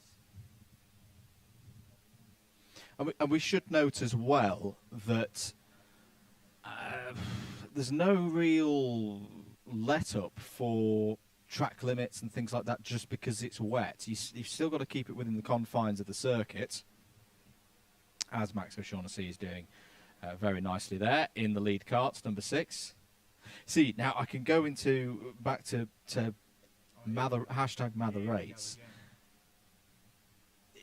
We talked about the MO on his head. He's also got the Union flag on the back of his helmet. So it's those combinations of very distinct things that means I'm trying to win him back here, because I complained on Facebook earlier in the week about helmets that have overuses of Dayglow yellow and Dayglow green. And yes, there is a fair amount of it on Max O'Shaughnessy's helmet, but it's when it's used, it's just that. It's when it's not combined with anything else. So don't worry, Max. 8 out of 10 helmet. 10 out of 10 driver. That's a 9 out of 10 average then. Nobody's perfect. Nobody's perfect, absolutely. So that black flag for Williams Esports will reduce the advantage that they have over Team Daneros in 11th place, but it won't completely wipe it out, I think. We do need to keep an eye, I think, on the number 16 Ditch Finders, because last time around they took 1.2 seconds out of Team Daneros. I think they're going to be coming through from Sector 1 into Sector 2 now, judging by our predictor lines. 5.8 seconds was the gap last time around. As I say, 1.2 seconds reduced in that one. So there was the number 20. And I think there is the number 16 going down Simon's sweep at the moment. This could be a close battle. Ditch Finders would love to get this position, Kieran, before they come in for the next pit stop. They've been out there for 1 hour and 40 minutes.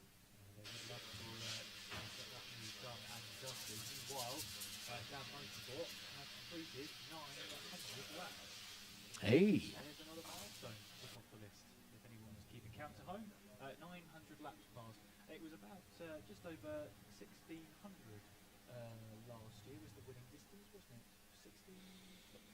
It was in the 1,600 something. We're not going to hit that this year, folks, because we've had a significant amount of running in the wet. 1670. I wasn't far away. Not far off. Not far. Only 22 out. Yes, there's been a lot more slower paced running because of the conditions.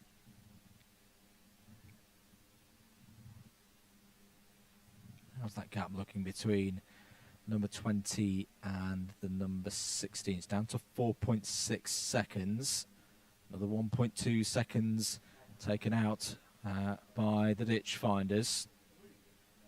And this is an important one in Clubman, because this is our third place battle in Clubman.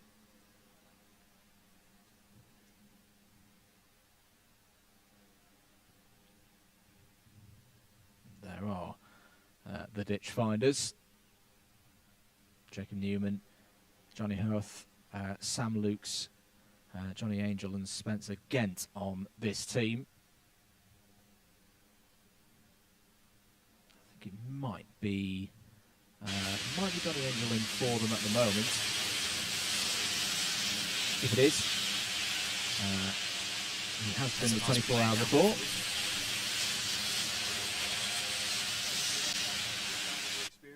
Yep. Endurance race before.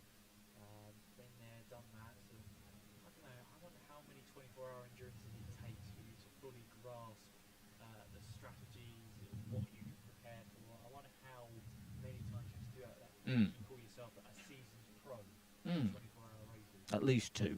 At least 2, yeah. Yeah. I think you say the first one is the one Where you go, what on earth is going on here? Yeah. The second one is we still did better, but what on earth went wrong? Yeah. Where can it improve? By the third one, you sort of get a better understanding. Yeah, it's a good. I think you're right. I agree with you there. At least two to get under your belt before you can call yourself some seasoned pros. Team De Niros responding, also into the 107s now, but Ditchfinder's going quicker and quicker all the time. 2.9 seconds is now the gap. If you're enjoying the stream, do let people know that the stream is on here today. Feel free to share on Facebook and Instagram stories or any other social media platform of your choice. Accelerate Kent Brewery Racing, cutting through the traffic there. Second place for them at the moment. Just got to be patient, I think, at this stage of the race. They've got a similar pace to Dad Motorsport up ahead. They know the gap is 2 laps. They just need to keep going at this one. As we've heard from drivers, it's a mixed reaction of if you're on your own out there, trying to keep it cool, trying to keep those lap times churning. Yes, it can be lonely, but especially at this point in the morning where you start to get to sort of 2 o'clock and 3 o'clock in the morning, but now from here on in, the 4 o'clock in the morning, and you realise, oh, there's a 4 o'clock in the morning. Yeah. Oh, no. It exists and it looks like this. Yes, and you notice that some of the team, if not a majority of it, has turned in or gone as long as they can. The true night owls will be absolutely loving this. But if you've been preparing all day for the race and you've been like a team manager, as we were meeting with Cal Freezy, chat to him earlier on, he's been here since 9 o'clock in the morning yesterday. So he's almost been here for his own 24 hours. So he's not far away from that. We've just confirmed from our production team, sunrise is 5:25. It's just over an hour away. Ditchfinders 1.8 seconds behind now. They've just taken 8/10 out. In fact, make it 0.7 over the line there, going through sector number 1 now. Ditchfinders on the pace here to try and wrestle 11th place overall and, more crucially, 3rd place in the clubman category, away from Team De Niros. I think they may have just passed through our shot there. Keep an eye out for the number 20 and the number 16. Gone through sector number 1. I think they're going through sector number 2. Now, there they are. There they are. 20 still ahead of the number 16 as they go into paddock corner now. Where is the opportunity going to present itself? This is for position in the race and for, at the moment, the last spot on the clubman podium.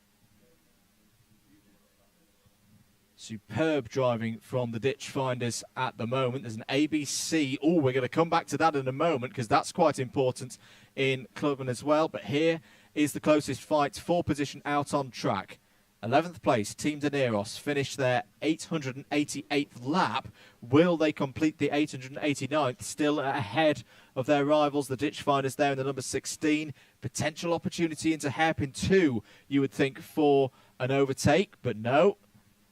Ditchfinders just choosing to stay behind, but cutting to the inside, trying to get the drag out of the corner. Brilliant driving. Just use the curb to get a bit of traction up alongside and through go the Ditchfinders into 11th place. But there's more drama, Kieran, in the clubman class because our second place team, last year's winners, Team ARD, have a penalty for a takeout. They've had some contact with another cart out there. They're going to have to visit the pits for an unscheduled stop. Yeah, well, that was a great move from, I believe that's Spencer Gent in the number 16, the Ditchfinders. But yeah, there's the second place in the clubman class having a black flag for a takeout you saw there, which is otherwise known as an ABC. So they've obviously made contact and gained an advantage from it. So they will have to make a penalty stop. I'm pretty sure they're going to lose places overall. They're going to lose out to the Bayford Bandits here for 8th spot in the whole order. They may lose out to Williams Esports as well, who are going to be closing in. Contact warning for Senior Frogs. Just a warning, not a penalty. We've got an hour and 7 minutes before that slate is wiped clean. Yep. Another time, of course. The race director said in the briefing that every 3 hours the warning sheet gets thrown out and everybody starts on a clean slate once again. But of course, your first warning and second warning are displayed with the black and white warning flag. Your third warning is the penalty. Team ARD are in. You might just have been able to peer through the bushes and through the barriers to see them there. There through go the Bayford Bandits into 8th place. The Williams Esports 1 team were 54 seconds behind Team ARD at the last check, so probably about 35 seconds of that lead is going to disappear in a moment's time. They've just got to brush that one off, I think, Team ARD. They've still got second place in class. They've just got to go, right, okay, back to circulating, get back into a rhythm. Don't start throwing it at the scenery to try and make up that time, because, as I say, that number 16 cart, the Ditch Find, is third place in class now. They are going along quite nicely. You don't want to fall if you're Team ARD into their clutches. It's one of those where you'll be kicking yourself. You'll be saying all sorts to the crew down there who are in the pit lane. Mhm. It wasn't me, but the fact of the matter is, if you just hold up your hands, even if you think you're in the right, just hold up your hands and say, okay, that's fine. They're normally okay, but it's not the crew down there that have brought you in, of course, we mentioned earlier. It's race control that have given you the black flag, so there's no point trying to plead your case to the pit crew down there, because they're not the one that made the call. They're just making sure the pit lane runs smoothly, which it looks like it has all this time, which is it's been a great job by all involved here. Kenneth Goldbranson at the wheel for Williams Esports 1 at the moment. Very accomplished driver is Kenneth. Raced internationally for KSM back in the day at a European Championship level in KF3 and KF2. For those of you who may not be aware of that, that was Michael Schumacher's karting team back in the day. As Norwegian champion in the junior categories when he was 12 years of age back in 2009. Raced in Germany's German Formula 4 as well. And now is a professional sim racer for Williams Esports and has led this team very nicely indeed. It's not the first time that we've seen Ken out there on circuit. Looking very quick. There is Chippo. Chippo Crimes on the move. Kicking the back end of the cart out there. Quicker than Yep. Carts around him now. It's taking him a little bit of time to get into a rhythm, but Mhm. he is lapping quicker than Carts around him now. 107.4 was the last lap, so he's taken 1.2 seconds out of CS7 Racing. Now that's not for a class position, but still 17 seconds behind that CS Racing car. They've been talking about morale a lot in this race, and admitted that the morale was a little bit low at the. Sorry, there's a black flag gone out there for track limits to Trophy of Trees. It's Ben Daly has been cutting the corners. That's so off-brand for Ben. And they heard us earlier when they said, I'll be seeing that lap. Yep, race control have been looking at it and gone, right, cover the pits here. Tim at Marduk. Marmaduke, penalty. That's unfortunate for Ben. Sorry, I rudely interrupted you there. 5 laps. They won't lose position. That's the good thing. They've got 5 laps ahead of Team Rango. That is a shame. That is a shame for Ben, because this has been a really good stint from him. That accumulation of warnings means, unfortunately, he's a driver who has to come in and sit in the penalty box for a bit. Or is it not? Have they changed out? Oh, there we go. It's not Ben at all. Somebody else has been cutting corners. It was off-brand for Ben Daly. I told you. Yeah, it wasn't. Possibly be. It could be Jamie Henderson back out. This is the problem with wetsuits, ladies and gentlemen. They all look the same once they put the wetsuits on. The lovely suit that said their name on the back is completely covered now by the wetsuit. I My guess is that's Jamie Henderson. He's come into the pits. We might get a closer view of who that is coming in. I think that's Team Rango into the pits as well for a fuel stop. The second Williams Esports outfit are also out there, or in the pit lane, I should say. See if we can try and get a shot of the vehicle leaving the pit lane.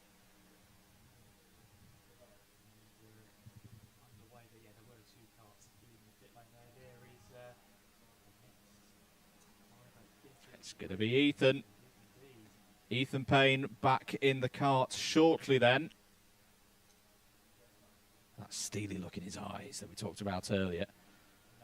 Had some experience of changeable conditions, shall we say, earlier on in the race.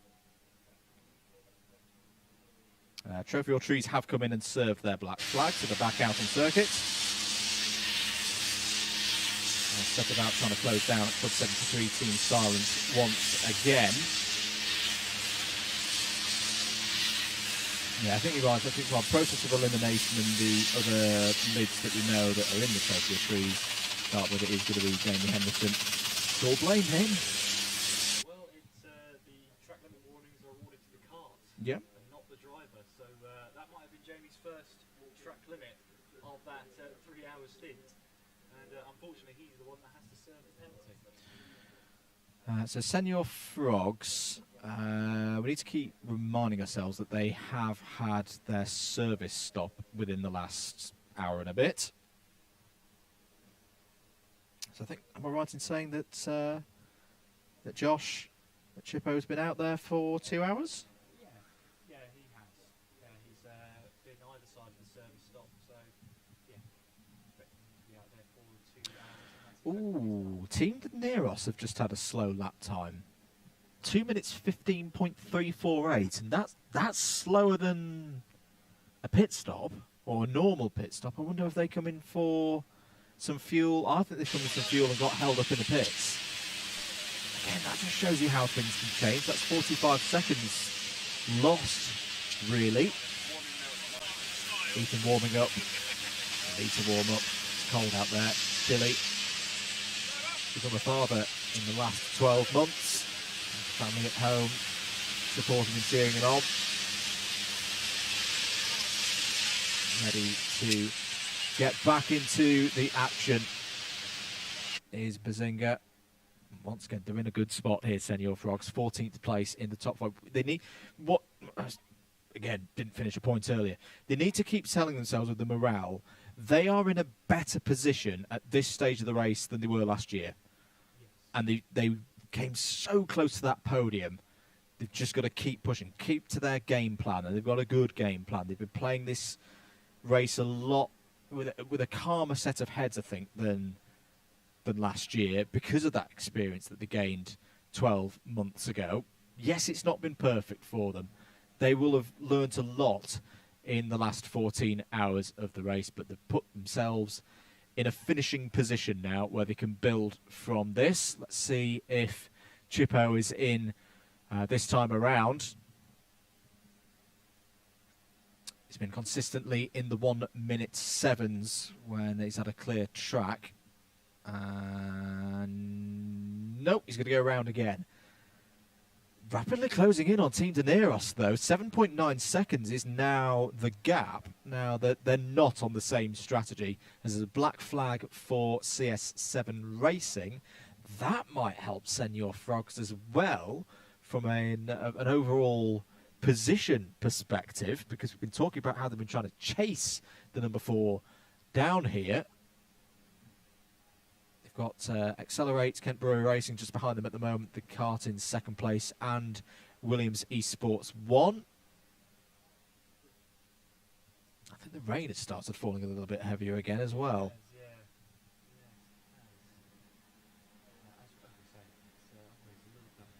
That greasy track might just get a little bit wetter again. There go Kent Brewery Racing. Up the inside, just another lap on Senior Frogs, but they're not in the same class, so it's not the end of the world. And again, Chip goes round for yet another lap, so to pressing on here. And, yeah, his lap times have improved over the stint as well. He's grown into this stint, and of course he's had that service stop as well, which is a little bit of an interruption. It's always a tricky one there.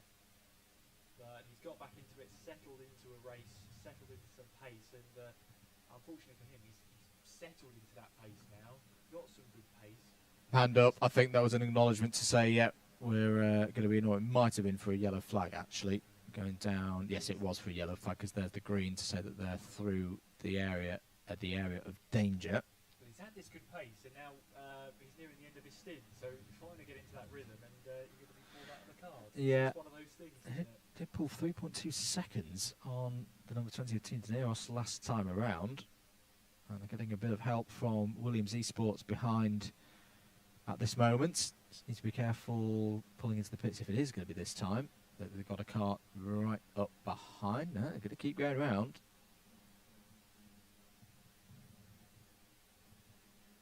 They have gone past CS7 Racing, who've come in to serve their pit stop. So that's a position overall gained for Senior Frogs. Indeed. It's a position gained overall, but not the class position. So they won't be looking too deeply into that. They'll be looking to see if they can close in onto Team Daenerys, which they are doing. Another second taken. Yep, 3.6 now. That is a much more important one for them. Now we should remind ourselves that they're effectively a pit stop behind, really being in the battle for third place at the moment, because the Daenerys have pitted in the last 5 minutes. The Ditch Finders a further 30 seconds up the road. They've pitted recently, but they're in that range again. And if they can have another couple of good stints and pull that, you know, what was it, about 45 seconds you lose when you come into the pits. And here comes Chippo into the pit lane. We've got all the rights to be excited at the moment. Track limit warning for the number 21. Zesty Drink Rating. Out hops Chippo Crimes. Josh Larkin, very good stuff.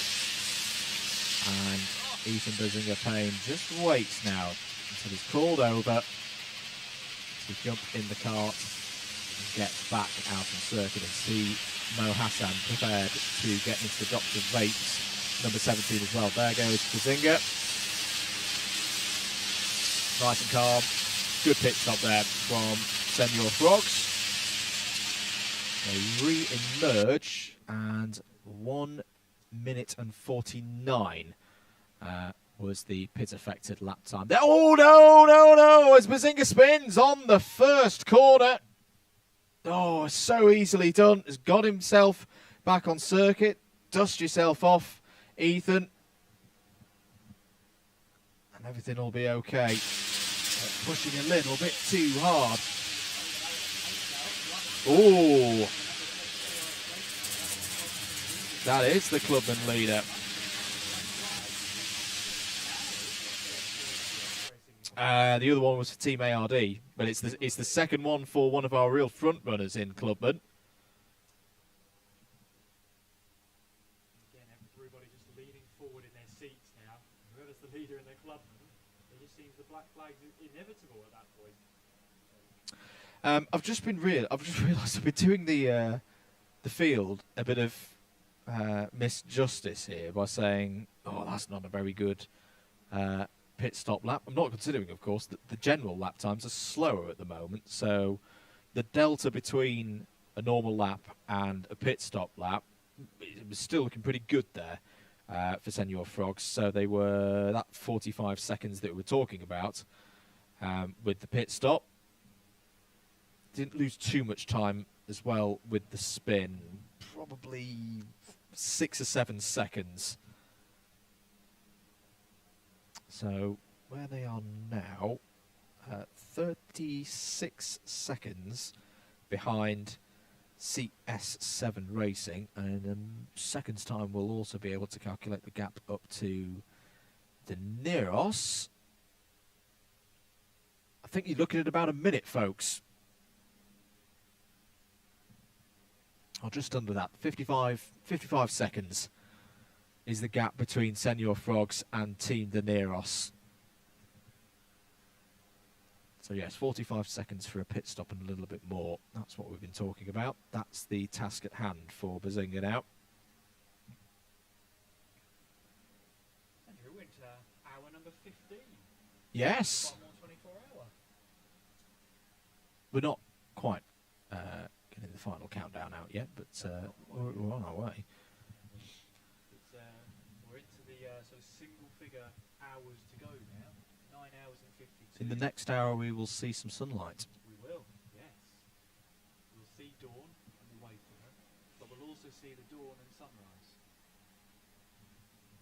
And hopefully we'll see better weather conditions to try and dry out the circuit somewhat. It's been very damp and miserable throughout the night stints on track, but for those who are the designated wet weather drivers, they'd have been loving this. They'd have loved every time the clouds show up for a little bit more of a shower, which it's still doing now. You just see the little specks of rain on the camera. So TRX have been in and served their penalty. I'm just looking through as well. Team ARD have just taken a position on circuit. Bayford Bandits had a small problem last time around, a 1 minute 9.077, and they've fallen behind the number 25 into 9th place now. So that's Team ARD up to 8th. Sorry. Contact warning for Dr. Vapes, running in 6th spot at the moment. Question for us in the box: what's the fastest lap of today versus what's the most recent fastest lap? Well, the fastest lap was in the opening couple of hours of the race. It was Adrenico Racing, 48.844. Fastest times at the moment, we've seen some 105s, maybe even into 104s, but if you wanted to know what the fastest lap of anyone right out there now, it's probably a bit of a boring answer. Your race leaders, Dab Motorsport on a 1 minute 6.543 seconds as the rain flows in again, not to the driver's liking, because you can see the small rooster tails coming off the back of the carts now. All that sweeping the water away that the field has done for the last couple of hours, all redundant, all for nothing, because now the rain has come back in and the circuit is a soggy mess once more. Sometimes the beauty of motorsport. Weather does have a hand to play, as Mother Nature does decide what the rain's going to do. And decided today it's going to have some fun. Yeah.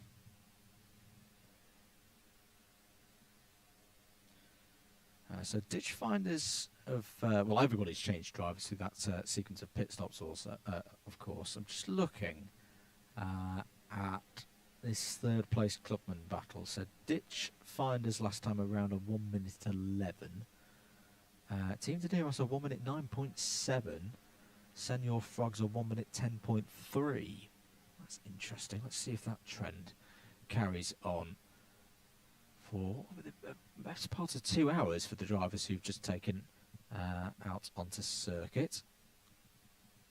10 minutes ditch finders driver has been out. 12 for De Neros, 5 for Senior Frogs. They're kind of still on the same strategy when it's all worked out.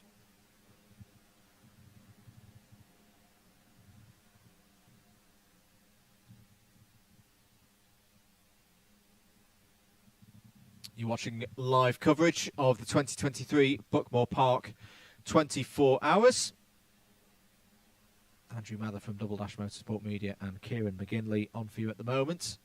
Contact warning for... Oh, it's off there. Who was that off at hairpin number 1? It was the number 20 of Team De Neros. So a bit of a spin whilst pushing hard to try and catch up to the ditch finders again. That is not good news for the number 20. And they probably lost, what would you say, Kieran? Off at hairpin 1, touched his throws? Yeah, I was going to say about 10 seconds as well. Contact warning for Olympus Karting by HSR Autos. What we're seeing really the dry, we didn't really see many mistakes that led to spins or mistakes that led to any excursions off the track. And this is what happens when you have the slick tyres on the wet track. You start to see the spins, you start to see the errors. One place that is so easy to make an error is into hairpin 1, where you put the brakes on, and all of a sudden in these 4 strokes you hear the engine cut out. Yeah. That's when you realise you've locked the rear axle. That's not great. And if you don't know what to do in that scenario, it's pretty scary. Yes. You do have a moment, that is for sure. I've been on the receiving end of that one. It's tough to recover that one. It's possible, but tough. And you've just come from a flying right-hander, turn 1 and turn 2, and you go into the heaviest braking zone in towards hairpin 1.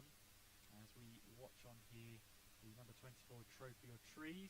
I believe that's Sanderson behind the wheel. Sanderson trying to get the lap times on there. What's the lap times? 1:08.9 from Sanderson on the last lap. He was 3.2 seconds quicker than the number 11 cart up here. 21 seconds up the road. And let's try and cut down that gap as much as possible. In terms of on-track battles, the closest one is the battle for 8th place overall. Team ARD in the 25 and the number 10 of the Bayford Bandits. 6.7 separates them, although the Bayford Bandits were half a second slower on the last lap. We'll keep an eye on their lap times and see if they do start to close in again. See if they can close in on that battle. And we see Cafe Curve. And here goes the number 5 machine. Making their way on towards the first 2 turns. Adrenico Racing currently in 3rd place overall. And we've got a question from Joshua. Good question. Hubie. I think it's Hubie. Hubby? Please correct me, Josh. But who surprised you the most so far? Oh, I think it's got to be Dr. Vapes for me. And I know they were promoted up to the pro category ahead of this one. But the level of their performance, Luke Battersby's stint earlier in the race, really impressive. Really put them in amongst it. And a team of drivers that have got a lot of enthusiasm, a lot of passion, but are still probably not the most experienced team out there. They have shown that, similar to what we saw with the Senior Frogs last year, they're turning that passion and enthusiasm into speed. Yeah. And they've had a tremendous race so far. Even if it was to go all wrong from here on in, they can be really proud of their effort today in the number 17. So I think I'm going to go with them. That's a good answer, actually. I very much agree. They started down the order.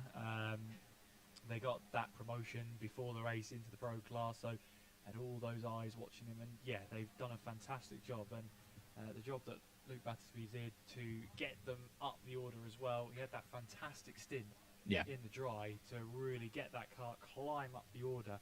And his teammates have managed to keep the cart up there as well, challenging the way for the top 6. They're 11 laps down on the leader, 3 laps behind the next cart. But as we all know at this point, that's about a 3-minute gap or so. And 3 minutes is not a lot when it comes to this sort of race. And one of the other things I like about the story of that team is that they've got, I mean, yes, they've all come from various different karting arenas, but very different in their own right, in that you've got a couple of them who've come from indoor karting, the 2 Hassans included in that. You've got Luke, obviously, who's been here a lot because he's a staff member.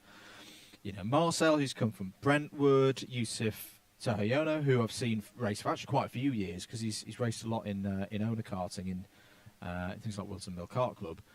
Which, if you want to watch that is, I was going to say tomorrow, but it's today because we're into Sunday now. Later on today, live coverage for their latest Kart Club Championship round with, if I'm right in saying, Jack Oliphant and David Sullivan. No, not David Sullivan, because David's up at Teesside. Chaz Draycott is on for WMKC today. Commentators all over the country. No one's really where they normally are either. Apart from Butters and Dave up at Teesside. But yeah, do go check out those streams later today. They will be carrying on after we finish by 3:30 here at Buckmore Park. Do head over there at the end of the show and give them your support.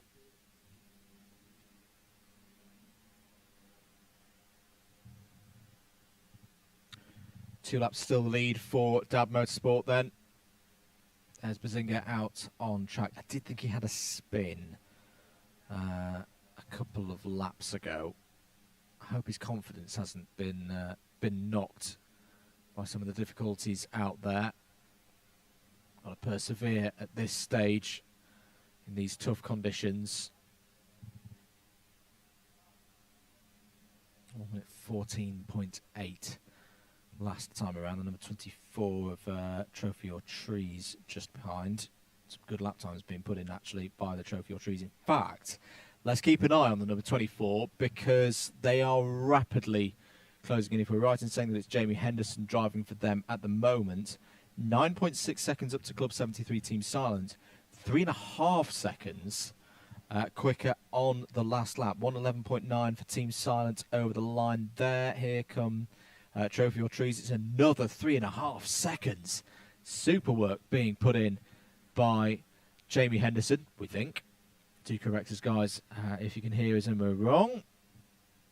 Henderson looking down the inside, keeping it under control. What was the pace last time around for Ethan? That's more like it. 1:08.797. Sometimes you've just got to take the rough with the smooth. I think he did have a spin, which was the result of that 1:14, but he's now in a pack of faster drivers. He can learn from them. He can see where they're taking the lines, where they're finding the grip, and then copy them, and he's doing it really, really well. Yeah, really, really well, and yeah, he put that a little bit of first spin behind him, got the knuckle down, head down, and getting some good, consistent times on the board, which is really what you want at this stage. You need that consistency in these tricky, slippery conditions. And yeah, it's great because some drivers, I would count myself in that, really kick themselves over a mistake. Mm. You do that for 5 or 6 laps, you're off the pace because Yeah. you're still kicking yourself from the last time. But fair play to Ethan, he's got back on the horse and treated like nothing ever happened and just put it all behind him and set some consistent laps. He's keeping the number 24 at bay at the moment there.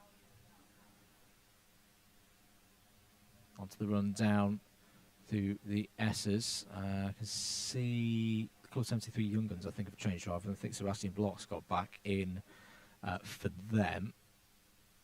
Just over 9.5 hours of the race to go. Whoa, big slide there from Bazinga going down through Pullman's. Did he manage to pull that one up? He did. He did indeed. Through goes Jamie Henderson for Trophy or Trees. I won't bother either of them at the moment, though, because they're not racing each other for track position. And, big snap of oversteer for Block there in the number 1 Club 73 Young Guns. That is how tricky these conditions are at the moment. There's the number 11. Now, that is the kart that Club 73 Team Silent, that they're the ones being chased at the moment by Trophy or Trees. The Formula 1 and motorsport influencers team. And another 1:08 in from Trophy or Trees. 1:09 for Senior Frogs. 13 seconds is the gap up to CS7 Racing. And their pace is also similar to what we're seeing from Ditchfinders and Team De Neros. So, no net gain, but whoa, big spin there. Who was that flying off the circuit? That was coming down through Syme's sweep there in the darkness. It wasn't Senior Frogs. It wasn't Trophy or Trees. It wasn't the Dranico Racing either. It was a very dark wetsuit that was flying through there.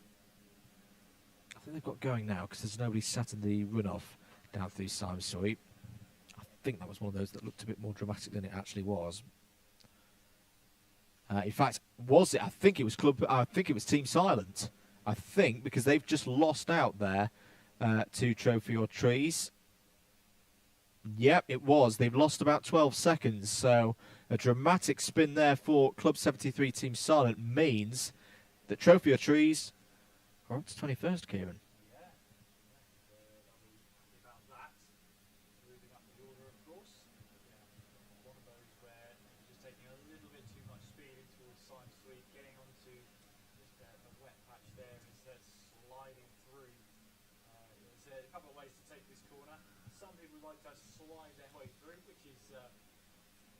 Mm-hmm. Absolutely, the young guns. We talked about Sebastian Bock earlier on. Obviously, up in the commentary box. You can call it the incident now, can't you? Saying they were really waiting for the rain, favouring these conditions. How are their lap times doing? 1:26 for the last lap. Lost 26 seconds on that last lap. To the only way is Brentford.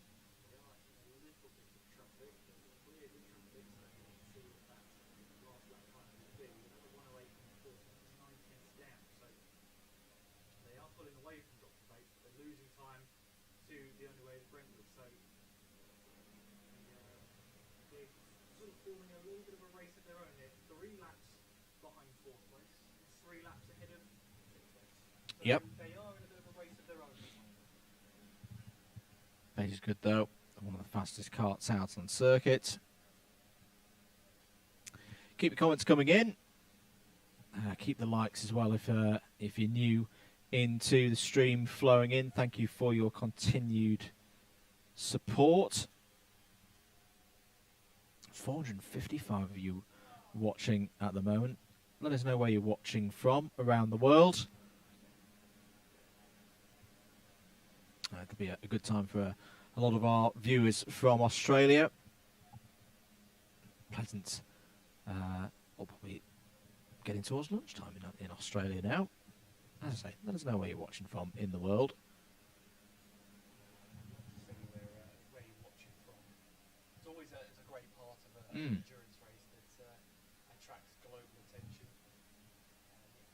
As Andy said, let us know where you're watching from. So I'm looking up the road now for Henderson and Trophy or Trees of what can they do next.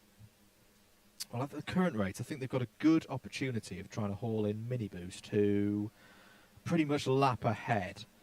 And they took 3.2 seconds out of, I think, last time around. So, Trophy or Trees at that rate, give them 20 laps or so, they'll be right there. Hello to Charlotte Malone. Yep, it's 2 p.m. in Sydney.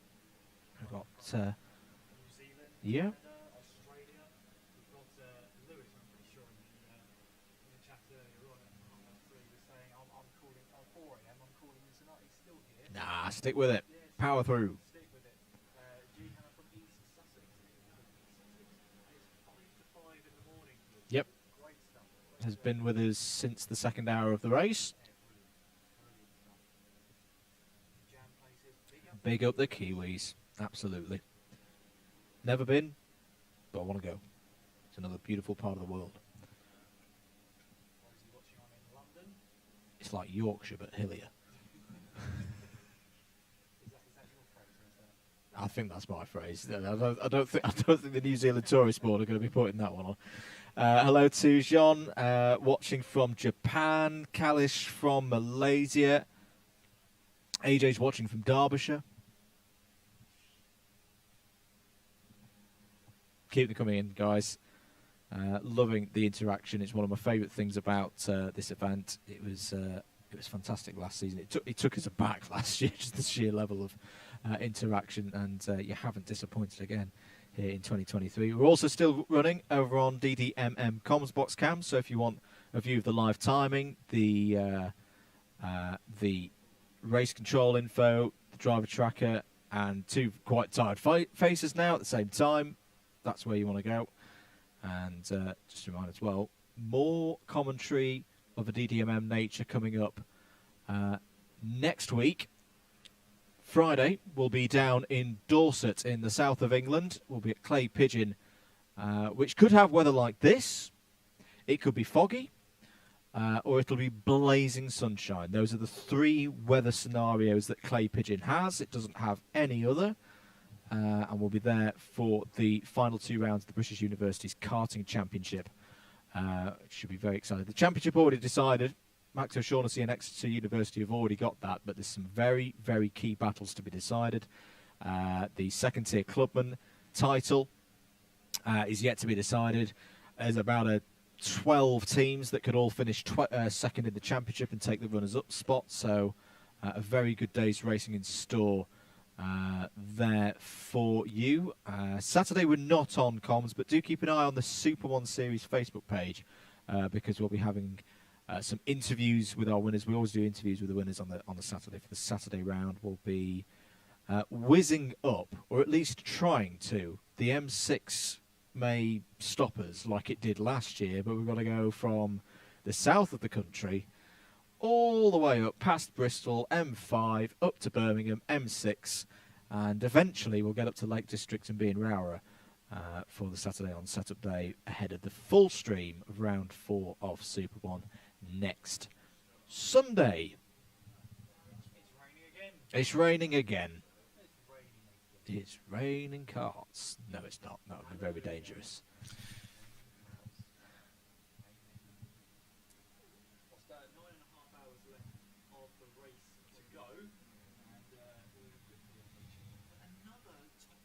They're flying by. They are flying by indeed. Let's go through it. Let's do this one a little bit early. Let's have a look at how the standings look at the bottom of the race hour, approaching 5 a.m. here in England. DAB Motorsport are your leaders of the race. 939 laps have been completed by them. They're entering, getting towards the end of this current stint. They've been out for an hour and 17 minutes. And they have a 2-lap lead over Accelerate's Kent Brewery Racing. That gap hasn't really changed in the last hour. So it's evens a piece for them in that regard. The good news for Accelerate Kent Brewery Racing, though, is they now have a clear 3-lap lead over Adrenico Racing. They've been pushing for that, and they've got it very recently in the last couple of minutes. So Adrenico are now 5 laps. Well, they were already 5 laps behind the overall leader. It is now a clear 3 laps to second place. The only way is Brentwood are a further lap back in 4th place. They've pulled out a bit more of a gap, though, in the last hour ahead of the Club 73 Young Guns. It's 3 laps between the Brentwood and the Young Guns teams, 4th to 5th place there. And Dr. Vapes is still there in 6th place, 12 laps off the overall lead. In a bit of no man's land because they've got 3 laps up to the Young Guns, but they have also got 3 laps over the leader in Clubman, TRX Racing. But that lead has been trimmed due to a black flag in the last hour. Likewise for Team ARD, who are a lap behind. So that gap, first to second in Clubman, hasn't changed too much, but the gap to further behind in Clubman has. Before we get there, Williams Esports 1 have held on to 9th place at the moment, and they're ahead of the Bayford Bandits now for 10th. Ditchfinders have wrestled 3rd place in Clubman away from Team Daneros at the moment. The gap between them is 22 seconds. It's one of the closest gaps in the field right now. So Ditchfinders in 11th. Team Daneros in 12th. They will be looking over their shoulders, though, not only for the overall position. Clanigan Strike 7 Racing, CS7 Racing there, the number 4, who currently, I think, are about 33 seconds behind Team Daneros. But it's the next cart after that, which is the Senior Frogs. They are not too far behind. They are in the shout, definitely, for a podium in Clubman. Ethan Benzinger Payne currently driving for them in 14th place. South Coast Racing are 29 seconds behind. Senior Frogs are actually closing in right now. 1 minute 10.6 last time around to 1 minute 13.2. So that gap is coming down. And Brighton Motorsport are coming back into this, I feel, as well. They've had some good pace in the last hour. and are a further 20 seconds back. They've got one clear lap over Formula None in 17th place. 14 seconds back from them are Zesty Drink Racing, who have just had a black flag. They have come into the pits. So that's been a change in position during the run down there because of that take-out penalty. Club 73, Not Fast But Furious, are now 33 seconds back from Zesty Drink Racing, 23 laps off the overall lead. And then a set of carts all with a lap between them. Mini Boost in 20th, Trophy or Trees now up to 21st in this last hour. Club 73 Team Silent, who had a lurid spin down the hill through Simon's sweep, but managed to gather it up to get back on circuit and hold 22nd. They've got a 4-lap gap over Team Rango in 23rd. Olympus Karting by HSR Auto still carrying on out there, and good credit to them. They are 20 laps behind Team Rango, but they are still circulating, gaining experience all the time. We've had one, at least what we'd say, semi-retirement. I've not heard it officially called yet, but the Williams Esports 2 team are currently not circulating at the moment. They are classified as 126 laps off the overall lead, 74 laps behind Olympus. Going to take a short break here on the commentary for a quick word from one of our sponsors.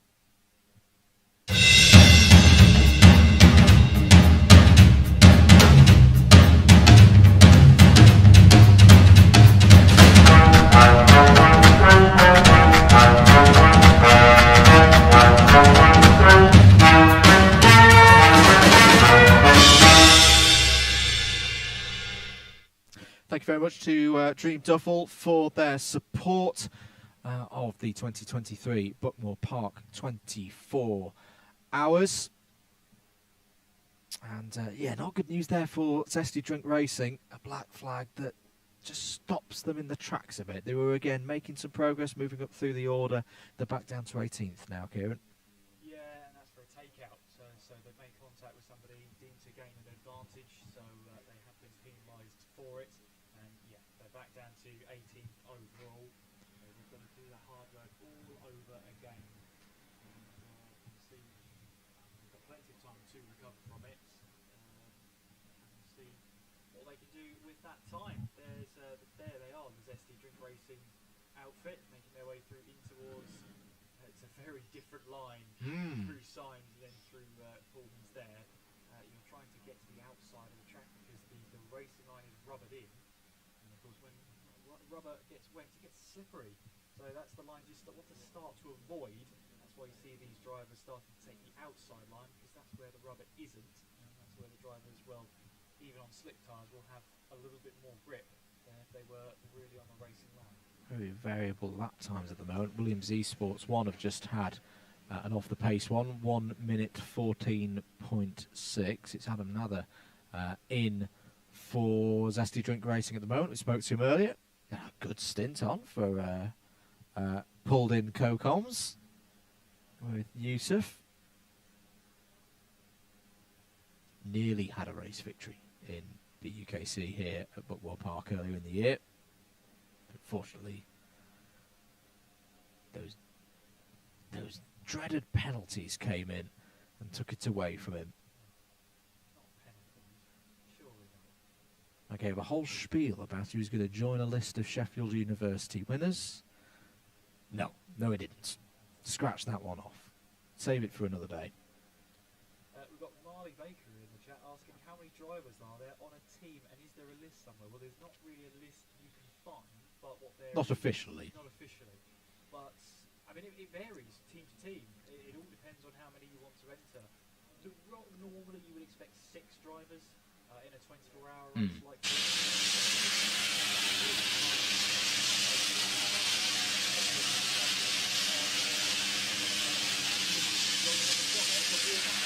Get the knees up.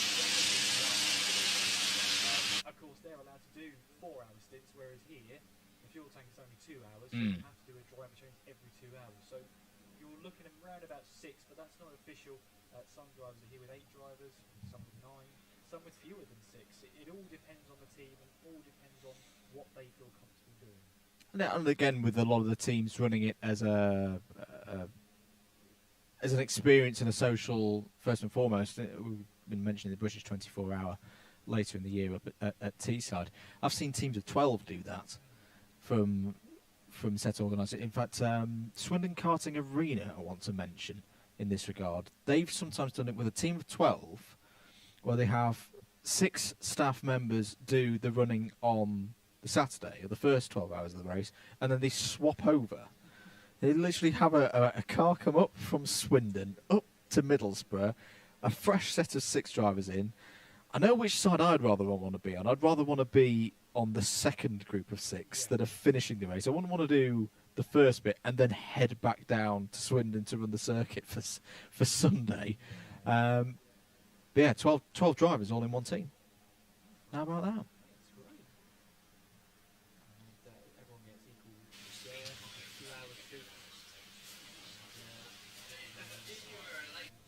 It's slightly converted now, that briefing room.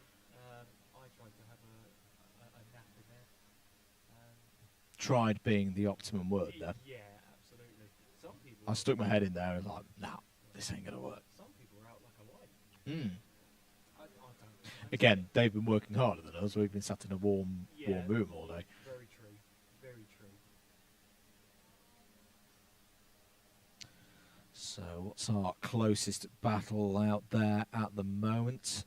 I can see 14 seconds between Formula None and Zesty Drink. The lap times are comparable between those two teams at the moment. And, well, actually, let's go back to Team Daneros, if we can. The number 20. Well, we talked about the ditch finders rapidly catching Daneros, what was it, about 45 minutes ago. They have now switched these roles because a 1 minute 7.9, they've just taken 2 seconds out of the ditch finders, and it was 3 the lap before that. Their gap is less than 10 seconds now, coming through sector number 1. Are we going to see, over the next few laps, another change for third place in Clubman? Another time for changing in those podium positions. I mean, that's a really sought-after podium in Clubman, isn't it? Lots of teams wanting to finish up onto the podium. That's where the aim is. And right now, they're occupied by TRX, Team ALD, and Ditch Finders. So that's your top 3 in Clubman. And of course, there's not a lot of gaps between the rest of the field and the top 3 in the Clubman. So there still really is to play for as we head and approach towards the final 9 hours of this race. Really still up for grabs, that podium place in Clubman. Ditch Finders were second in Clubman last year. So they know what it takes to get through one of these races. There is the number 20. A bit more time in again. 8 tenths. 8.6 is now the gap between them. All the leaders, by the way, all in the 1 minute 7s. I think it's fair to say that there has been a clear runaway top 4 at the moment. They have spread apart between each other, but it has still been, apart from that strange 20 minutes or so when we had a front-running 6 in the first hour, all received the same penalty and a black flag for their troubles within minutes of one another. It has been that Motorsport, Accelerate and Drenico, and the only way is Brentwood ahead of the rest of them. That might have been one of those standard ones that you buy from a stockist that's not actually a unique design. I don't know if we can get another shot of that one. I might not be ranking that one too highly because it's not distinctive. Sorry, whoever's lead that was. It's not like they're at the pointy end of Clubman.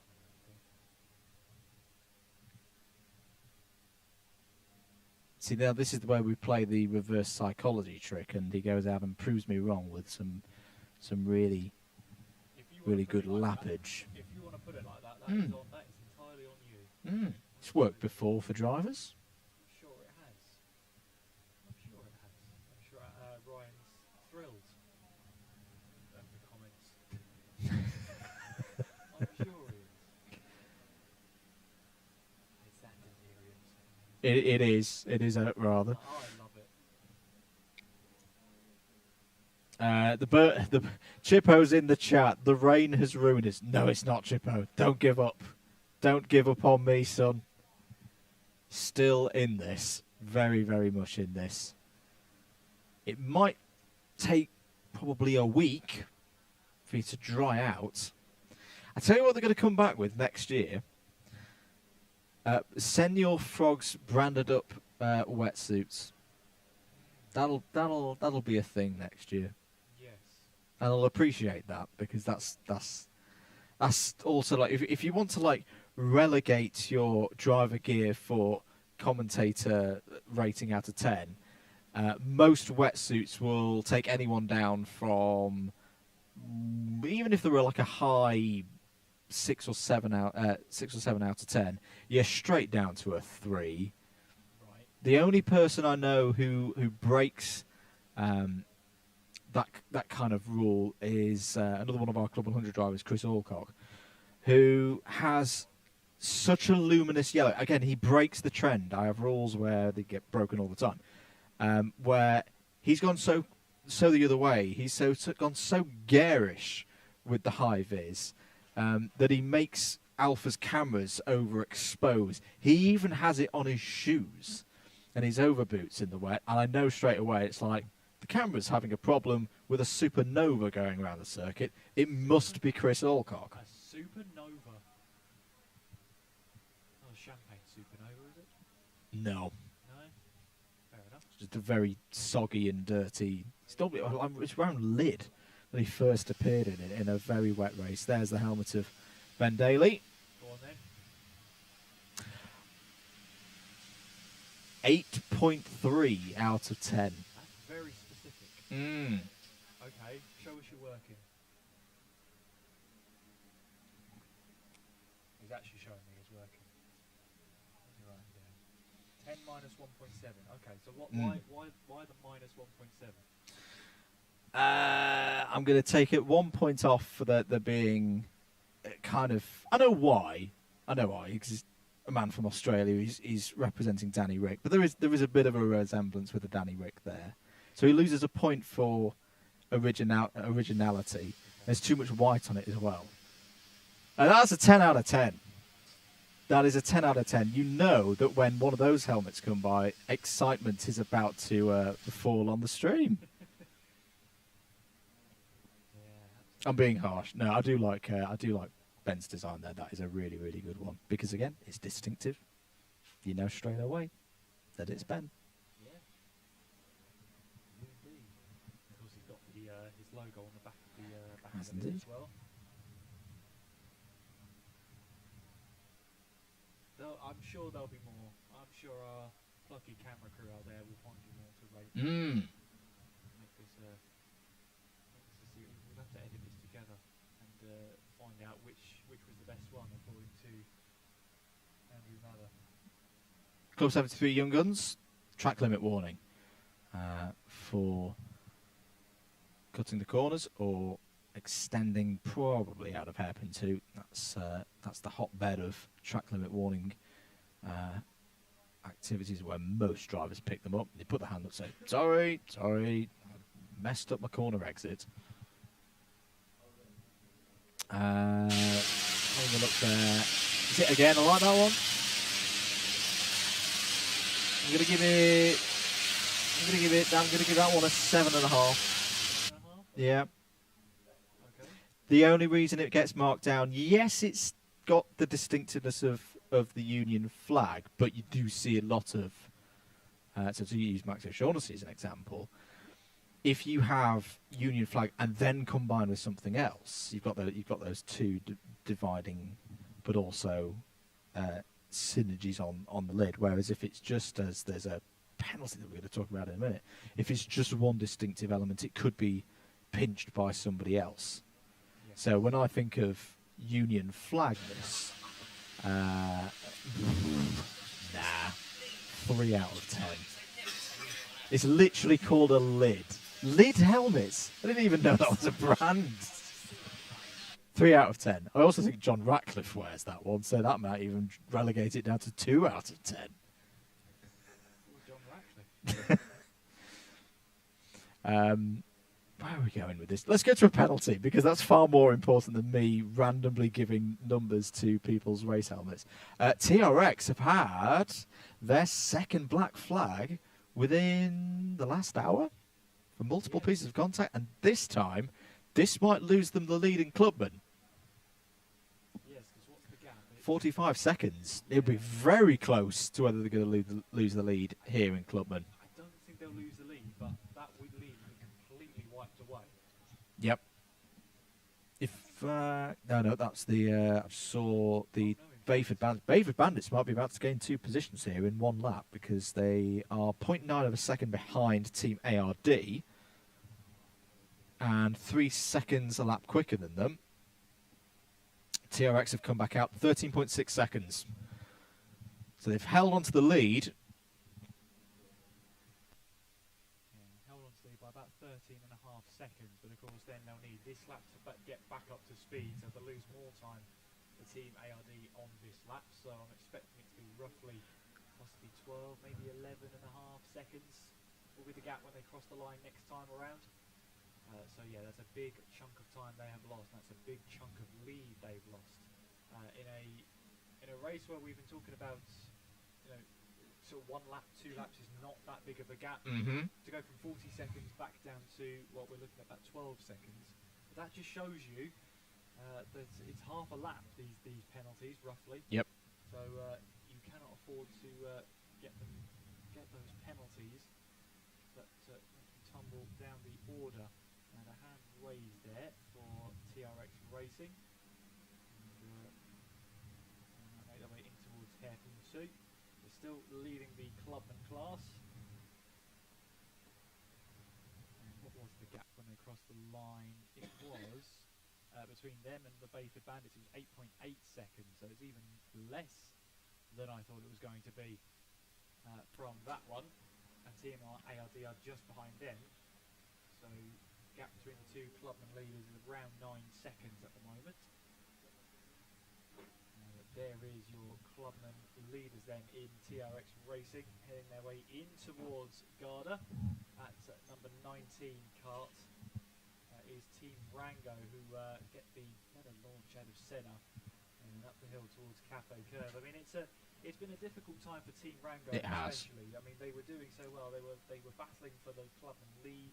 And now, unfortunately, they find themselves about 14 laps off of that Clubman lead now. They are continuing to go around, and I think they can take hope from the example of Trophy or Trees ahead, because whilst they are 4 laps off their nearest competitor, so were Trophy or Trees a few hours ago, and they were able to haul back in that gap. This is the 7 and the 15 on circuit. This isn't for position.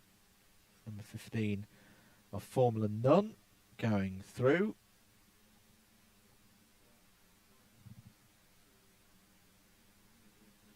We are very close to sunrise. We are. We're getting there. We're getting there.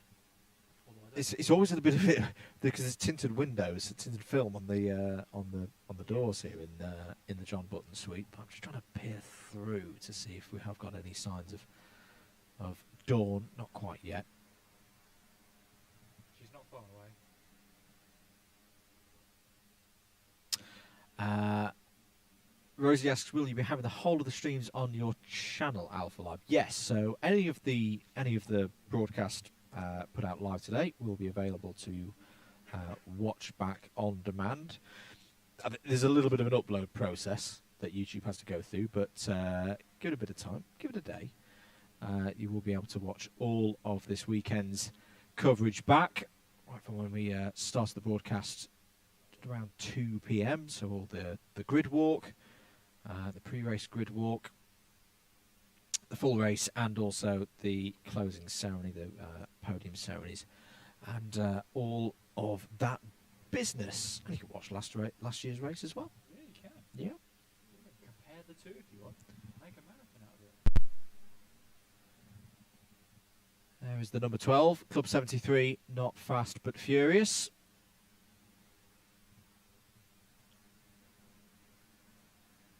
What kind of lap times are they doing at the moment? 1 minute 9.782. Sebastian Bloch just behind there in the number 1. Club 73 Young Guns. The only way is Brentwood have just made a pit stop. Not the quickest, unfortunately. 2 minutes 11.444 for them. We just saw the Not Fast But Furious machine. That was Tim Herbert's out in that cart. He's a real regular at Club 73. Yes, indeed. Heavyweight contender. And it's his first time in an endurance. And speaking to him before the race was starting. But I'm sure the endurance bug will really catch on with him, just like it did for Club 73. Absolutely.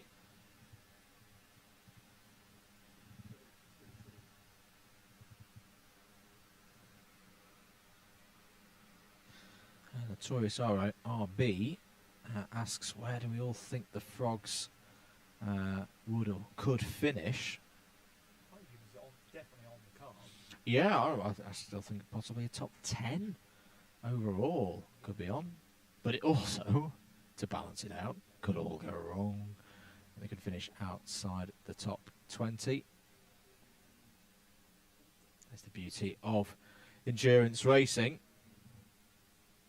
Kokeli says third in class. Well, that would be one better than they did last year, of course. The Club 73 Mafia team, or MAF1A, that just pipped them to third last year. I'm just looking at the sky there. That, I think, is the first sign of dawn.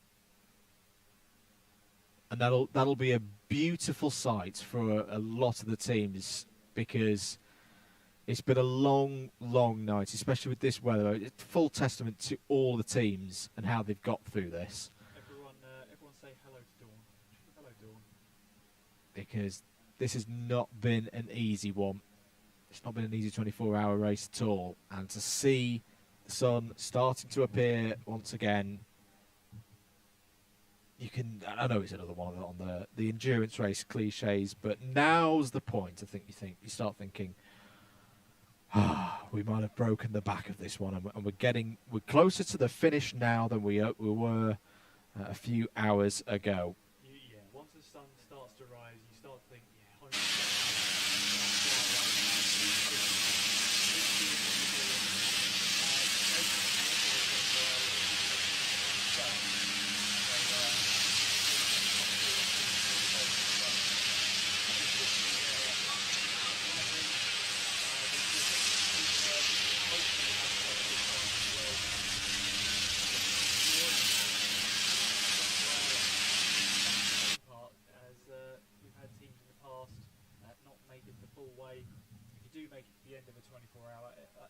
that's an achievement in itself.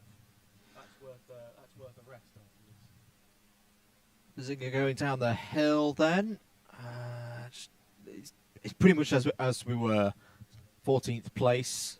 Brighton Motorsport have just taken 16th place. They're away from South Coast Racing. These are the 73 team members down there. Just having a bit of a debrief post-stint. TRX Racing. Oh, we've just had a change for leading clubmen. TRX Racing have got past Team ARD. Virtue of a bit of a slow Team ARD lap there. 1 minute 14.529.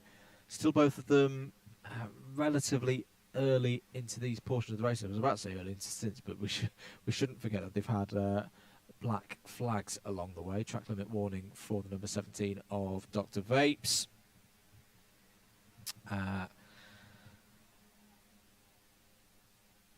Very easy to get ahead of yourself, I think, Kieran, at this point. When you do see Dawn appear, she comes over the hill, and in this place over the M2, and start making mistakes. Oh, this is all broken down. The sprint race is suddenly broken out between the number 2 and the 7. The number 7 being TRX Racing, of course. The 25 is going to surely be in around there somewhere as well. Where is the 25 at the moment? In all of that, they should be nearby. Race control still busying away. Attentive as ever. Team ARD, actually, they've got back ahead. There they are. The Team 25 are right at the front of this order. So this is the battle for the Clubman lead. The number 25 of Team ARD, last year's winners. TRX Racing, the number 7 there, with the grey suit and the white helmet, which is of no help to you at home at all because there's so many grey suits and white helmets here in these wet conditions.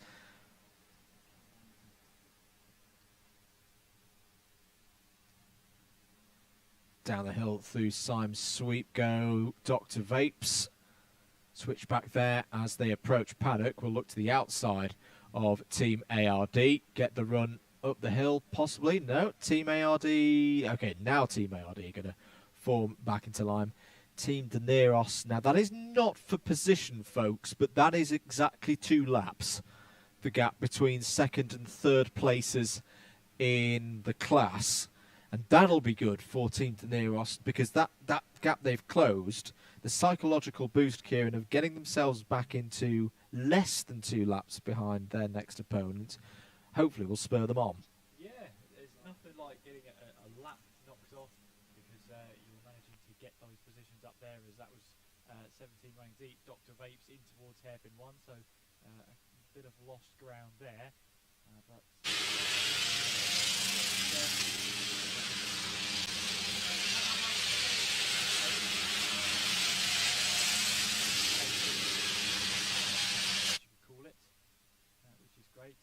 hearing from Super GT yesterday about that pit-to-kart communication. Normally it's only one way, so it's just the whoever's behind that microphone is giving the driver little bits of advice, little bits of information that'll be useful further down the line. A reminder of the fastest lap of the race that was set within the first 3 hours of the race. That 48.844 is still yet to be beaten, and by looking at the track surface, I don't think we'll become near to beating it anytime soon.